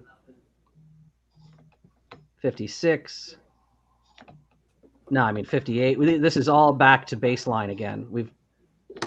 60. Yeah. Now, what we also could do then is do a series of what are called isolation dials, where that number that I liked a lot, that 40, we said 43 maybe. I think it's probably 42, but let's say it's 43. Just double check again. It's really interesting that you're getting 42, Deviant, because I keep getting, I have 3 numbers that I keep feeling the dials moving to, but I just can't seem to find the drop in. Yeah. Yeah, that's wild. That's really wild. So here, I'm actually going to take off this touch point because we're speeding so fast that we're not even checking the right contact point. So where was our touch? Right here. That was our touch point. All right. So we like that 43, but we don't know if it was the first wheel, the second wheel, the third wheel. So what I'm going to do is populate out a couple of test combinations, right? If I dial 40, call it 42 and a half in the first digit, and then go 0 once, 0 twice, land on 0. So now I've basically done 42, 0, 0. I'm back to baseline. So the 42 is not giving me interesting feedback when it is parked in the first position. Let's dial. All wheels right. This time I'm dialing, and this is you should not isolation dial this way. This is quite the case of do what I say, not what I do. I'm doing this really floppy, right? But let's get back here. We've got 0. Let's try 42 once, twice. So now I'm parking the second digit of the combination on 42, and then 0 for the last digit. If I put, so now I've done 0, 42, 0. Nothing at all, right? That's still the same base rate we were before. So now let's do the following. Let's park 0. So we parked all the wheels at 0, but now let's pick up the last wheel, putting that wheel at 42. Well, I kind of missed that. Now I'm dialing the other direction. Here, I'm going to kind of dial in a strange way. This is not how you would dial a safe, but I've got 0, 0, all the wheels at 0. We're going to pick up the last wheel of 42 and park it on that digit. So now if we test our point, boom, something dropped in hard. 40, I am prepared to say that something around 42 and a half is the last digit in this combination. Is there any hope that I am correct about this? Is there any hope that you are correct? So let's take you out of this mode. Let's bring everyone back in here. So not only is there hope, but you are closer on your gut instinct. 43. Absolutely. Yeah, that is the last number. That is the last number. We still got about 6 minutes. Okay. But go ahead, Brian.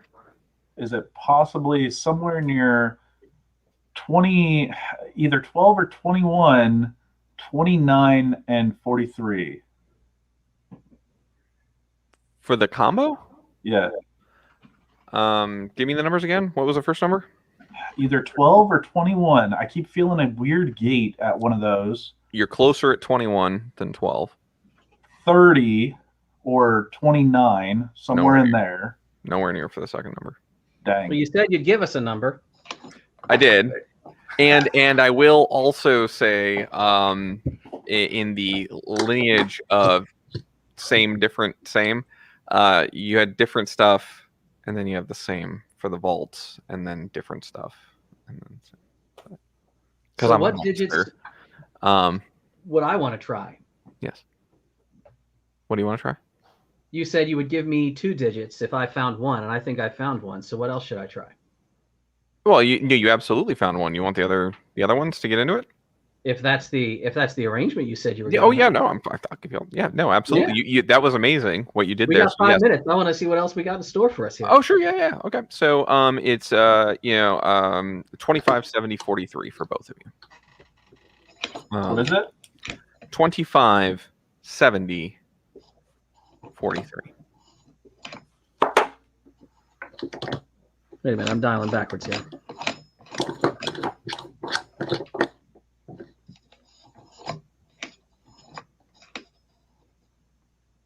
No, am I dialing backward? Jesus Christ. No. You need to call a vault technician. Fuck me.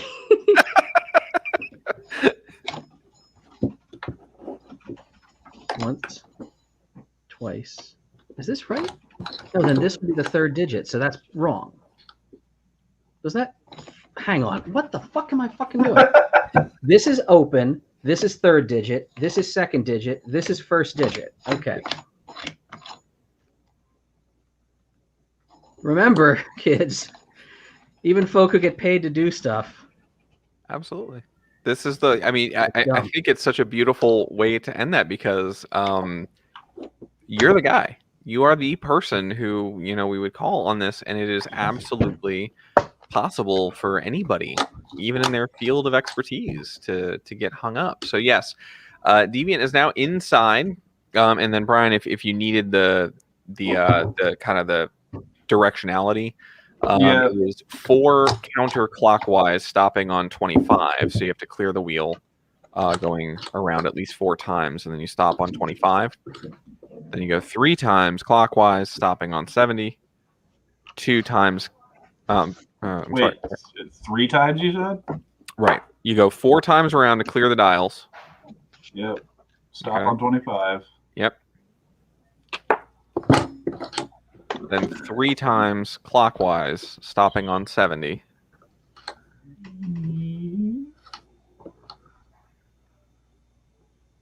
And then 3 times. Then 2 times, stopping on 43. And then once you get to those 2, you have to go 1 more time. Basically, what will happen is as you go 1 time back clockwise, you'll feel the gates engage, and then you'll be able to open it.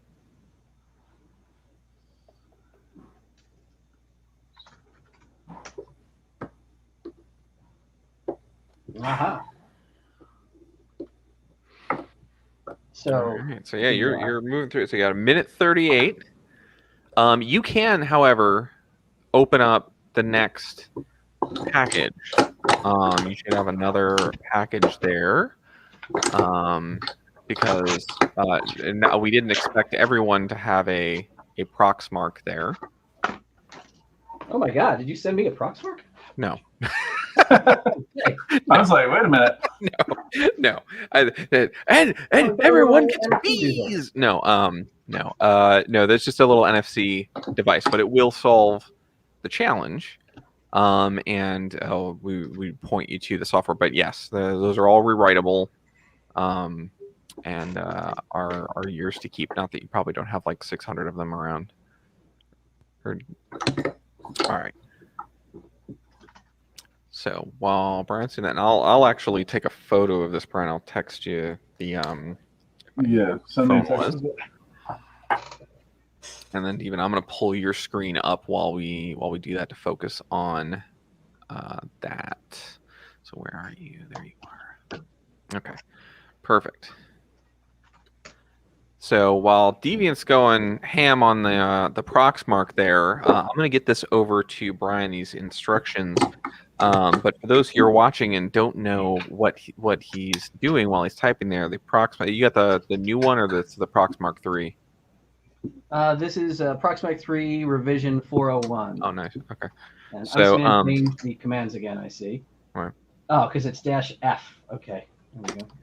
So Deviant is using a very nice reader used by professionals to read all manner of cards, depending on what's on there, or what type of card it is and what antenna is connected.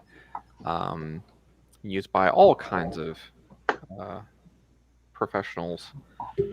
All right, now let's go. So what I'm going to do is add all cameras here for you. Let's see, where's my... Brian, I'm texting you so you've got it in front of you.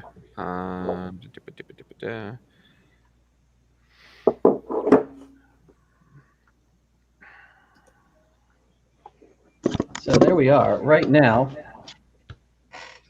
these devices now are the same key, in fact. So wonderful. So yeah, Ricardo Chomps, who was going undercover in the facility to learn more about it, who is our good friend Little Chompy, is now has a cloned card, but you'll remember they needed something else off of it. They needed some data that was on the card, right? They did. There is a PIN number in there somewhere. They need a PIN number on the card. Let's see. Yes. Now, this isn't for those who are maybe paying particularly close attention, this isn't the card system that's there isn't necessarily the one that would have a PIN associated with it, but there's nothing stopping you from writing data and having a system look for additional pieces of data on a NFC style card like that.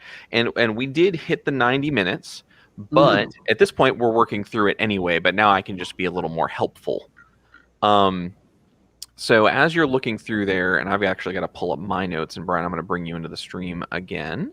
One, before we go too much further, thank you both for doing this. This is not something that is,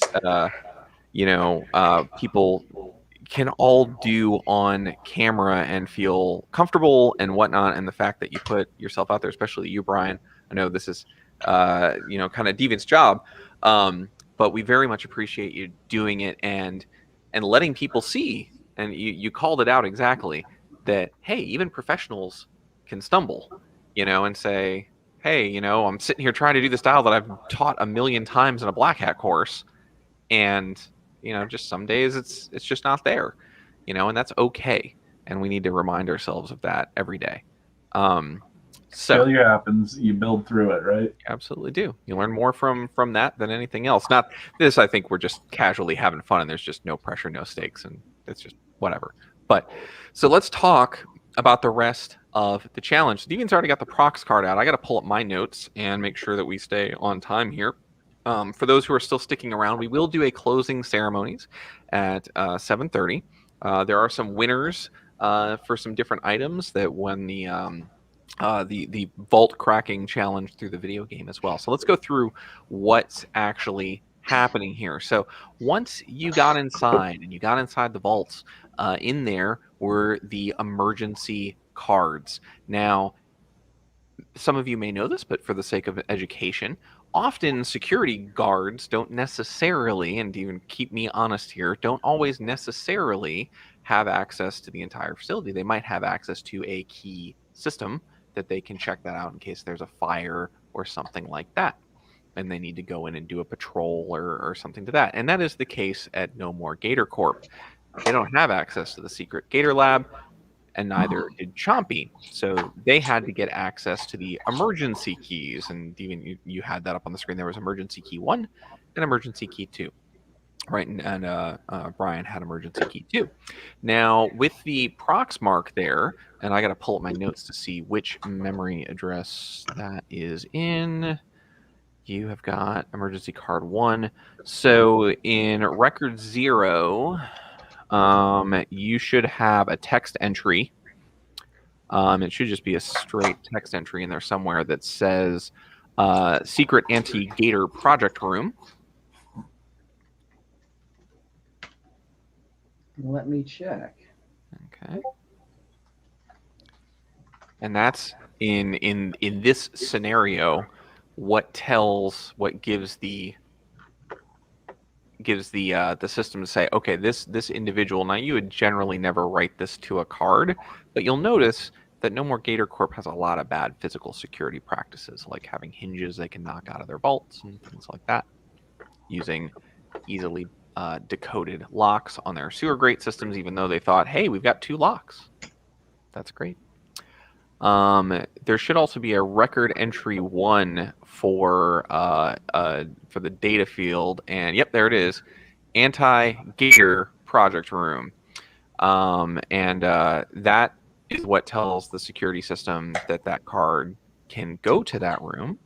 But then there's another bit of data in there that is it's a data point, and it's called room. And if we look at that, you should get, there's 2 pieces. When you get inside of there and you actually pull up that record data, what you will find in there somewhere is entries in both hexadecimal, and there's another one in base 64, and it's down there a little bit lower. You can see it down there ending in that equal sign row, starting looks like on 20. If you were to pull that out and convert it, as you convert it through, I think you have to take it to base 64 and then back out of hex, you'll find the pin number. But if you converted the binary that you see up there, you will find that in a little bit elite speak, it says no more gators with a 0, a $sign, and an exclamation point. So that is the authorization part to say this room, this shared secret on the card, and then there is a pin number that they have to have, and that's what you heard Chompy say in the video. They said, I need that pin number later because the card's not going to be enough. I need to know the pin number. And that pin number converted was the super secure 9999. Now, at this point, had we gotten here, and again, I could, because it's deviant, because I wanted to have fun, and actually, frankly, I just wanted to make more videos. We have 2 more videos, and we'll play them quickly so we can go and we can talk about the piece after this. So had we gotten the cards cloned and Chompy into the facility, Chompy would have reached out to us again because they're kind of stuck again. All right, okay. So I'm in the lab now. All right, but there's one more thing, okay? They got a new safe. I did not realize. I saw they were here the other day, and they were like, oh, that big truck outside, and they said, oh, we're getting a new safe, and I was like, oh, new safe, and then I totally forgot they got a new safe. Okay, we got to look around for some clues. There's got to be some clues around here that'll let us know what kind of safe it is and how to get in it. So I'm gonna send you some. I'm gonna get some photos or some video for you. I'm gonna get it over to you. You got to look around. Help me out, man. I can't find anything. I gotta get out of here. We'll look at 90 minutes. Then they come back.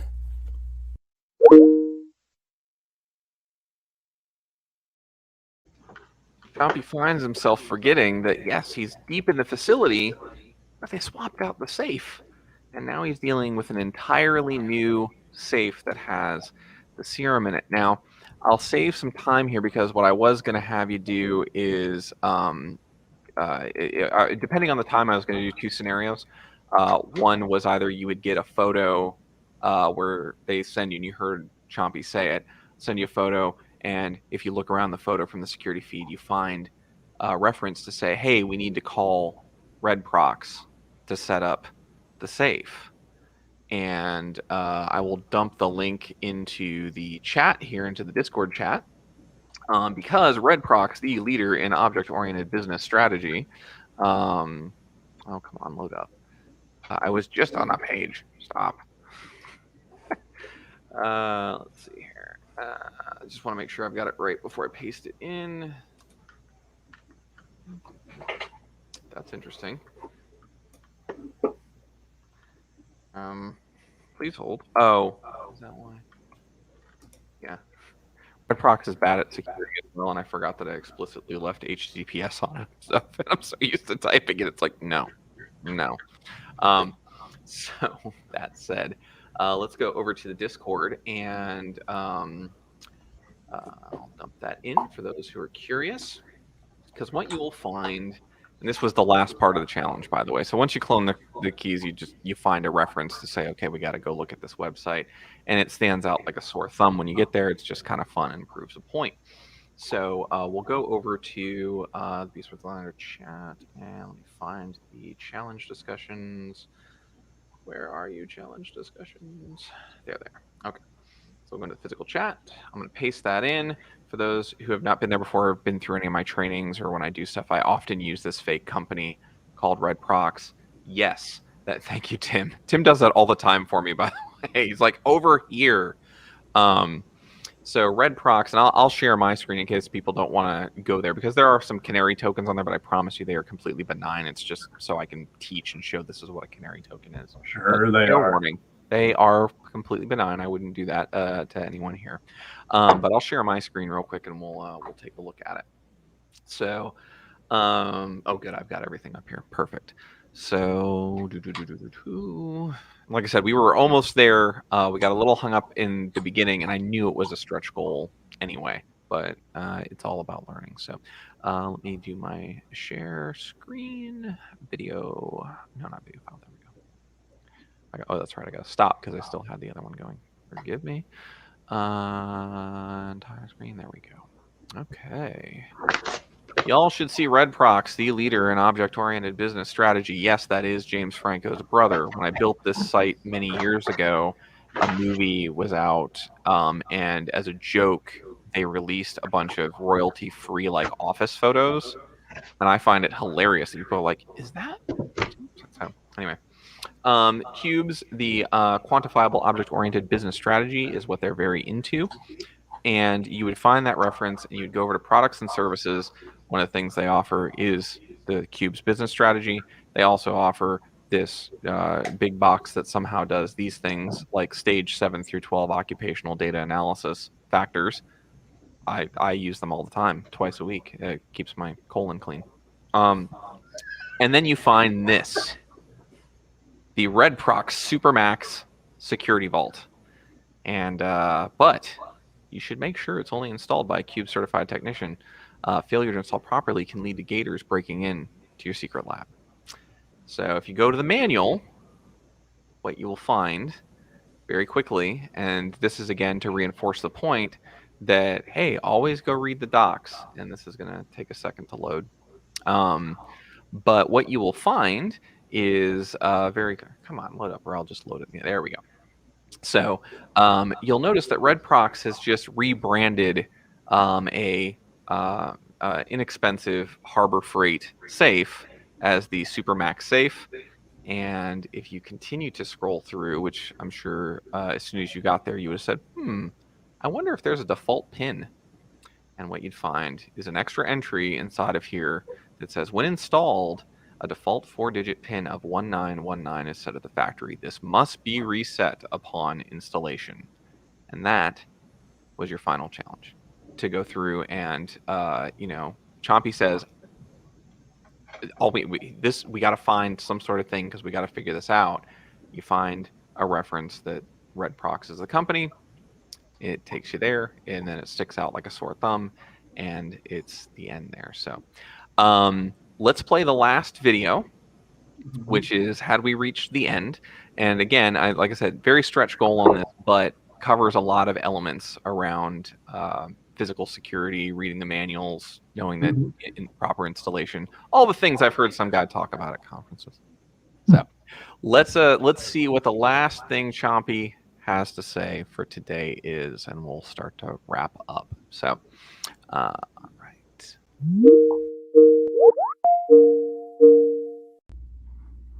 There it is, that evil monstrosity. Oh, yeah, you're in there, and I'm coming for you. There are not going to be no docile gators around here. Okay.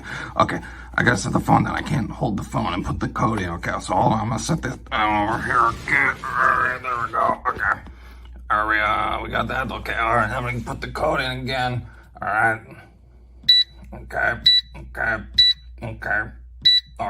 All right, there we go. Now we're going to open it up. All right, okay, let's get this thing open now. Okay, let's see. Oh, there you are. That's right, come to me. Okay. Oh, you guys might want to get out of here. Thank you, Deviant, and thank you all the partners and people who helped. I'm gonna take this and I'm gonna get rid of it, and they're gonna set that research back in. So, thanks, Deviant. Thanks, everybody. Docile gators for real.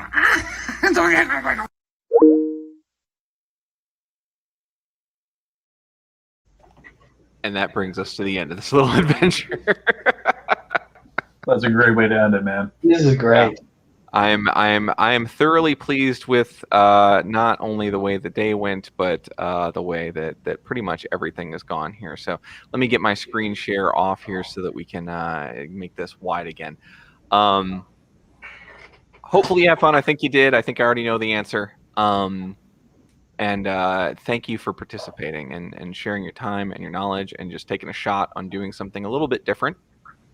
And we're going to get feedback from folks and see if this is something we want to continue on some sort of annual or whatnot basis. But it was very much a reaction to the pandemic and just not doing another, let's do a bunch of talks and sit in front of it. Let's have a casual conversation. So what can I do for the two of you wonderful individuals for the time and the pleasure of your company?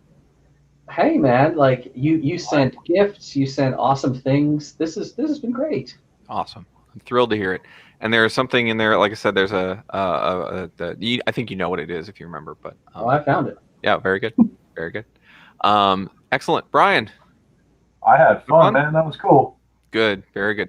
You know what's funny? One of I was actually chatting with somebody, and then we got to wrap up and go to closing ceremonies. But I was 100% certain building this challenge that I had taught you to do that first lock at CitrusSec. And so when you got hung up on it, I'm like, what happened? You know, I will be 100% honest with you. The reason why was because I was under the absolute impression that we were going to be doing the same lock combinations for the first lock. Oh. So, thus, when it was off, you're like, well, you know. I'm like, okay, we're gonna have to re-decode the whole thing. Okay, great. Right. I'm so sorry if I was throwing you off by being like, no, you didn't throw me off, man. It was literally, I had the ability to go off on my own, but when we first got to it and I said, man, that zero is, I feel the zero. And you're like, I don't feel the zero. I'm like, I don't know, man. And that's the way this stuff works. I know I've heard you give talks about, you know, things out in the field where you make an assumption and you're like, we're good. We are not good. That's a great way of teaching it, though, that even a professional will have that same issue happen. Yeah. Wonderful. So again, thank you so much. I had a blast building that. I'm so glad that you enjoyed it, even if we didn't make it all the way through. I think it was a really good learning experience, and I'm probably going to keep elements of that for some of my other trainings and whatnot that I do, because I think it's kind of fun and a fun way to do it. So most definitely. Enjoy Thank the you rest so much. of your weekend. If you're hanging around for Cocktail Con, great. If not, please have a safe and wonderful time. And thank you again for taking part. So Yeah. I'll drop you Tara out. and I have to drive a couple hours right now, so I'm going to miss the cocktails, I think. But thank you to everyone who was part of this, and thank you all for organizing and running it. Wonderful. Thank you so much. Thank All you, right. Ryan, for working with me. Thank you. All right, excellent. So that was Brian and Deviant, and that was the last challenge of the day. I'll drop them out of the streams here, and there we are. So that's it. That's the whole thing. We are going to move into closing ceremonies. I see people coming in that will need to talk about that. I will say also paging the magician to the stage. The stage for the magician. Let's take a look here. But that's only after a little bit. So let me go through and make sure that I've got those folks in there, because there's lots of folks that want to probably get over and do their cocktail con and whatnot. So give me 2 seconds here, and I'm going to remember how to use this thing that I've been using all day and whatnot. So we'll copy this to the clipboard. And someone is messaging me. Probably Jamie's probably already taking care of it for me or something like that. Oh, you'll be right back. Okay, no problem. All right, so let me go through, and you're like, oh, it's fumbling. That's what he does. All right. So link. Yes, you go here. I paste in DM for you. Okay. So this was fun. I really enjoyed it. I hope you did too. Let me go through and excellent. So thank you very much, Deviant. Thank you everyone who participated. We got the magician here. We got Kevin. Excellent. Those are the folks I think that are going to be talking. If Peyton's going to join as well, Kevin, I see you in the background. I'm going to get my slides up so that we can wrap this thing up and wrap up the conference and head into the quote after party. Oh, that's fine, Kevin. Peyton might be busy. Okay, no worries. We're at the point of the day where it's no longer like focused talky talk. So anyway, let me get my slides up. Like slides, ugh, gross. So play in a window, in a giant window. Very good. All right, now that I have some sort of idea what I'm doing, we've got everyone in here, and great. Sorry for kind of stumbling my. Oh, perfect. All right, so share. Stop screen share, perfect. And then share screen. And huzzah! I know how pewter. Wonderful. So, BSides Orlando Bite Size comes to an end. Thank you all who joined, who spent the day with us. We had a lot of people register. We had a lot of people go through workshops. We had a good, solid group of people, although small, but that was kind of the point. So let's talk about that for just a moment. We had 4 speakers. 4. That's not a number we see often. We had 3. Actually, we had more than that because we had Kat join us as well inside of the Kubernetes Challenge, who was a pleasant and very much welcome surprise, even if they were having some internet difficulties. But they popped shells, so good for them.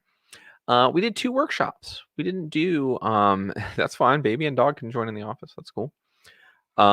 So we did 2 workshops. We didn't do 4, 8, 10, 2 day, whatever it was. We said let's do something that's low key that not only the people attending don't need to stress about, but that the staff for BSides Orlando that works on other conferences, helps run other chapters, can say, hey, let's just do something that's a little lighter, a little more fun. But even still, there are 783 members of our Discord server and 787 total tickets sold between workshops and free tickets and our Order of the Toothy Grin, which you shall see the video coming out here shortly of Chompy saying thank you for everything. I do want to thank the sponsors again. As I said at the top, in case you weren't here in the morning, all these sponsors stuck with us. They didn't say, hey, we want our money back because you're not running a conference in 2020. You're doing virtual and we're not about that. They all said, yeah, that's fine. They could have easily said, like, times are tough for us too.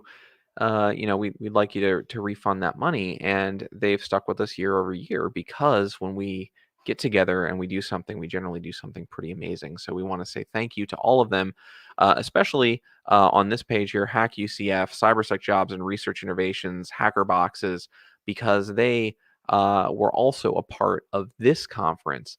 And some special thanks goes out in that regard.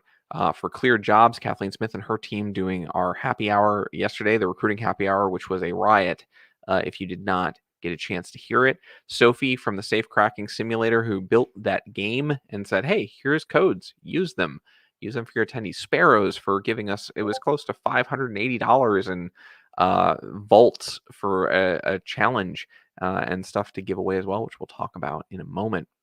And of course, Joe over at Hacker Boxes for their effort getting the hardware challenge built, and they're also building an electronic badge for us for the next physical conference.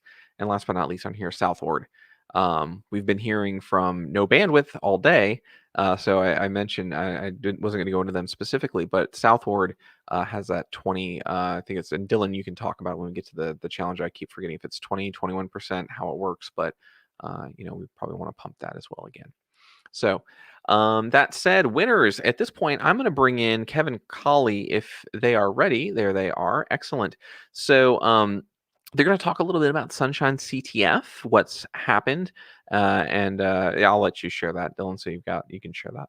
They're going to talk a little bit about what's going on with Sunshine CTF and when we'll have winners and all that stuff. So bringing in the wonderful Kevin Colley, who also built our reverse engineering challenge today, which was, I think, the only challenge that was won, and not for lack of you trying, just because Hannah is insanely brilliant, terrifyingly so, in the best way. I mean that is complimentary. So please tell us about what happened today at Sunshine CTF.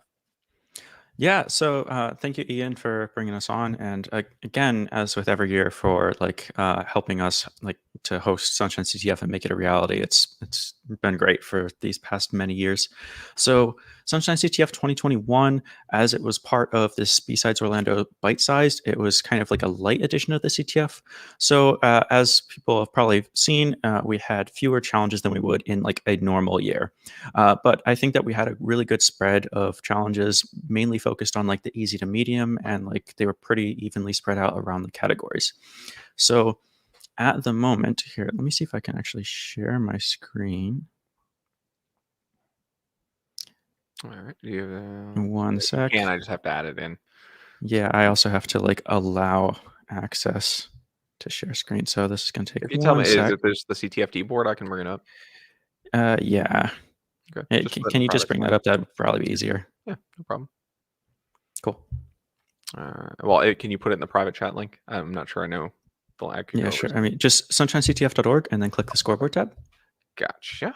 Okay, let me go stop sharing the slides here. Just one moment, and I'll get your Sunshine CTF board up. Thanks. No problem. Why don't you continue talking about why I get that shared?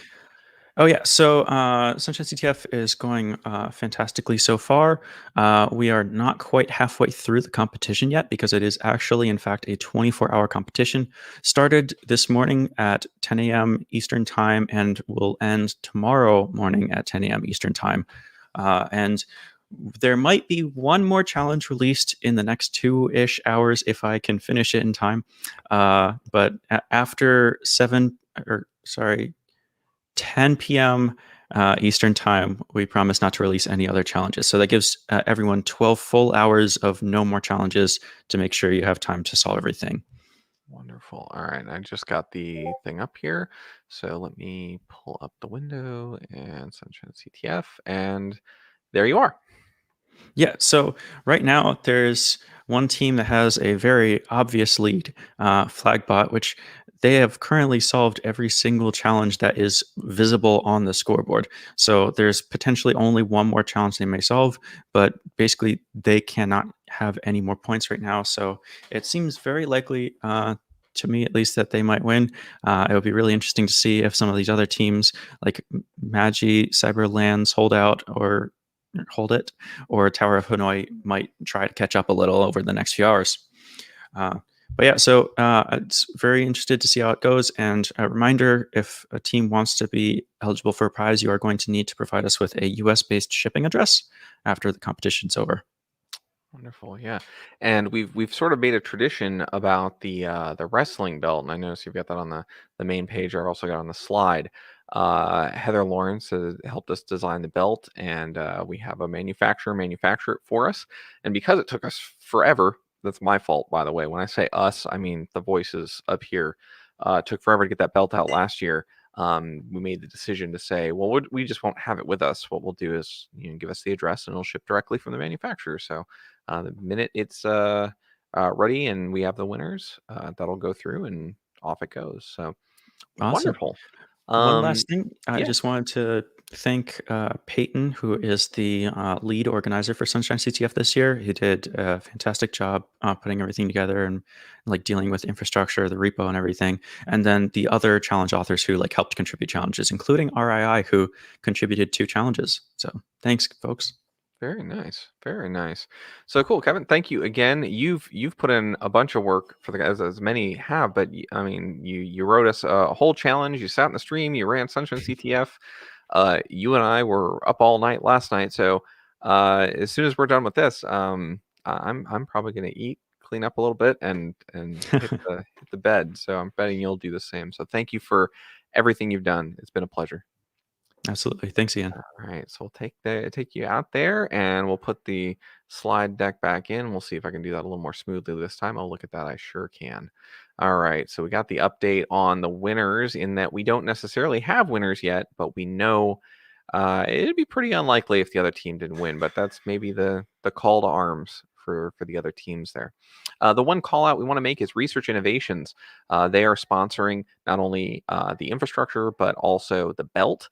Not only that, but to that same thing about the sponsors, they reached out to us. We weren't even going to go look for sponsors for anything, and they said, "Hey, can we still be a part of this?" And was like, "Yeah, absolutely." Oh, I'm sorry, they didn't sponsor the infra. Forgive me. They sponsored the belt. I'm sorry, Google Cloud sponsored that. Forgive me. I got to make sure I got my stuff in order. Thank you, Kevin, for correcting me. I know in previous years they've done a little bit of both, so forgive me. Lots of praise to go around, but thank you, Research Innovations, for the belt. And Google for the infrastructure.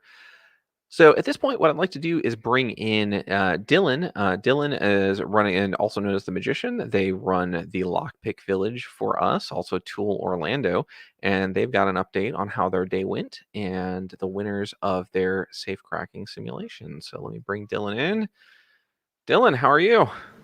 I am doing very well. Thank you very much for asking. Indeed. So tell us, how'd the Lockpicking Village go today? It was a blast. I didn't know if everything was going to go smooth, but it really did. The highlight for me was the safe cracking lunch hour. That was just too much fun.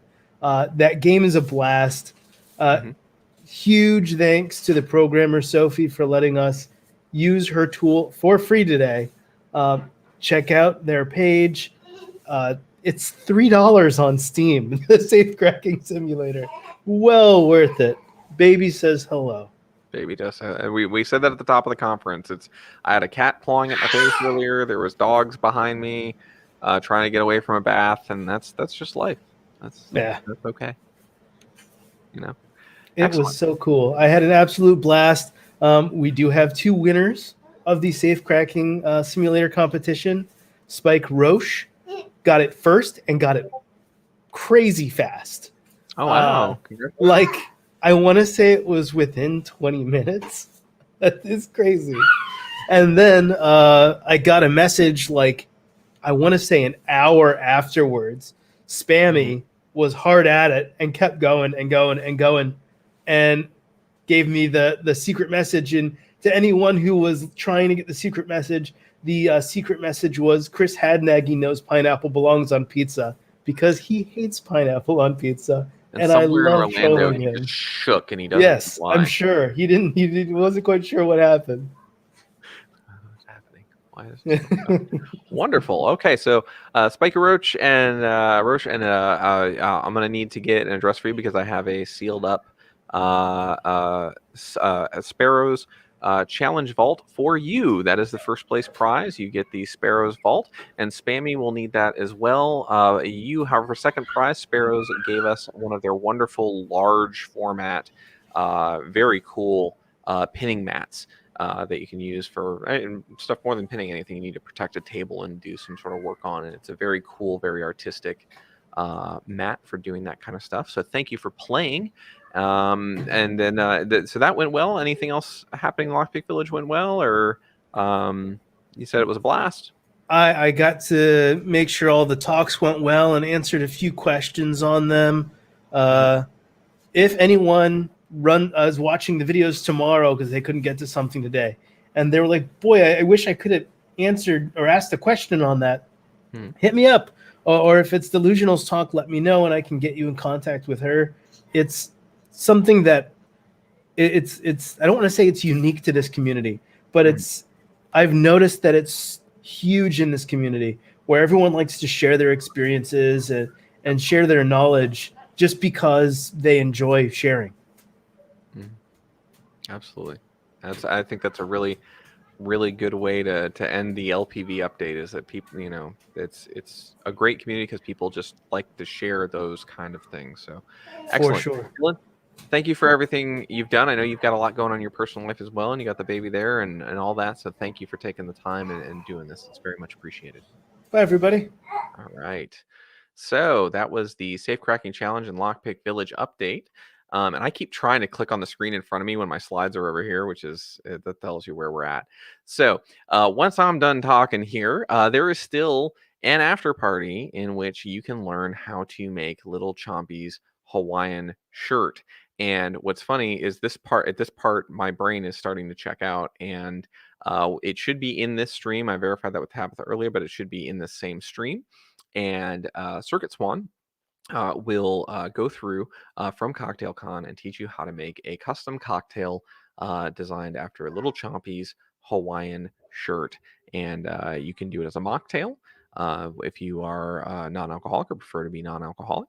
And or if you decide to use alcohol in your beverages, you can do that. And it was very important to us that everyone be able to participate, and you'll learn about the different ingredients and mixology and the history of different ingredients. And it's just a very interesting time to hang out, chat, and learn about those kind of things. So you can get more information in the Discord as well about that. There's a whole channel in there about what's going on.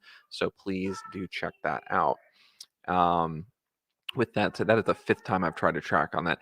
And I am terrified that I forgot someone from this slide. So if I did, know that I love you desperately. But these are all the folks that are involved or have been really deeply involved and or been here today that are part of the team. So all of them have had some part of it. Some, are on our weekly staff calls, and even though, some days you just don't feel it. You just don't feel it, but then you get to, meet people and see the enjoyment they get out of it. And personally, for me, to everyone here and people that I may have forgotten, and I apologize if I did, but I think I got a lot of the folks who did a lot of the heavy lifting here, especially when I couldn't. Thank you. Thank you very, very much. And to all of our volunteers and many more, our speakers, our sponsors. Tabitha, were you waving to come in? Or no, you're just adjusting? Okay, got it. If you're adjusting a camera, you needed to come in. Perfect. So last things here. To that point, every year we generally do an MVP. And to the point that it's absolutely chaotic. I've started calling myself out on this. And because last year, Thomas, who is now one of our board members, and wonderful to have them, was our MVP. And we still owe them their MVP because we were going to have it custom made. And we still will. But now I'm saying it, I'm speaking it into the universe so I can be held accountable to it and not just be something in the back of my head. But that doesn't take away from the fact that our MVPs, our most valuable players, are people who just went above and beyond through all kinds of different challenges and whatnot. And what's funny is where this is the last slide I need to do, and I don't think they're in the thing. I think they had to step away, but we will still acknowledge them, and we will still praise them and thank them. So our most valuable player for BSides Orlando Bite Size this year was someone who, if you were a speaker, if you were one of the challenge writers, if you were someone who needed help understanding where you needed to be because you were taking part in the actual event, being someone who delivered content, you know this person because they were on top of it all day long, making sure that you had what you needed. So, Jamie Borchard, you are amazing. Earlier today, in the board chat, we all said who really went above and beyond, who was just amazing. And you've got so much going on. You are working in a SOC. You are working odd hours. You are helping with other conferences, and you just go, and you're absolutely incredible. And we all appreciate everything you've done to make sure that we look far more organized than certainly I am. The rest of you, yes, but certainly more than I am. So thank you. And this is recorded, so we will make her watch it later and be like, you will be praised. So with that said, Tab and Thomas, you're in here as well. Did you want to come in to say anything? If not, okay, I'm getting a no from, I assume not from Thomas. And Tab's not. Okay, very good. I just wanted to give folks that are in here the opportunity if they didn't. So it's not just me. All right, very good. Want to leave you with this same thing I started with: health, empathy, and community. You got to take care of yourself.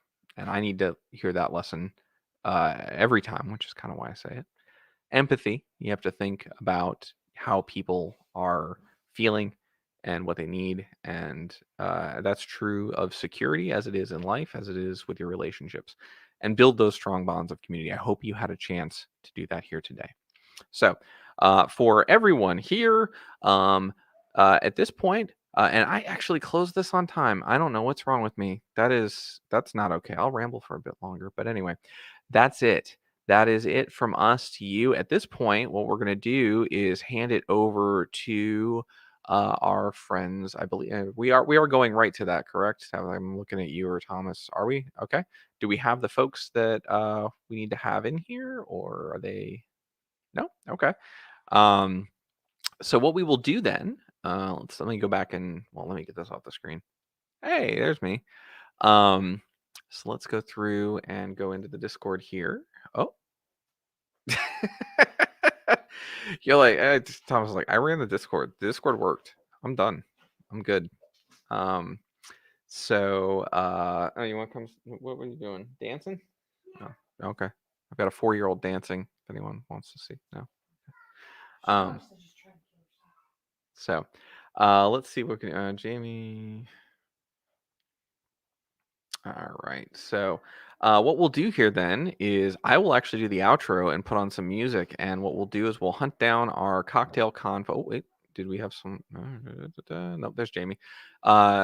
Jamie, Cocktail Con, are they coming into here or here? Okay. Now? Just doing their AV check. Okay, perfect. So I will vamp for a little while longer. So that said, bring Tab in. Is that what? No. Sure, No. sure. I'll just give you. Well, we can banter a little bit. Yeah, let's do it. Don't just leave you solo hanging out there by Oh, yourself. You know, it's not like you've been there, doing this all day or anything, or the past 3 days. Something like that. As Thomas But I'm says, not the time only is a one. circle, right? Time is a circle. Or flat circle. Yeah. All right, cool. It's clear to anyone that knows me that I don't understand how time works. If I acknowledge it, then I'll have to obey it, and that's not. Time is a construct. It is. That's right. It's absolutely a construct. There was a song, an old, and just an old roommate of mine, a good friend, and I'm sure somebody will know it, or I could call him, you know it, but it literally was a techno song, and it was Worf from Star Trek saying, and then time becomes a loop, and then time becomes a loop, and then, but they kept phasing it in and out. So it'd be in canon of Worf going time, and then it would phase in and then phase out and phase in. That sounds like, where my brain sits right before sleep, like trying to get to bed at night. Time is just, Well, I think that like it sounds like the Cocktail Con folks are doing their systems checks. So Yep. if we want to roll the outro so we know how to clip this later. Sure, I like that idea. I love that. And the outro, by the way, is the intro, but we'll see it because that's the one thing I didn't get done. It was an outro. So if that's the worst thing that happens. So if you've seen this before, great. If not, it's a little remix of what we were using for the pre-show and whatnot. So from all of us to all of you, BSides Orlando, we're gonna wrap up. We're gonna head into the after party. Thank you for being with us. We look forward to seeing you hopefully in person, where we can do something just as amazing once again. So we'll go through and roll that beautiful bean footage and see you on the other side for Cocktail Con. All right, where's my? Oh, there it is. There we go. Okay.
Oh, hey, I know this person. Oh, look, it's us again. But now it's the after party, I guess. Is officially the after party. It is. Yeah. What did you think of the remix of that? I'm not sure. I enjoy it. You do? Enjoy it. Okay. Yeah, it's good. It's good. It's I a like little that bit of we bow. It's a little bit of got Order the Toothy Grin in there. Yeah. It's pretty good. yeah. Mhm. Well, that's Chompy hacked the stream, so he's got to hack the stream again. That's how you got to kick the show off. You know. My voice, by the way, is completely hoarse from doing Chompy for all those videos. I can't imagine. Like, I hope there's some reasonable soundproofing in your home. Knowing how late you were up last night, just your family's like, oh god, I'm just hearing Chompy all the time now. Yeah. No, but what I do when I have to record late is I bring the gain pretty high up on my mixer, and then when I record, I'm right up on them. So like all the stuff you heard is okay. You know, we got to go through and do this and all like that.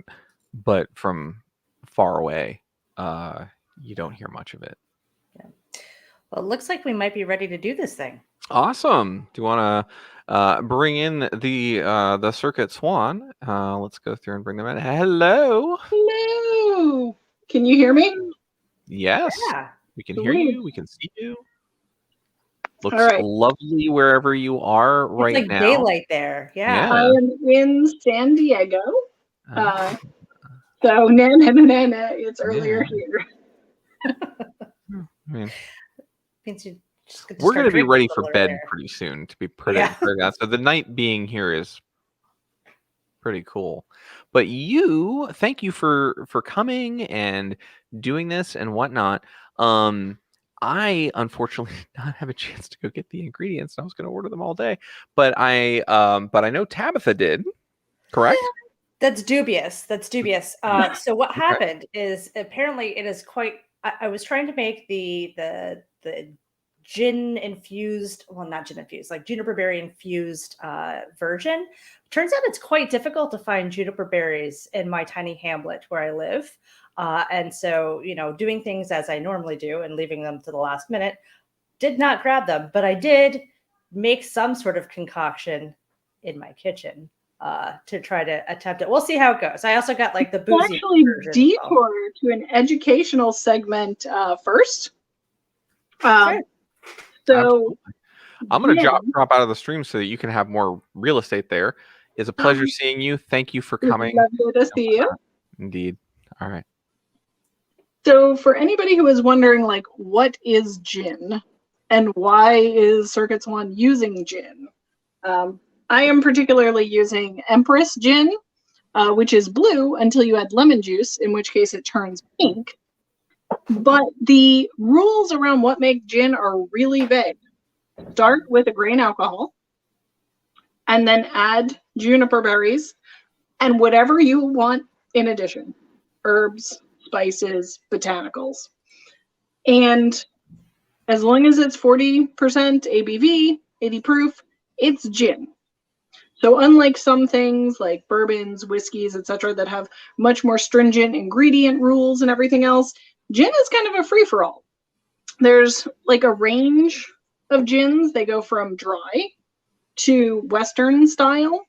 Dry being the heaviest juniper, least sweet, through Western style, also kind of American gin, which tends to be sweeter and more floral, spicy, less juniper.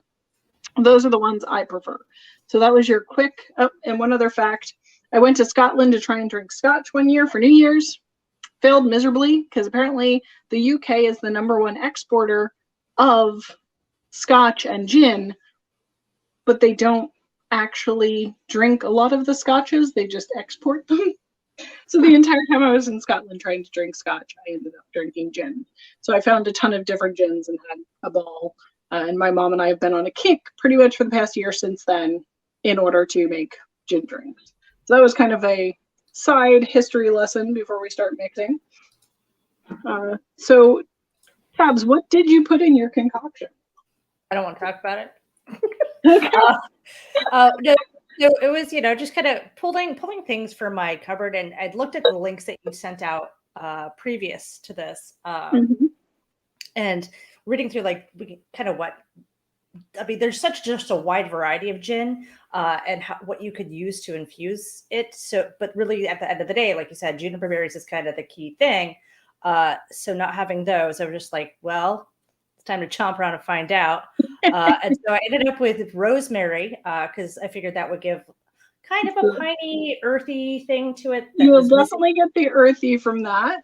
So yeah. Some basil, the fresh basil, because we overbought that. And then what else did I put in there? Some cardamom. I saw that recommended, also leading towards a more earthy feel.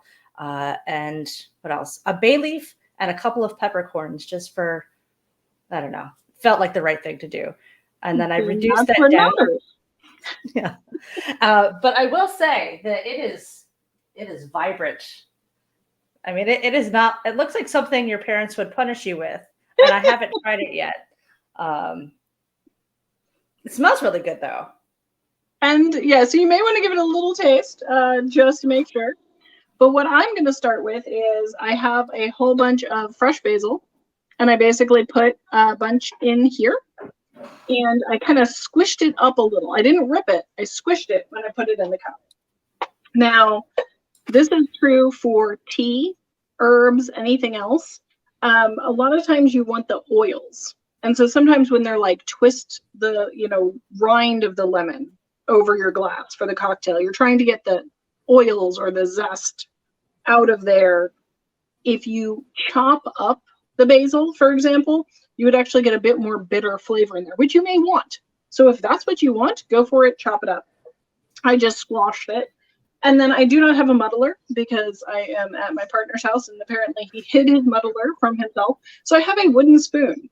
Wooden spoons are your friend. You just basically are going to whack around the basil. Again, we're trying to get like the oils to come out. We're not actually trying to rip it into tiny chunks. If you don't have a cocktail shaker, but you have a blender bottle or a Nalgene water bottle, also totally valid. Something I hear a lot is like, oh, I need to have the fancy things to make the cocktail. No, you don't. You can make it with whatever you have on hand. It's a little bit harder sometimes if you don't have, like the spoon is not as great of a muddler, but it works. So that's the first thing we did. And the reason why I put that in there is because I'm trying to add more herb to balance out the fact that we are adding a bunch of sugar and fruit. And so this is definitely a like summertime gin drink here. Definitely not a winter because it's way too bright and fruity, and we got some citrus in here. So that's step one. Step two is going to be squishing up some strawberries. So I pre-cut all of these strawberries. I should get my ingredients out. Find where you hid them. So now I put in ounces because there are those people like myself who are a little anal and we want to have the exact amount of thing that we should have. Probably, depending on the size of your strawberry, between 4 to 8 strawberries is what you want for this cocktail size drink. If you want to add more or less, completely up to you. Always start with a recipe and then just kind of do what you want to do because you're the one doing it. So we're putting this in the shaker first? Because I know that was putting it in the shaker because we are attempting to get them kind of, if you have a blender, just put it in the blender. But we're attempting to turn them from big strawberries into little chunks so that you're not trying to drink large pieces of strawberry. I don't know about you, but I would probably like choke on large pieces of strawberry. There's no real objective other than get them to be squishy and blended. And if you have a blender or an immersion blender, that is totally valid. Oh, I did not chop up my strawberries small enough. Oh, well. Do you have a handy wooden spoon? No, I brought my meat chopper because I don't have a muddler either. You can actually take that, and now I have the basil in here and the strawberries. I'm just basically gonna like start murdering some strawberries here. I mean, it's gonna look like a murder scene. So yeah, like you don't have fancy blender, whatever. Like totally fine. Find the big chunks and try and reduce the large chunks, just so that you can actually drink the drink. Like you're not going for puree. You're just going for large chunks become small. This is actually small enough to fit you up. If anybody was expecting like these super fancy, I'm going to be like a, wonderful person at a party. Like, no, my goal at a party is to have everybody enjoy the drink and have a good time and not sit there and like spend a million hours trying to have the perfectly sliced strawberries. No. So strawberry basil, if you've never had that combo, is good just on its own. But we are going to continue adding stuff to it because, in my opinion, strawberries are not that sweet. You can fix that by adding simple syrup. Now, did you buy your simple syrup or did you make your simple syrup? I'm a dirty cheater. Yeah, I could find this. So if anybody goes to the store and they're either sold out or you can't find it, it's actually relatively easy to make. It is equal parts sugar and hot water, and then like stick it in a container and it melts. So that's it. Now the trick that I learned is if you're going to try and keep it for a while, keep it in the refrigerator if you make it yourself, because after like a week, it'll start to grow mold. That makes sense. Commercial stuff doesn't. Homemade stuff does. So yeah, if you make homemade, just keep it in the fridge. Now I do 1 ounce of sugar, but I like things moderately sweet. So if you're a hummingbird, feel free to add more. If you really are not a fan of sweet, like I know plenty of people who think fruit on its own is sweet enough, you could probably do like a 1/4 ounce instead of a full ounce. That's totally up to you.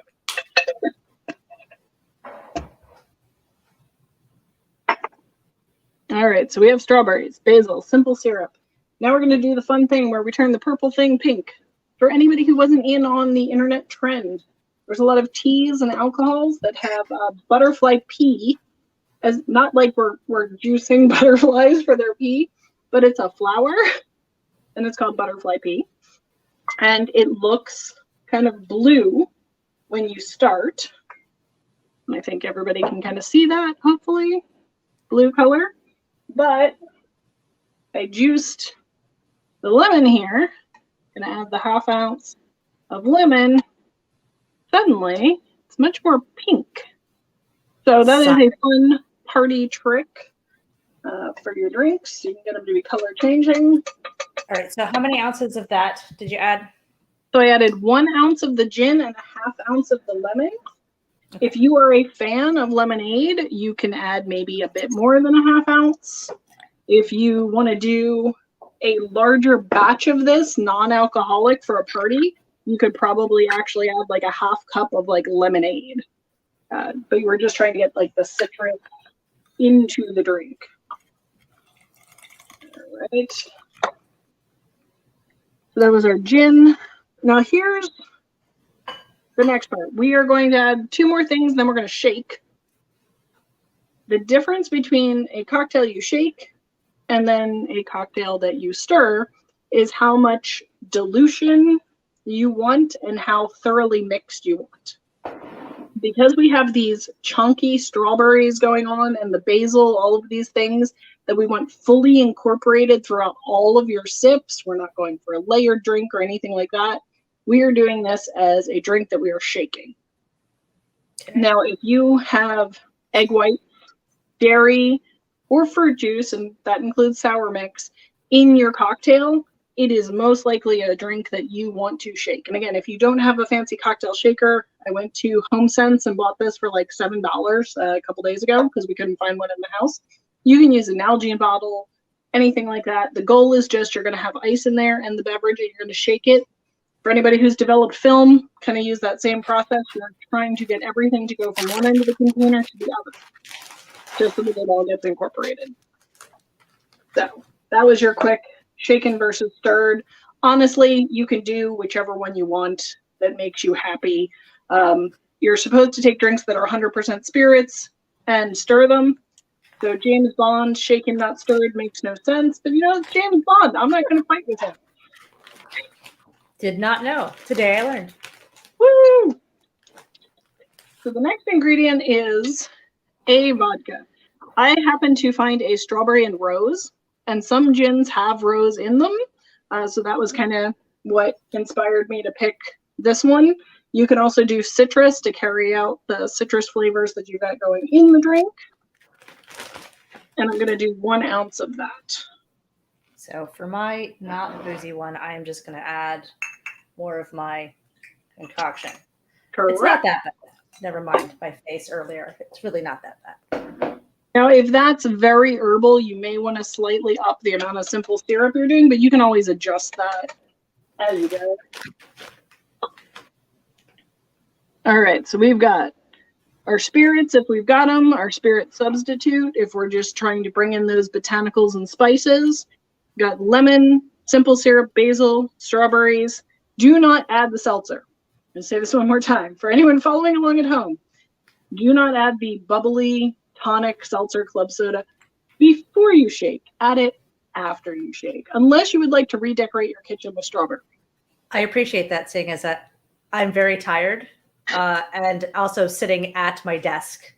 It would look interesting and be very sticky. So I'm going to grab some ice and put it in here. I'm probably going to grab like a half dozen ice cubes, judging by the size of the cup that I used earlier and how many ice cubes I needed there.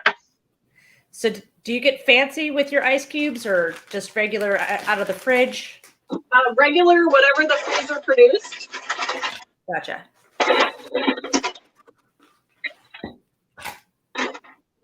Okay. Now there is actually a method to the madness with those fancy ice cubes that are like ginormous and take up the majority of the cup. And where that's coming in is, we were talking earlier about when you're doing a shaken cocktail, you're trying to actually dilute it by getting the ice to melt in there. You tend to use the really pretty giant ice cubes in ones that you're stirring or in straight liqueurs. So if you were going to sit and sip a scotch or a bourbon or straight gin, that's when you want to use the giant ice cubes, because the whole surface area thing, the more surface area you have, the faster the melt, the more water you're adding, the more you're diluting it. Which, you know, you may or may not care about, but that's kind of where it came from. And then the ones that are super crystal clear, you basically kind of have to like shake the water to get the air out. I can't do it in my home refrigerator. I always end up with the white cloudy ones, a la the standard freezer nonsense. But if anyone has tips, maybe they should share them in chat. But I know it has something to do with like you have to shake it and settle it and then freeze it All right. Next trick is put the lid on. The problem I had earlier is I put the lid on firmly and then I couldn't get the lid off for a little bit. So right now, like I said, ice is here, everything else is here. I am going to grip the lid so the lid does not go flying, and then we're basically going to do a shake and wait experiment. And trying like go for get the liquid at the bottom to go all the way to the top. We're trying to fully incorporate and get it all cold. This is fun. I've not moved a whole lot today.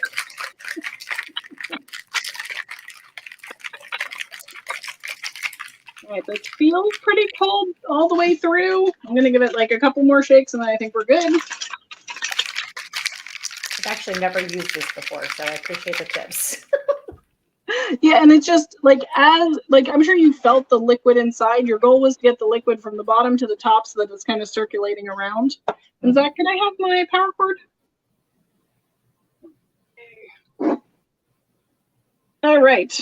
Next up is a glass and a spoon because we're going to gently stir in seltzer.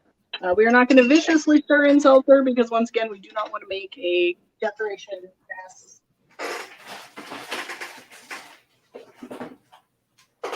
We are temporarily going to plug in my computer so that I can continue talking to all of you lovely people.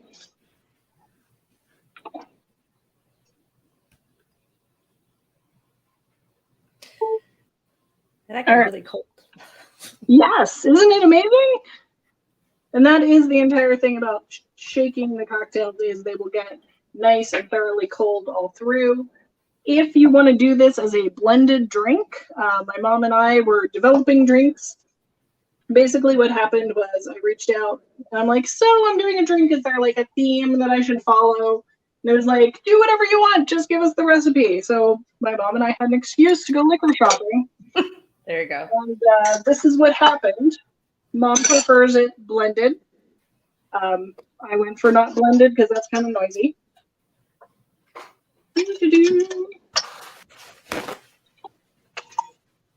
All right. So just chunks and all into the cup. Yep. Chunks and all. Ice. You can add more ice if you're planning to like sit outside on your deck.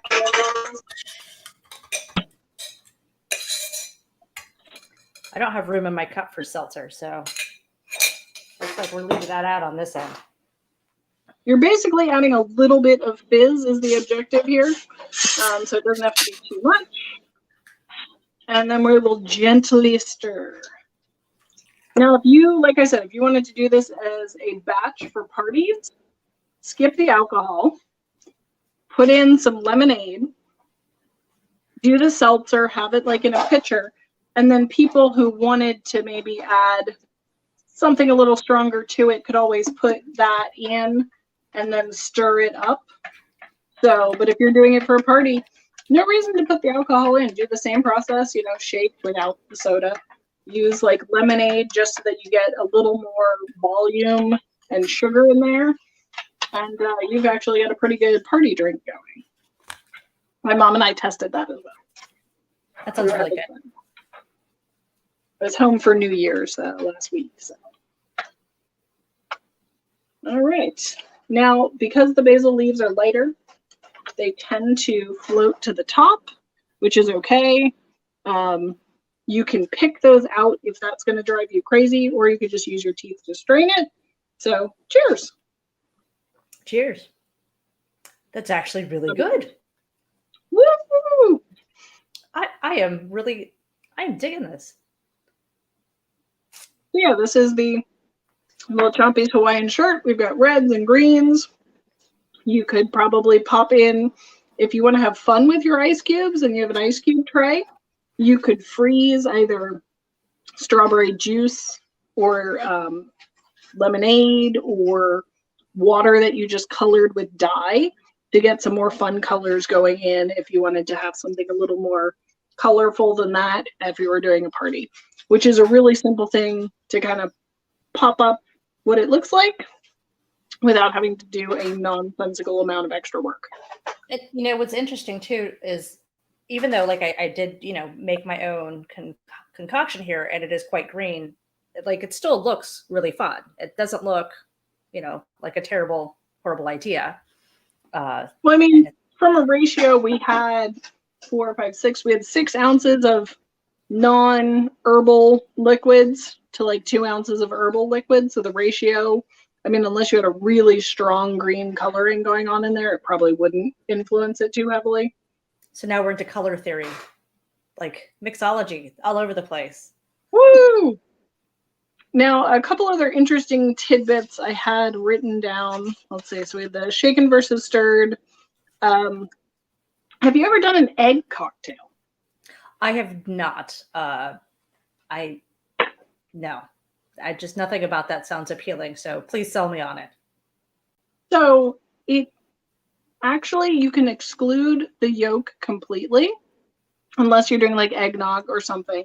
But I actually found a couple gin drinks where it was just lemon, sugar, gin, ice cubes, and egg whites. I know everyone's paranoid about salmonella, but the majority of salmonella comes actually from your shells, and your eggs in the US are washed, which is why they're in the refrigerator. So it's a very low probability. If we learned anything from the past 10 years, you're more likely to get salmonella from Taco Bell.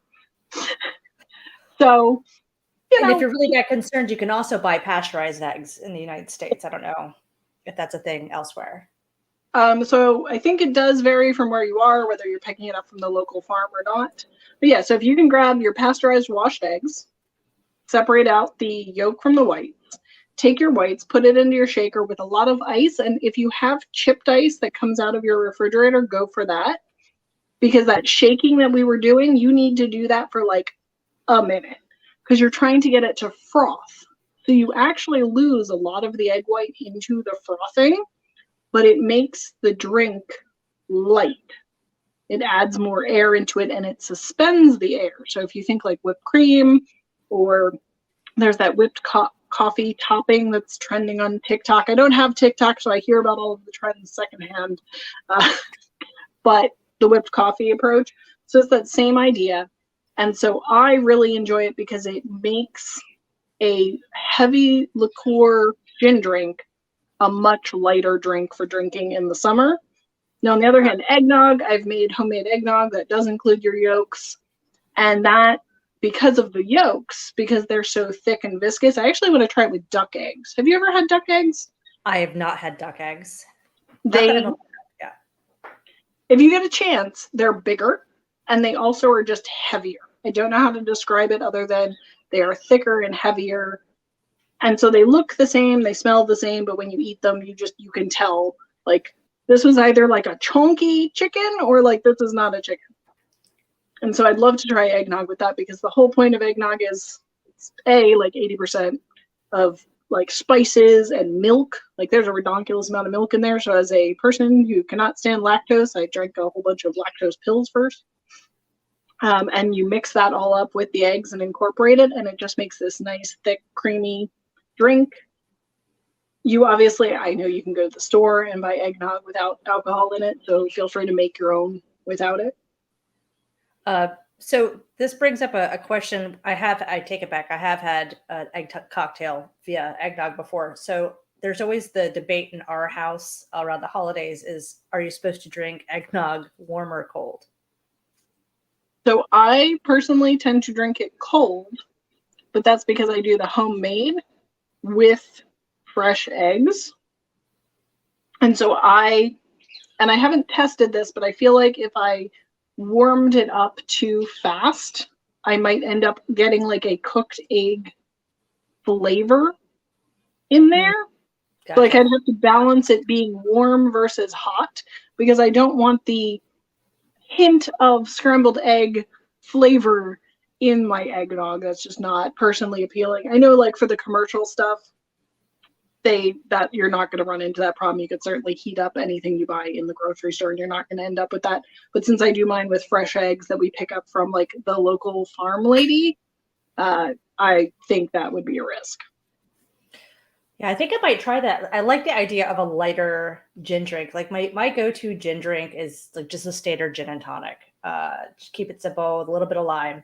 But I'd be interested in try something that was a little bit different and still on the refreshing end of gin. Have you played with flavoring your tonics? No, but I am a big fan of like way overspending on tonics because there's no shortage of them out there. And in fact, that when I am not drinking alcohol, it's my favorite thing to do is just drink very different, different flavors of tonics that are commercially available. And so the thing that you just did, essentially, like flavoring that water with different herbs and spices, you can pretty much do that same thing and then boil it down to 1/4 of its origin and then put that into a club soda or a tonic to flavor your tonic or club soda. So for those people who like tea, I used to own a tea company and I would sell chai concentrate to the local coffee shop. I would start with a 8-gallon container. I also homebrew, which is why I have an 8-gallon pot that fits on my, stove, of black tea, honey, cinnamon, clove, cardamom, peppercorns, like all of the spices. So I'd start with that. And then I would keep boiling it slowly throughout the day, which made the house smell amazing until it got to about like 1.5 to 2 gallons. So at this point, you've made it pretty thick. And when you add it to the milk, it still comes through strongly in the flavor. So when you go out and buy like the tea concentrate or chai tea concentrate in the store, that's pretty much what they did at an industrial scale, not the pot in my kitchen, obviously. But that same principle works with so many things. If you would like to make any kind of strong flavoring to put into something watery, whether that's milk or actual water, doesn't matter if the water's fizzy or not, just reduce it down and then you can mix them in and have fun. Roses or making rose water, don't use the roses that you get in the grocery store, please. They're generally not organic. I also was a florist. I've had an interesting life. Find organic flowers or grow roses yourself. Make rose water. That is really fun to punch up lemonades or anything else. Yeah, and I've looked for it before. At the start of the pandemic, everybody's like, "All right, I've got all of this time, allegedly, to dive into the hobbies since I'm stuck at home." And so I started looking into rose water just as something fun to have around and trying to make some fun. I don't even want to call them mocktails because just drinks for the kids and I to hang out with. And I was shocked at how expensive some of these add-ins are. And it really was not that difficult. I managed to do this, like still running around, like doing all of my normal B-side stuff in the kitchen. And like, it didn't take that long at all. So I can tell you rose water, I can sort of understand where the price comes from because when you remove all the flower petals from the rose, by weight, there's not that much once you lose the stem and all of the little pollen bits on the inside. And to make rose water, you're basically trying to start with equal amounts of water and roses. And so I'm sure you've bought flowers at some point. They're not necessarily the cheapest. And then if you're trying to get organic ones that they didn't use pesticide on, because who wants to eat pesticide? So like rose water, it's not difficult. It's absolutely not difficult to make, but I can kind of see where the cost comes in for a lot of people who are making it just because you have to find a lot of roses from a supplier that you trust, especially if you're getting it food certified, which is why if you have some rose bush around and a neighbor maybe who's got it, and like once they've bloomed out, if you could just be like, hey, can I, take all the flowers off your rose bush now that they've bloomed out, if they don't like dump tons of pesticide in their yard, bam, you can make a ton and it'll last you a while. There you go. So we've got some links that were shared in the chat on how to make clear ice. But apparently you're supposed to use a special mold. And also like a large cooler box, which you place open in your freezer. The point being to prevent the ice starting at the sides, you want the ice to start forming at the top and work its way down. Then you get clear ice on the top and cloudy on the bottom. Then you cut off the top ice. Yeah. That makes sense. People are smart. I, on the other hand, just am like, if I blend it, you can't tell what it looks like. How cloudy my ice is.